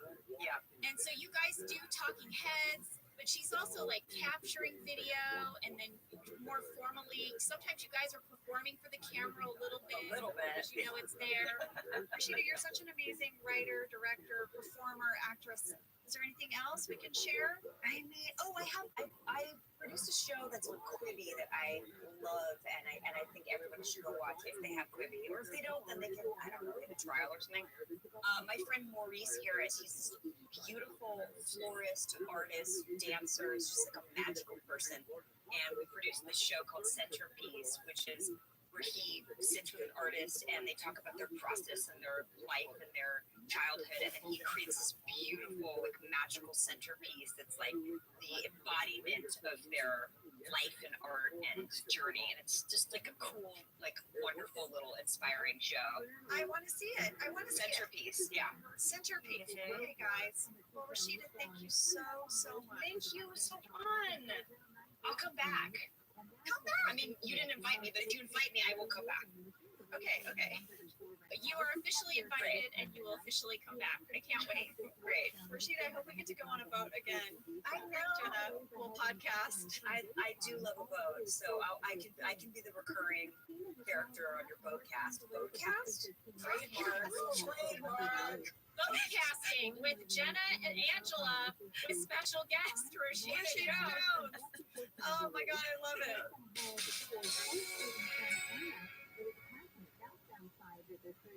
Well, folks, you know I have a lot of family in Texas, and I just want you to know, if you travel to Texas, there are vast landscapes, cultures, regions, destinations, activities that allow for an infinite number of different travel experiences. You can have fun in the sun. Texas has 350 miles of coastline. That's right. Or if you like more of a rugged vacation, there are campgrounds, hiking trails, state parks, and the food. Can we talk about the food? Tex-Mex and barbecue. There's live music, art museums, cowboy experiences. Come on. Right now, Travel Texas offers a one-of-the-kind online trip builder that allows users to generate a custom visually led trip matched to their unique interests. So you go in there and you click your interests and it'll say, here's where you want to go in Texas. Visit traveltexas.com/get-your-own to get the only trip to Texas that matters. Yours. That's traveltexas.com/get-your-own. For 175 years, Gordon's has been committed to spreading the goodness of the sea by making quality seafood accessible to everyone while responsibly sustaining its future. Over 99% of Gorton's seafood is certified as responsibly sourced. And Gordon's reached out to us and said, do you want us to send you some of our fish sticks, some of our products, so you can become familiar with it before you speak about it on the podcast? And I was like, Gordon's, I've got you in my freezer right now. Yeah, you do. You do. Your kids love the fish sticks. Yes, it's our fave. Guess what I got? I got the Southern style shrimp. It is so good. Oh, yeah. Yeah. You know, when you're looking in the freezer aisle, the Gordons are in the yellow package. They've got the iconic fisherman on the cover. This brand has been around since I was a kid. Same. Gordon's is actually a brand that's been around for 175 years. Oh my gosh. That's so rare. Well, we love Gordon's and it can help you make your mealtime easy. Visit Gordons.com to learn more, find a store, and get a recipe inspiration.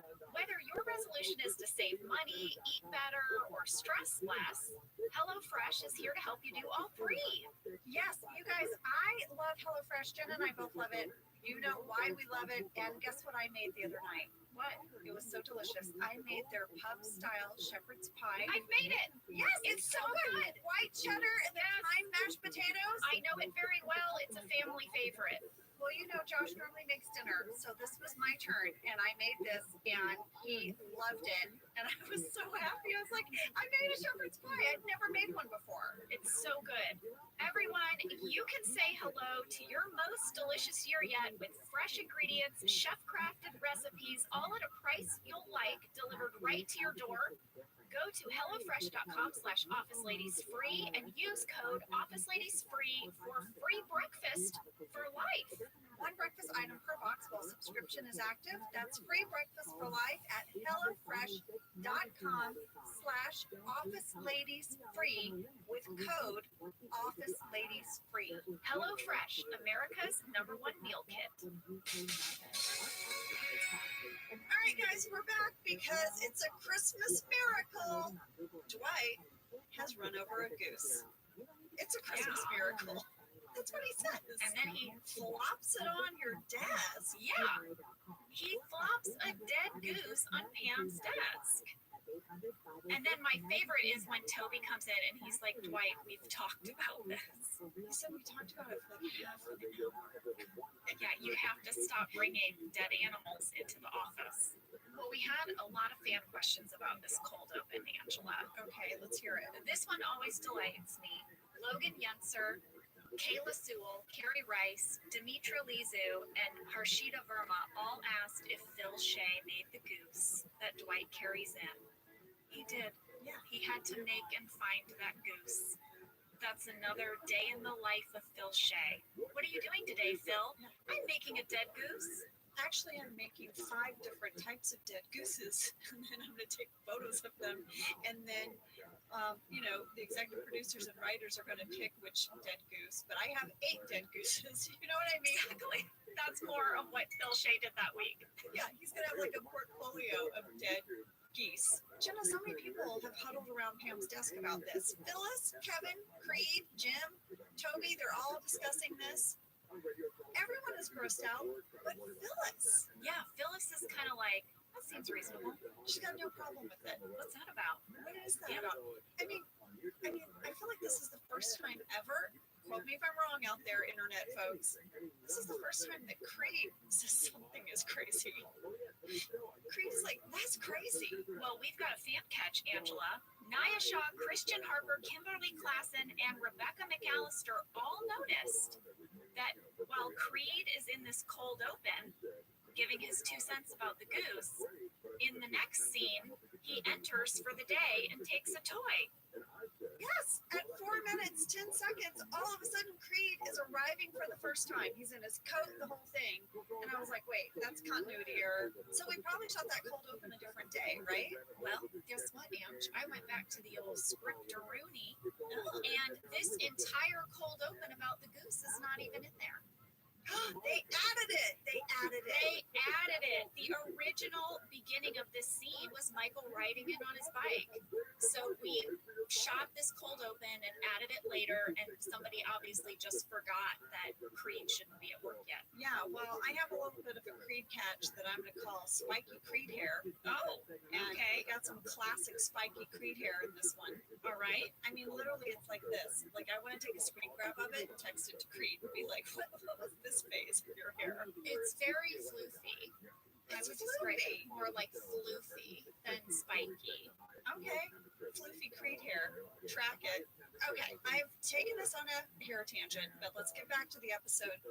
Do you remember Steve trying to ride that bike in?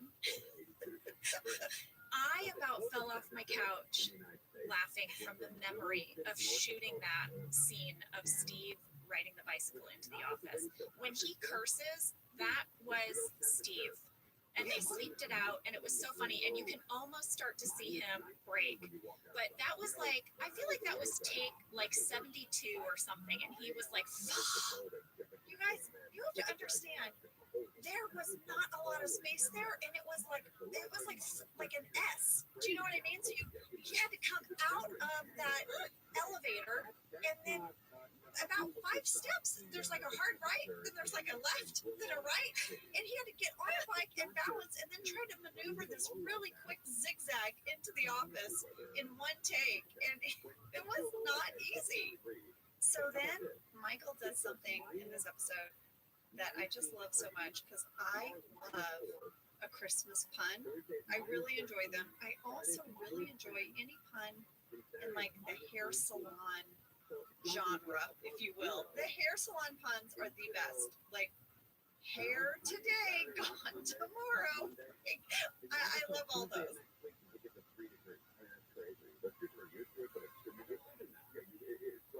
That's why nobody lives there. The opposite occurs, of course, in the desert. Like we have Palm Springs and Death Valley or whatever. I mean, Death Valley is different than Palm Springs. You know what I'm saying? But you can live with that. Well, it's 111 degrees. You can't live outside very long. I understand that. Like, you live in air conditioning. But in northern, you live in the heat. I know, but in Willow City, North Dakota, you've got to manage your car. If you're parked your car outside, that thing would not start out like a 19. So, yeah, very sophisticated ways in which they keep engines going. You got to plug the engine block into your house. Absolutely. They do that thing where you start it up remotely, you know what I mean, so you keep the inside. I have a friend who I saw over the weekend, a friend of mine, and he drives a Tesla. And I said, that's odd, you're driving a Tesla. He said, why is that? And I said, well, first of all, he hates Elon Musk. He goes, yeah, I can't stand it. I said, then why are you driving a Tesla? He said, because the car is unbelievable. Because I might hate the guy, but man, this guy's put together an unbelievable car. Isn't that wild? Yeah, I know a lot of people who drive Teslas who feel the same way. Yeah. I think if you do that thing where you go, I don't like the CEO, therefore I'm not going to buy the product, you're going to run out of products pretty quickly.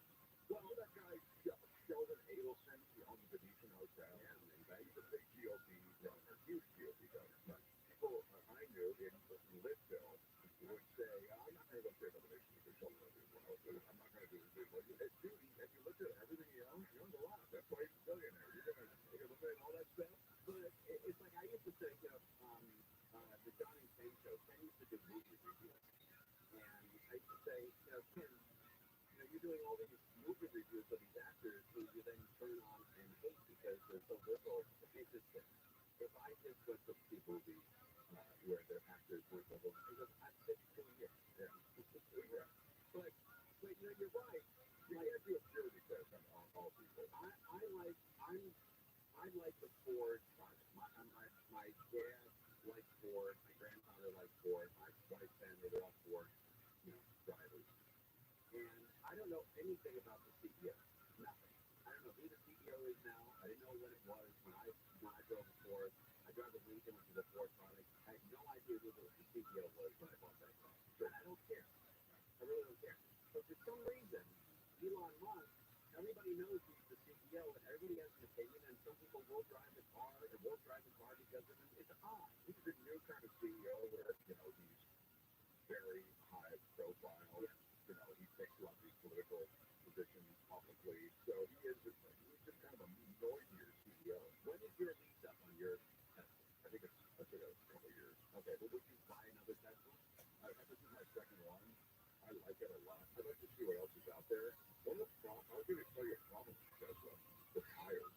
I have performance tires and 20-inch rims or whatever, and it's creating huge issues. I've had to replace a bunch of tires in LA. Yeah, they're wearing out.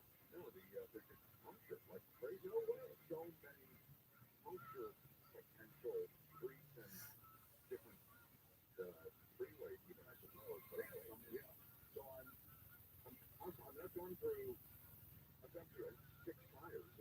Yeah, it's crazy expensive. That's wild. So they're probably about $500 a tire. Yeah, maybe even more than that. So I'm now looking. In 2 years, I'm looking alternatives. Oh, I might just go to 18-inch, which I might do that soon. Just buy 18-inch. From what I hear, that there over the next 5 to 8 years, there's going to be unbelievable swing in electric cars that are going to knock your socks off. Yeah. I mean, the cars that can drive themselves. There's some SUVs and some high-end cars coming out of China that are supposed to be hungry. Yeah. I don't like the driving yourself feature. I got the driving down. I don't need to drive. I don't want that car driving me. See, I like it. My wife has it on her Bronco. She has the same lane thing, and I like that. Now, you see the new Bronco, I kind of like it. It's not sexy. Yeah. But I like, when I was driving it, I drove it back from Oregon. We drove it up there, and I drove it back. I like to stay in the lane, and it keeps you a certain distance from the car in front of you. Okay. To speed up. I like that because then I can, I can start, texting and doing some other things that I have to do. You're a busy man. I'm busy in that car, and I can look outside, I can do a reading and look up stuff. I see. Well, okay. You're in a different way. I like to do the driving. But will that Tesla, what's the top speed on that Tesla? Oh, yeah, they go really fast. Really? Yeah, it really takes off quickly. Oh, that's the thing. I mean, it's incredible sport. It's incredible sport. And all these vehicles, I've never driven in an electric car. You're going to have the car for the weekend for a driver. In my life, I've never been in an electric car. That's crazy. Yeah.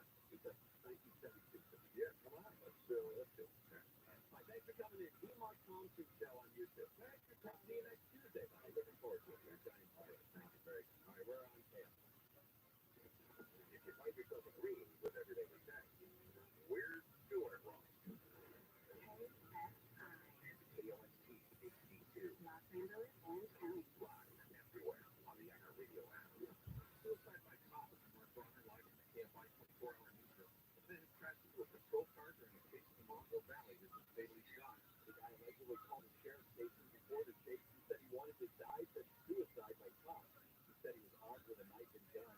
The guy's call came after someone initially called police Saturday to report that the guy who was in a park was possibly suicidal. Despite efforts by deputies to de-escalate, the man got into his car and led deputies on a chase around the park. His tire was taken out by a spike strip, and he drove back into the park and crashed into that patrol car. He was shot and allegedly charged the deputy with a knife.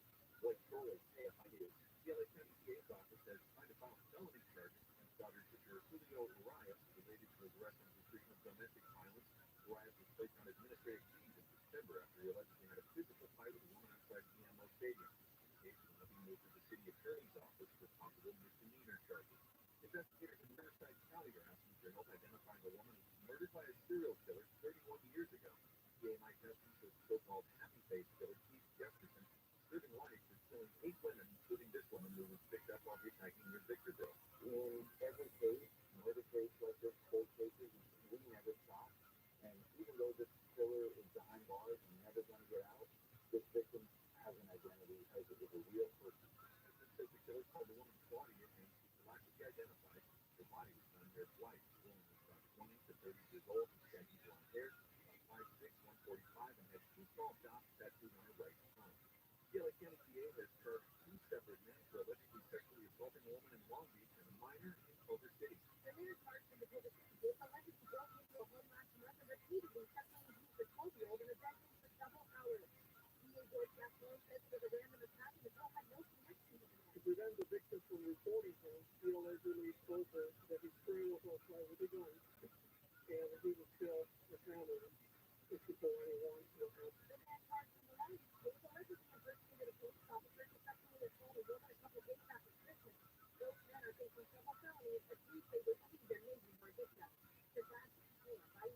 Federal appeals court has heard arguments over former President Trump claimed that he is immune from prosecution on charges he plotted to overturn the results of the 2020 election.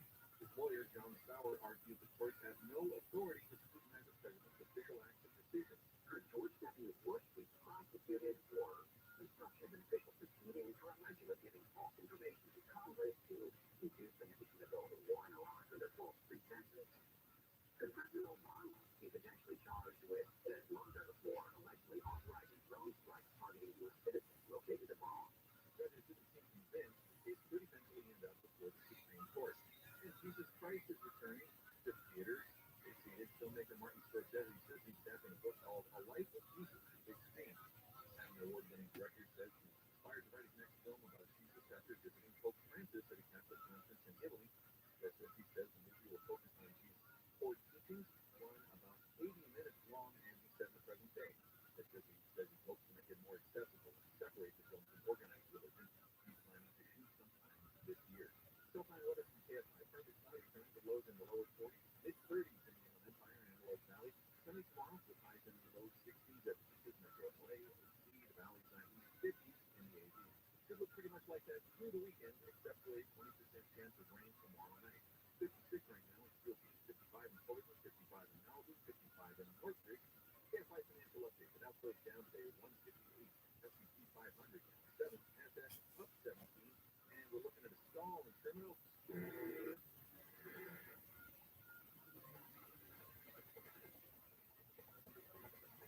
This is on the 405 northbound at Burbank Boulevard. A small car has the two right lanes blocked. Traffic is heavy as we come away from Venice Boulevard.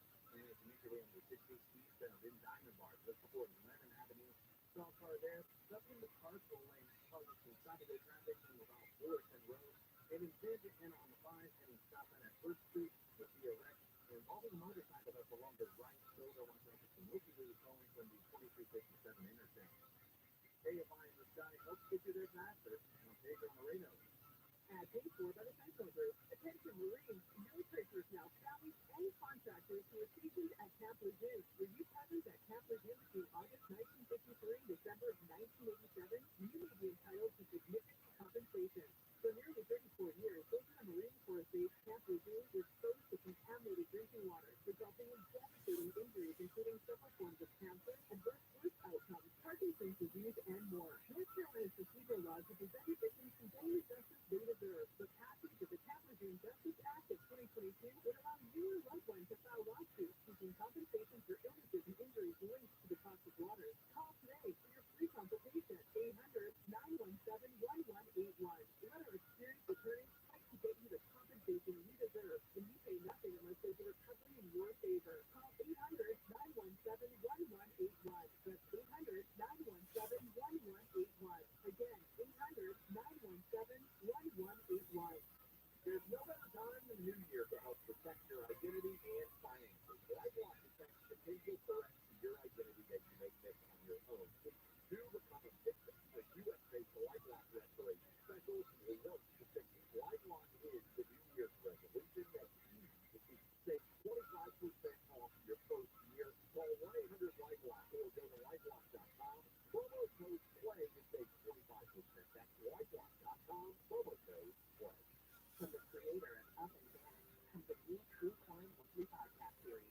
In each episode of Up and Down, join Team Lindsay and guests as they discuss all things crime, life, mystery, and science. For Alias Real. Based on everything I've learned, I think that the government knows something. I don't know if aliens are real, but I think there's something out there that they know. Listen to Talking to Death on the iHeartRadio app or wherever you get your podcasts. On you won't die. Listen on the free iHeartRadio app for all your music, sports, talk, and podcasts. Free never sounded so good. KMR AM 640.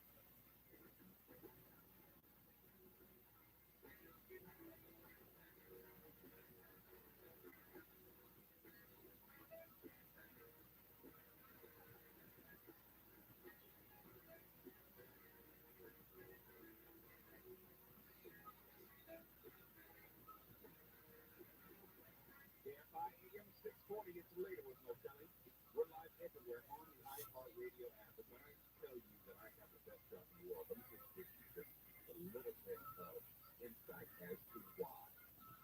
Mark Martin was walking by. Wall and I at the back portion of the offices completely in the dark. The definite black. Did you know? We have the back portion of the offices. There are about to be 35 cubicles back there.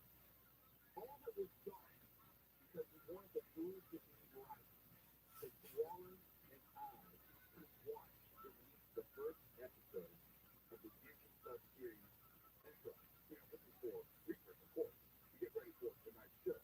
The whole office was dark. We commandeered all of it so we could watch the show just so we could break news at least in episode 1. Mark walked through and he said, "Hey, what are you watching?" And I guess we took comfort to that because we didn't want us to give some spoilers away or anything like that. We'll probably watch it later on. Michael Rose walked through. He said, "What do you guys watch?" So he's not necessarily on board. But yes, we're going to talk about that tonight. That series dropped. All 5 episodes on Disney Plus dropped at 6 o'clock. So at 6:05, Laura and I started watching the first episode together. We didn't have any popcorn, but the ambiance was great. And that's the lucky part about doing nights because there's literally nobody else in that room. Nobody there has full control of everything. It's like you're running out the theater for ourselves. I gotta tell you though, I didn't think that was why you said you have the best job in the world. I don't know if you noticed this, but there were 3 free animals in the break. We have to check your.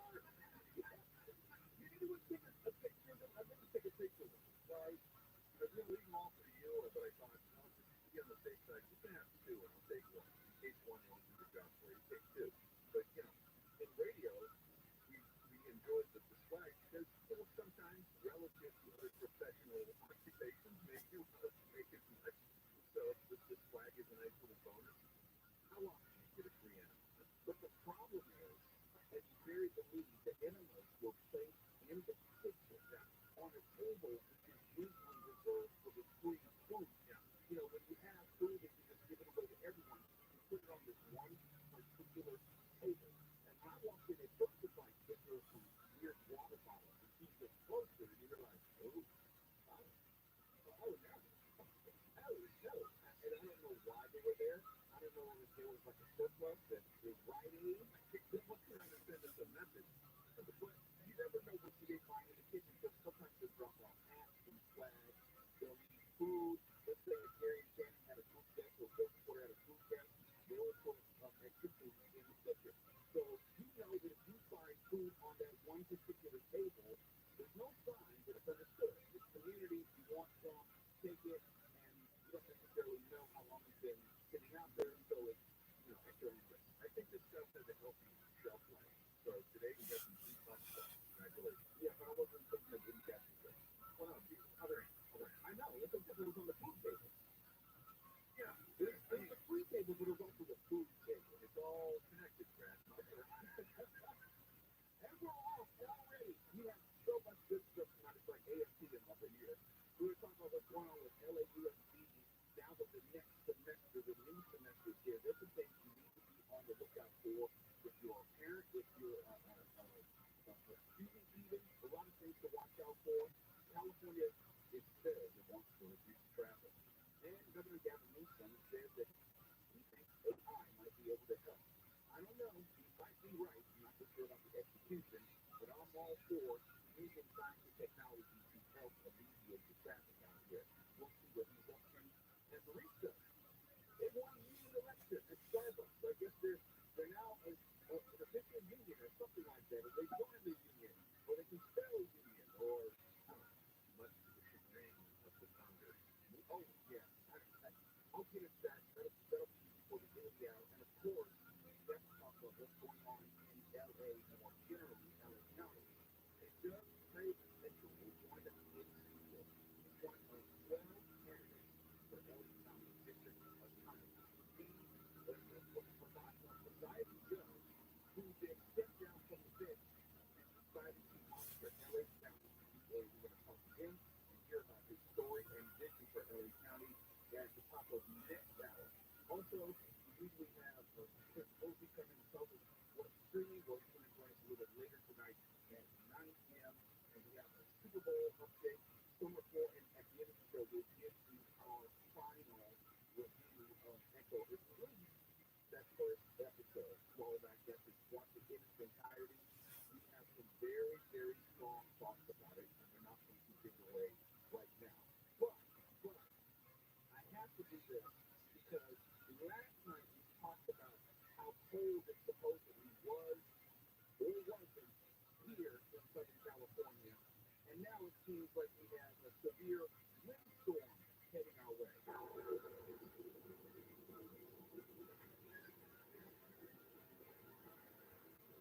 Strong gusty winds are in the forecast for Southern California all this week, which may not mean a lot because rain is in the forecast last week, all week, and we didn't see any of that. But there are some severe wind warnings, and there are possibly some dangerous driving conditions. And if you have been just taking a random sample of just going outside, you can tell that the wind is really blowing and gusting in a very strong way. Now, Mark, where you are you just dealing with the wind? I know it was rattling my house all last night. Oh, yeah, big time. It sounds like we're in the middle of a hurricane, and the house is going to be lifted into the air like Swiss regulars. It was naked. Stephen, what about you? Are you hearing, you're feeling, you're dealing with the wind at all? No wind. It was pretty cool last night. We're on the jacket, like you said, so enough heat in there. Go back to the jacket. Why do I feel like whenever you bring up any weather-related thing lately, I'm like Galileo in the Inquisition here? Because you're responsible for the weather report at the top of the hour, the top of the show. You're a unique target. Way to have my back. Love that.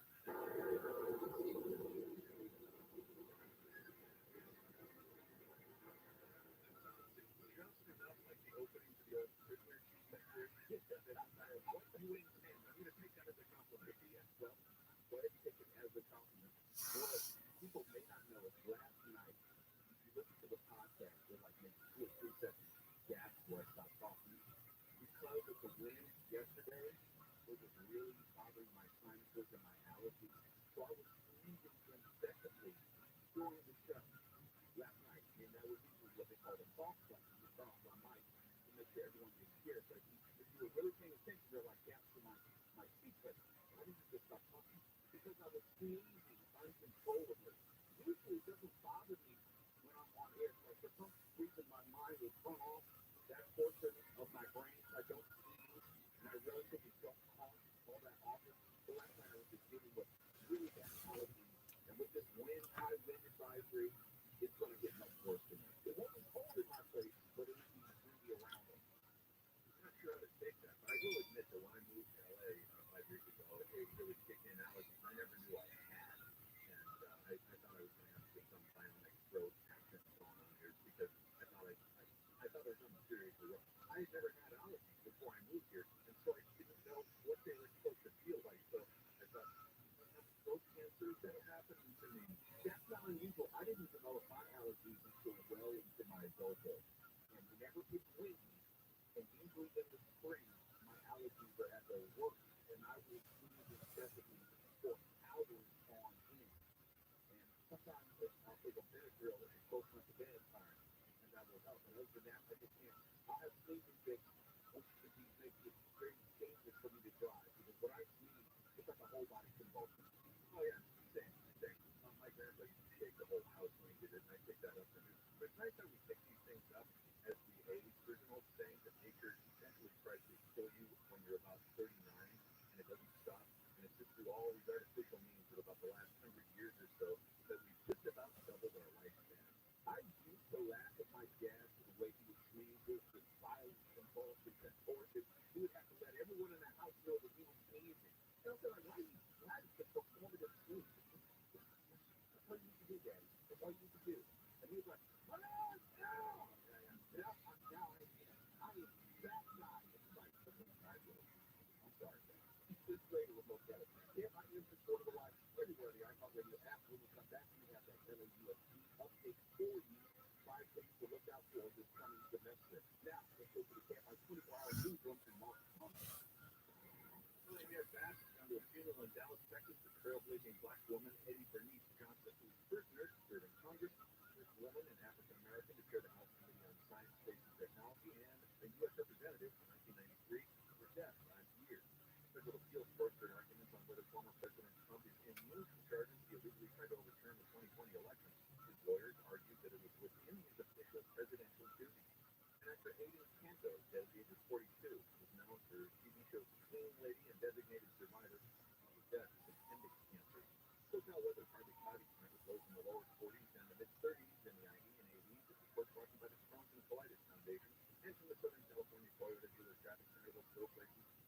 of the way on the 405 in Sherman Oaks. Last and northbound past Burbank Boulevard is 57 lanes over to the right. Silver now your drive is recovering from Valley Vista. As you interlace on the 10th eastbound in Mid-City, just after the 405, you just arrive from there east downtown LA. Start to clear up approaching the 110. And if you're on the 110 northbound in downtown LA, you're seeing brake lights as you approach the 10. Your code is falling from there. You make your way past Stadium Way. KFI in the sky helps get you there faster on Pedro Moreno. The Cruise and Karate Foundation has been at the forefront of inflammatory bowel disease research and care for over 50 years.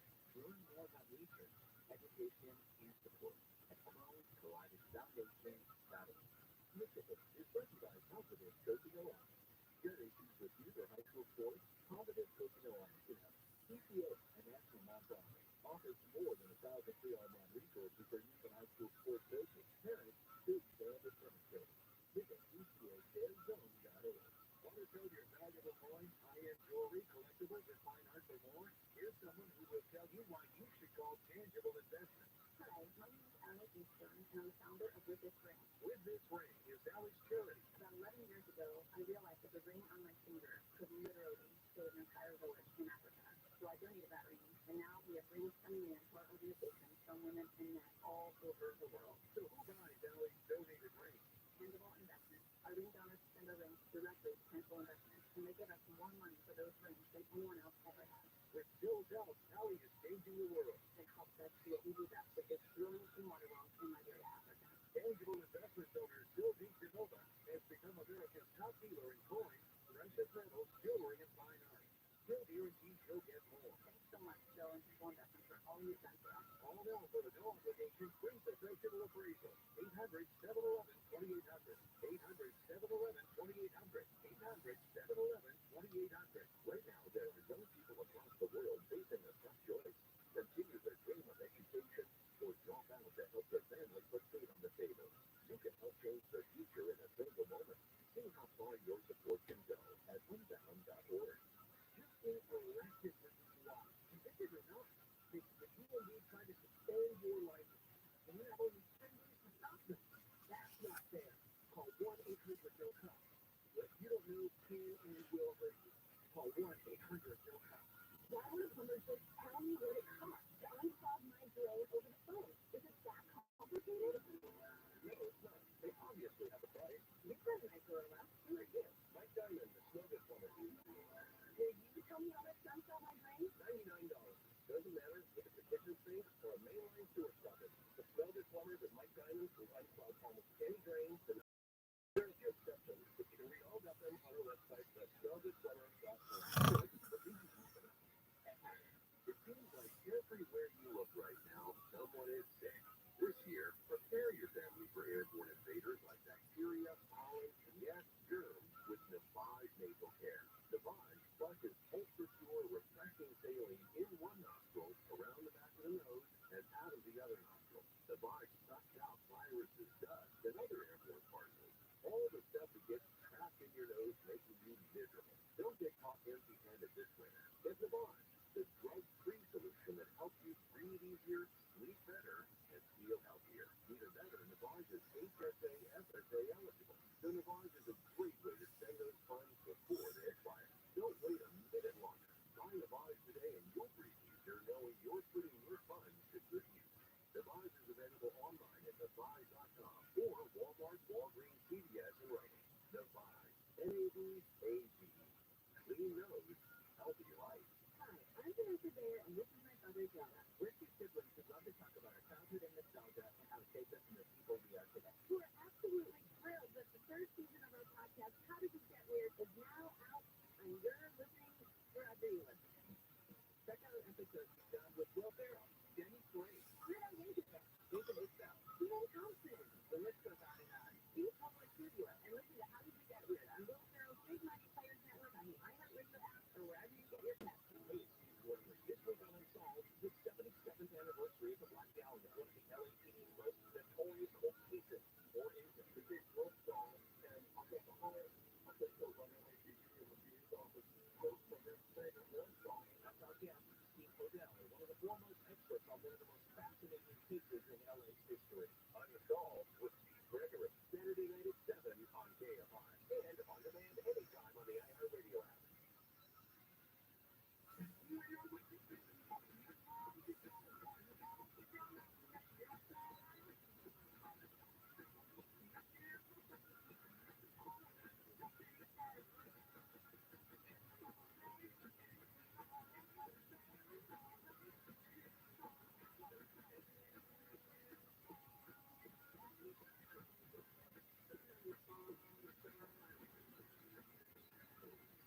KFI AM 640 is later with Mo Kelly, live everywhere on the iHeartRadio app. And hopefully those prom snatchers are out of the house and they're back to school. Hopefully you'll have your space at least during the day. You can get back to work at home or remotely. Or if you like to volunteer, you have to unfortunately drive your kids all around town and then go to your job, then pick up the kids, and get them home, or then here for a second job. And I don't know how you do it all. But the new semester has started specifically for LAUSD, and here's some things to look out for. Now, we know because of the pandemic, there was a greater emphasis and also, I would say, focus on trying to lessen, if not eradicate, learning loss. That was something that everyone was very aware of. Kids were falling behind. How do you make up that gap where we understood when kids were going home for the summer, that was one thing. They wanted to school or class for like 3 months. But the pandemic took it to a whole other level where even though they might have been in online class, they were not retaining information and they were falling further behind. Well, LAUSD has put a strong emphasis on trying to close that learning loss gap. They've included individual small tutoring before, during, and after school. And in October of 2023, this October, only 42.2% of LAUSD students were reading or exceeding English standards set by the state. So to that end, during this most recent winter break, the district offered students additional academic support through its winter learning academy. About 43,000 students attended in person, another 130,000 took advantage of online learning during the break. So if you're worried about your child and you're in the LAUSD system, and you're wondering whether he or she is keeping up or you're aware that you're not keeping up, that may be an alternative or an additional option to help your children stay up to date as far as their classes, their academics. And in a supervisory position, there's going to be 2 new comers to the school board, Districts 1 and 5. And as President Jack Goldberg and board member George McKenna will not be seeking re-election when their terms expire this coming December. As a result, there are 18 candidates vying for the 4 seats. And almost all of you get to change because what they have right now, and arguably who they have right now, is not working. That's the second thing to look out for. Third, speaking of COVID and the pandemic, in September of 2024, the district will face the expiration of all pandemic-era federal relief funds. And if you wonder how much, though, LAUSD received more than $5.6 billion from the elementary and secondary school emergency relief funds. And they used it to support the salaries of more than 2,000 employees, as well as mental health counseling and academic programs for students. So with the end of that money, likely means the end of those positions. That's something you need to look out for and may impact you or your child directly. Something else to look out for in this coming semester, I would say an ongoing issue has been declining enrollment. LAUSD has long been dealing with the issue of declining student enrollment for a number of reasons. So let me give you some specific statistics.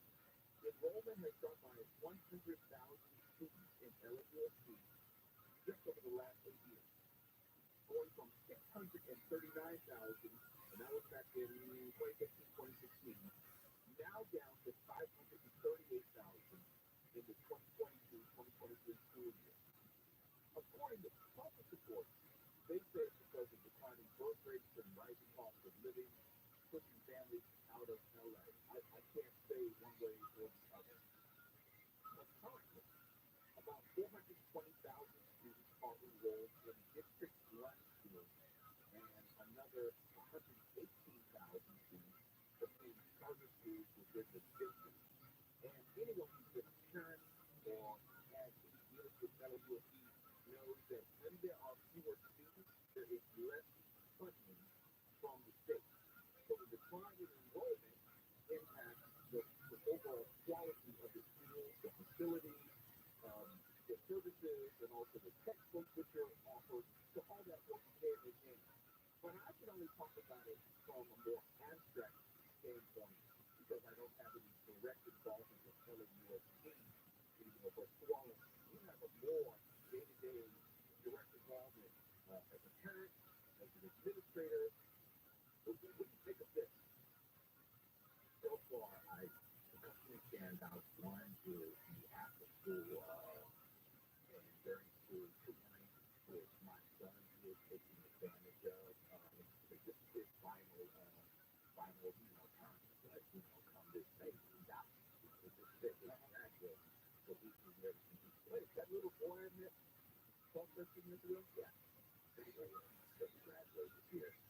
So I know he is taking advantage of this, and he's taking advantage of it because during the pandemic, he did suffer, his working at home suffered, greatly because he's just like, yeah, you're at the house, I'm at work, his mother's at work, and so I didn't get to go on and, to be responsible, but learning from the bed, or in the robe or whatever, or put on a shirt, we can turn the cameras off, because once that law was passed, every kid was back asleep. They would just have their computers on. I think that the loss in learning and the blow that had is significant. I think across the board. One thing that I do see that stands out about this is that LMUSD is suffering as a whole. And when I think about LMUSD, and I think about all of the school districts in Southern California that are also suffering, and I think about all of that, the thing that actually stands out to me the most is why are we as a state pushing stupid things like gender neutral toy testing when our school systems are suffering so bad? Why are we about to lose billions of dollars, and I would say necessary funding, because you made the funding necessary because you saw the shortfall that COVID had, but we're not out of that. And come to September, we're going to lose all of that, but we're going from 5.6 billion to nothing. That is going to have a significant impact on education as a whole when it comes to having individuals available for past 2023, 2024 learning year. If we're not going to have, say, round the clock tutoring like they normally, after school, that's a lot of education that's going to be lost. You're going to lose teacher aides if you're not going to have online learning available at all. If you're going to have to cut back on maybe call back some of those computers that you sent out, there's a lot. It also impacts, I would say, diet and the cafeteria system, because today, people are going to do that. I really didn't eat anything today because school lunch was atrocious. It was absolutely horrible. I was starving. And so if you have school lunch for the next 50 or 100, you're going to the fitness brand or education system today. This is all. And I don't think that it's important. So very low, very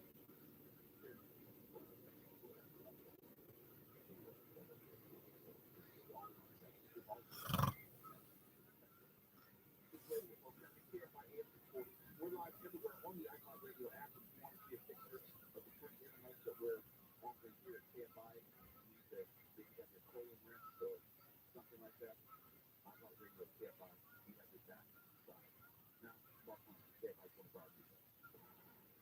Investigators in Riverside County are asking for the public health to identify the last unnamed woman who was murdered by a serial killer 31 years ago. The so-called happy-face killer is serving multiple life sentences for killing 8 women across the country. Riverside County DA Mike Hector says he's desperate to pick up the woman who was hitchhiking in Victorville. We want to make sure that we get for that remedy to exposure to these men. Riverside County Sheriff's investigator Amy Cabrera says the woman's body was found nearby. Easily able to kill her and just shot her on the side of the brain. The woman may be named Claudia, 30 years old, with scattered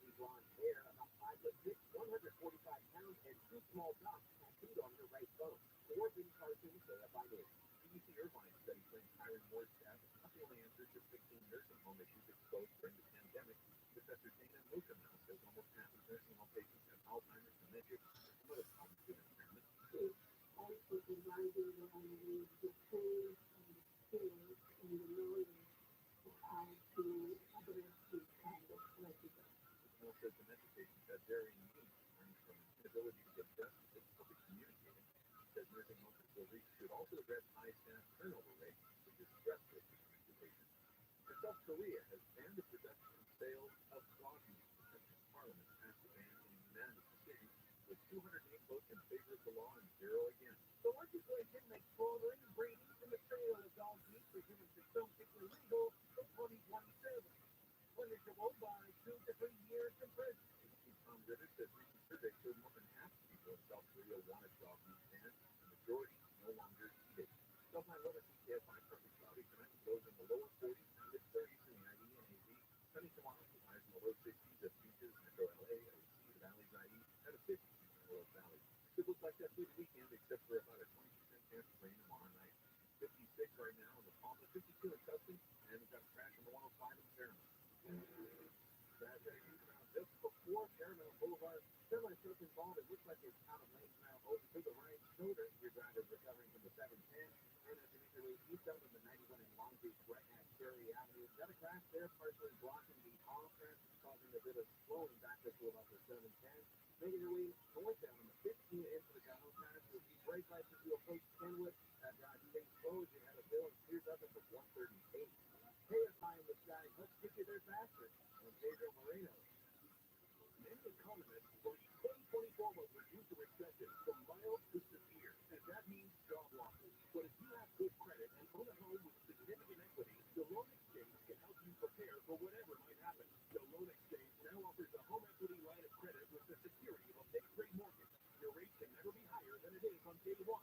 That's right, your rate can only go down from day one, never up. You can use the money for whatever you need, even if it's just the peace of mind of having cash at the ready. Call the Loan Exchange at 855-752-9944 or log on to theloanexchange.com to see how easy financial protection from 2024 can be.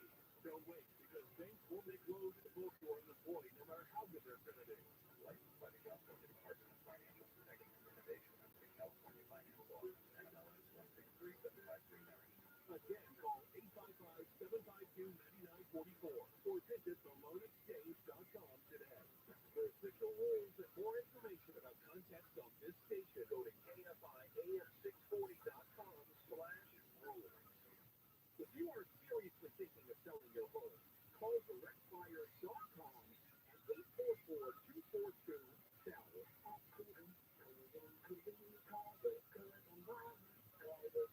Somewhere between your brand and data, between platforms and customers, between desire and necessity, is the place where customers become loyal. Home in on that place with Brave. The Brave platform analyzes and activates customer data to evolve cross-channel engagement strategies and convert campaigns into measurable value. With Brave, you'll supercharge ROI, accelerate payback, and save more time than you'll know what to do with. Learn more at brave.com. That's BRAVE.com. Attention 91 drivers. Through January 24th, there will be weeknight full closures of westbound 91 Monday through Wednesday in West Corona, including the westbound 91 Expressway and Green River Road off-ramp. For info and detours, visit rcgc.org/7191 closure. There are many things to love about winter. Cozy sweaters, celebrations, and family time. But winter can also bring many stressors. Extra expenses, seasonal buzz, and so much family time. If you and your loved ones are feeling stressed or anxious this winter, CalHope can help. Check out our free mental health resources at calhope.org today. Ad paid for by the Central Group. Attention Marines, military personnel, families, and contractors are stationed at Camp Lejeune. Were you present at Camp Lejeune between August 1953 to December 1987? You may be entitled to significant compensation. For nearly 34 years, those on Marine Corps base Camp Lejeune were exposed to contaminated drinking water, resulting in devastating injuries, including several forms of cancer, adverse birth outcomes, Parkinson's disease, and more. North Carolina's procedural law to prevent victims from getting the justice they deserve. The passage of the Camp Lejeune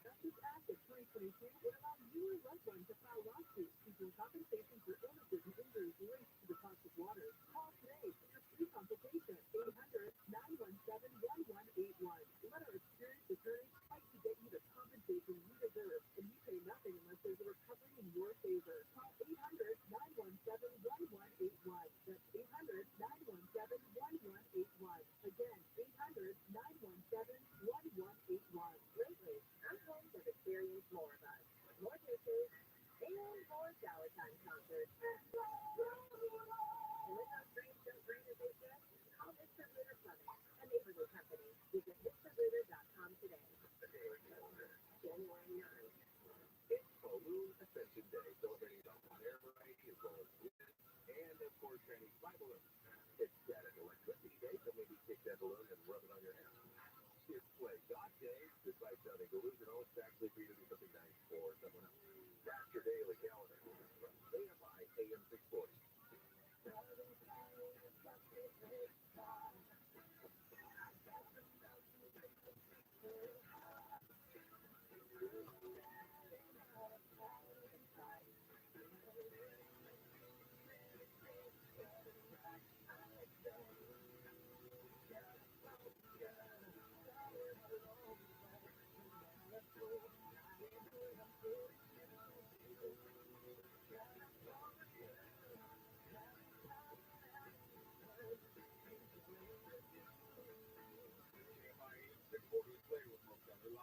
Everywhere on the iHeartRadio app. And I wasn't clear last segment. If you want to, we were discussing in the first segment about how this stuff ends up in the kitchen.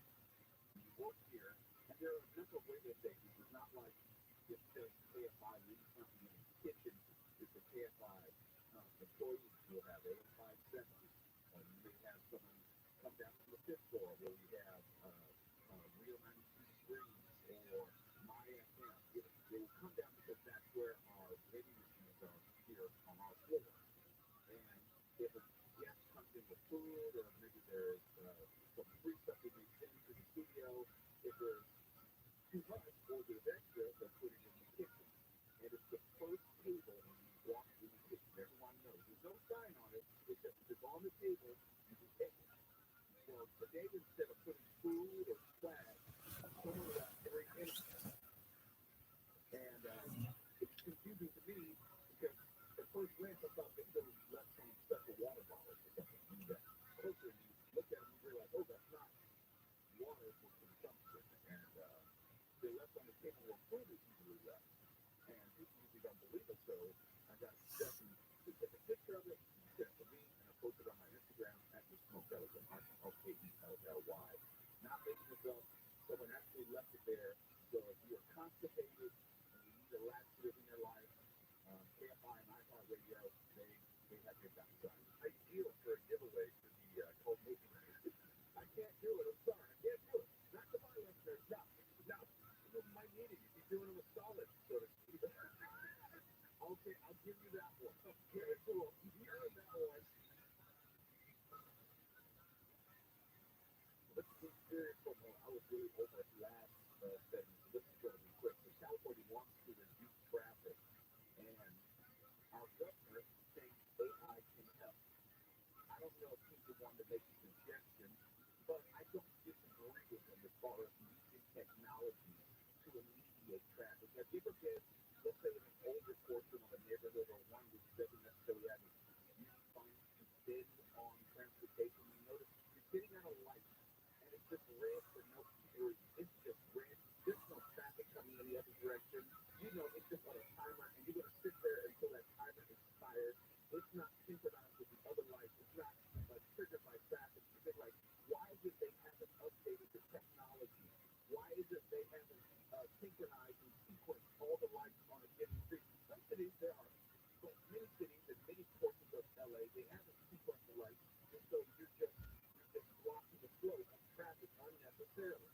Well, Caltrans is teaming up with other state agencies and is asking technology companies to come up with some generative artificial intelligence tools by January 26th, a little more than 2 weeks from now, and submit them and ways that they could help California reduce traffic and make roads safer, especially for pedestrians, cyclists, and scooter riders. I don't care about them. I don't care about me. My driver, this might be easier. I don't care about the pedestrians. Well, generative AI tools such as ChatGPT, we know can quickly produce text messages, images, other content, but the technology, from what we understand, can also help brainstorm other programs that predictive ideas which could help reduce traffic. In this request, it shows how state agencies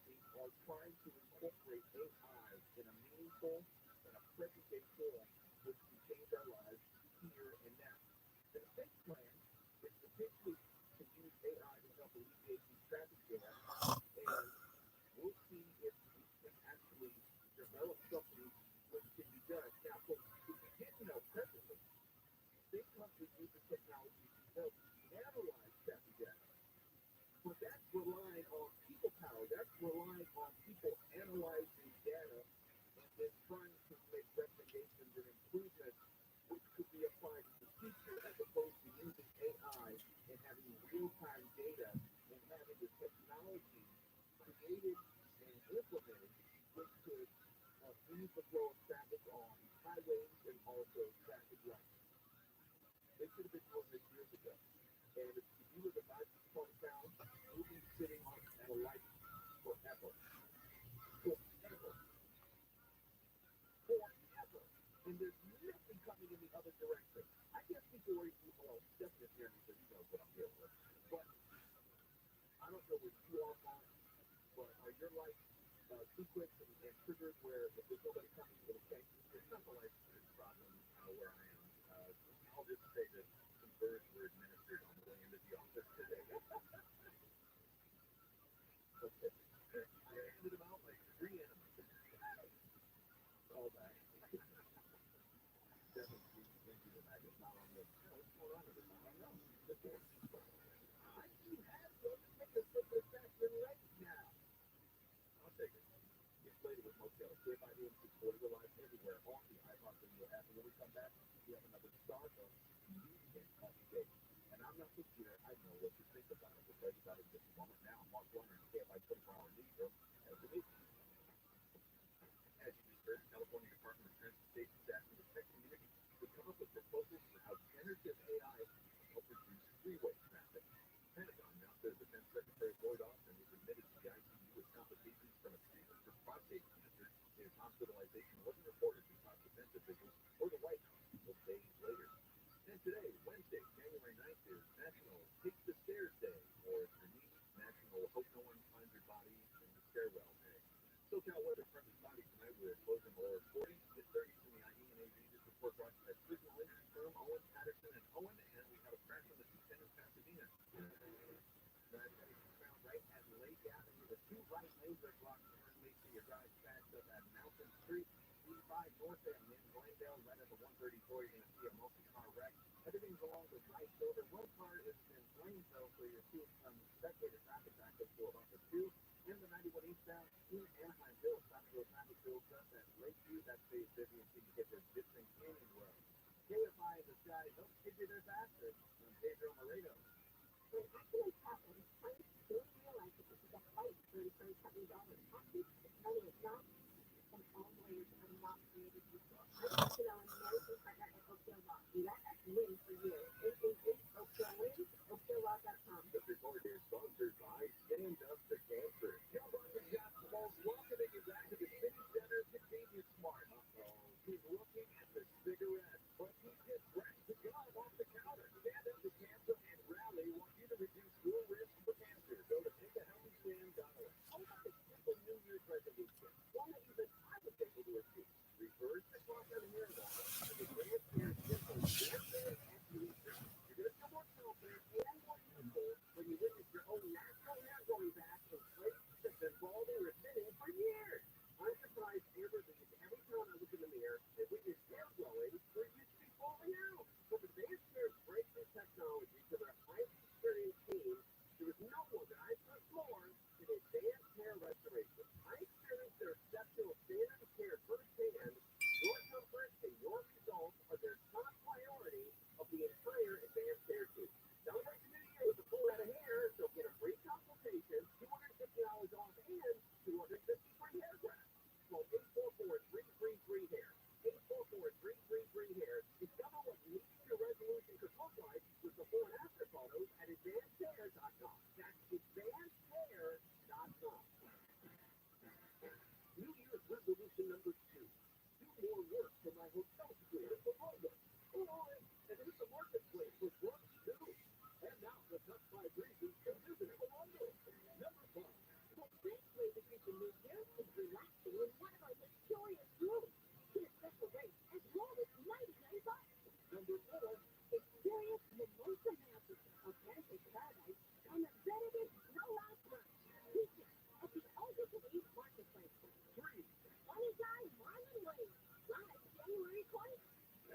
Number 2, where's your gift giveaway?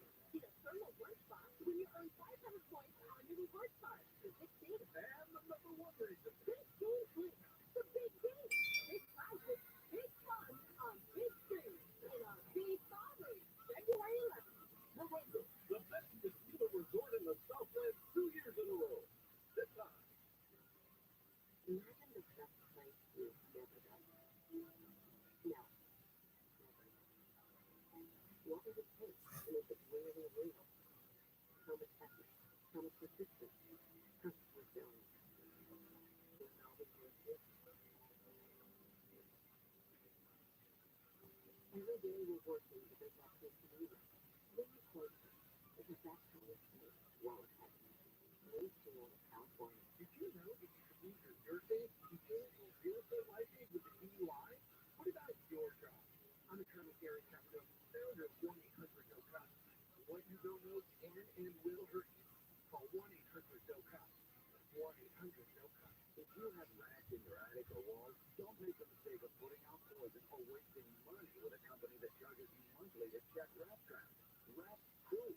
For a one-time fee, Rodent Stop will identify and seal all rat entry points, trap and remove all rats, sanitize your attic to remove any nasty viruses, and remove and replace all rat nest infested attic insulation. Rodent Stop is so confident that they can stop your rat and mice problems that they provide a lifetime guarantee. Read all the 5-star reviews on Yelp. If you have rats or mice in your house or business, call Rodent Stop at 800-290-5343.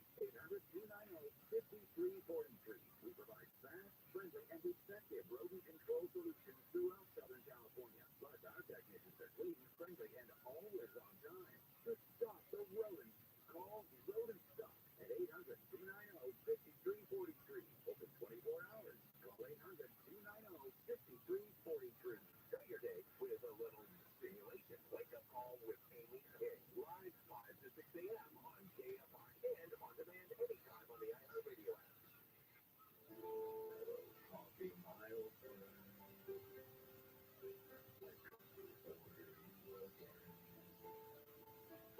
I hear the grinding on the espresso bean. I need a double shot of good caffeine. And the indie band on the speaker soothes my brain. So I'll remain within the sound of Yeah, my answer for you is Radio Most live everywhere on the iHeartRadio app. And I'll be the first to admit, I may not be the best source for this story. Because I don't drink coffee. You're a Mormon. I do it. I do it. No. If you know anything about the Mormon church, no, I'm not part of the Mormon church. Yes, sir. I thought I saw some temple garments sticking out under your polo shirt there. No, that's an undershirt. But I admit that someone who is not necessarily smart enough to coffee class, the folks who go to Starbucks, the folks who are really into the latte, the 50 tall, grande, mocha, chocolate, double espresso. I'm not into that. That's never been me. So I may know that I have a somewhat less informed view of what goes on at Starbucks. But I can offer some thoughts on the fight for LA baristas to unionize. And with an 11-3 vote, which was delivered on Friday the 4th, January 4th, there is now the 33rd California location to join Starbucks Workers United. And this move to organize has been gone pretty rapidly.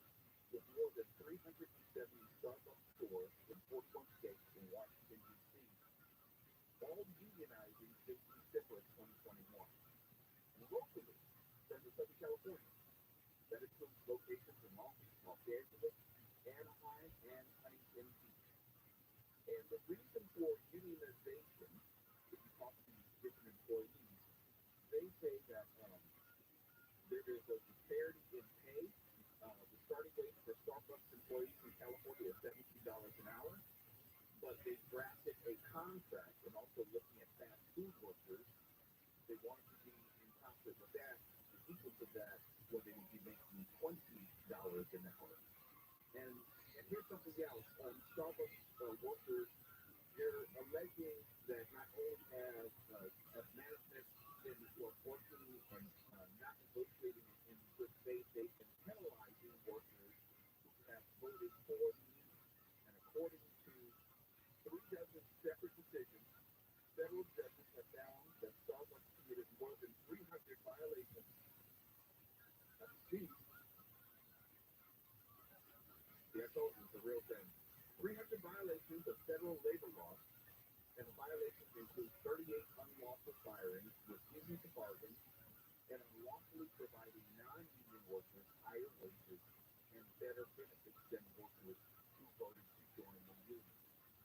So there is evidence to support the need for the union, but I don't know if I agree with the reasons for the totality of forming the union in the bigger picture of things. I don't know long term if I would want to be a part of the union for a part-time job, if that makes sense. Am I wrong? Mark, to look at now, it sounds venti unscrupulous, the way they treat their employees.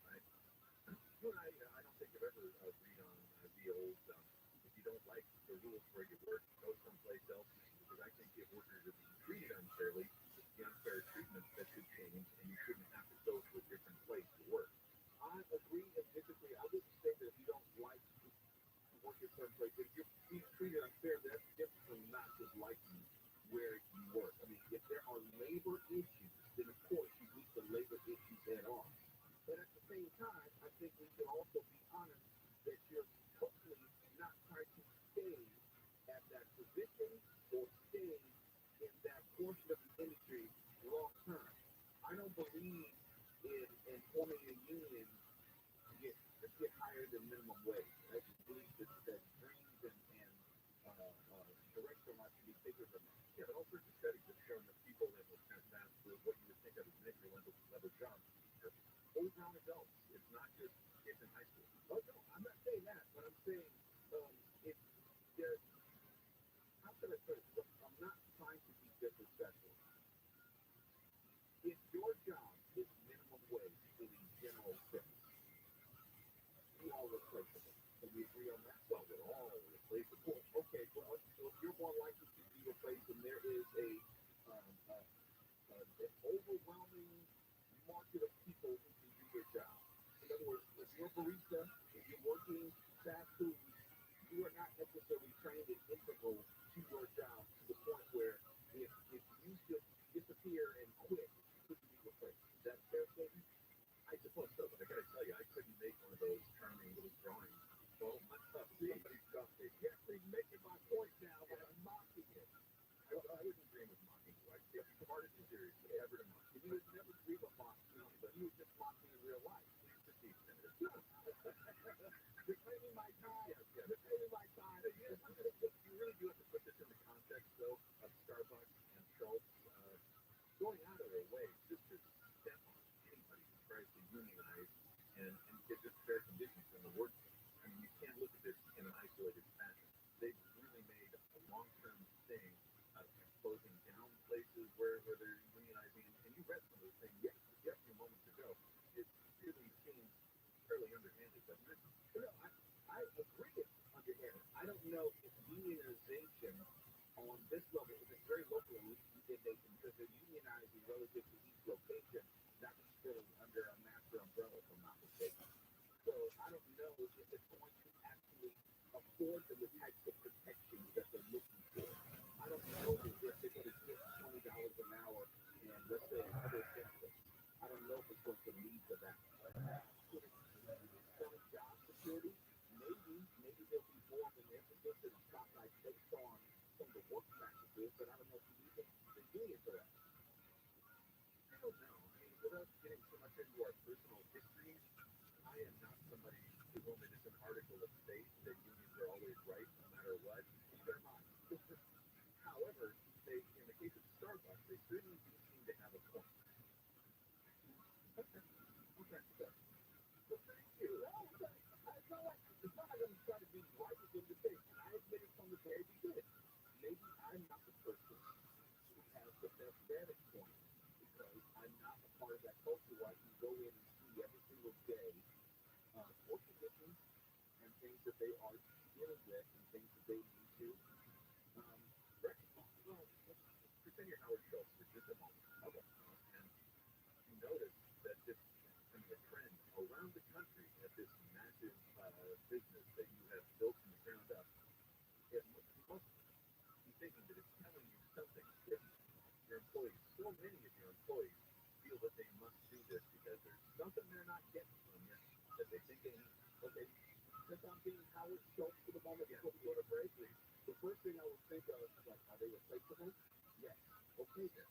If they don't like it, they'll quit. But this brings us back to the first thing I said. No, what I'm saying is I'm a capitalist and I will let them market decide. If Starbucks gets to a point where people refuse to work for the corporation or it is financially disadvantaged, they're disadvantageous for them to continue in that capacity, the way they treat employees, then the market will bear itself out and Starbucks will be a thing of the past that will fail to be able to do business the way they've been doing business. We're both capitalists down to our DNA. It's how we were born and where we were brought up. So that's not really a point of contention between the two of us. And I don't think Starbucks is really hurting for Joe either. None of these corporations are hurting for Joe. We're talking about the dream to free. Exactly. Thank you. Oh, we agree. Thank God for that. Look at the time.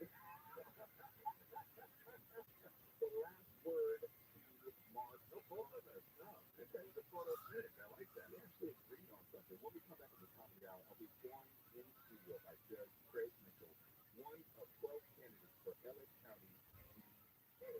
And we're going to get into all the issues, not only in the DA's office, but also in Los Angeles County. That's next. KFIA 640. We're live everywhere on the iHeart Radio app. Full bandwidth stimulation. KFI. And the KOST State T2. Los Angeles, Orange County. Live everywhere on the iHeart Radio app. How about we just make everyone read Les Miserables or watch the music we're looking at? I'm Mark Warner, live from the KFI 24-hour newsroom, and a step-in from the Inland Empire is looking for increased punishment for retail theft by making changes to Prop 47. Under a settlement state Bravo's bill, retail theft would no longer be processed as a misdemeanor without jail time if the chief property dispute prior theft conviction. These prior convictions would face up to 3 years in jail for retail theft. Prop 47 purpose does not accept prior convictions when classifying theft for up to $950 as a misdemeanor. Bravo says shoplifting and staffing jobs are causing retailers to close up shop. The bill will need to be approved by the legislature, governor, then voters to become law. Blake Foley, KFI News. Man wanted for vandalizing businesses in Topanga is not active. LAPD says it responded to 3 vandalism reports Saturday morning within 3 blocks of Victory Boulevard. He said a guy used rocks and cement bricks to shatter windows and doors of several vacant buildings. They say he vandalized additional businesses yesterday on Van Owen Street, Topanga Boulevard, and Freeman Lake. They say the rocks recovered had Lori Hayup. 2 men have been charged with multiple felonies in connection with sexual assault in Long Beach and Culver City. DA George Gaston says one of the men broke into a home in Culver City last month, repeatedly sexually assaulted a 12-year-old in her bedroom. He faced multiple counts of forcible sexual assault against the child. He also faces sexual allegations for aggravated circumstances. If convicted, he faces life without the possibility of parole. The other man allegedly impersonated a police officer in Long Beach before assaulting a woman a couple days after Christmas. TV says a bystander intervened and are asking for them to come forward. Researchers at UC Irvine say nursing home issues exposed during the pandemic can't be solved by simply hiring more staff. The national study looked at quality of care disparities. Researcher at UC Irvine, Professor David Wilson says almost half of nursing patients have some form of Alzheimer's or dementia that's at different stages and requires different care. You only need more staff, and you also need to give the staff the tools, skills, and the knowledge how to increase appropriately to practice nursing. He says that they staff ready to help with independent bathing, dressing, and eating, but also emergency room visits for the sector school in Orange County or Ben Carson, KFI News. Secretary of State Anthony Blinken says South Africa's claims that Israel is committing genocide against Palestinians is meritless. Blinken also said Israel must stop taking steps that undercut the Palestinians' ability to govern themselves effectively. The Spanish settler violence carried out with impunity, settlement expansion, demolitions, evictions, all make it harder. not easier. There's a system of last security.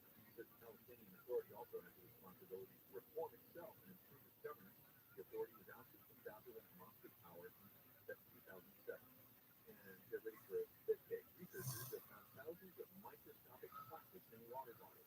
Scientists at Columbia University examined water samples from 3 popular brands, naming them, and found 90% of plastics found were small enough to qualify as nanoplastics, so small they can be absorbed into human cells and tissues. The research was published yesterday. Researchers are working to see the long-term health effects. Southland Literacy Campaign covered Saudi tonight lows in the lower 40s and mid-30s in the Inland Empire and Antelope Valley. Sunny tomorrow with highs and lows, low 60s at the beaches, Metro LA, and Sea Valley, east down to 50s in the Antelope Valley. Could look like that all the way through the weekend, except for tomorrow night we have a 20% chance of rain. It's 56 right now in Newport Beach, 53 in Orange, 55 in Sherman Oaks, 54 in Burbank, and something's not moving on the 405 in the Sepulveda Pass. That's the northbound just before Moraga Drive. It's a small car that's stuck in the left lane. That's going to be slowing you down from Wilshire. Pasadena, 2 eastbound at Lake Avenue, still got a crash there that has the 2 right take-off units, so your drive stands up at Mountain Street. And if you're making your way on the 5 to the Commerce heading southbound, just after Washington, a bit of slowing there. We'll start to ease up for you as you approach Lakewood Boulevard. AFI in the sky helps get you there faster. I'm Pedro Moreno. At J4 by the Sunflower. Attention Marines, military personnel, families, and contractors who are stationed at Camp Lejeune. Were you covered at Camp Lejeune between August 1953 and December 1987? You may be entitled to significant compensation. For nearly 34 years, those in the Marine Corps base Camp Lejeune were exposed to contaminated drinking water, resulting in devastating injuries, including several forms of cancer, adverse birth outcomes, Parkinson's disease, and more. North Carolina's procedural laws have prevented victims from getting the justice they deserve. The passage of the Camp Lejeune Justice Act of 2022 would allow you or loved one to file lawsuits seeking compensation for illnesses and injuries linked to the toxic water. Call today for your free consultation. 800-917-1181. Let our experienced attorneys help you get you the compensation you deserve, and you pay nothing unless there's a recovery in your favor. Call 800-917-1181. That's 800-917-1181. Again, 800-917-1181.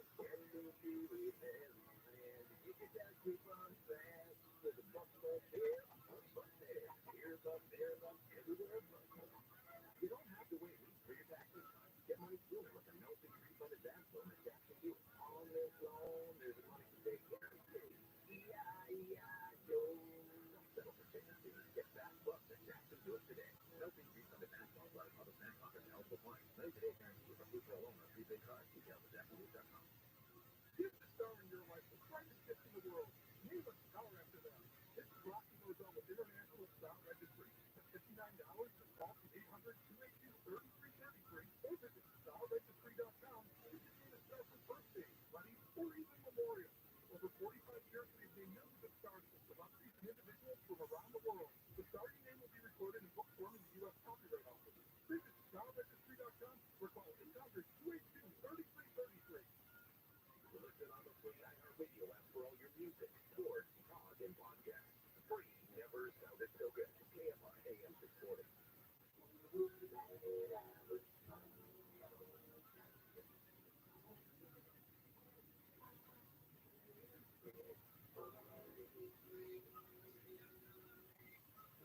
live everywhere on the iHeartRadio app. Listening does Craig Mitchell, 17 years as a teacher, more than a decade as a prosecutor and deputy district attorney here in LA County, and in his year since 19 years as the LA County Superior Court judge. So now he's running for LA County District Attorney, one of the most watched races in not only the state but the nation. Judge Craig Mitchell is also a father and grandfather. But in addition to all of that, he's my next guest here on Later with No Selling. Judge Mitchell, a pleasure to meet you. Thanks for coming to the studio tonight. Absolutely delighted to be here. There are, to my count, some 12 people running for LA County DA, including incumbent George Gaston. Under the California Constitution, judges are eligible to run for office as long as they take a leave of absence without pay. What compels you to move from behind the bench? It is something that I did not anticipate 3 years ago, but what I've witnessed from the bench for the last 3 years has compelled me to change my plan. 3 weeks after after Mr. Gaston came into office, a gentleman came into my courtroom. He had been stabbed 13 times. He asked himself, why is this person getting so little time? And I had to explain to him, it was not my role as a judge to cause appropriate enhancement. He was stabbed 13 times, he almost bled out on the pavement. What was charged, not attempted murder, but assault with a deadly weapon. There was no great bodily injury enhancement alleged. There was no use of the deadly weapon alleged.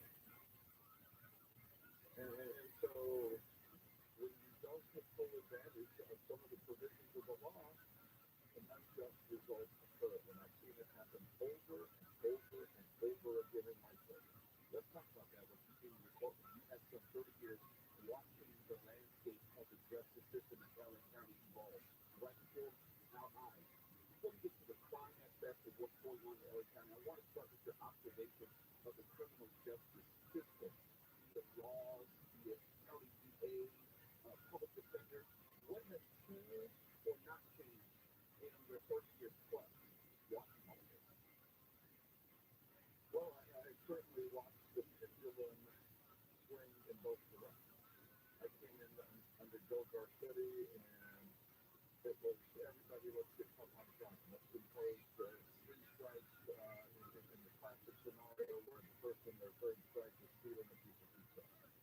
Okay, that's all the time. All the time. Okay, and so that's when I came into the criminal justice system, that was the mentality.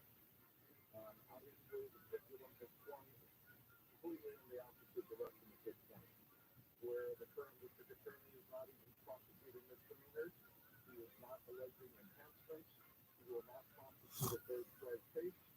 And so, my position is, we need to bring that pendulum back to the center. We need to really take a look at what is dictated by common sense, what is fair and just. To elaborate on that answer, at the beginning of my career, ridiculously long sentences for certain crimes. There was a young man that I had to sentence to 70 years to life in prison. He never pulled the trigger on the gun, never hurt anybody. And when I try and reconcile that in my mind, the penalty for first-degree murder is 25 years to life. And here was a young man who didn't hurt anybody, didn't intend to hurt anybody, and the law required that I impose 72 years to life. That's a problem. Okay, you talk about some of the discretion that you did not have sitting on the bench at that time. How much discretion does the LA County DA have as far as filing charges, sentencing, enhancements with the charges? Let me put it another way. Is George Gaston working within the parameters of the job as it's required? Generally speaking, the answer to that question is yes. I mean, is this the attorney's discretion to impose the enhancements or not? Certainly is. For instance, if you use a firearm, there is a triad of 2 years for the use of a firearm, and I can post the penal code sections that set that forth, or there are the provisions within the penal code that says if you really want to hammer a person, they use a firearm, they discharge the firearm causes great bodily injury, you're looking at 10, 20, potentially life enhancement. And it is the discretion of the district attorney whether or not to file those enhancements. What I have a problem with is when the conduct of the person who is perpetrating this crime should have those enhancements imposed and they're not. I had a case again recently in my court where in the course of 10 years, this individual had committed 4 serious and violent felonies, 2 armed robberies, 2 assaults with a firearm. All 4 of those crimes involving death. He comes into my court with another armed robbery. He's been to prison multiple times. really have to take a look at an individual like that and say, okay, is this the right candidate for a lengthy sentence? My answer to that question is yes, and that assessment on my part differs radically from the prosecution point of view. I'm getting ready to come up on a break, but I want to ask you this, and you can give me a relatively short answer. I know typically we're dealing with all these late issues, but I know that George Gessel is running for re-election. I know that if I were to ask all my friends to just take a general poll, he is relatively unpopular with people that I speak with. But there seems to be a disconnect because there's a good chance that he could be re-elected. He was elected in the first place. He was not recalled. What's it that he's doing, to the best of your knowledge, which is connecting or resonating with people? It's two things. The polls that have been taken indicated that he has soft support of around 14%. Consequently, there's so many people in this race because I think folks understand the vast majority of people in Los Angeles County are deeply unhappy with the job George has done. And so my prediction is whoever prevails on March the 5th in the primary to take George Gaston on in the general election is going to be the winner. Well, they said that, I remember the primary for Jackie Lacey, and she almost got the 50% and almost won outright. And most people thought, there's no way that she's going to lose in the general election against George Gaston. And yet she won. So I always say as a rebuttal, let's not underestimate the inaccuracy of polls. No, I understand that, but of course, what Jackie Lacey confronted was the nightmare of George Floyd being murdered and the fact that her husband came out onto the porch with a gun that had held, a couple days before the election and took on the Black Lives Matter individuals that were protesting in front of her home. And do I think that largely explains why she lost by a couple of percentage points? I think that is. It's just to me, my guess is Judge Craig Mitchell, who is running for LA County DA, will have more when we get into crime. We want to get into some of his proposed solutions and more in just a moment. It's late. There's no clarity. My 8640. We're live everywhere on the iHeartRadio app. Now also Mark Line, get my 24-hour news on. Governor Newsom is calling on the legislature to expand criminal penalties and crack down on professional fees, including increasing felony penalties for retail theft and reselling stolen property, and updating existing laws that cops can arrest suspects even if they didn't witness a crime in progress. CNBC reports the NFL is offering voluntary buyouts for at least 200 employees as well as employees 50 and older, saying it's being increasingly challenged to be agile, responsible, and strategic. And Star Wars fans have another film to look forward to in theaters. Lucasfilm announced The Mandalorian and Grogu will go into production later this year. It's based on the Disney Plus Mandalorian series. The crash has been dealt with on the in Pasadena. Pasadena right at Lake Avenue has been cleared out of the two right-lane traffic hazards that are there and moving smoothly. Use one-turn north and downtown LA. You're seeing brake lights as you come across the 10. That stays slow until you reach the 101. And as you make your way on 10 heading east out of mid-city of Brooklyn, Los Angeles, happy slowing there up until you get to about the 110. KFI in the sky helps get you there faster when Pedro Moreno. The report is sponsored by Stand Up to Cancer. Your Bucket Basketball welcoming you back to the City Center Convenience Mart. Keep looking at the cigarettes, Bucky gift wrap, the gum off the counter. Stand Up to Cancer and Rally want you to reduce your risk for cancer. Go to takeahealthystand.org. It's the marketers report today. Keep products, keep brand off the filter. Tell us about the advantages of either audio production. At Missouri, we have a mindset saying that we pivot fearlessly. And I think with audio, you can pivot fearlessly. You can go where the news is and bring in content that perhaps you didn't have a few weeks earlier. It's less 6 months in advance or 3 months in advance than you do with PVC. You're able to create really nimble content, which I think in this day and age, and particularly at Moderna, when we have new information coming out on a regular basis, being able to feed that information to the audio format makes being nimble and pivoting easy. It's the number one audio company. iHeartMedia gives marketers access to national to local, every audience, live conversations, trusted influencers, and the insights and data you need to grow. Not just a media network. iHeartMedia your access. Secure March, go to likeforlike.com. From the creator of Up and Vanish comes a new true crime weekly podcast series. In each episode of Talking to Death, stories meet Lindsay and Death as they discuss all things crime, life, history, and fun. Where areas real. Based on everything I've learned, I think that you probably know something. I don't know if aliens are real, but I think there's something out there that they know. Listen to Talking to Death on the iHeartRadio app or wherever you get your podcasts. Odds are you won't die.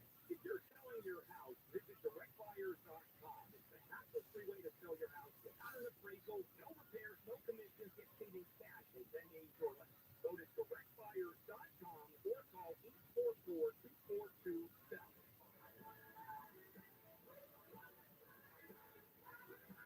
This is extraordinary events in the final week of the life of a legend. The Reno Center for the Performing Arts presents the 50th anniversary tour of Jesus Christ Superstar. Jesus Christ Superstar rocks the Reno Center for the Performing Arts on January 19th at 8 p.m., the 20th at 2 p.m. and 8 p.m., and a matinee on the 21st at 2 p.m. Tickets start as low as $39. For more info, visit TheRenoCenter.com or call 562-916-8500. That's 562-916-8500. Oh, I gotta say, how much? Taking your dealership for car repair lately? You know, that's the car service that AMCO told you. Even transition. At AMCO, we've been shipping gears for over 15 years. Delivering top-notch service and unbeatable expertise. Our expert technicians will give you an honest assessment. So you won't fix what's not broken. So before you say yes to costly repairs elsewhere, get a second opinion at AMCO. That's double A, MCO. Transmission and a whole lot more. Get a negative post from an ex-employee or from a former client. Maybe an outdated news article. Search engines don't always get it right. So right or wrong, it's your reputation on the line. That's where Reputation Defender by Norton comes in. Take control with Reputation Defender. Their cutting-edge approaches help you to wipe away unwanted information in your search results. They also promote the good stuff. You can start by getting your free reputation report card at reputationdefender.com or call 800-948-6033 to speak to an expert.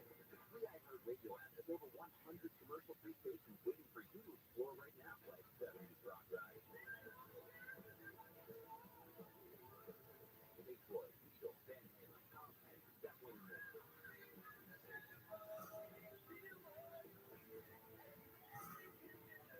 Try something new for 2024. Just open the free iHeartRadio app, search 70s Rock Ride, and listen now.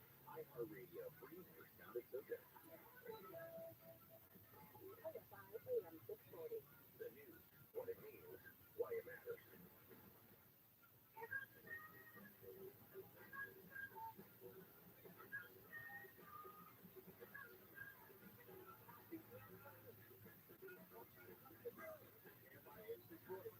It's later with Kelly Live everywhere on the iHeartRadio app. My guest in the studio right now is Judge Craig Mitchell. 17 years as a teacher, we'll get into that. More than a decade as a prosecutor and deputy DA here in LA County. And for the past 19 years, he's worked as an LA County Superior Court judge. He's seen more than a little bit, as they say. So Judge Mitchell, let me get back to the conversation.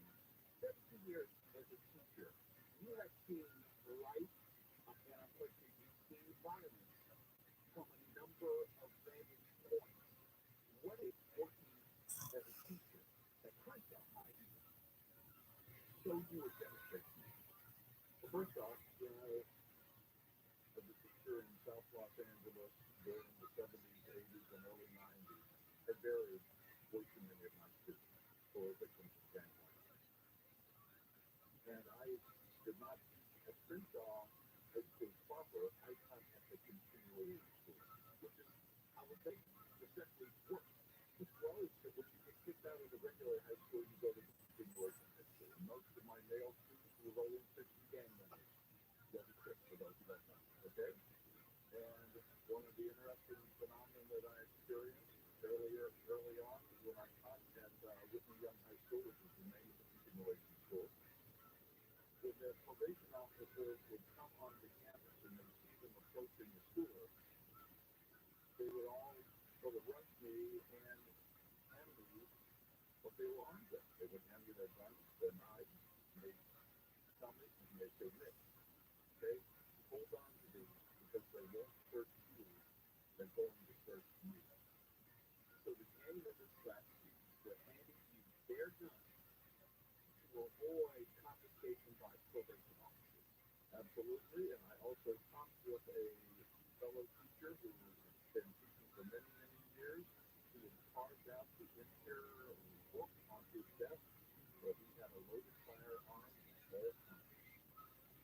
Did that make you somewhat uncomfortable?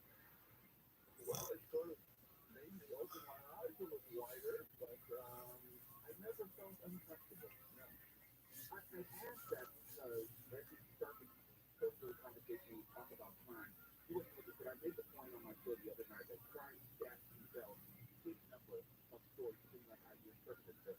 But I think the story that needs to be told is how I think crime is different in nature than such 20 years ago.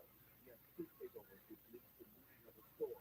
Someone driving a car into a basement and then burglarizing it. He ran a U-Haul into a bike shop on Saturday.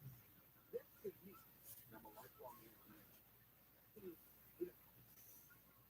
You agree? Absolutely. And my understanding of why it seems different is because current district attorney, generally speaking, is not prosecuting this kind. Okay? With Prop 47, obviously, if you steal $950 or less, it's a misdemeanor. So essentially, what the word has gotten out, okay, to those who would perpetrate crimes, that certain crimes are approved. In fact, it's somewhat frightening, but the lexicon in the courthouse, the defendants will ask their attorney, I want to get some deal. They call it by name. They call it by name. Because their perception is that under George Gaston, they're going to get a free person. And when that is the perception of the criminal element within our community, things go sideways really. Okay, let me ask you this, which is kind of tangentially related. How does no tax bail fit or not fit into the overall equation of how we manage criminal defendants? It means that if you steal a car, that is a non-violent crime. If you are caught in the act of stealing from a commercial establishment, that is a non-violent crime. If you are caught breaking 6 feet tall gang letters on somebody's wall, what do you get? You don't get arrested. You get cited out. Okay? And once again, what message is that conveying to individuals who would engage in that conduct? Let me take one step further. So you're cited out. Are you given an appearance, court appearance date? Yes. And then you come in, if you show up, and then you are presumably charged with what? A misdemeanor, a felony, or what? Depending on the example you give.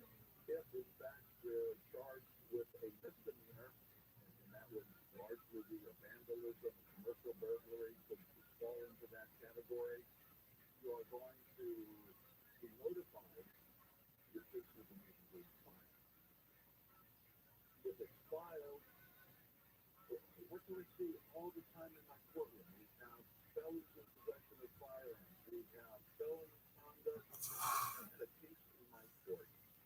Within the last year, a person was trafficking 20 kilos of methamphetamine. What was the prosecution's offer in that case? 3 days in jail. How is that even possible? When I say how is that possible, happen. Okay, I'm not a drug dealer, but if I were, that sounds like I might as well keep on dealing drugs because there's no deterrent and there's no penalty. None whatsoever. Okay, and that, people who commit crimes, they're aware of those realities. And that's why we have the Gaston effect being talked about, in the lock-up cells in my court. It's not for me to ask you to get into the mind of George Gaston, but as a jurist, someone who cares about the criminal justice system, what is it you may think he's trying to accomplish? What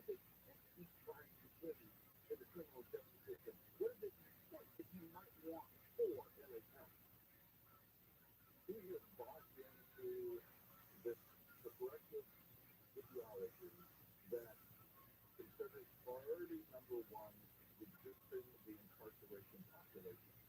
And so his method to do that is simply say, okay, we're not going to prosecute misdemeanors, and if you are charged with a felony, we're going to minimize the consequences that we impose. And I'm the first person that believes we need to reduce the incarceration within California. I believe that. But I would go about it in a completely different way. And I explain, sure, we do. The stats indicate that approximately 78% of people who are released from state prison reoffend and are rearrested within 3 years. Some of the citizens, absolutely. That's the way. What is so hopeful about what Governor Newsom is trying to do by, looking at the Scandinavian model of incarceration? The incarceration rate within the Scandinavian countries is less than half of what we're looking at in California. So in terms of my approach to reducing the prison population, getting rid of mass incarceration, is to make sure that when you go to prison, one, you're not sentenced to a ridiculously long period of time, if it is inappropriate. But more importantly, if you go to prison, you come out of prison, quick to lead a law-abiding, productive life. And so that revolving door of committing a crime, going to prison, getting out, committing another crime, going to prison, that's likely to work. That is my approach to reducing mass incarceration. Can I get you to hang on for one more second? Because I want to get into the fundamental question, why you and not we of the other 10 non-incumbents who are also running in the state. Can you do that for me? Happy to do that. My step to Judge Craig Mitchell. You can find out more at thejudge4da.com. Thejudge4da.com. We're talking about his candidacy to become LA County District Attorney. It's later with North County KFIA 240 live everywhere. And I'm radio app. Now you Mark Warner and KFI 25. A woman in Banding suspected of stabbing her family's dog and fleeing from other cities expected to be charged tomorrow. The woman was arrested Sunday after cops in Ontario spotted her driving in the city. The dog was taken to a vet hospital for treatment, but the severity of injuries wasn't clear. She was charged with felony animal cruelty. People in Orange County are protesting the Irvine Company's plan to build more than 1,100 houses in a wildlife corridor. Mountain lions, deer, and foxes live along the 400 acres that separate Irvine and Peters Canyon Regional Park in the city of Orange, where the company plans to develop. Bill Robinson is a volunteer for the No Orange Heights campaign and says the Irvine Company would be putting people in line of potential wildfires. Property actually burned in a catastrophic wildfire in 2017 that burned over 9,000 acres, and most likely a fire like that could happen again. Plans to build the home has been in the works since 1989. More than 7,000 people have signed an online petition to try to stop the project. Chris Adams, KFI News. California could join several states in protecting adults and children from surgery. Proposed bill in the California Senate says existing state law already prohibits physicians, psychotherapists, and certain counselors from engaging in sexual acts with a patient or client. This proposal would expand that law to include clergy members of all faiths. Senator Juan Menendez from New Jersey is claimed he's being persecuted, not prosecuted, during a speech on the Senate floor. Menendez pushed back on a superseding indictment against him that alleges his bribery and extortion schemes continued through 2023, longer than he initially thought. Federal prosecutors last week said Menendez accepted race car tickets and other gifts from Qatar as part of his corruption scheme with the Gulf nation and Egypt. And Gabriel Attal has been named France's youngest ever prime minister. He was also France's first openly gay prime minister. Attal used to be the government's spokesman and education minister. Suffering weather from KFI, partly cloudy tonight, lows in the lower 40s down to mid-30s in the Inland Fire and Antelope Valley. Sunny tomorrow with highs in the low 60s at beaches, Metro LA, OC, the valleys, east 50s in the Antelope Valley. Should look like that all the way through the weekend, except we got a 20% chance of rain tomorrow night. 51 right now on Irvine, 48 red, and it's all clear for a while overcast. Matt heading northbound just before Morada Drive. It's been moved out of the left lane. Traffic has recovered there. A little bit of slowing here on the 10 heading east out of Mid-City as you make your way past Normandy. That starts to clear up as you approach the 110. And expect some delays on the 10 heading westbound in Colton. Due to a work zone that's from Heber Avenue to Cedar, the two right lanes are coned off that will reopen at 4 in the morning. KFI in the sky helps get you there faster. I'm Pedro Moreno. If the last couple of years have taught us one thing, it's the thousands of things that we can control is millions. And addressing hair loss is no exception. Our friends at Advanced Hair Restoration to reverse years or even decades of hair loss with the same simple one-day treatment they did for me. Your natural hair begins to regrow the very next day, and your new hair is backed by their Advanced Hair Guarantee. It works for bald spots, receding hairlines, thinning hair, men, women, movie stars. The top-rated physicians and advanced care have changed the lives of tens of thousands of people, and now it's your turn. Schedule your free consultation by calling 844-333-HAIR. To celebrate the new year, you're going to get special financing, $250 off, and $250 haircuts. Now you're the same as your control. And start regrowing your own natural hair today. 844-333-HAIR or become a spy with before and after pictures at advancedhair.com. This is Jacob and Rabbi. You've been involved in a motorcycle accident on Route 4424 Jacob. You don't hear the radio ads about the IRS. They tell you to be afraid, to be scared, and they try to frighten you into calling. I'm not here to do that. Tax relief advocates is different. TRA is here to tell you that if you owe money to the IRS, whether it's $5,000, $50,000, or $500,000, we have a solution. It doesn't matter if you're sitting in your car, at work, or with your kids. No matter where you are, call now. 800-506-9295. Don't lose hope. TRA can eliminate or reduce what you owe to the IRS. There is zero risk here. If we can't reduce your tax debt, then you pay nothing. Our passion is taxes and helping individuals fix their IRS problems. We have a 5-star rating on Google and Yelp and an A+ with the Better Business Bureau. You don't need to be afraid of the IRS any longer. And your tax nightmares today by visiting us online at TRA.com or call 800-506-9295. That's 800-506-9295. Tax relief advocates. Real solutions for real people. There are many things I love about winter. Cozy sweaters, celebrations, and family time. But winter can also bring many stresses. Extra expenses, seasonal bugs, and so much family time. If you and your loved ones are feeling stressed or anxious this winter, childhood can help. Check out our free mental health resource at childhood.org today. Paid for by the Central Group. Attention Marines, military personnel, families, and contractors who are stationed at Camp Lejeune. Were you present at Camp Lejeune between August 1953 and December of 1987? You may be entitled to significant compensation. For nearly 34 years, those in the Marine Corps base Camp Lejeune were exposed to contaminated drinking water, resulting in devastating injuries, including several forms of cancer, adverse birth outcomes, Parkinson's disease, and more. North Carolina's procedural law to prevent victims from getting the justice they deserve. The passage of the Camp Lejeune Justice Act of 2022 would allow you and loved ones to file lawsuits seeking compensation for illnesses and injuries linked to the toxic water. Call today for your free consultation. 800-917-1181. Let our experienced attorneys fight to get you the compensation you deserve, and you pay nothing unless there's a recovery in your favor. Call 800-917-1181. That's 800-917-1181. Again, 800-917-1181. Johnny Cobell, speaking of the political track, one hack at a time. Hack in the dumpster Friday afternoon at 3:30 on KFI.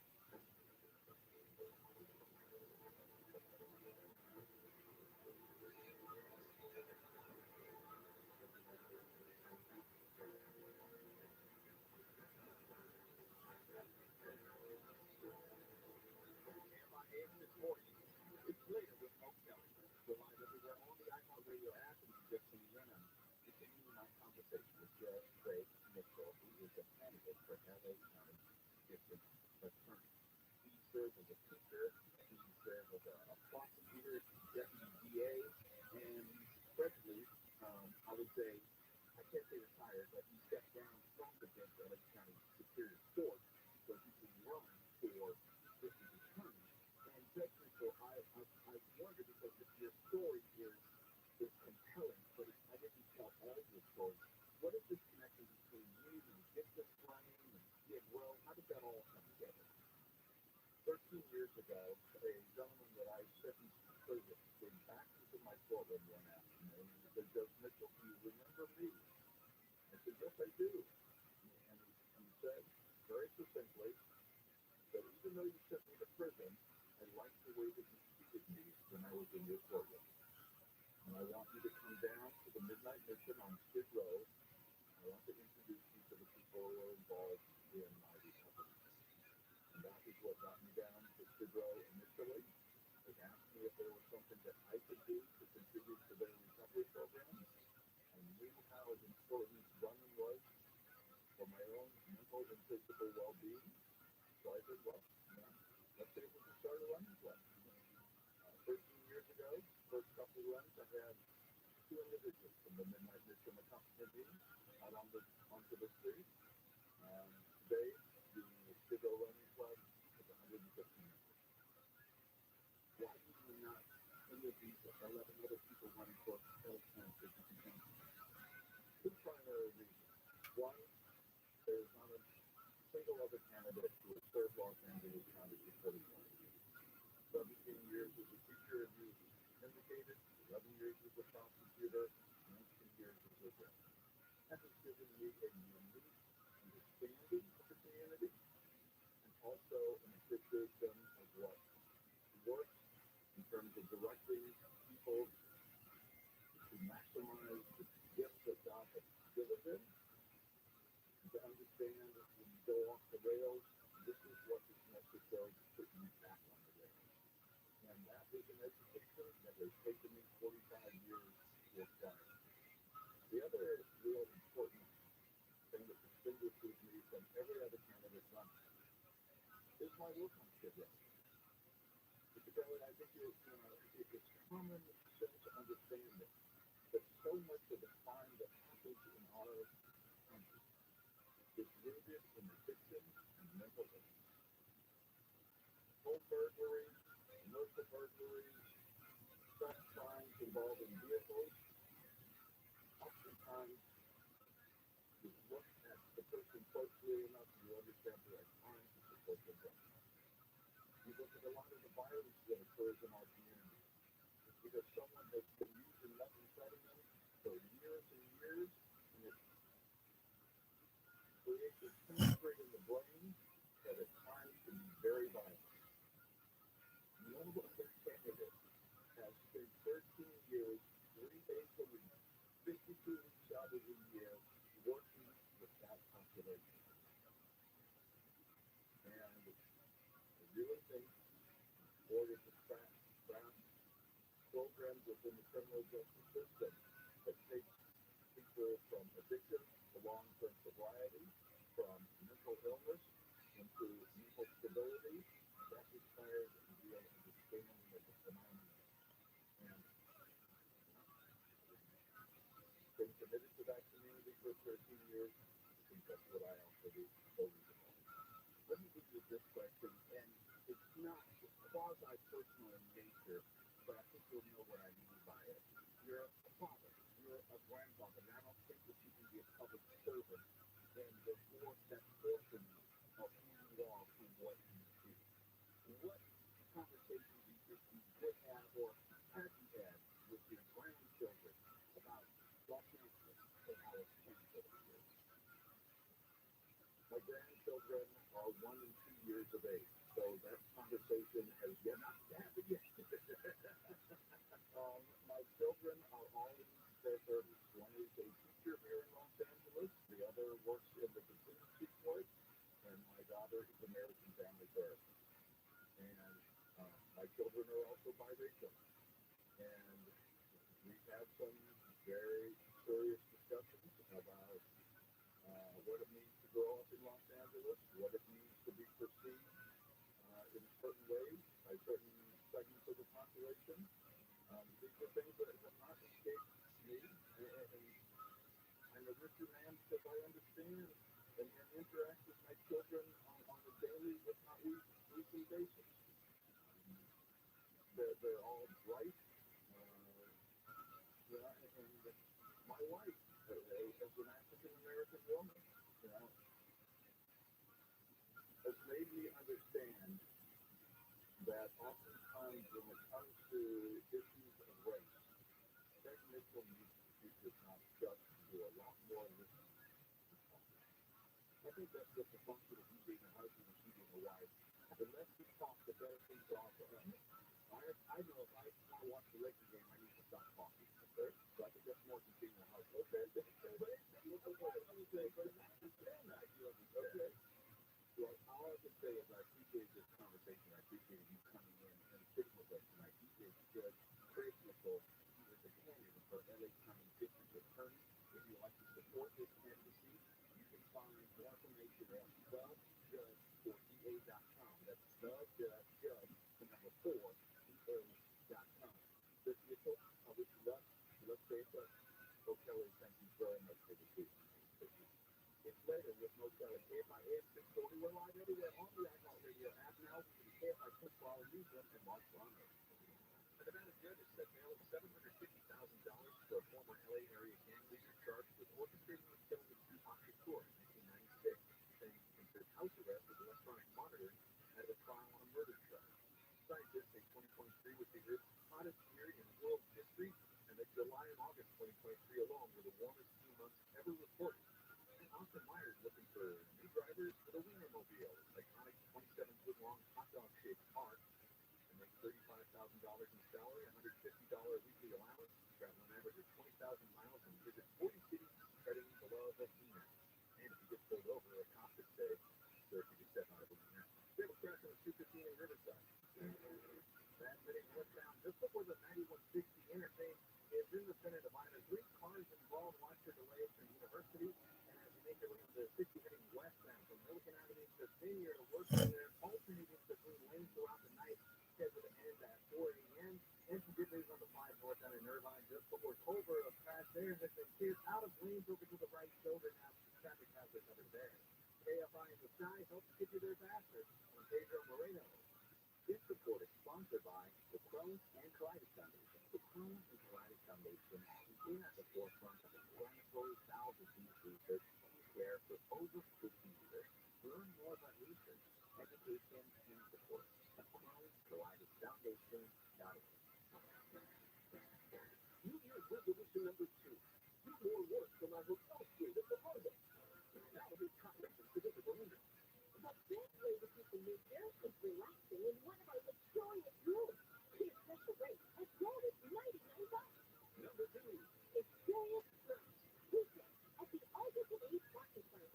And the number 1 reason. Anytime, Marvin Lane. Live January 20th. No wonder. Good time. For everybody.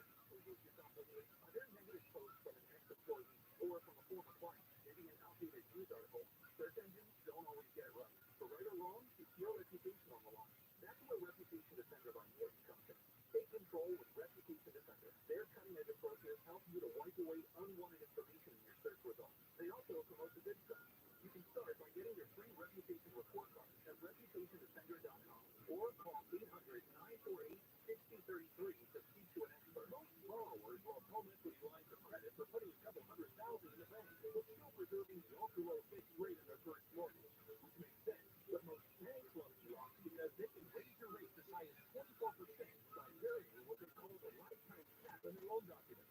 Not as a loan exchange. Call 855-752-9944 or visit theloanexchange.com to get our home equity line that protects you instead of the bank. We make the start rate of our equity line equal the lifetime cap, so your rate can only go down, it's never up. The Loan Exchange guarantees this security in our loan documents. The first 5 years of the loan is interest only, which makes payments cheaper while you wait for the first rate to come back down and consolidate back into one loan. Call the Loan Exchange at 855-752-9944 or log on to theloanexchange.com.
and remove and replace all rat nest infested egg installation. Rodent Stop is so confident that they can stop your rat and mice problems that they provide a lifetime guarantee. Read all the 5-star reviews on Yelp.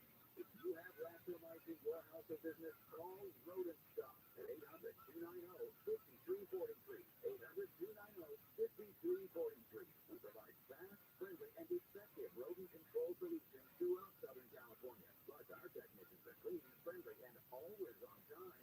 To stop the rodents, call Rodent Stop at 800-290-5343. Open 24 hours. Call 800-290-5343. Lately, I'm home to the experience more of us. More dishes, more functions, and more shower time concerts. After 50 years of Encore, Mr. Leader Party Service Professionals are equipped to handle anything. We're your neighbor you can call anytime, and we'll be there because we've been here all along. Mr. Leader Plumbing, a neighborly company. Visit MrLeader.com today. The free iHeartRadio app has over 100 commercial-free stations waiting for you right now, like 70s Rock Drive, the commercial-free station featuring the best in 70s rock. Just search 70s Rock Drive and listen now on your free iHeartRadio app. iHeartRadio, free every time it's so good. Portions of the following program will be recorded every 4 years we have a leap year. By the way, I knew this. I knew that the Earth takes approximately 365.24218 days to circle the sun. When you think it's really weird because you put it down in paper. They'll handle, live 6 to 9 a.m. on KFI and on demand anytime on the iHeartRadio app.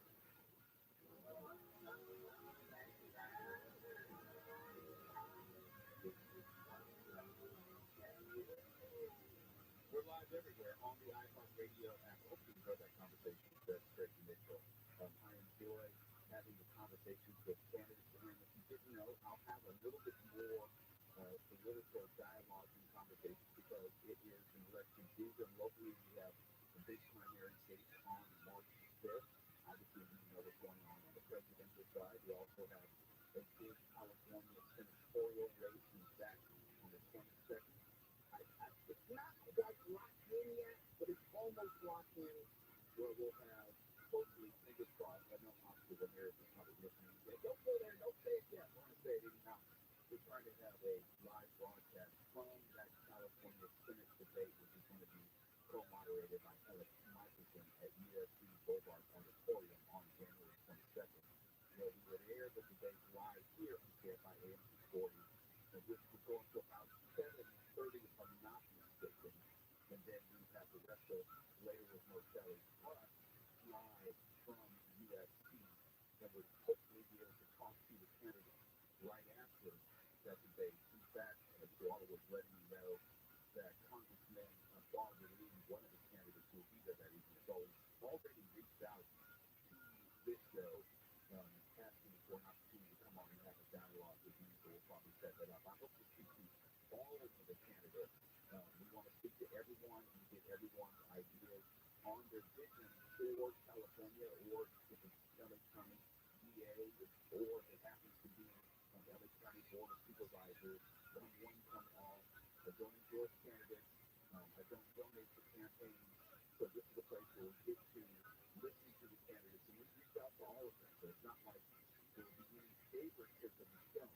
And then you get to decide. I'm not going to interview the candidates and then say, well, this is the one I like the most. I don't do that. You may remember, or you maybe don't remember, but when I was doing the Mo Kelly show, I think we're probably the only outlet, radio outlet, which interviewed every single one of the Gavin Newsom recall candidates, except for Larry Elder, who didn't want to come on the show at that time. So we interviewed them all, and we didn't have, well, correct me if I'm wrong, didn't have them all on for one show, for one night, where we could do out the whole show, and we had all the recall candidates, except for Larry Elder, who was checking us back then. Yeah, absolutely. We even had Anne. That's right, you had every single one. And it's one of those things where I think we as citizens are better served by hearing all the voices. And if you say, well, I would never vote for that person, okay, that's fine. But they're still going to have a place replace it. And so you'll be hearing more of those types of conversations because who's going to be our next LA County District Attorney? That's important. And if you follow California, California will take over the rest of the nation. And a lot of times what happens in our local races will have a great impact on races around the country. And if you were paying attention last time, the LA County DA's race was huge, huge. And it was watched by the rest of the country. And it's not going to be any different this time around. I'm not going to make any prognostications at this point. I think we'll know more after the primary and get a better sense because we had this jungle primary in California where the top two will go on to the general election. And as I said, there's 12 candidates for LA County District Attorney. It's kind of hard to gauge who's going to be in the top two, with the exception I think it's going to be Gaston and somebody else. The least we forget also had on every single candidate running for LA County. With the exception of, Alex Villanueva. Yes, we had every single one, including the eventual present day sheriff. Yeah, so yeah, absolutely. So I'm not going to say that it's because he came on with us twice that he became sheriff. I'm just going to say, he had a lot to do with it. I'm going to say that. And you can't prove me wrong. So I'm just going to run with that. I'm just going to say because he came on with us twice and he spent like an hour and a half with us, with those two appearances put together, that probably had something to do with why he was elected as sheriff. Yes. And so he got in to follow up with former sheriff Alex Villanueva. So we can set up a time for him to come in and sit with us as he's running for LA County Board of Supervisors. District 4, if I'm not mistaken. So we want to hear from all of these impactful and important voices in our community and how they may have a way of improving what I think all of us are pretty dissatisfied with the state of the affairs in Los Angeles County and also the city of Los Angeles. And I think the only way that you can be an informed voter is to have the opportunity to hear from candidates themselves. It may not change your mind, it may not impress you in any way, and maybe you've already made your decision. I know a lot of people that I've talked to, just my friends and family circle, they've already made their decision on a lot of these races. And that's their business, but that's not my job. My job is to give as many, as much information as possible, be it ballot measures or compositions or different officers, and then you put it yourself. Because despite what some people love to tell you on Twitter, which is just not true, I'm not here trying to get anybody elected. Nobody. I'm here to hopefully encourage you to vote. Hopefully encourage you to participate in the process, and in participation in the process, hopefully you be informed enough to make a good decision.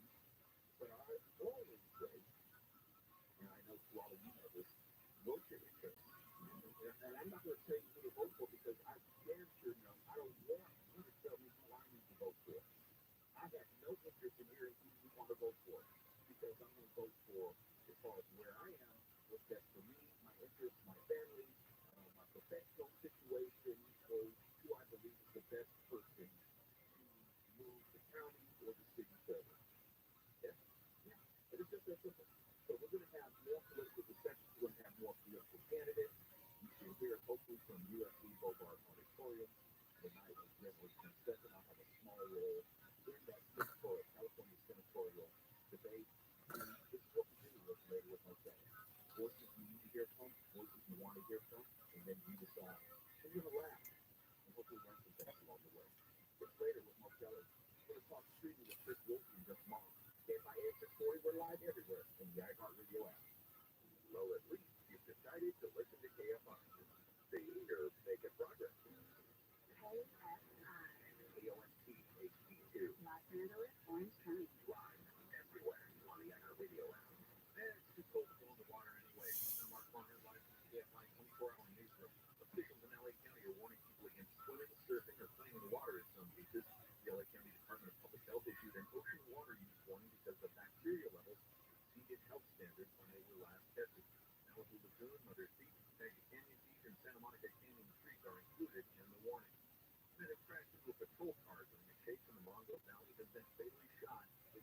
allegedly called the sheriff's station before the station said he wanted to die from suicide by cops. He said he was armed with a knife and gun. The guy's call came after someone initially called police Saturday to report that the guy who was in a park was possibly suicidal.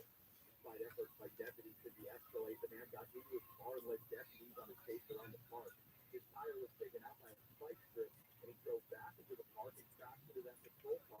He was shot and allegedly charged the deputy with a knife.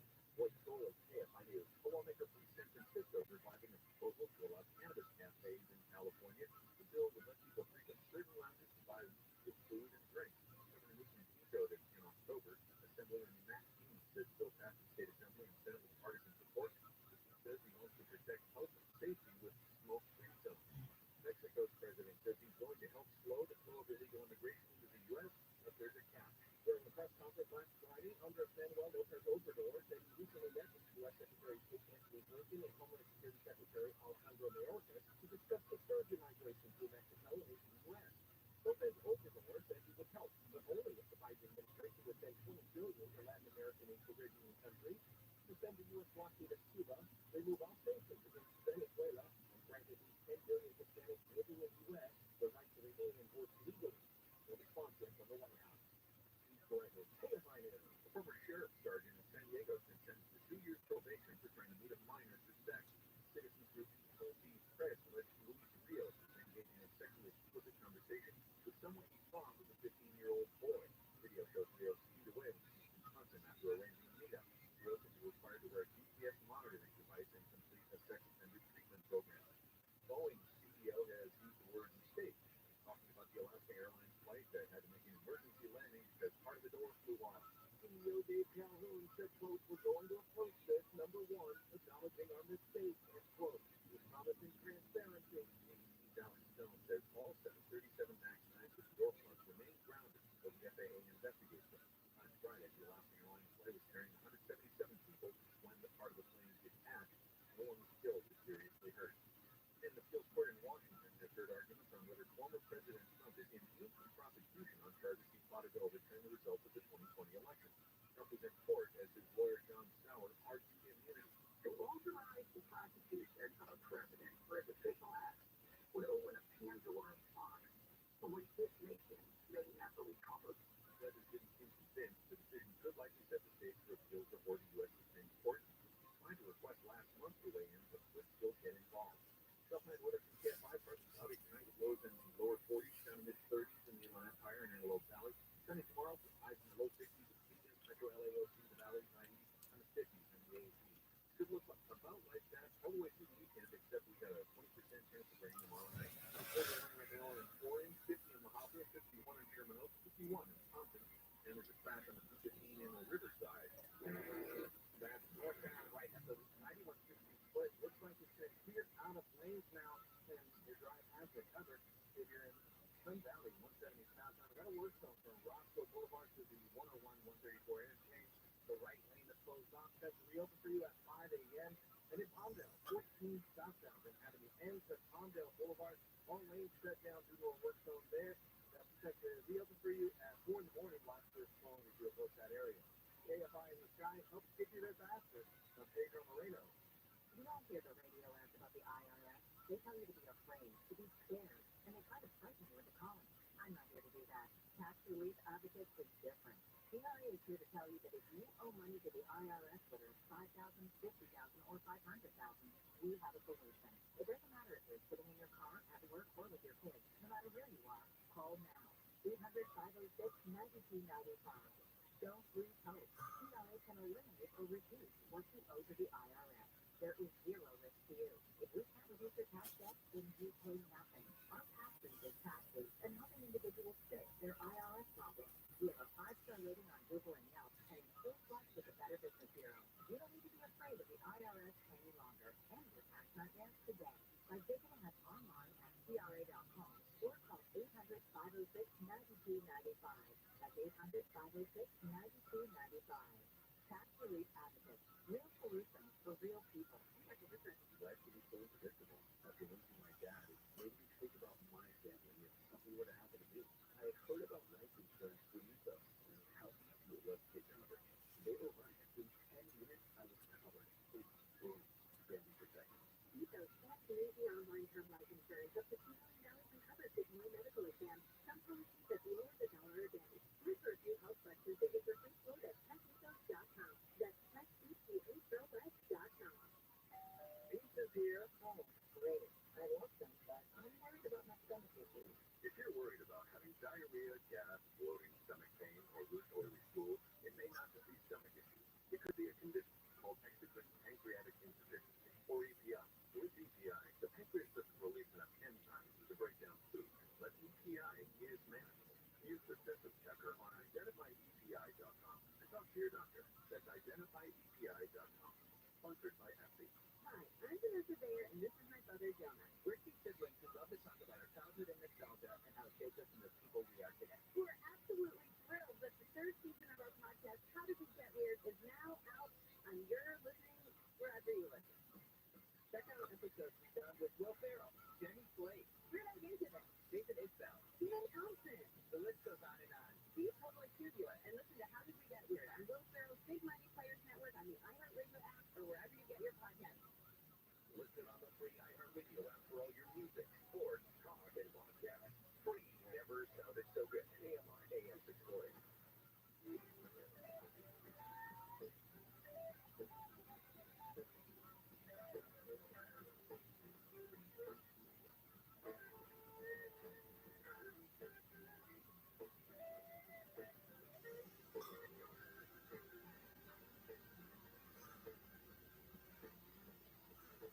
AFI is number 640.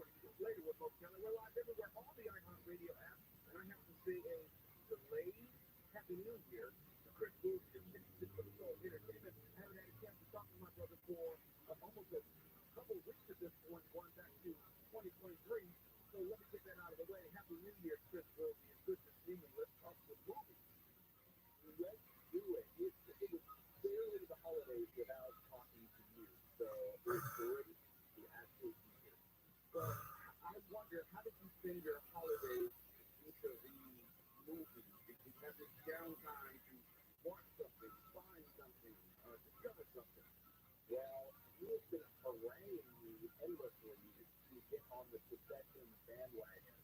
And my wife and I finally subscribed and started watching yesterday. We watched a bunch of great TV, mostly TV with some movies over the holiday break, but I knew you'd be excited about Succession. And then, that pilot episode, I'm so on board, I can't even tell you. I try to tell people, just watch the first episode, because that will give you a pretty good primer as to the rest of the season and series, the talk, the serious nature of it. So I'm glad you discovered it as well. It's never too late, because I was late to it. I didn't discover it until right before the final season dropped. So I binge-watched everything prior to the final season, and then I kind of watched the final season as it was unfolding. It's incredible. Brian Thompson, one of my favorite actors on the face of the planet, and Jerry Wilkins, that baseball team, oh my God. He won the week, he was brilliant, strangled everybody. It's just awful. Jerry Wilkins steals a lot of the show as you go on, and what you see early on, you get to see him develop and that character grows exponentially. He earned his Golden Globe. Let me just say that. Definitely, yeah. You can tell that everybody in the audience was like, yep, well deserved. So, outside of that, I'm quite sure that there are some thoughts on the industry writ large, if only because we have all the strikes out of the way, the award shows are now back, the delayed programming is now over in the sense that everyone's in full production. Give me a brief overview as you see it of where the industry sits right now. Television and movies. I think everyone's just camped at the bit to get going. Everything, whether you like the way it shook out or not, everything is done and solidified for the foreseeable future. And I think, as you and I talked about, unfortunately, it's time roaring before the holidays, so production largely wasn't able to scale up. But every single person that I know working in the industry is like, hey man, I'll talk to you in 3 weeks. We're back to work, and I've got to keep my head down for the next bit. So everyone's very excited. There's tons of stuff going into production now in the next couple of months. All those deals working before the strikes are now getting triggered, and everyone's just excited to see what comes next. I'm very excited, and speaking of excitement, I have to let you know before we get into the body of our conversation, listeners really love those free rental codes that Signature for the Soul Entertainment has made available to us. We love giving them away every single week. They are a big hit. Well, we are more than happy to keep them coming. So you just let us know, and we'll keep pipeline filled. All right, now with that in mind, let's talk about Redbox, where some of those codes have been used. You know that I am a Nicolas Cage fan. We talked about it on a number of occasions, and there's a little birdie telling me that you might be able to help me out with that, with the offers on Redbox right about now. Oh my God, we have so much Nicolas Cage going on. It is definitely a cage match at Redbox HQ right now. But a few titles that you may have missed. I mean, he comes out with 27 movies every quarter, so you know, it's hard to keep up. You're not exaggerating much. No, he's the Stephen King of mid-budget action films. Anyway, but I also am a ginormous fan, and so I was excited to see there's a few titles there that I have not seen yet, and so I was very excited to jump in. We've got one called Vengeance, which is very fun with Ian Hutchinson, who is a big name from Cabin in the Woods right now, and he plays a police officer who witnesses a injustice against a single mom, and unfortunately the system turns its back on her, and so Nick Cage decides that he's going to cross the legal line in order to defend this woman from the evil powers that be. Damn the consequences, and it's very fun.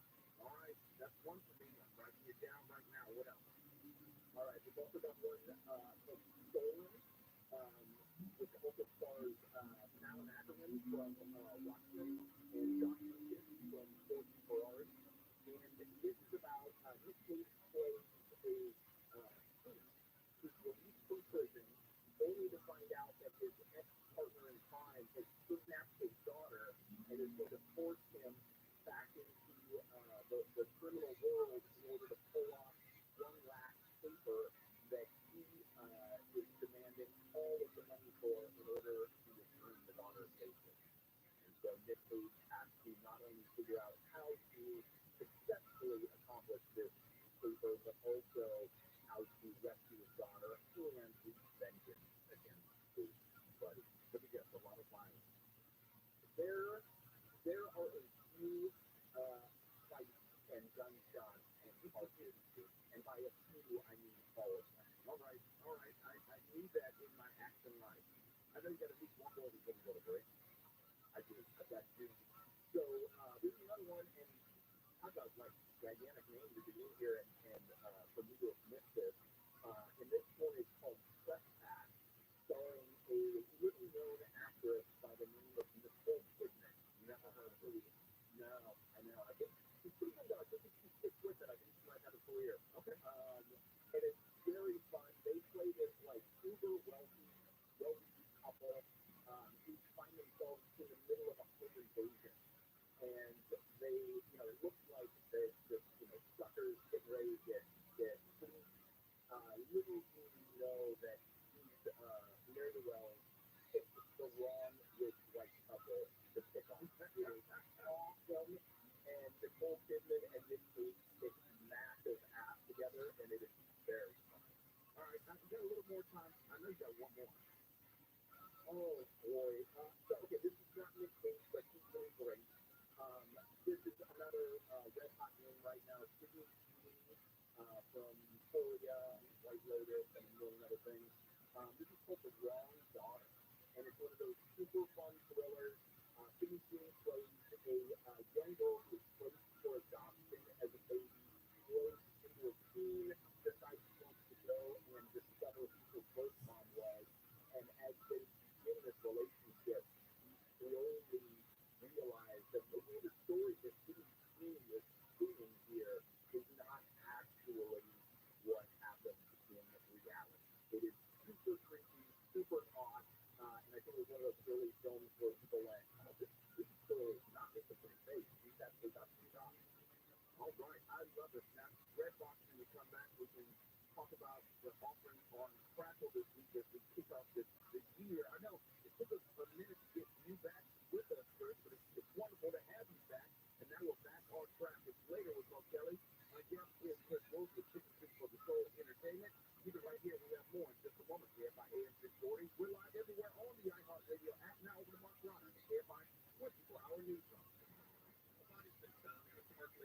City, LA Fire says they responded earlier this afternoon to report an unresponsive person in the water. It's unclear how the person got into the lake or how the person died. A federal appeals court has heard arguments on whether former President Trump is immune from charges he illegally tried to overturn the 2020 election. His lawyers argue that it was within his official presidential duties. And Amalia Snout, the mother of former First Lady Melania Trump, has died at the age of 78. Melania made the announcement on X/Twitter tonight, saying she was a strong woman who always carried herself with grace, warmth, and dignity. Cause of death is not yet known. We have an inert semi on 10. Heading westbound right at the 5. It's going to be blocking the right lane as we connect to the 5 northbound, so watch for a bit of slowing as you approach there. Some good news on the 5 northbound in Tustin. Just before Tustin ran through the pass has been cleared out of lane. Traffic has recovered there. When it works on in Colton, if you're on the 10 heading westbound, it's from Pepper Avenue to Cedar. The 2 right lanes are toned up. Scheduled to be reopened for you at 4 a.m. KFI in the sky helps get you there faster. I'm Pedro Moreno. This report is sponsored by your Amazon Fresh store. Start the year with savings at your local Amazon Fresh grocery store. Stock up on wellness staples you'll love, from supplements and smoothie ingredients to food stores and skincare. Amazon Fresh has wellness for every wallet. Find a store near you. Looking to sell your valuable toys, high-end jewelry, collectibles, or fine art? Keep sending. You've been around the block when it comes to buying and selling jewelry. I buy jewelry to resell. I've been doing this tangible for about 6-7 years. Tangible just pays more. Here's a great example of the tangible difference. I bought a gold and sapphire bracelet. I shopped it around for offer. We twisted it for $100. I bought it for tangible and gave me $475 for it. Your cash, your respect. Tangible treats me as well as it did the person coming in with, $10,000 worth of gold. Tangible investment owner Phil DiGenova has become America's top dealer in coins, precious metals, jewelry, and fine art. Phil guarantees you'll get more. Everything I've heard about them on the radio is true. Call now for a no obligation free professional appraisal. 800-711-2800. 800-711-2800. 800-711-2800. Every time the Fed has raised interest rates this year, credit card rates have gone up too, as high as 29%.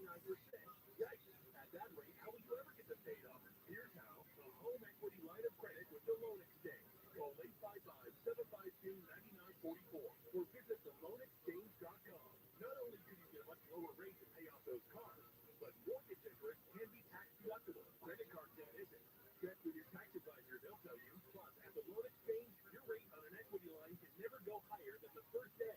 No matter what the Fed does, the start rate of your line is also the life cap of the line. Call the loan exchange at 855-752-9944 or visit theloanexchange.com to find out how to exchange your credit card debt at much cheaper mortgage rates. Licensed by the California Department of Financial Protection Accreditation under the California Finance Law, NMLS 1637539. That's 855-752-9944 or theloanexchange.com.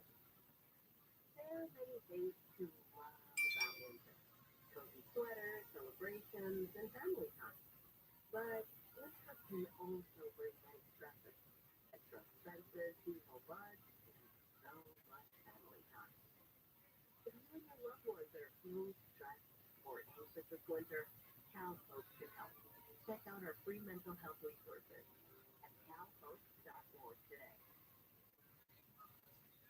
Paid for by the Central Group. Attention Marines, military personnel, families, and contractors who are stationed at Camp Lejeune. Were you present at Camp Lejeune between August 1953 and December of 1987? You may be entitled to significant compensation. For nearly 34 years, those in the Marine Corps base Camp Lejeune were exposed to contaminated drinking water, resulting in devastating injuries, including several forms of cancer, adverse birth outcomes, Parkinson's disease, and more. North Carolina's procedural laws to prevent victims from getting the justice they deserve. The passage of the Camp Lejeune Justice Act of 2023 would allow you or loved one to file lawsuits seeking compensation for illnesses and injuries related to the toxic water. Call today for your free consultation. 800-917-1181. Let our experienced attorneys fight to get you the compensation you deserve, and you pay nothing unless there's a recovery in your favor. Call 800-917-1181. That's 800-917-1181. Again, 800-917-1181. We all hear the radio alerts about the IRS. They tell you to be afraid, to be scared. relief advocates is different. CRA is here to tell you that if you owe money to the IRS, whether it's $5,000, $50,000, or $500,000, we have a solution. It doesn't matter if you're sitting in your car, at work, or with your kids. No matter where you are, call now. 800-506-9295.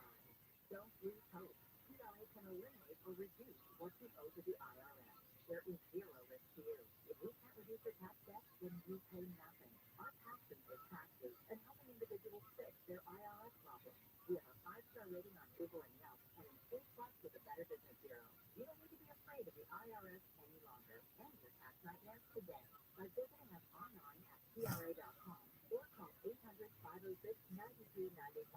That's 800-506-9295.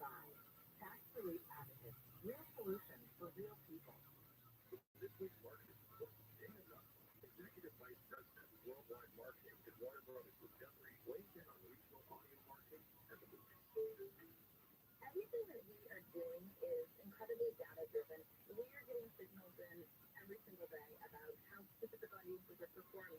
So although we're marketing at a very broad scale, and that doesn't to a specific local market, that's really the beauty. You're not serving the same message to a consumer in Nashville necessarily that you may be in New York. We have the ability to be very specific and very personalized, but at a tremendous scale. As the number one audio company, iHeartMedia gets marketed access to all, from national to local. Every audience, live conversations, trusted influencers, and the insights and data you need to grow. Not just a media company, iHeartMedia is your access company. If you're a marketer, go to iHeartResults.com. Hi, I'm Vanessa Bayer, and this is my brother Jonah. We're two siblings. Love to talk about our childhood and nostalgia and how it shaped us into the people we are today. We're absolutely thrilled that the third season of our podcast, How Did We Get Weird, is now out on your listening wherever you listen. Check out episodes we've done with Will Ferrell, Jenny Slate, Real David, David Isbell, Jimmy Thompson. The list goes on and on. Be a Homo Studio and listen to How Did We Get Weird on Will Ferrell's Big Money Players Network on the iHeartRadio app or wherever you get your podcasts. This was on Unsolved, the 77th anniversary of the Black Dahlia, one of the LAPD's most notorious cold cases. Or is it? The big roll call and alcoholic official running from the news office host of the experiment roll call. That's our guest, Steve Hodel, one of the foremost experts on one of the most fascinating cases in LA history. Unsolved with Steve Gregory, Saturday night at 7 on KFI and on demand anytime on the iHeartRadio app.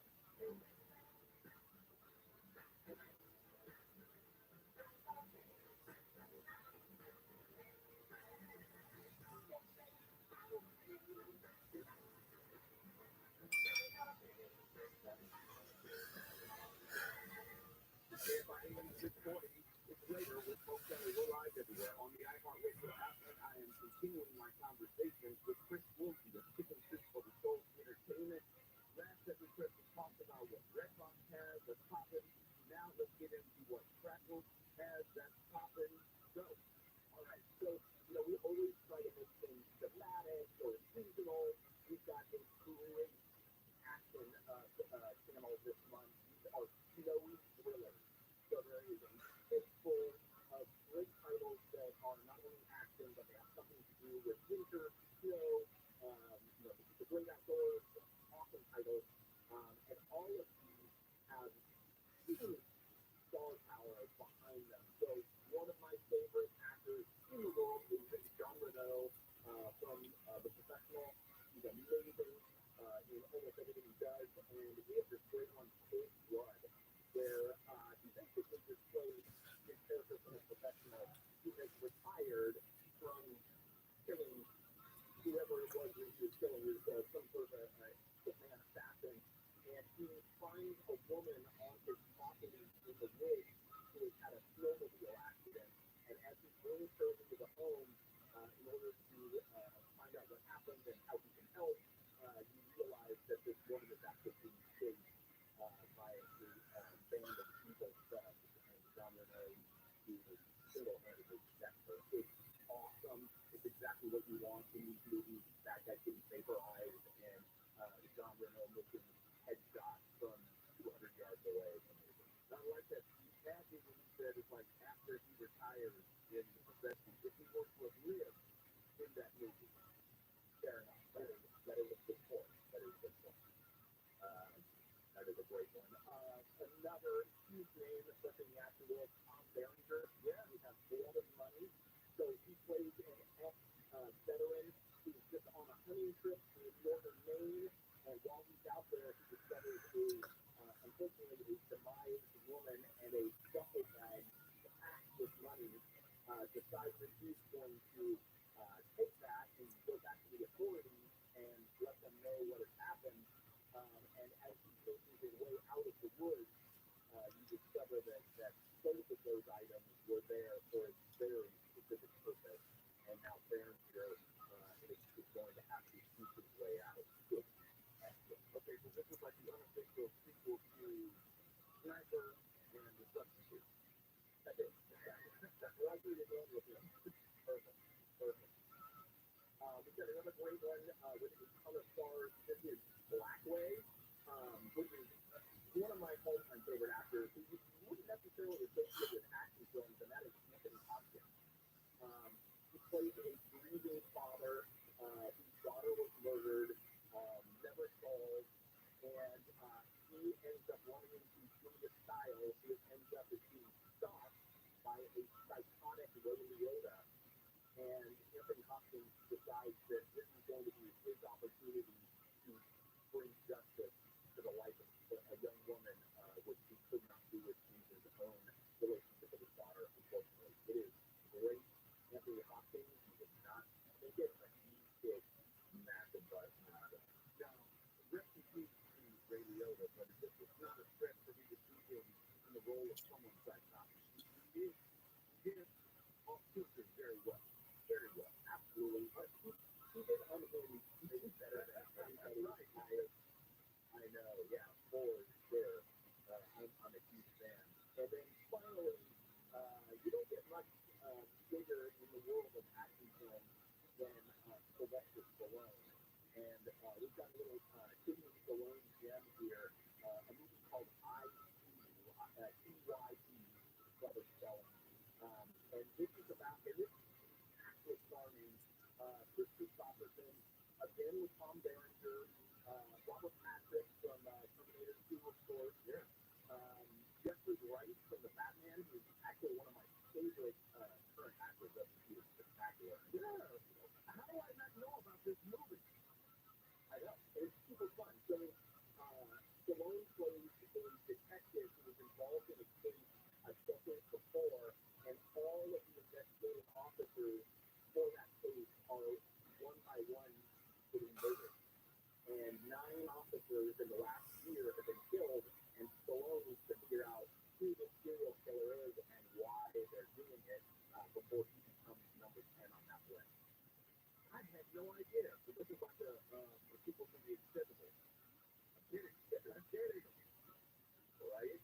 Oh my goodness, now you gave me at least 3 or 4 that I'm going to need to set aside time to see, because I'm a huge Nick Cage fan and a huge Stallone fan, and you tell me about IG with that cast, it's like, I got to sit down with that. And John Renault and Cole Blood, come on, man, it's not fair. Give me shots. Do damn much. It's not rocket surgery. Well, first, again, Happy New Year, Chris Wilson. Second, thank you for all those virtual codes for Redbox, Ticket for the Full Entertainment, has long supported Later with Mocelli. We appreciate you, your friendship, and your support. We're going to keep on doing it throughout the year. I look forward to it. Thanks so much to you and all you do, and your amazing team over there. It's Later with Mocelli, KFI 840. We're live everywhere on the iHeartRadio app now. Over to Mark Runner and the KFI 24-hour news run. A guy in Ventura has stolen thousands of dollars worth of merchandise from an antique store. He said the guy broke into Antique Adventures on Ventura Boulevard last month and stole more than $5,000 worth of items. Surveillance video shows the guy returned sometime later and tried to cut the lock on a case which held $10,000 worth of merchandise. He stopped trying to take anything when someone walked by. Photos of the man showed wearing a baseball cap, black pants, and a black hoodie. Kelly County DA has charged 2 separate men who allegedly sexually assaulting a woman in Long Beach and a minor in Culver City. The man charged with the woman who allegedly broke into a home last month and repeatedly sexually abused a 12-year-old in a bedroom for several hours. DA George Gaston says it was a random attack and the girl had no connection with the man. To prevent the victim from reporting him, he allegedly told her that his friend was going to play with a gun, and he would tell the family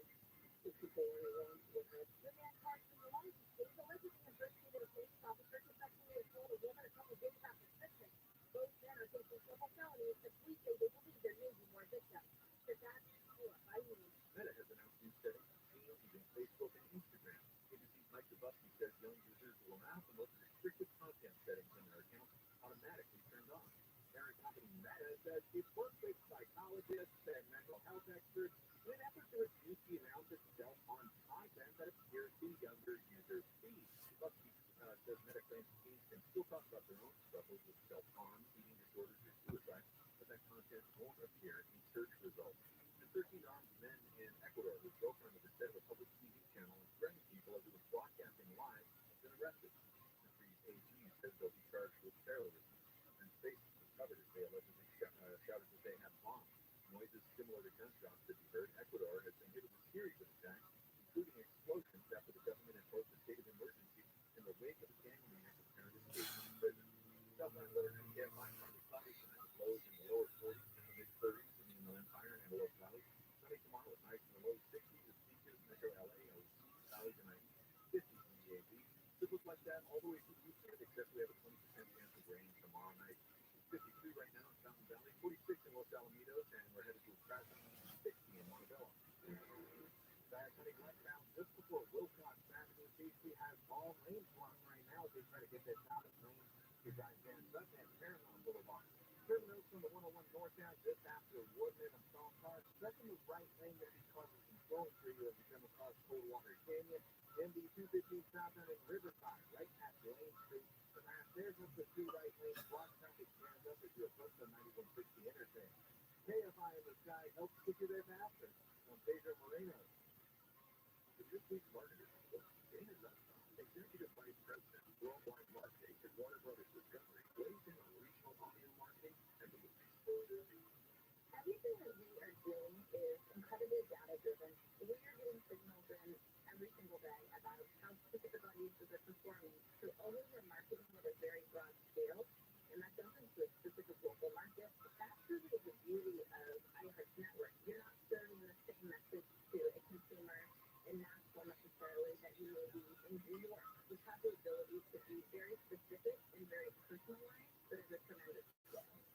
As the number one audio company, iHeartMedia gives marketers access to offers from national to local. Every audience, live conversations, trusted influencers, and the insights and data you need to grow. Not just a media company, iHeartMedia is your access company. If you're a marketer, go to iHeartResults.com. Hey there, savvy marketers. Feeling lost in the marketing jungle? Well, fret not. Braze is your trusted compass in the world of customer engagement. Imagine a tool so smart, it makes marketing a breeze. Braze will help you personalize every step of the customer journey with dynamic user segmentation, cross-channel orchestration, and storing results. Whether you're a small, mid, or enterprise-sized business, Braze is the right fit for you. Visit Braze.com. That's BRAZE.com. Most people don't think about a lawyer until the cups go on. But you're smarter than that. I'm attorney Gary Capello, founder of 1-800-NO-CUPS. People in Southern Cal know to put 1-800-NO-CUPS on speed dial now because no one will bring handcuffs. So listen into that sort of thing. 1-800-NO-CUPS. If you have rats in your attic or walls, don't make the mistake of putting out poison or wasting money with a company that charges you monthly to check rat traps. Rat proof. For a one-time fee, Rodent Stop will identify and seal all rat entry points, trap and remove all rats, sanitize your attic to remove any nasty viruses, and remove and replace all rat nest infected and installations. Rodent Stop is so confident that they can stop your rat and mice problems that they provide a lifetime guarantee. Read all the 5-star reviews on Yelp. If you have rats or mice in your house or business, call Rodent Stop at 800-290-5343. 800-290-5343. We provide fast, friendly, and effective rodent control solutions throughout Southern California. Plus, our technicians are clean, friendly, and always on time. To stop the rodents, call Rodent Stop at 800-290-5343. Open 24 hours. Call 800-290-5343. We all make resolutions this time of year. And let's face it, most of them won't stick. But here's one that's not only easy to keep, but will help you feel healthier all year long. Novage. Novage provides quick, drug-free nasal relief by washing working saline in one nostril, around the back of the nose, and out of the other nostril. This time of year, when everyone is sick, Lavage helps by sucking out germs, bacteria, and viruses trapped in our noses that cause us to feel miserable. And come allergy season, it does the same with dust, pollen, and other allergies. And unlike medications that can take time to help, if they're effective at all, Lavage helps treat congestion symptoms in seconds flat, without drugs. This year, resolve the drug-free Lavage to help you breathe easier, sleep better, and feel healthier all year long. Ask for Lavage at Walmart, Walgreens, CVS, Rite Aid, Target, or find us online at Lavage.com. Lavage, N-A-V-A-G-E. Clean nose, healthy life. From the creator of Up and Down comes a new true crime weekly podcast series. In each episode of Talking to Death, join Team Lindsay and Death as they discuss all things crime, life, history, and fun. Or aliens real. Based on everything I've learned, I think that the government knows something. I don't know if aliens are real, but I think there's something out there that they know. Listen to Talking to Death on the iHeartRadio app or wherever you get your podcasts. Odds are you won't die. Stand by.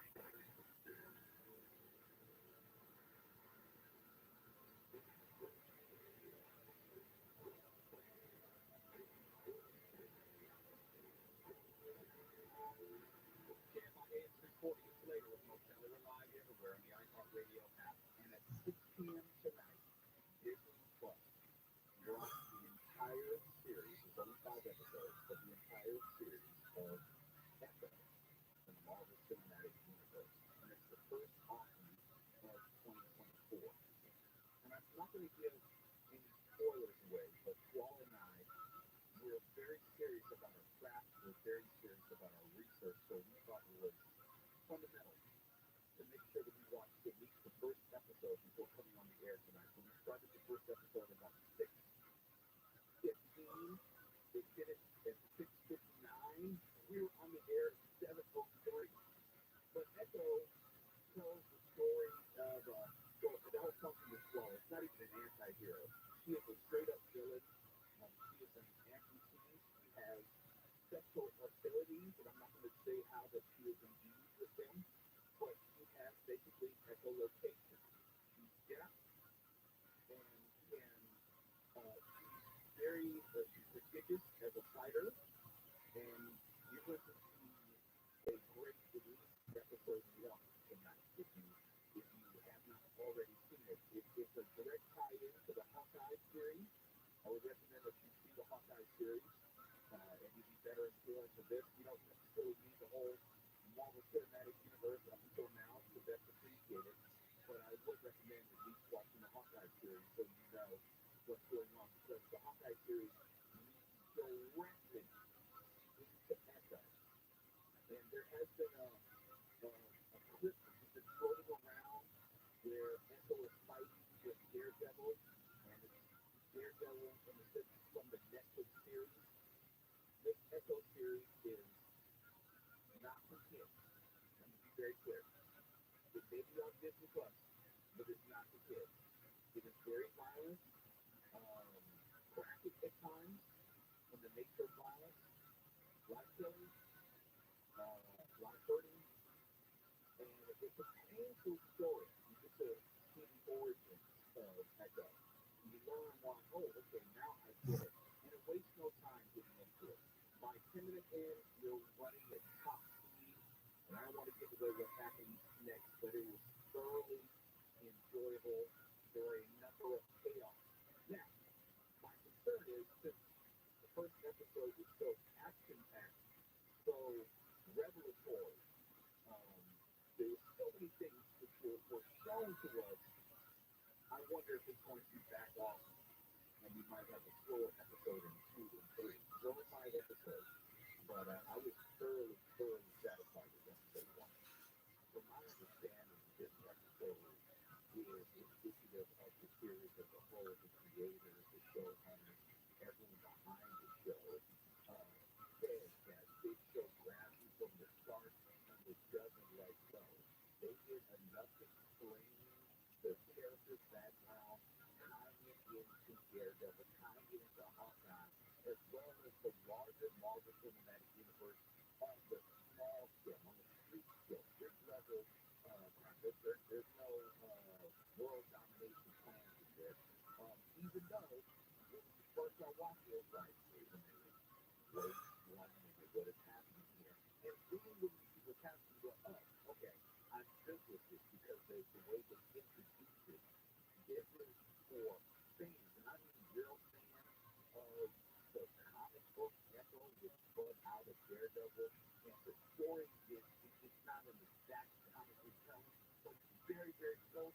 But this is also show fans who just want to see a serious action.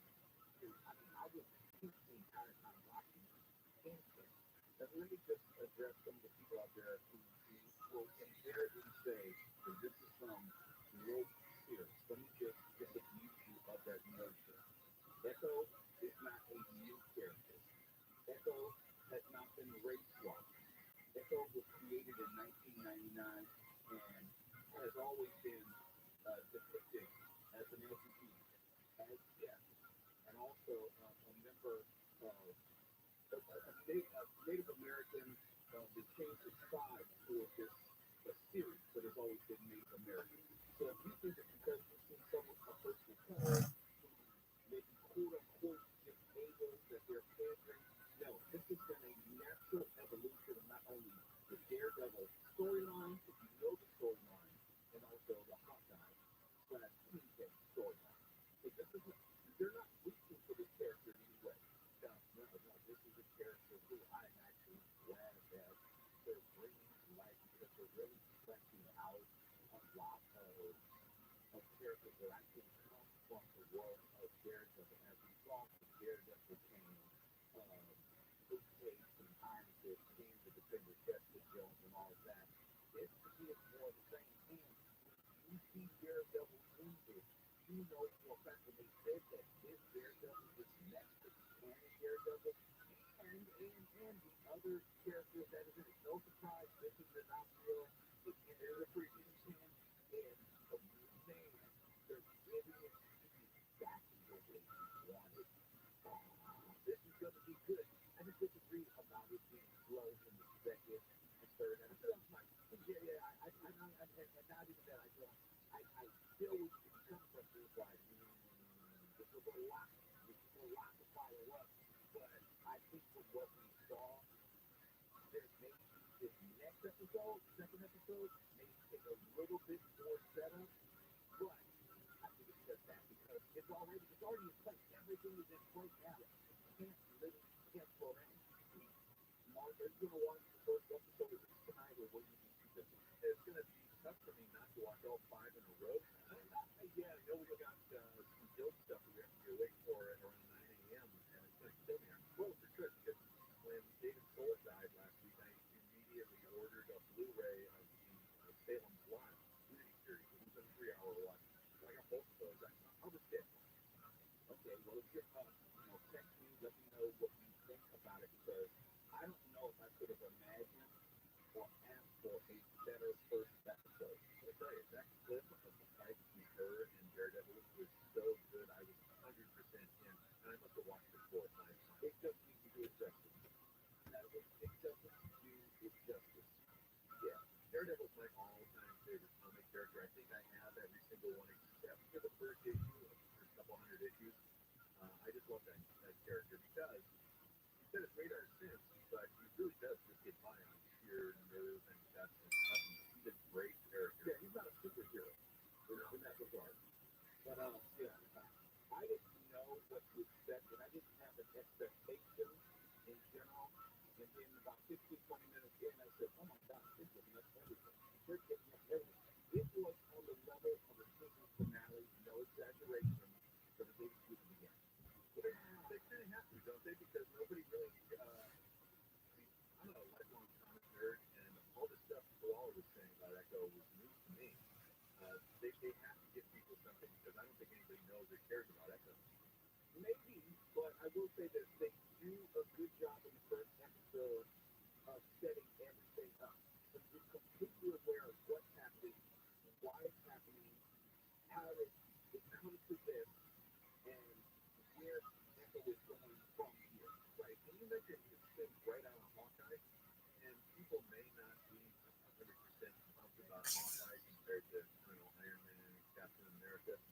That was a really well done miniseries. It was, and let's remember, this is a TV show. This is not a major motion picture. Now, to keep up this pace up to episode 1, I might have to revise that and say maybe they should have released it in theaters given what we're seeing even early on. But it was really, really damn good. That's just one episode in, but it was really good. If you like anything about the Netflix Daredevil series, if you like anything about the Hawkeye series, you're going to love this.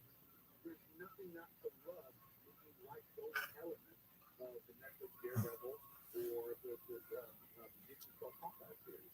And I love to see it go a little darker and more brutal because I like a range of stuff from Marvel. It doesn't all have to be that way. I'm not one of those people who thinks that everything has to be, the Dark Knight Returns and destroying all your childhood superhero comic heroes. But it's good to have a little bit of variety. It's dark, and it's brutal, and it's not good. Perfect. Let's check in with George Norrie. Let's go ahead and post that. KFI and 640 live everywhere on the iPod radio app. Now right back to you, Mark Ronnie, with KFI 24 hours this show. California lawmakers are debating whether to ban tackle football for children under 12. The bill will have its first public hearing tomorrow before a legislative committee. Federal regulators are extending the grounding of some Boeing jets after an Alaska Airlines plane lost a side panel last week mid-flight. The FAA says guidelines for inspecting the planes for safety are being refined.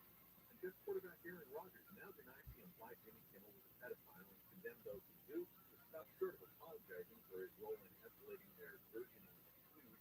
He suggested Kimmel's name might appear on a list of associates of the late pedophile Jeffrey Epstein. Kimmel threatened to take him to court and excoriate him on a show last night, but he said he would accept an apology. The crash is out of the way on the 60 in Montebello. Bad heading westbound just before Wilcox Avenue. Stay clear out of the two middle lanes. Your time is recovering from San Gabriel Boulevard.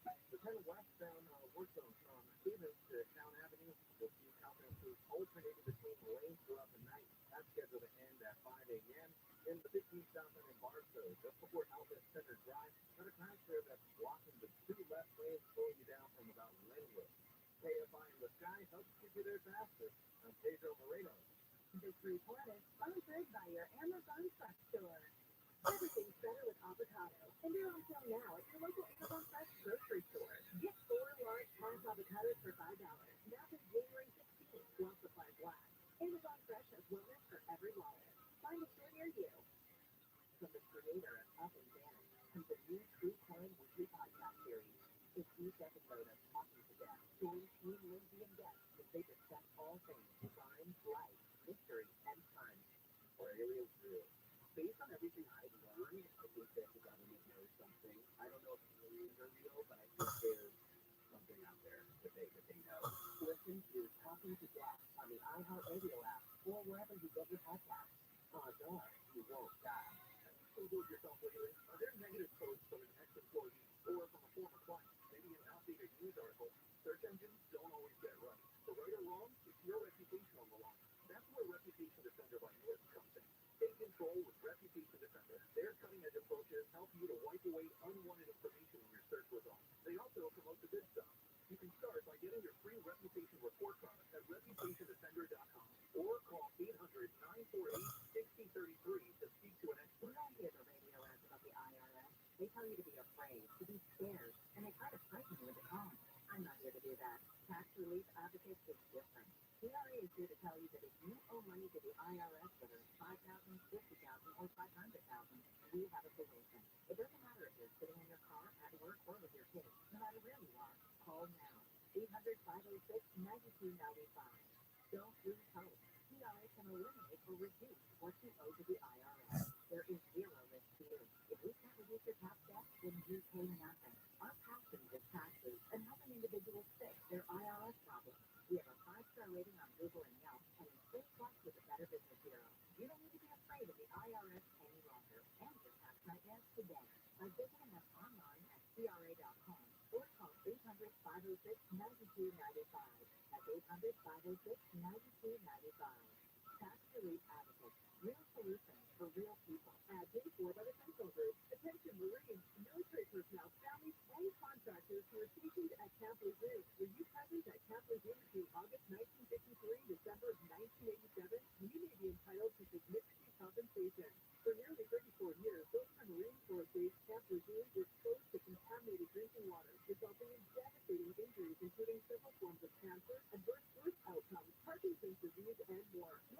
procedural law to prevent victims from getting the justice they deserve. The passage of the Capital Justice Act of 2022 would allow you or loved ones to file lawsuits seeking compensation for illnesses and injuries linked to the toxic water. Call today for your free consultation. 800-917-1181. Let our experienced attorneys fight to get you the compensation you deserve, and you pay nothing unless there's a recovery in your favor. Call 800-917-1181. That's 800-917-1181. Again, 800-917-1181. That connection can be inescapable sometimes. Well, we found something to help out with that. Yeah, it's very challenging. We talk about wellness all the time. The Sarah V6 can keep your body and mind feeling great. A specialized massage like you've never experienced before. The V6 is next generation technology and FDA cleared. Lay down on your Sarah V6 and immediately it does a scan of your body to find out where it needs to focus, then relaxation. No appointments, no commute to the spa. The spa is in your home. The Sarah V6 also folds right into a beautiful piece of furniture in any room of your home. You can use it for 10 minutes or 90 minutes or however long you have to work relaxation in your schedule. This is wonderful for pain management, perfect for post-workout recovery. Athletes use this technology post-game. The V6 helps with blood circulation as well. So you can try before you buy at the West Hollywood Lounge or check out the Sarah booth at the upcoming LA Fit Expo. Also, right now, there's a promo code specially for you. The next 30 people to use it will get $300 off their Sarah V6. Here it is. Get your V6. Promo code Get Your V6 at SarahJenUS.com. Know what's happening while everyone else is still cooling on their pillows. Wake up call with Amy Kidd. Live 5 to 6 a.m. on JFI and on demand anytime on the iHeartRadio app.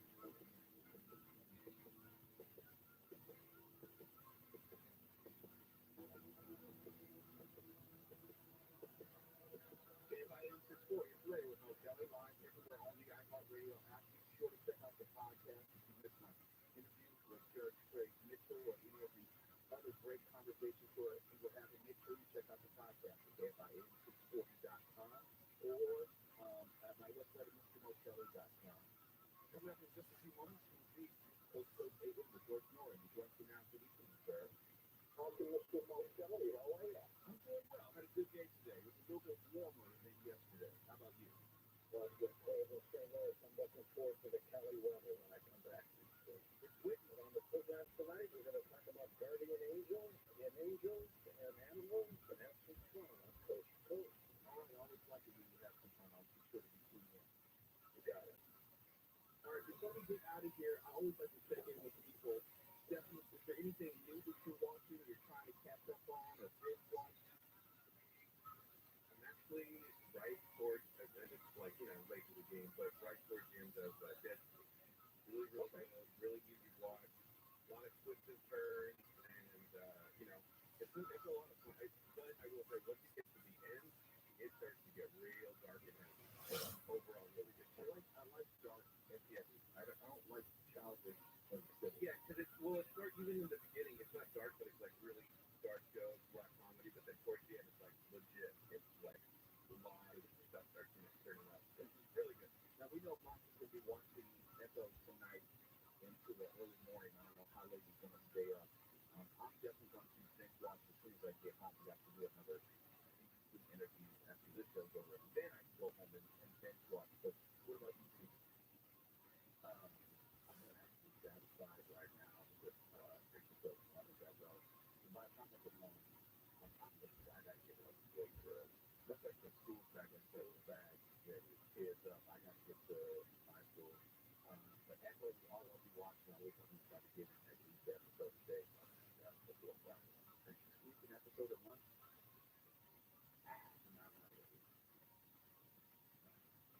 Not really. I wouldn't get a good job on it. I have to watch something I have to stay away from folks. I can't listen to songs. You know the nerd chat's already talking. Just spoil it.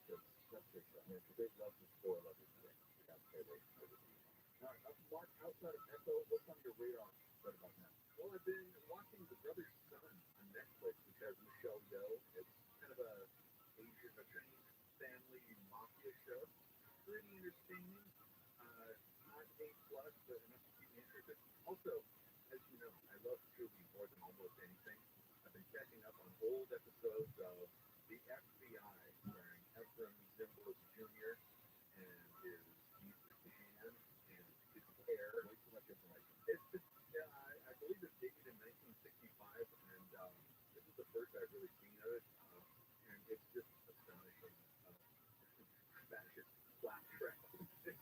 really enjoyable, but at the same time, the series, you didn't know this, was approved completely by J. Edgar Hoover. No, I didn't know that. I did not know that. So I'm having a great time. I'm 4 episodes in, and so you see all these familiar faces from old adventure TV, like Jeffrey Hunter, the first Star Trek captain, in the premiere episode. Robert Blake is in that episode. Lots and lots of fun, but be aware that you're watching nothing but FBI stuff. So this literally yes, absolutely great. Absolutely love it. Are you a night owl, a nocturnal animal? I'm a nocturnal person my whole life and insomniac. I just don't know what to do about it. I feel like I can drink more, but I'm not sure if that's going to really help. That doesn't help. Trust me. Just don't take it from me. It doesn't help. Listen, I tried to be a morning person. I tried to make myself like get up and go to the gym at 8 a.m. and I can do it. I have to. I had a Metro News job once where I had to do that, but it's no good. No point. Okay, might I recommend if you can get some tart cherry gummies or juice, it will make you sleep wonderfully. Tart cherry, isn't that what you take for gout? You have gout? Well, no, I'm saying you can, but I'm saying it will make you sleepy, and it also has other health benefits. I do it each night, and inside of 30 minutes, I'm out like a light. If your foot's blowing up to the size of a foot, I'm just answering me this. No, I don't suffer from gout, but I'm trying to help you with your insomnia. Don't care to you sleep.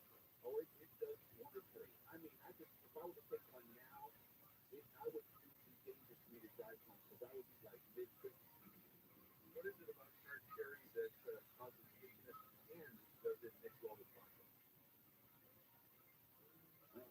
Tart cherry is not tasty. It's not really, because you use the gummies on it. Yeah. Oh, gummies, okay. Yeah, you have the option. Tart cherry is very bitter. Let's say gummies, we're not talking about cannabis. No, it's like a plain old fruit. Yeah, like, with any other one day you take a gummy. I just accepted it. I'm happy being a vampire, and that's the only reason I wanted this job. Just so you know. I want you on top of your game. I want you to be able to get to sleep before 5 a.m. I gotta watch that show. I don't have any trouble with it. I mean, my long-suffering girlfriend and I have completely separate lives at this point, but hey, me and my wife, like I said, maybe that's the key to a long-lasting relationship. You never know. And the tart cherry, it contains tryptophan and melatonin. There it is. That's why there it is. And so it says, yeah, take it about an hour before bed, and it should help like kind of roll you to sleep. So in lieu of a full turkey dinner, have a tart cherry gummy. Thank you, Dr. Jeff. There we go. Some more minutes. Coming up next, episode 8 of the third one. We'll see them all. KIA 640, we're live everywhere at our radio app. We'll help you figure it out. It's kind of what we did. And KOST HD2. Los Angeles, Orange County. Live everywhere on the radio app. If we crowd the animals too much, they might turn on us. We've all seen those movies. I'm Mark Longerbine from the KFI 24-hour newsroom. Some people living in Orange County are trying to stop the Irvine Company from building more than 1,100 houses in a wildlife corridor. Joel Robinson volunteers with the No Orange Heights campaign, says the development will hurt animals living in the area and put people at risk from potential wildfires. We are concerned that building 1,180 homes in an area that is prone to wildfires is putting people in harm's way, and these new residents wouldn't be able to get fire insurance. The Irvine Company says it's dedicated to disaster planning where communities are surrounded by preserved natural land. The petition online to stop the project is receiving more than 7,000 signatures.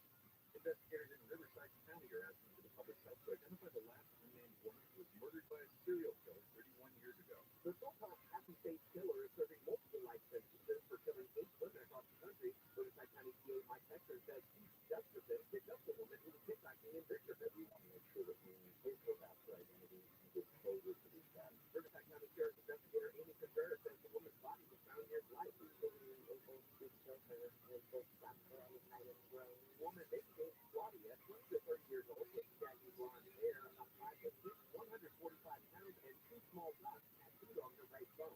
Corbin Carson, KFI News. Officials are looking for a hit-and-run driver who drove into a home in Orange County on fire.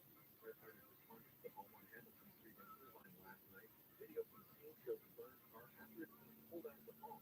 DOC Fire Authority says the people inside the home managed to escape without injury. The driver left the scene before officials arrived. The winery in Napa has hired a new kind of sommelier to create wine tasting. $50,000 Rufino Vino has been working at Maria Conchetta Winery since November. Owner says there's been a 30% increase in foot traffic ever since the sommelier AI. Sommelier AI. There we go. Sommelier AI. She says she's considering buying an upgrade so Rufino can help out with food pairing in city beds. So critics say a robot can never replicate a human's expertise. A flight with Rufino is $75. And a federal appeals court has heard arguments over former President Trump's claim that he's immune from prosecution on charges he plotted to overturn the results of the 2020 election. His lawyer, John Sauer, argues courts have no authority to scrutinize the president's official acts and decisions. George W. Bush was prosecuted for obstruction of official proceedings for allegedly giving false information to Congress to induce the nation to go to war in Iraq under false pretenses. And President Obama, he potentially charged with murder for allegedly authorizing drone strikes targeting U.S. citizens located abroad. He said he did not seem convinced he's going to stand up before the Supreme Court. Self-made waters in KF5, partly cloudy tonight with lows in the lower 40s, mid-30s in the Inland Empire and Antelope Valley. Sunny tomorrow with highs in the low 60s in Seaton, Metro LA, and Sea Valley, Chinese, 50s in the Antelope Valley. And it's going to look pretty much like that all the way through the weekend, except for a 20% chance of rain tomorrow night. 47 right now in Brea, 48 in Sacramento, 50 in Koreatown, 47 in Victoria Hills, and a work zone is causing slowing on the 215 in Monticello.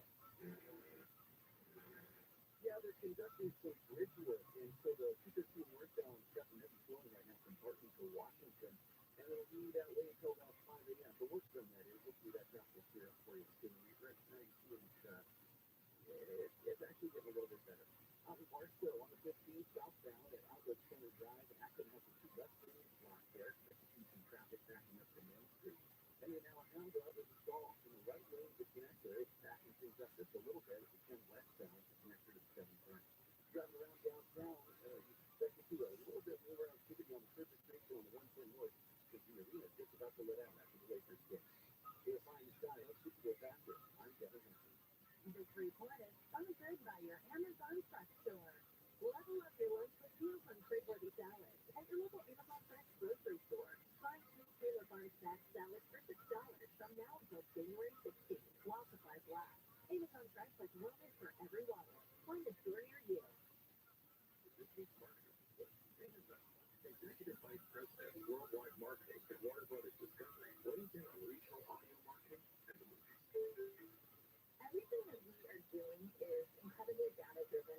We are getting signals in every single day about how specific audiences are performing. So although we're marketing at a very broad scale, and that doesn't include specific local markets, that's really the beauty of iHeart's network. You're not serving the same message to a consumer in Nashville necessarily that you may be in New York. We have the ability to be very specific and very personalized, but at a tremendous scale.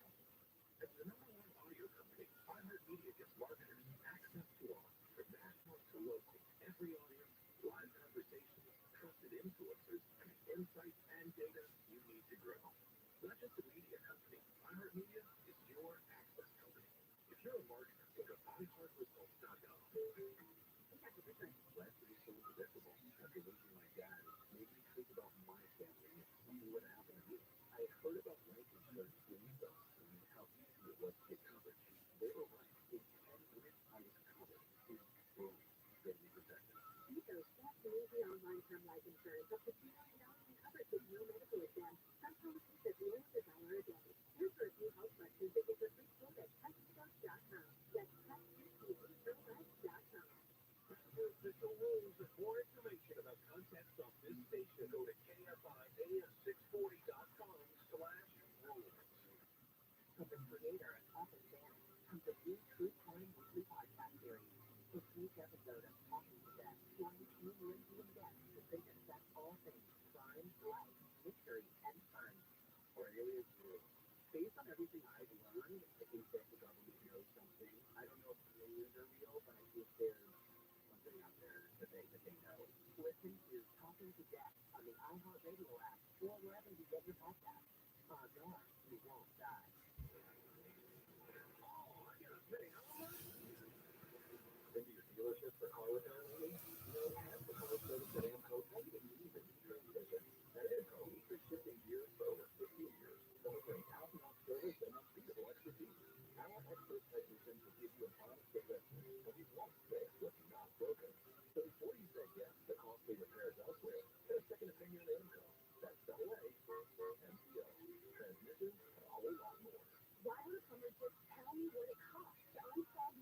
explain over the phone. Is it that complicated?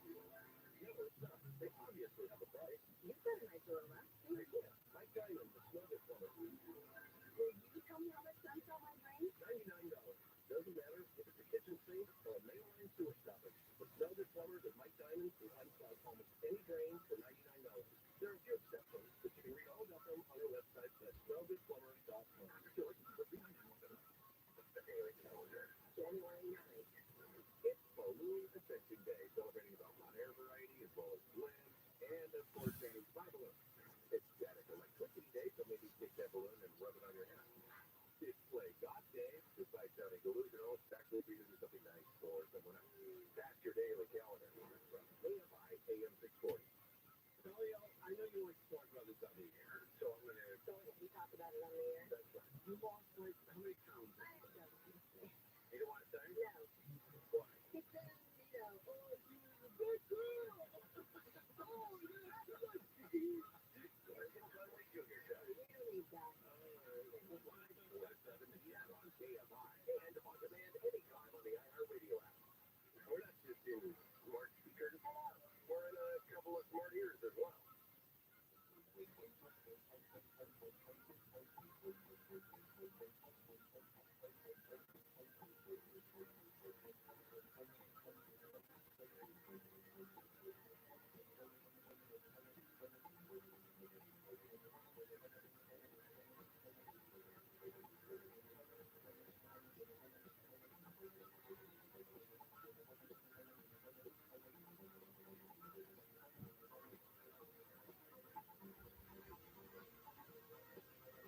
On the heartland of America and the gateway to the West, good morning, good evening, wherever you may be across the nation, around the world. I'm George Warren. This is Coast to Coast AM. Later tonight, Life with Animals. Before we begin, our condolences to Coast listener Garrett Thompson on the death of his mother, Fanny, an avid Coast to Coast listener. Garrett sent me an email tonight that was just so heartwarming about how they would listen to the program and interact with each other. She was 66 years old. Here's what's happening. United Airlines and Alaska Airlines have discovered more loose parts on 737 MAX 9 jets that they have inspected after a near catastrophe on a flight Friday, signaling Boeing's issues go way beyond the aircraft that made that emergency landing. The four boats designed to keep the flight from moving off the stumps were missing, adding that they would work to determine whether the bolts had ever been installed on that original door that blew off around 16,000 feet in the air from Alaska Airlines. Nobody was hurt. The new California gun law banning the concealed carry of firearms in sensitive places, including places of worship, public libraries, amusement parks, news, sporting events, was once again blocked after a decision by the Ninth Circuit Court of Appeals. Dr. John Curtis, onlinecolumnist.com, with his kids. John, a little different talking to you about this story, but it's an important one. Oh, it's a very important story because it means that most local circuit courts, this is the appeals court in San Francisco, a great Judge Hamels ruled that it's unconstitutional. Now think about this, George. The legislature wastes all this time. They have a legislative analyst. They analyze the constitutionality of these various bills that come through. You know, in a liberal state like California, you can push a lot of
for an injunction against, this ruling that they could go forward with this bill that was supposed to be, go into effect on January 1.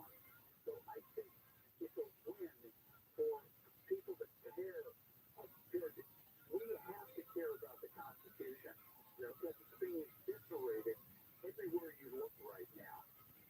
With people simply trying people in absentia, trying people in the media on a daily basis, introducing facts that are not evident on television 24/7, convicting people like Donald Trump, and not letting the courts play out in an appropriate way if there's anything that has gone on. We are not a constitutional democracy if we don't uphold our laws, and I think that's what the Ninth Circuit Court did this week. Good insight, John. Thank you very much. Raising the price of sugar-sweetened sodas, coffees, teas, energy drinks, sports and fruit drinks by an average of 31% reduced consumer purchases of those drinks by a third, according to new analysis of restrictions implemented in 5 U.S. cities. Charles Coppus, investment advisor in Zulu, is with us here. You raise the prices, that's what's going to happen, Charles. I don't know, Charles. I mean, what's the world coming to? Can't give us off that. I mean, recently we've talked about food prices going up, especially soft drinks, and I wasn't aware that some jurisdictions in the U.S. and 50 countries impose an excise tax for distributors to pass on to the consumer. So you have prices up 30% or something, and you get sales down. Like, that's not supposed to happen. I mean, that's why we also see shrinkflation of products a lot of times. But in the case of Pepsi, recently they've raised prices every quarter now for the past 2 years. I mean, it's so bad that food chains in Europe won't even sell their products anymore. We're talking 9,000 stores over there. And, look, we know soft drinks aren't healthy. They have no nutritional value. I tend to avoid them. We know that aspartame, sucralose, high fructose, corn syrup, these lead to heart disease, cancer, obesity, diabetes, and so on. So politicians apparently want to discourage bad habits, and they pass this along to the distributors to raise tax revenue. And in fact, a reduction in sugary drinks, I think, would probably have a big effect by saving billions in the healthcare costs. But people are going to do what they want. I mean, 60% drink soft drinks every day. A lot of those energy drinks. I don't try to ever take those like Red Bull and stuff just because my heart's going too much. But this is what they call a sin tax, in which they put extra tax on items that are deemed harmful or to individuals and society, like alcohol, tobacco, gambling, and of course now soft drinks. But critics say it's a regrettable tax because it discriminates against those, of course, who are lower income, minority, and so on. And it leads to black markets and crime, and even sometimes a lot of violence. In fact, in 1791, there was the famous whiskey rebellion. Because the government imposed an excise tax on whiskey. People didn't like that. They didn't go over too well. So they wanted to raise revenue, and so that didn't go very well for about 4 years. And they will have a Pepsi rebellion here. We know the House Democrats, they tried to pass a huge bill, a tax really on guns and ammo, and they keep trying to do this, especially in California, because it could also be harmful to politicians, as they say. But I say, George, we put a sin tax on the salaries of wealthy politicians. Raise our taxes, and instead of reducing debt spending, and maybe do it in proportion to how many years they've been in office, I think that would find a lot of widespread support, don't you? I do too. Thank you, Chuck. I appreciate it. Astronauts won't get to walk on the moon again until September 2026 at the earliest. It represents a slip of a year in the previously targeted date for the return of humans to the lunar surface that was last achieved in 1972. NASA says that delay to what's known as the Artemis 3 mission will enable further technology development. The agency still doesn't have a crack to put astronauts on the moon or spacesuits they can even wear. Announcing the delay, the agency's administrator Bill Nelson said safety drove all timing considerations. We won't fly, he says, until we're ready. In a moment, Tom T. Moore back with us on Coast to Coast. We'll talk a little bit about the angelic realm and his thoughts of the future next on Coast to Coast AM.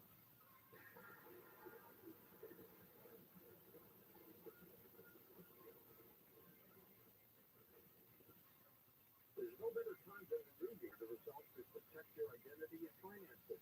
Identity thieves can dig out loans in your name, take over and drain your banking and investment accounts, and more.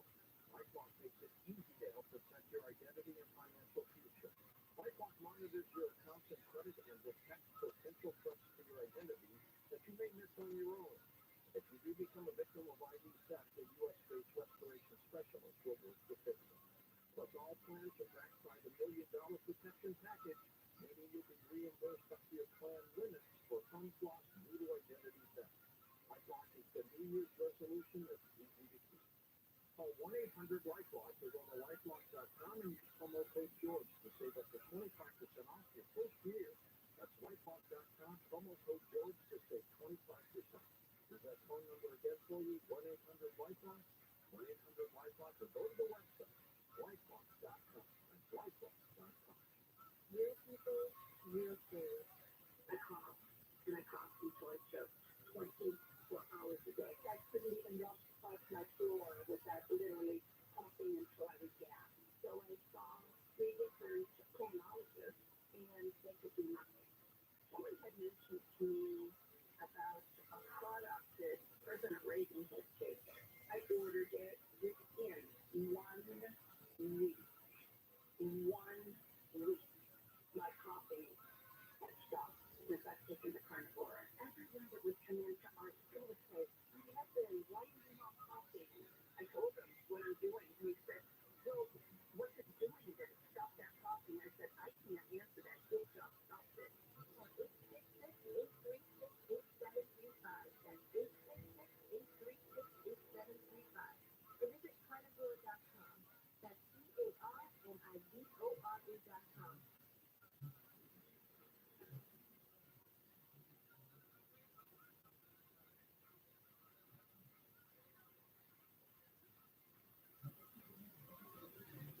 And welcome back to Coast, George Story with you. Tom Seymour with us as the president and CEO of his own international motion picture television program distribution business for the past 24 plus years. During this time, he has co-executive produced several movies and TV shows and traveled extensively as part of his business.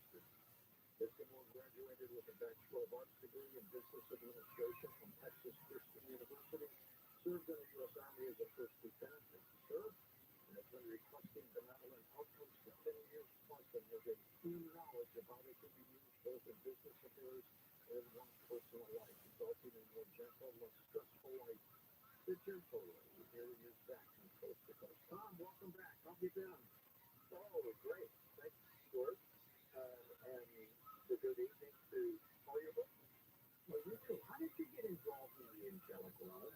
What happened? I'll try and make the story short. I have always been interested in paranormal and what have you. And one day I was reading the Dow News and I read an article by an astrologer who said that the Dow Cowboys are going to the Super Bowl that year, but they were going the next year. And so I've never read anything like that. So I pulled the article out of the newspaper, and at that time I owned a small tour company. And at the end of the football season, the guy hit on about 80% of the region. So I said, I don't know how this works, but I reserved 300 seats to Miami and was the first tour operator in Dallas to ever run a trip to the Super Bowl for the Cowboys. You knew it was going to happen. You knew it. I did it on a subconscious level, that's for sure. So, and things just kind of flowed along, and started recording Dreams in 1979. Within 2 weeks of recording my Dreams, had one where my wife and I were supposed to be going to Manila for the World Conference traveling, and we canceled it when I had a dream about an explosion and a woman and men involved. And we added days on to Hong Kong and Taipei, and first day of the conference that Paris blew up a bomb in front of the hall, and that's where I like to sit. And so after that, I said I'm going to record my brain the rest of my life. Where do you get these insights from? Are they the angels passing them on to you, or how does this happen? I learned to start picking up all this stuff in meditation. People start learning how to meditate.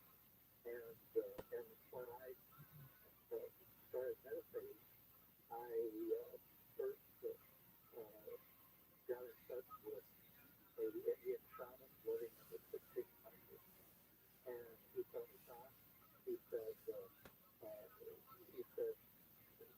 you're going to reintroduce people to the gentle way. So I got the name of the book, my first book, the first time I ever communicated with him. And he said, you're going to write books. I said, no, I'm a business guy. I was planning at that time to be in the film distribution business. So I retired, and he said, no, books. That's it. And so I wrote my first book about 120 days, and it's just continued on from there. I've now read 6 books, and actually the 7th, just waiting on my last chapter, and fall in the 7th book. What that 7th book going to be called? It's going to be about my conversation with Gaia, the soul of the earth. I've had hundreds of questions, and so we have taken these questions that have cropped up in my 3 weekly newsletters and arranged them in topics like space, technology, and what have you. And I don't think anyone has ever seen anything like it. After the breakdown, we're going to talk about a number of issues that you see for this year and the years ahead. Where did you get them? Did they come to you from the angelic realm, or are they from your intuition? Well, lots of people from all over the world send me questions to ask in the meditative sessions. So I've asked 30,000 questions over the years, and so they just kind of feel it. Are you a little like Edward Casey was, in a trance state, and you pick up all this information? Yeah, except that when I go into a meditative state, I say, I'm going to speak to Gaia, and Gaia says, and here I am, son. And that's what goes. Gaia, my guardian angel, he's a creator. I've spoken a number of times with creators. He says that the creator is there and will respond to you if you simply ask. And creators can have millions of conversations going on all at the same time. So what is your meditative technique? I simply start doing a breathing technique where I start breathing in through my nose, out through my mouth, close it down, and then I start surrounding myself with a bubble of 5 lights for protection. And they even told me, go ahead and surround myself with a gold light on the outside of the 5 lights for extra added protective sight. I do something that no one else in the world is doing. And so it takes me about 5 minutes to get down where I'm not thinking about things. I typically get up at 3:30 or 4, and it's an hour and a half to 2 hours. I have a whole list of questions that people have sent to me over the week, and I ask them, and then go back to bed. Have your angels always been there for you?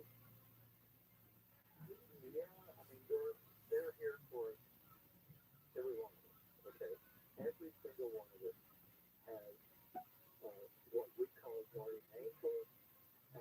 They're actually golden light beings that Creator has put out a call for the golden light beings to assist and watch over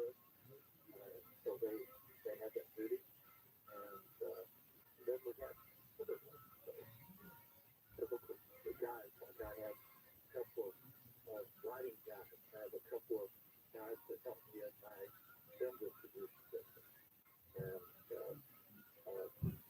So they come and they go depending on what you're doing. Do you help others tap into their angelic realm? Yeah, I have. And I have put it in my first book, The General Way, in the back. There's an addendum. I'm going to have the same similar addendum in this upcoming book, but it's an addendum and it just shows you a little bit about what I say about myself and other biggest things. Tom's website's linked up at coasttocoastam.com, and the books, of course, you can find on his website, and I assume Amazon.com stuff and Tom? Oh, yeah. Excellent.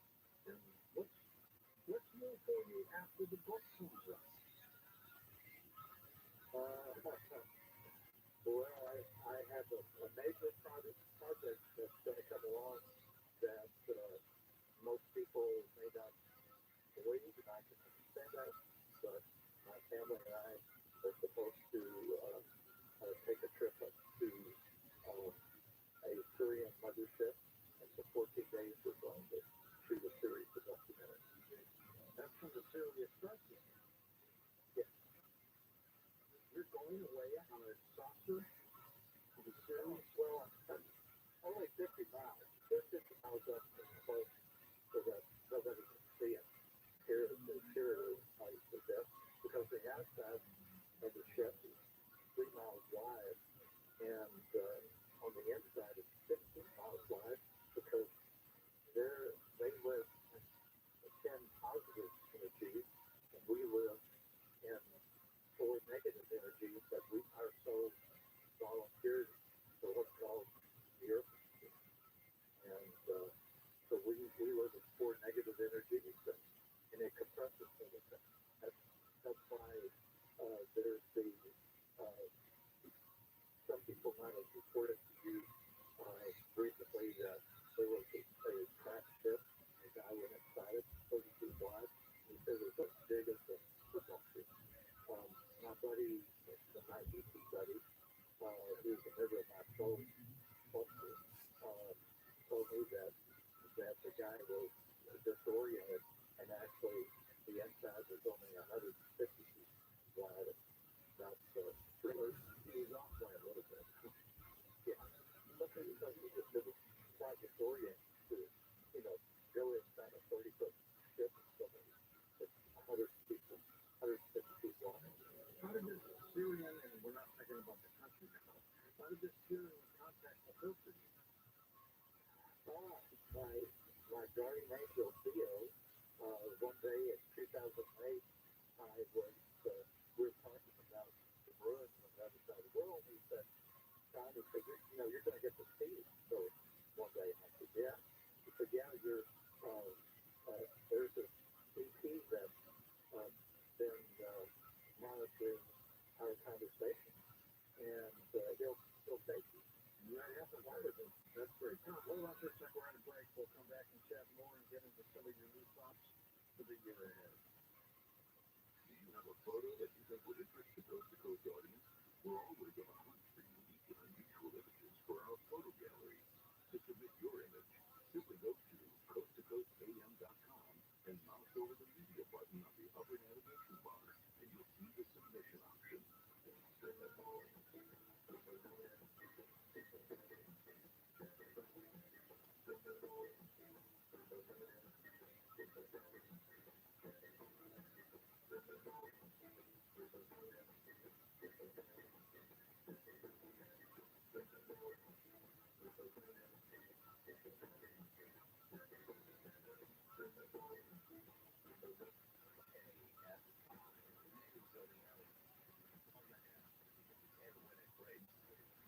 I'm Mark Bonner in the KFI 24-hour newsroom.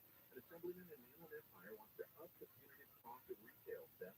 Under the bill, thieves with at least 2 theft convictions would face up to 3 years in jail for retail theft. Prior convictions aren't fairly considered when classifying theft of up to $950 as a misdemeanor. The bill needs to be approved by the legislature, governor, and then the voters. The U.S. Navy has shot down 24 more missiles and drones over the Red Sea. Officials say the missiles were launched by Houthi rebels from Yemen. No ships were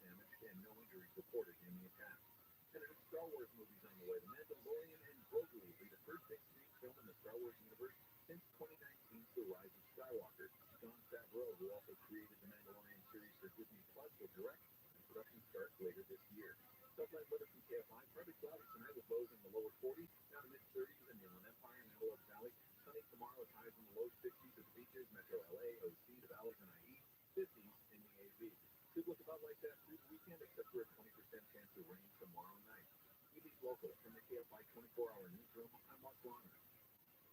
Favorite brands are all 20 cents introduced to you in West Covina. The solo drag turn west on the surface as a way slot as taking down the wide frame. Content promises and tour known this is in the minor oaks area, 33 south on the Telehouston Road, a full class is often both south on of lanes and also that park here at the facility full. 10 on the 7 south on the whole Washington Liberty, 2 right lanes still blocked. See if I can try to get to there faster. I'm cool. Victory Juarez, sponsored by your Amazon Fresh store. Start the year with savings at your local Amazon Fresh grocery store. Stock up on wellness staples you'll love, from supplements and food ingredients to food storage and skincare. Amazon Fresh has wellness for every wallet. Find a store near you. From the creator of Up and Vanish comes a new foodporn weekly podcast series. The 15th episode of Coffee to Death joins Team Lindsay and guests as they discuss all things crime, life, mystery, and fun. Based on everything I've learned, I think that the government knows something. I don't know if aliens are real, but I think there's something out there that they know. Listen to Talking to Death on the iHeartRadio app or wherever you get your podcasts. Odds are you won't die. Protect what matters most. Call the monitoring center for your home or business security needs. No long-term contract needed. Monitoring rates starting only 33 cents per day. Peace of mind starting only 33 cents a day. Switch your security provider today to the monitoring center and get 6 months free. Switching to the monitoring center is easy. Call now for your free quote. Certain conditions may apply.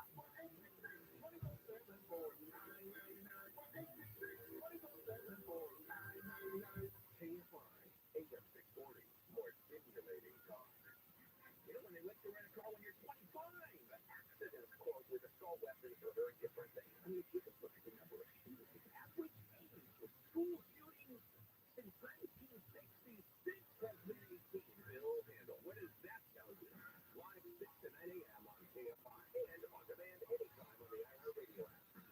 The people want the software news country without a king, without a queen. How do we get our officials? Who runs this country? Those that are elected by the people of the United States. Bill Handle. Why have a commission if you just get overridden by the court system? Live 6 to 9 a.m. on KFI and on demand anytime on the iHeartRadio app. KFI AM 640. KFI AM 640. KFI AM 640. KFI live everywhere on the iHeartRadio app.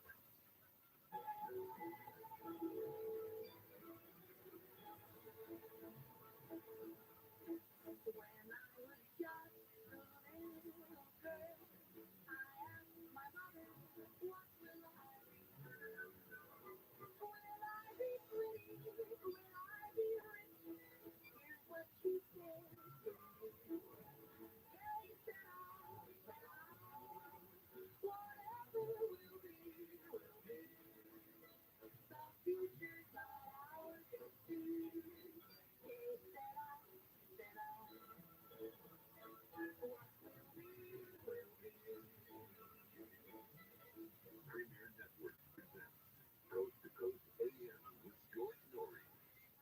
We're going to take your calls next hour with Tom Seymour as we talk about the future, and that was the late Doris Day, this incredible song she made, an amazing hit like years ago.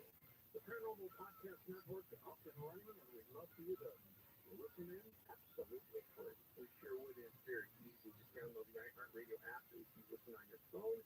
If you listen to your podcast through your PC, just go to iHeartRadio.com. Either way, just put Coast to Coast AM in the search. All our podcast shows will come right up. Please take a listen to the iHeartRadio and Coast to Coast AM Paranormal Podcast Network. We have some fun listening. There's something to really amazing. HealthyListening.com is Dr. Alan Ray for 4 decades of experience in natural products for the exclusive stem cell wellness kit that works with your body's stem cells to assist your immune system. Here's Dr. Ray with more. Whether it's physical activity, obesity, diet, smoking, low on hormones, stress, sleep disorders, or your age can be supported by reducing inflammation and aiding the body heal itself appropriately. The stem cell is a cell waiting to be told what it needs to do. If there is inflammation, that inflammation needs to be stopped. High blood pressure, high cholesterol, kidney disease, various types of cancer, depression, Alzheimer's disease, autoimmune disorder, osteoporosis, even fatty liver are chronic signs of inflammation and can be aided by supporting the body's ability to protect those cells that it needs. And that is the purpose of any attempt to adapt them together, supporting the body to feed the disease. Dr. Moy, how will it feel after taking a adaptogen and giving them? The immunostem is going to have an immediate effect, but I tell you, your immune system is starting to function better after 24 hours. You put a adaptogen along with it, and most will feel it within 30 minutes. Order now at healthylooking.com. The stem cell wellness kit from Dr. Moy protects your body's stem cells and will make you feel better faster. The stem cell wellness kit with adaptogen and Indocin and your free gift Relaxol is only available at healthylooking.com or toll free at 800-563-3980. That's 800-563-3980. Don't forget to enter promo code George for free shipping. Store your stem cell wellness kit at healthylooking.com. That's healthylooking.com.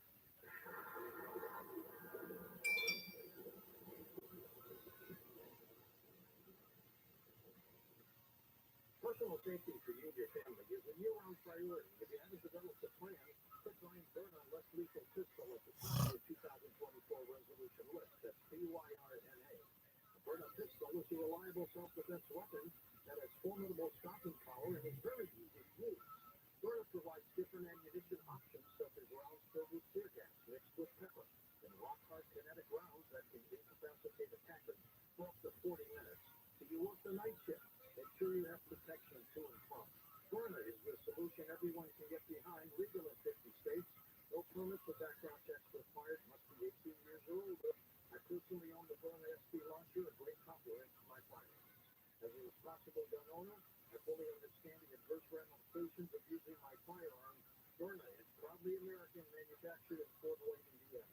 Visit Byrne.com/George now for an exclusive 10% discount. That's BYRNA.com/George. There's no better time than the new year to resolve to protect your identity and finances. Identity thieves can take out loans in your name, take over and drain your banking and investment accounts, and more. LifeLock makes it easy to help protect your identity and financial future. LifeLock monitors your accounts and credit and detects potential threats to your identity that you may miss on your own. If you do become a victim of ID theft, a U.S.-based restoration specialist will make the picture. Plus, all plans are backed by the $1 million protection package, meaning you'll be reimbursed up to your plan limits for funds lost due to identity theft.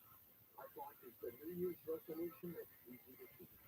Call 1-800-LifeLock or go to lifelock.com and use promo code George to save up to 25% off your first year. That's lifelock.com, promo code George to save 25%. Is that phone number again for you? 1-800-LifeLock, 1-800-LifeLock, or go to the website, lifelock.com. That's lifelock.com.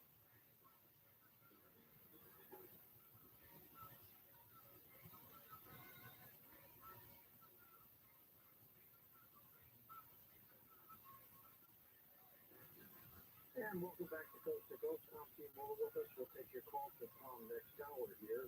We're going to get into some of the things he sees and visions for the future. And this information again comes to you how? Right, I ask the question, knowing, can I get a mental action from it? It comes right through. Everyone has what's called the pineal gland in the back of your head. You don't see anyone do what I do, okay? But all telepathic type thoughts, all so we see is the pineal gland, which has an antenna, and scientists only so far know that the pineal gland just secretes melatonin, but it has another disease. Now, when you go to the Syrian mothership, are you going to be actually videotaping things aboard the ship? Yeah, it's going to be a 4-camera shoot. Are they going to let you do that? Oh, yeah. Yeah. It's already been done by what are called the upper timeline. There are 12 timelines, and timelines all the way down to timeline 7 have already been on the ship, and they've done their documentary, and we're on timeline 6, and we're next. It's just been a delay because you were having earlier in the program, it's been a while for people to get used to the fact that there actually are UFOs and there are other species, okay? And now people have to get used to the fact that there really are other intelligent species in the universe. That's what's been holding us up. We've got a solar eclipse coming up in a couple months on April 8th. Do you see anything special about that? Yep. It's going to be the most benevolent event of the whole year. It's going to start down in Mexico. It'll come up through Del Rio and Eagle Pass, I'm thinking, and through Dallas, Fort Worth, Little Rock, on up through Copper Bluff, Missouri, close to where you are, and Indianapolis, and Cleveland, Buffalo, and Turkey. So it's going to be rewiring our brains and our feelings to be more sympathetic to other people. It's going to be a big thing.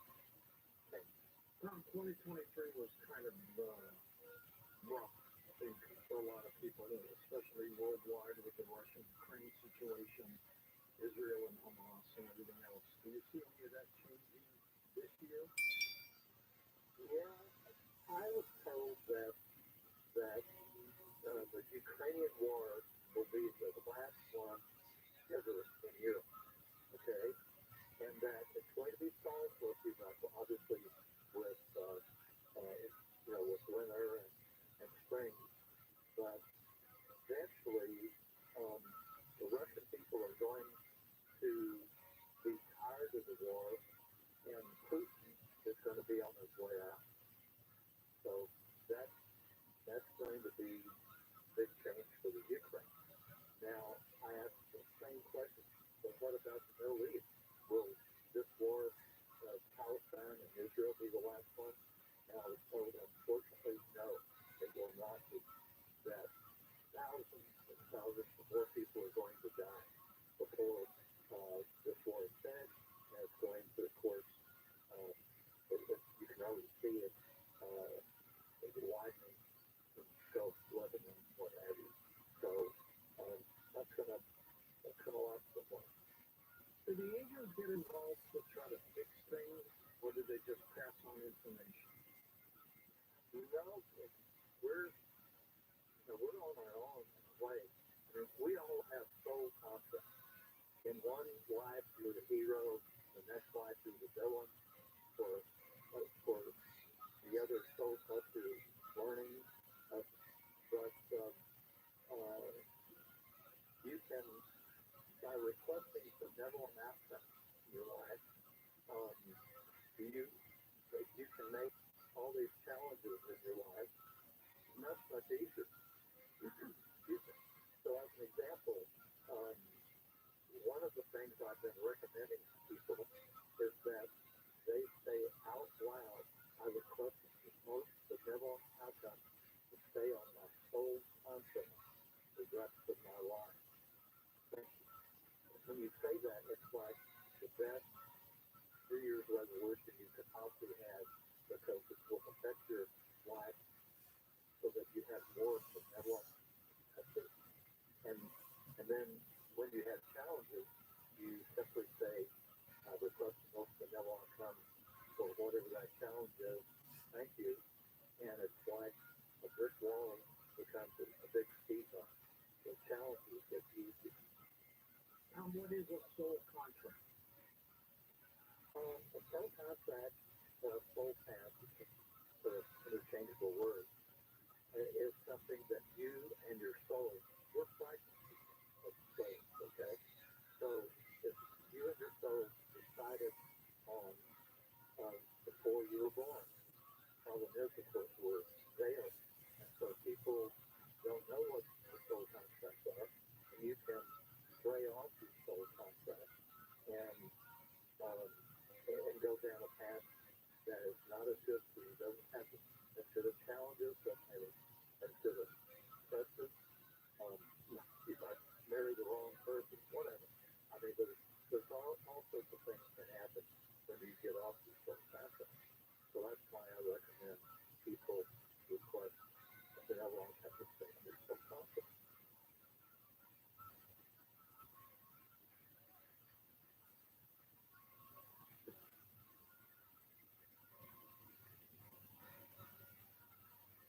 Those moments or blow releases or just melt and go away.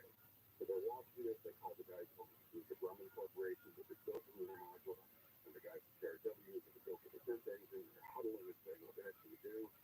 The team plans, the flight director of control is trying to figure out whether you can tell the astronauts. But once they're going to abort and take off suddenly, there's really nothing they can do. But as they're pulling their hair out over this one, suddenly the readings become normal.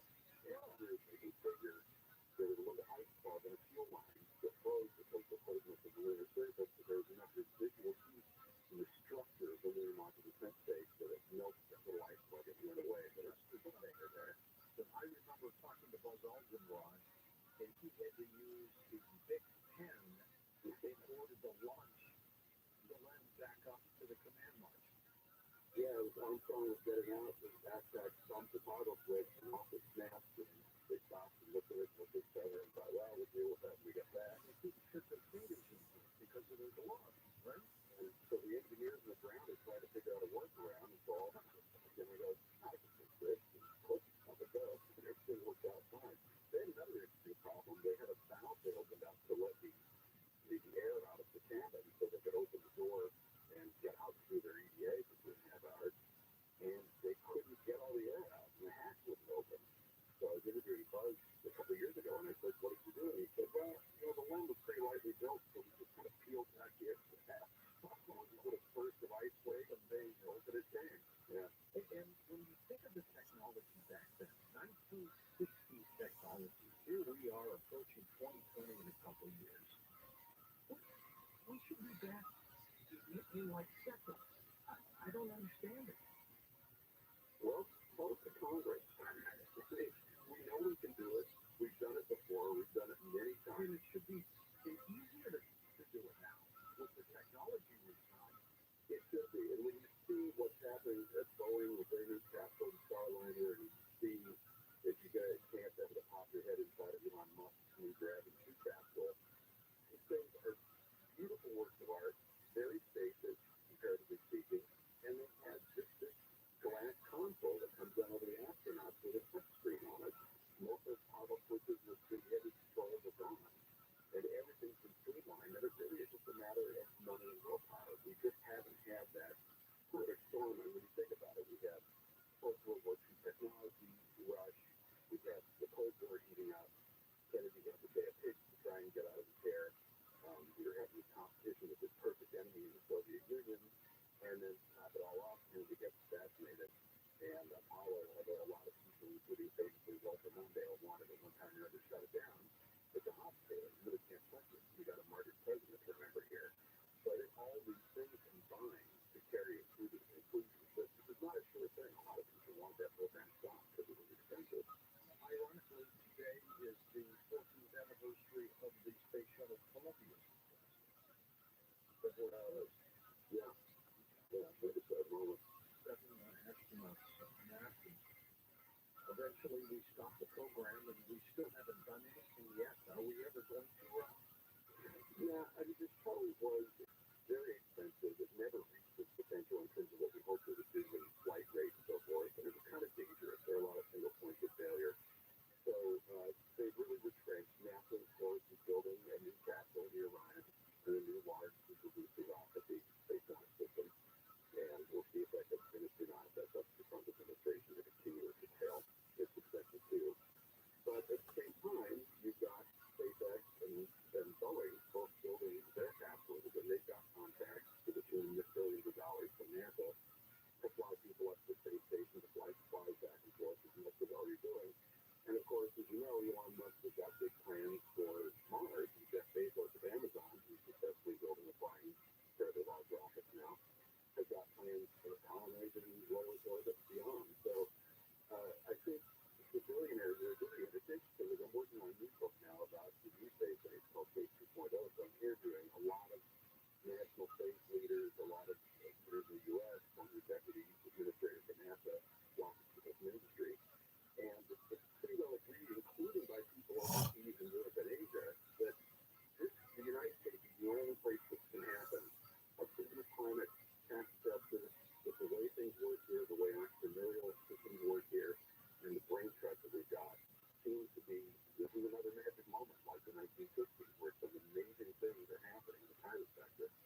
the Gemini 8. Tell us about that one. What happened? Gemini was the program between Mercury and Apollo, and it was really a fourth car of a capsule. Mercury had one person in it, Gemini had two. Mercury could change its orientation, but Gemini could actually change orbit, which is a big thing because you're going to have to figure out how to dock spacecraft to be able to. Down to the magic of radio, we're back. Can you hear me okay? I can hear you. Somebody from the Sirius Star Systems out to get us or something, huh? somebody does want me telling people what to you know what? You never know. We have had so many controversial guests on the program, and they just seem to disappear after a while. It's so weird. It's just weird. But anyways, back to what we were talking about.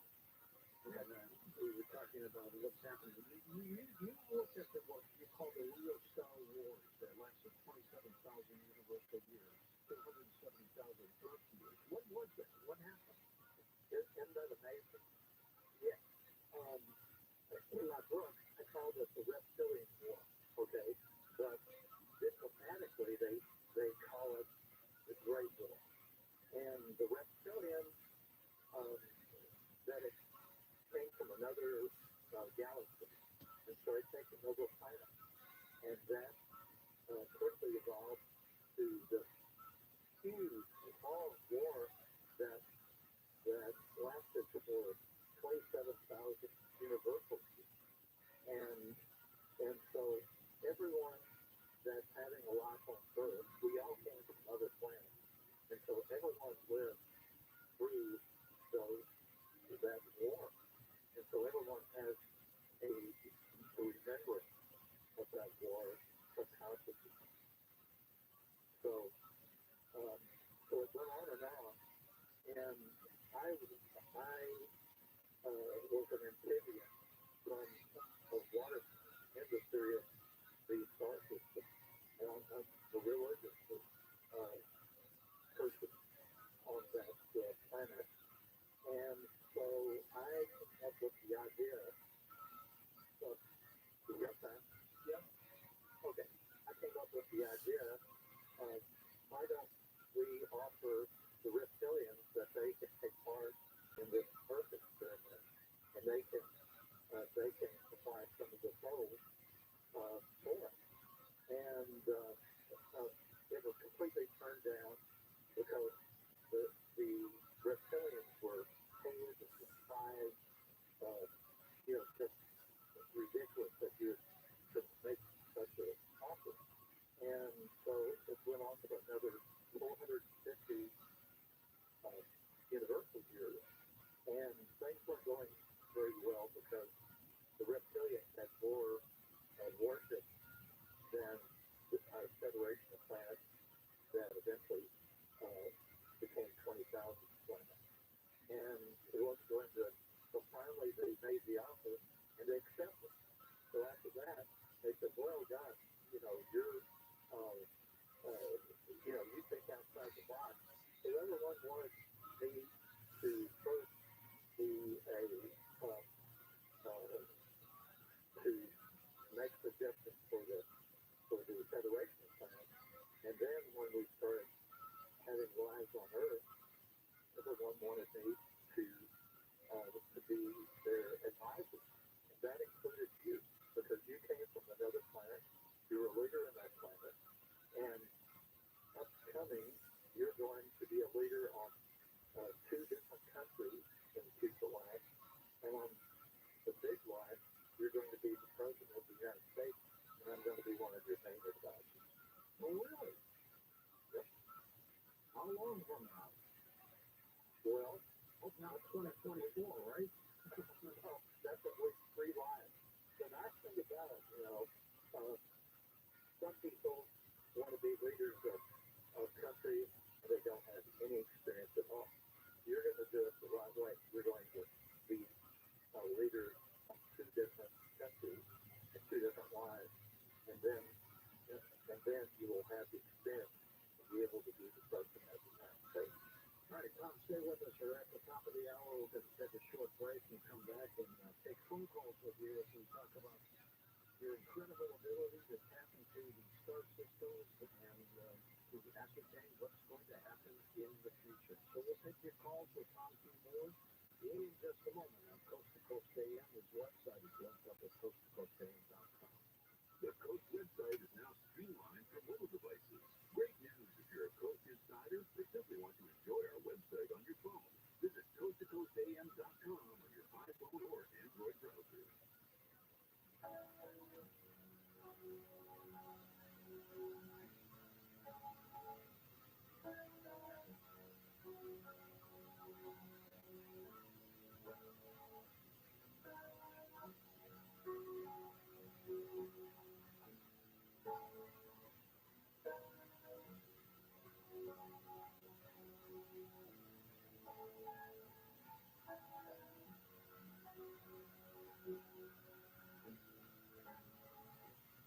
Do you have coins, jewelry, or precious metals and are looking to sell for top dollar? Bill DeGenova, CEO and owner of Tangible Investments, has become legendary by beating his so-called competitors' offers on these items by as much as 500%. I had a diamond ring that's been an heirloom in my family for many years, so I went to a local jewelry store and they offered me $600. I just wasn't comfortable.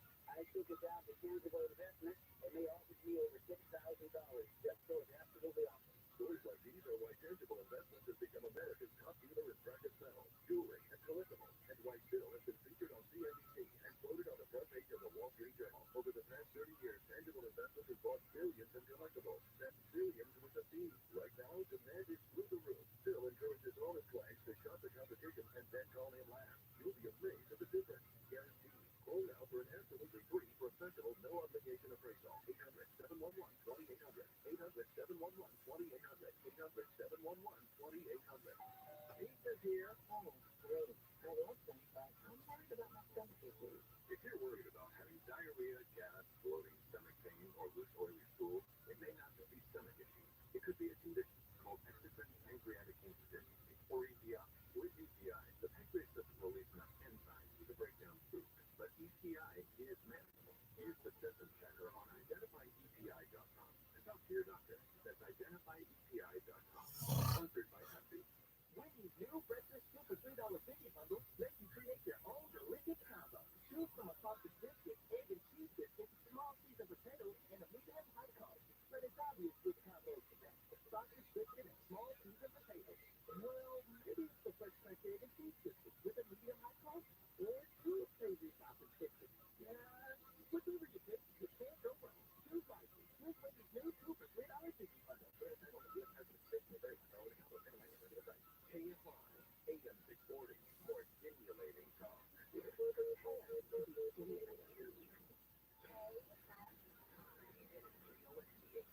Los Angeles, Orange County, live everywhere on the iHeartRadio app. More protection against clergy abuse. I'm Mark Bronner in the KFI 24-hour newsroom. California could join several states in protecting adults and children from clergy abuse. A proposed bill in the California Senate says existing state law already prohibits physicians, psychotherapists, and certain counselors from engaging in sexual acts with a patient or client. This proposal would expand that law to include clergy members of all faiths. Assemblyman from the Inland Empire is looking to increase punishment for retail theft and making changes to Prop 47. Under Assemblyman Katie Bravo's bill, retail theft would no longer be processed as a misdemeanor without jail time if the thief happened to be accused prior theft conviction.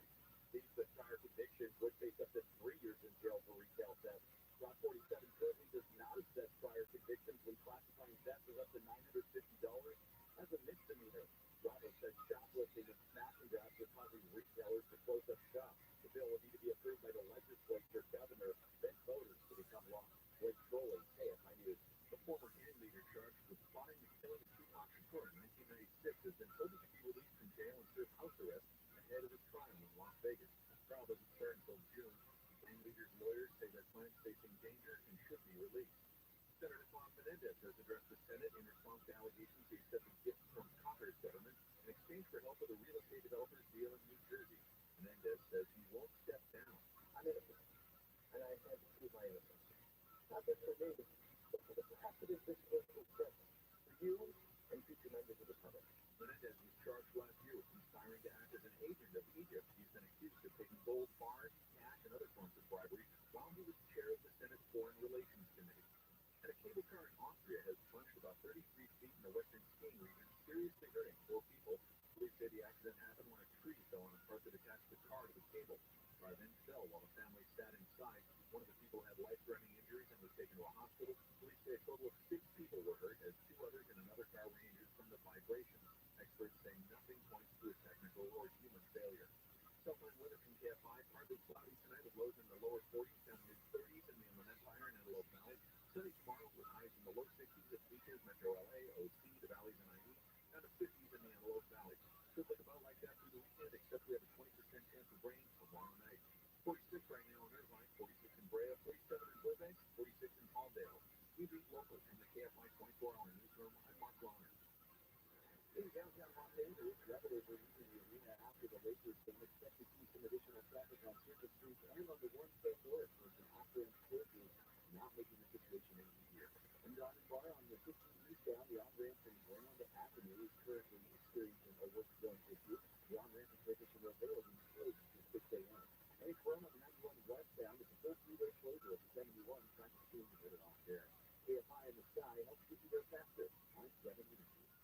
In this week's marketers report, we learn about the value of local exports in uncertain times. From Allison Griffin, head of marketing at Stateside. The economy is tough for everyone, and taking a step back and understanding the pain that your customers are currently going through because of a tough environment is really important. We have 19,000 agents across the country, and they understand what's going on in those very unique communities.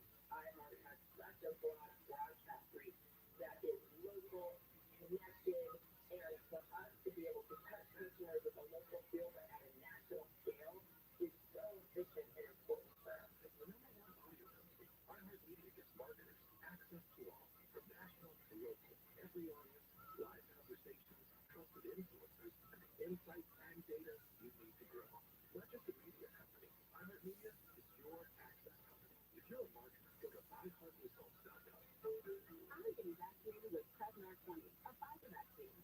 Don't lie, because I'm at risk for pneumococcal pneumonia. If you're 19 or older with chronic conditions like asthma, diabetes, COPD, or heart disease, or are 65 or older, you are at increased risk for pneumococcal pneumonia. Ask your doctor or pharmacist about Prevnar 20, pneumococcal 20-valent conjugate vaccine. It can help protect you against pneumococcal pneumonia in just one dose. Even if you've already been vaccinated with other pneumonia vaccines, Prevnar 20 may help provide added protection.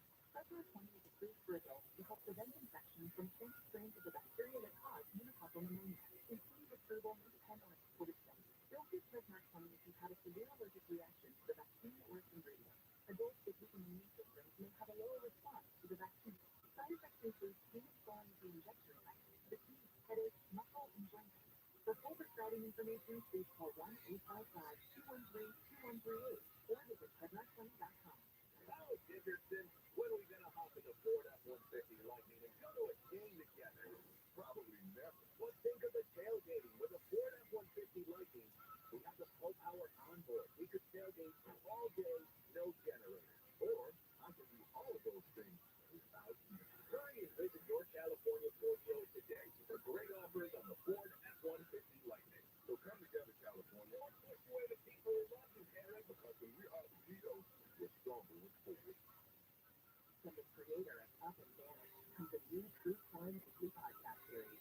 In each episode of Talking to Death, join Team Lindsay and Death as they discuss all things crime, life, mystery, and fun.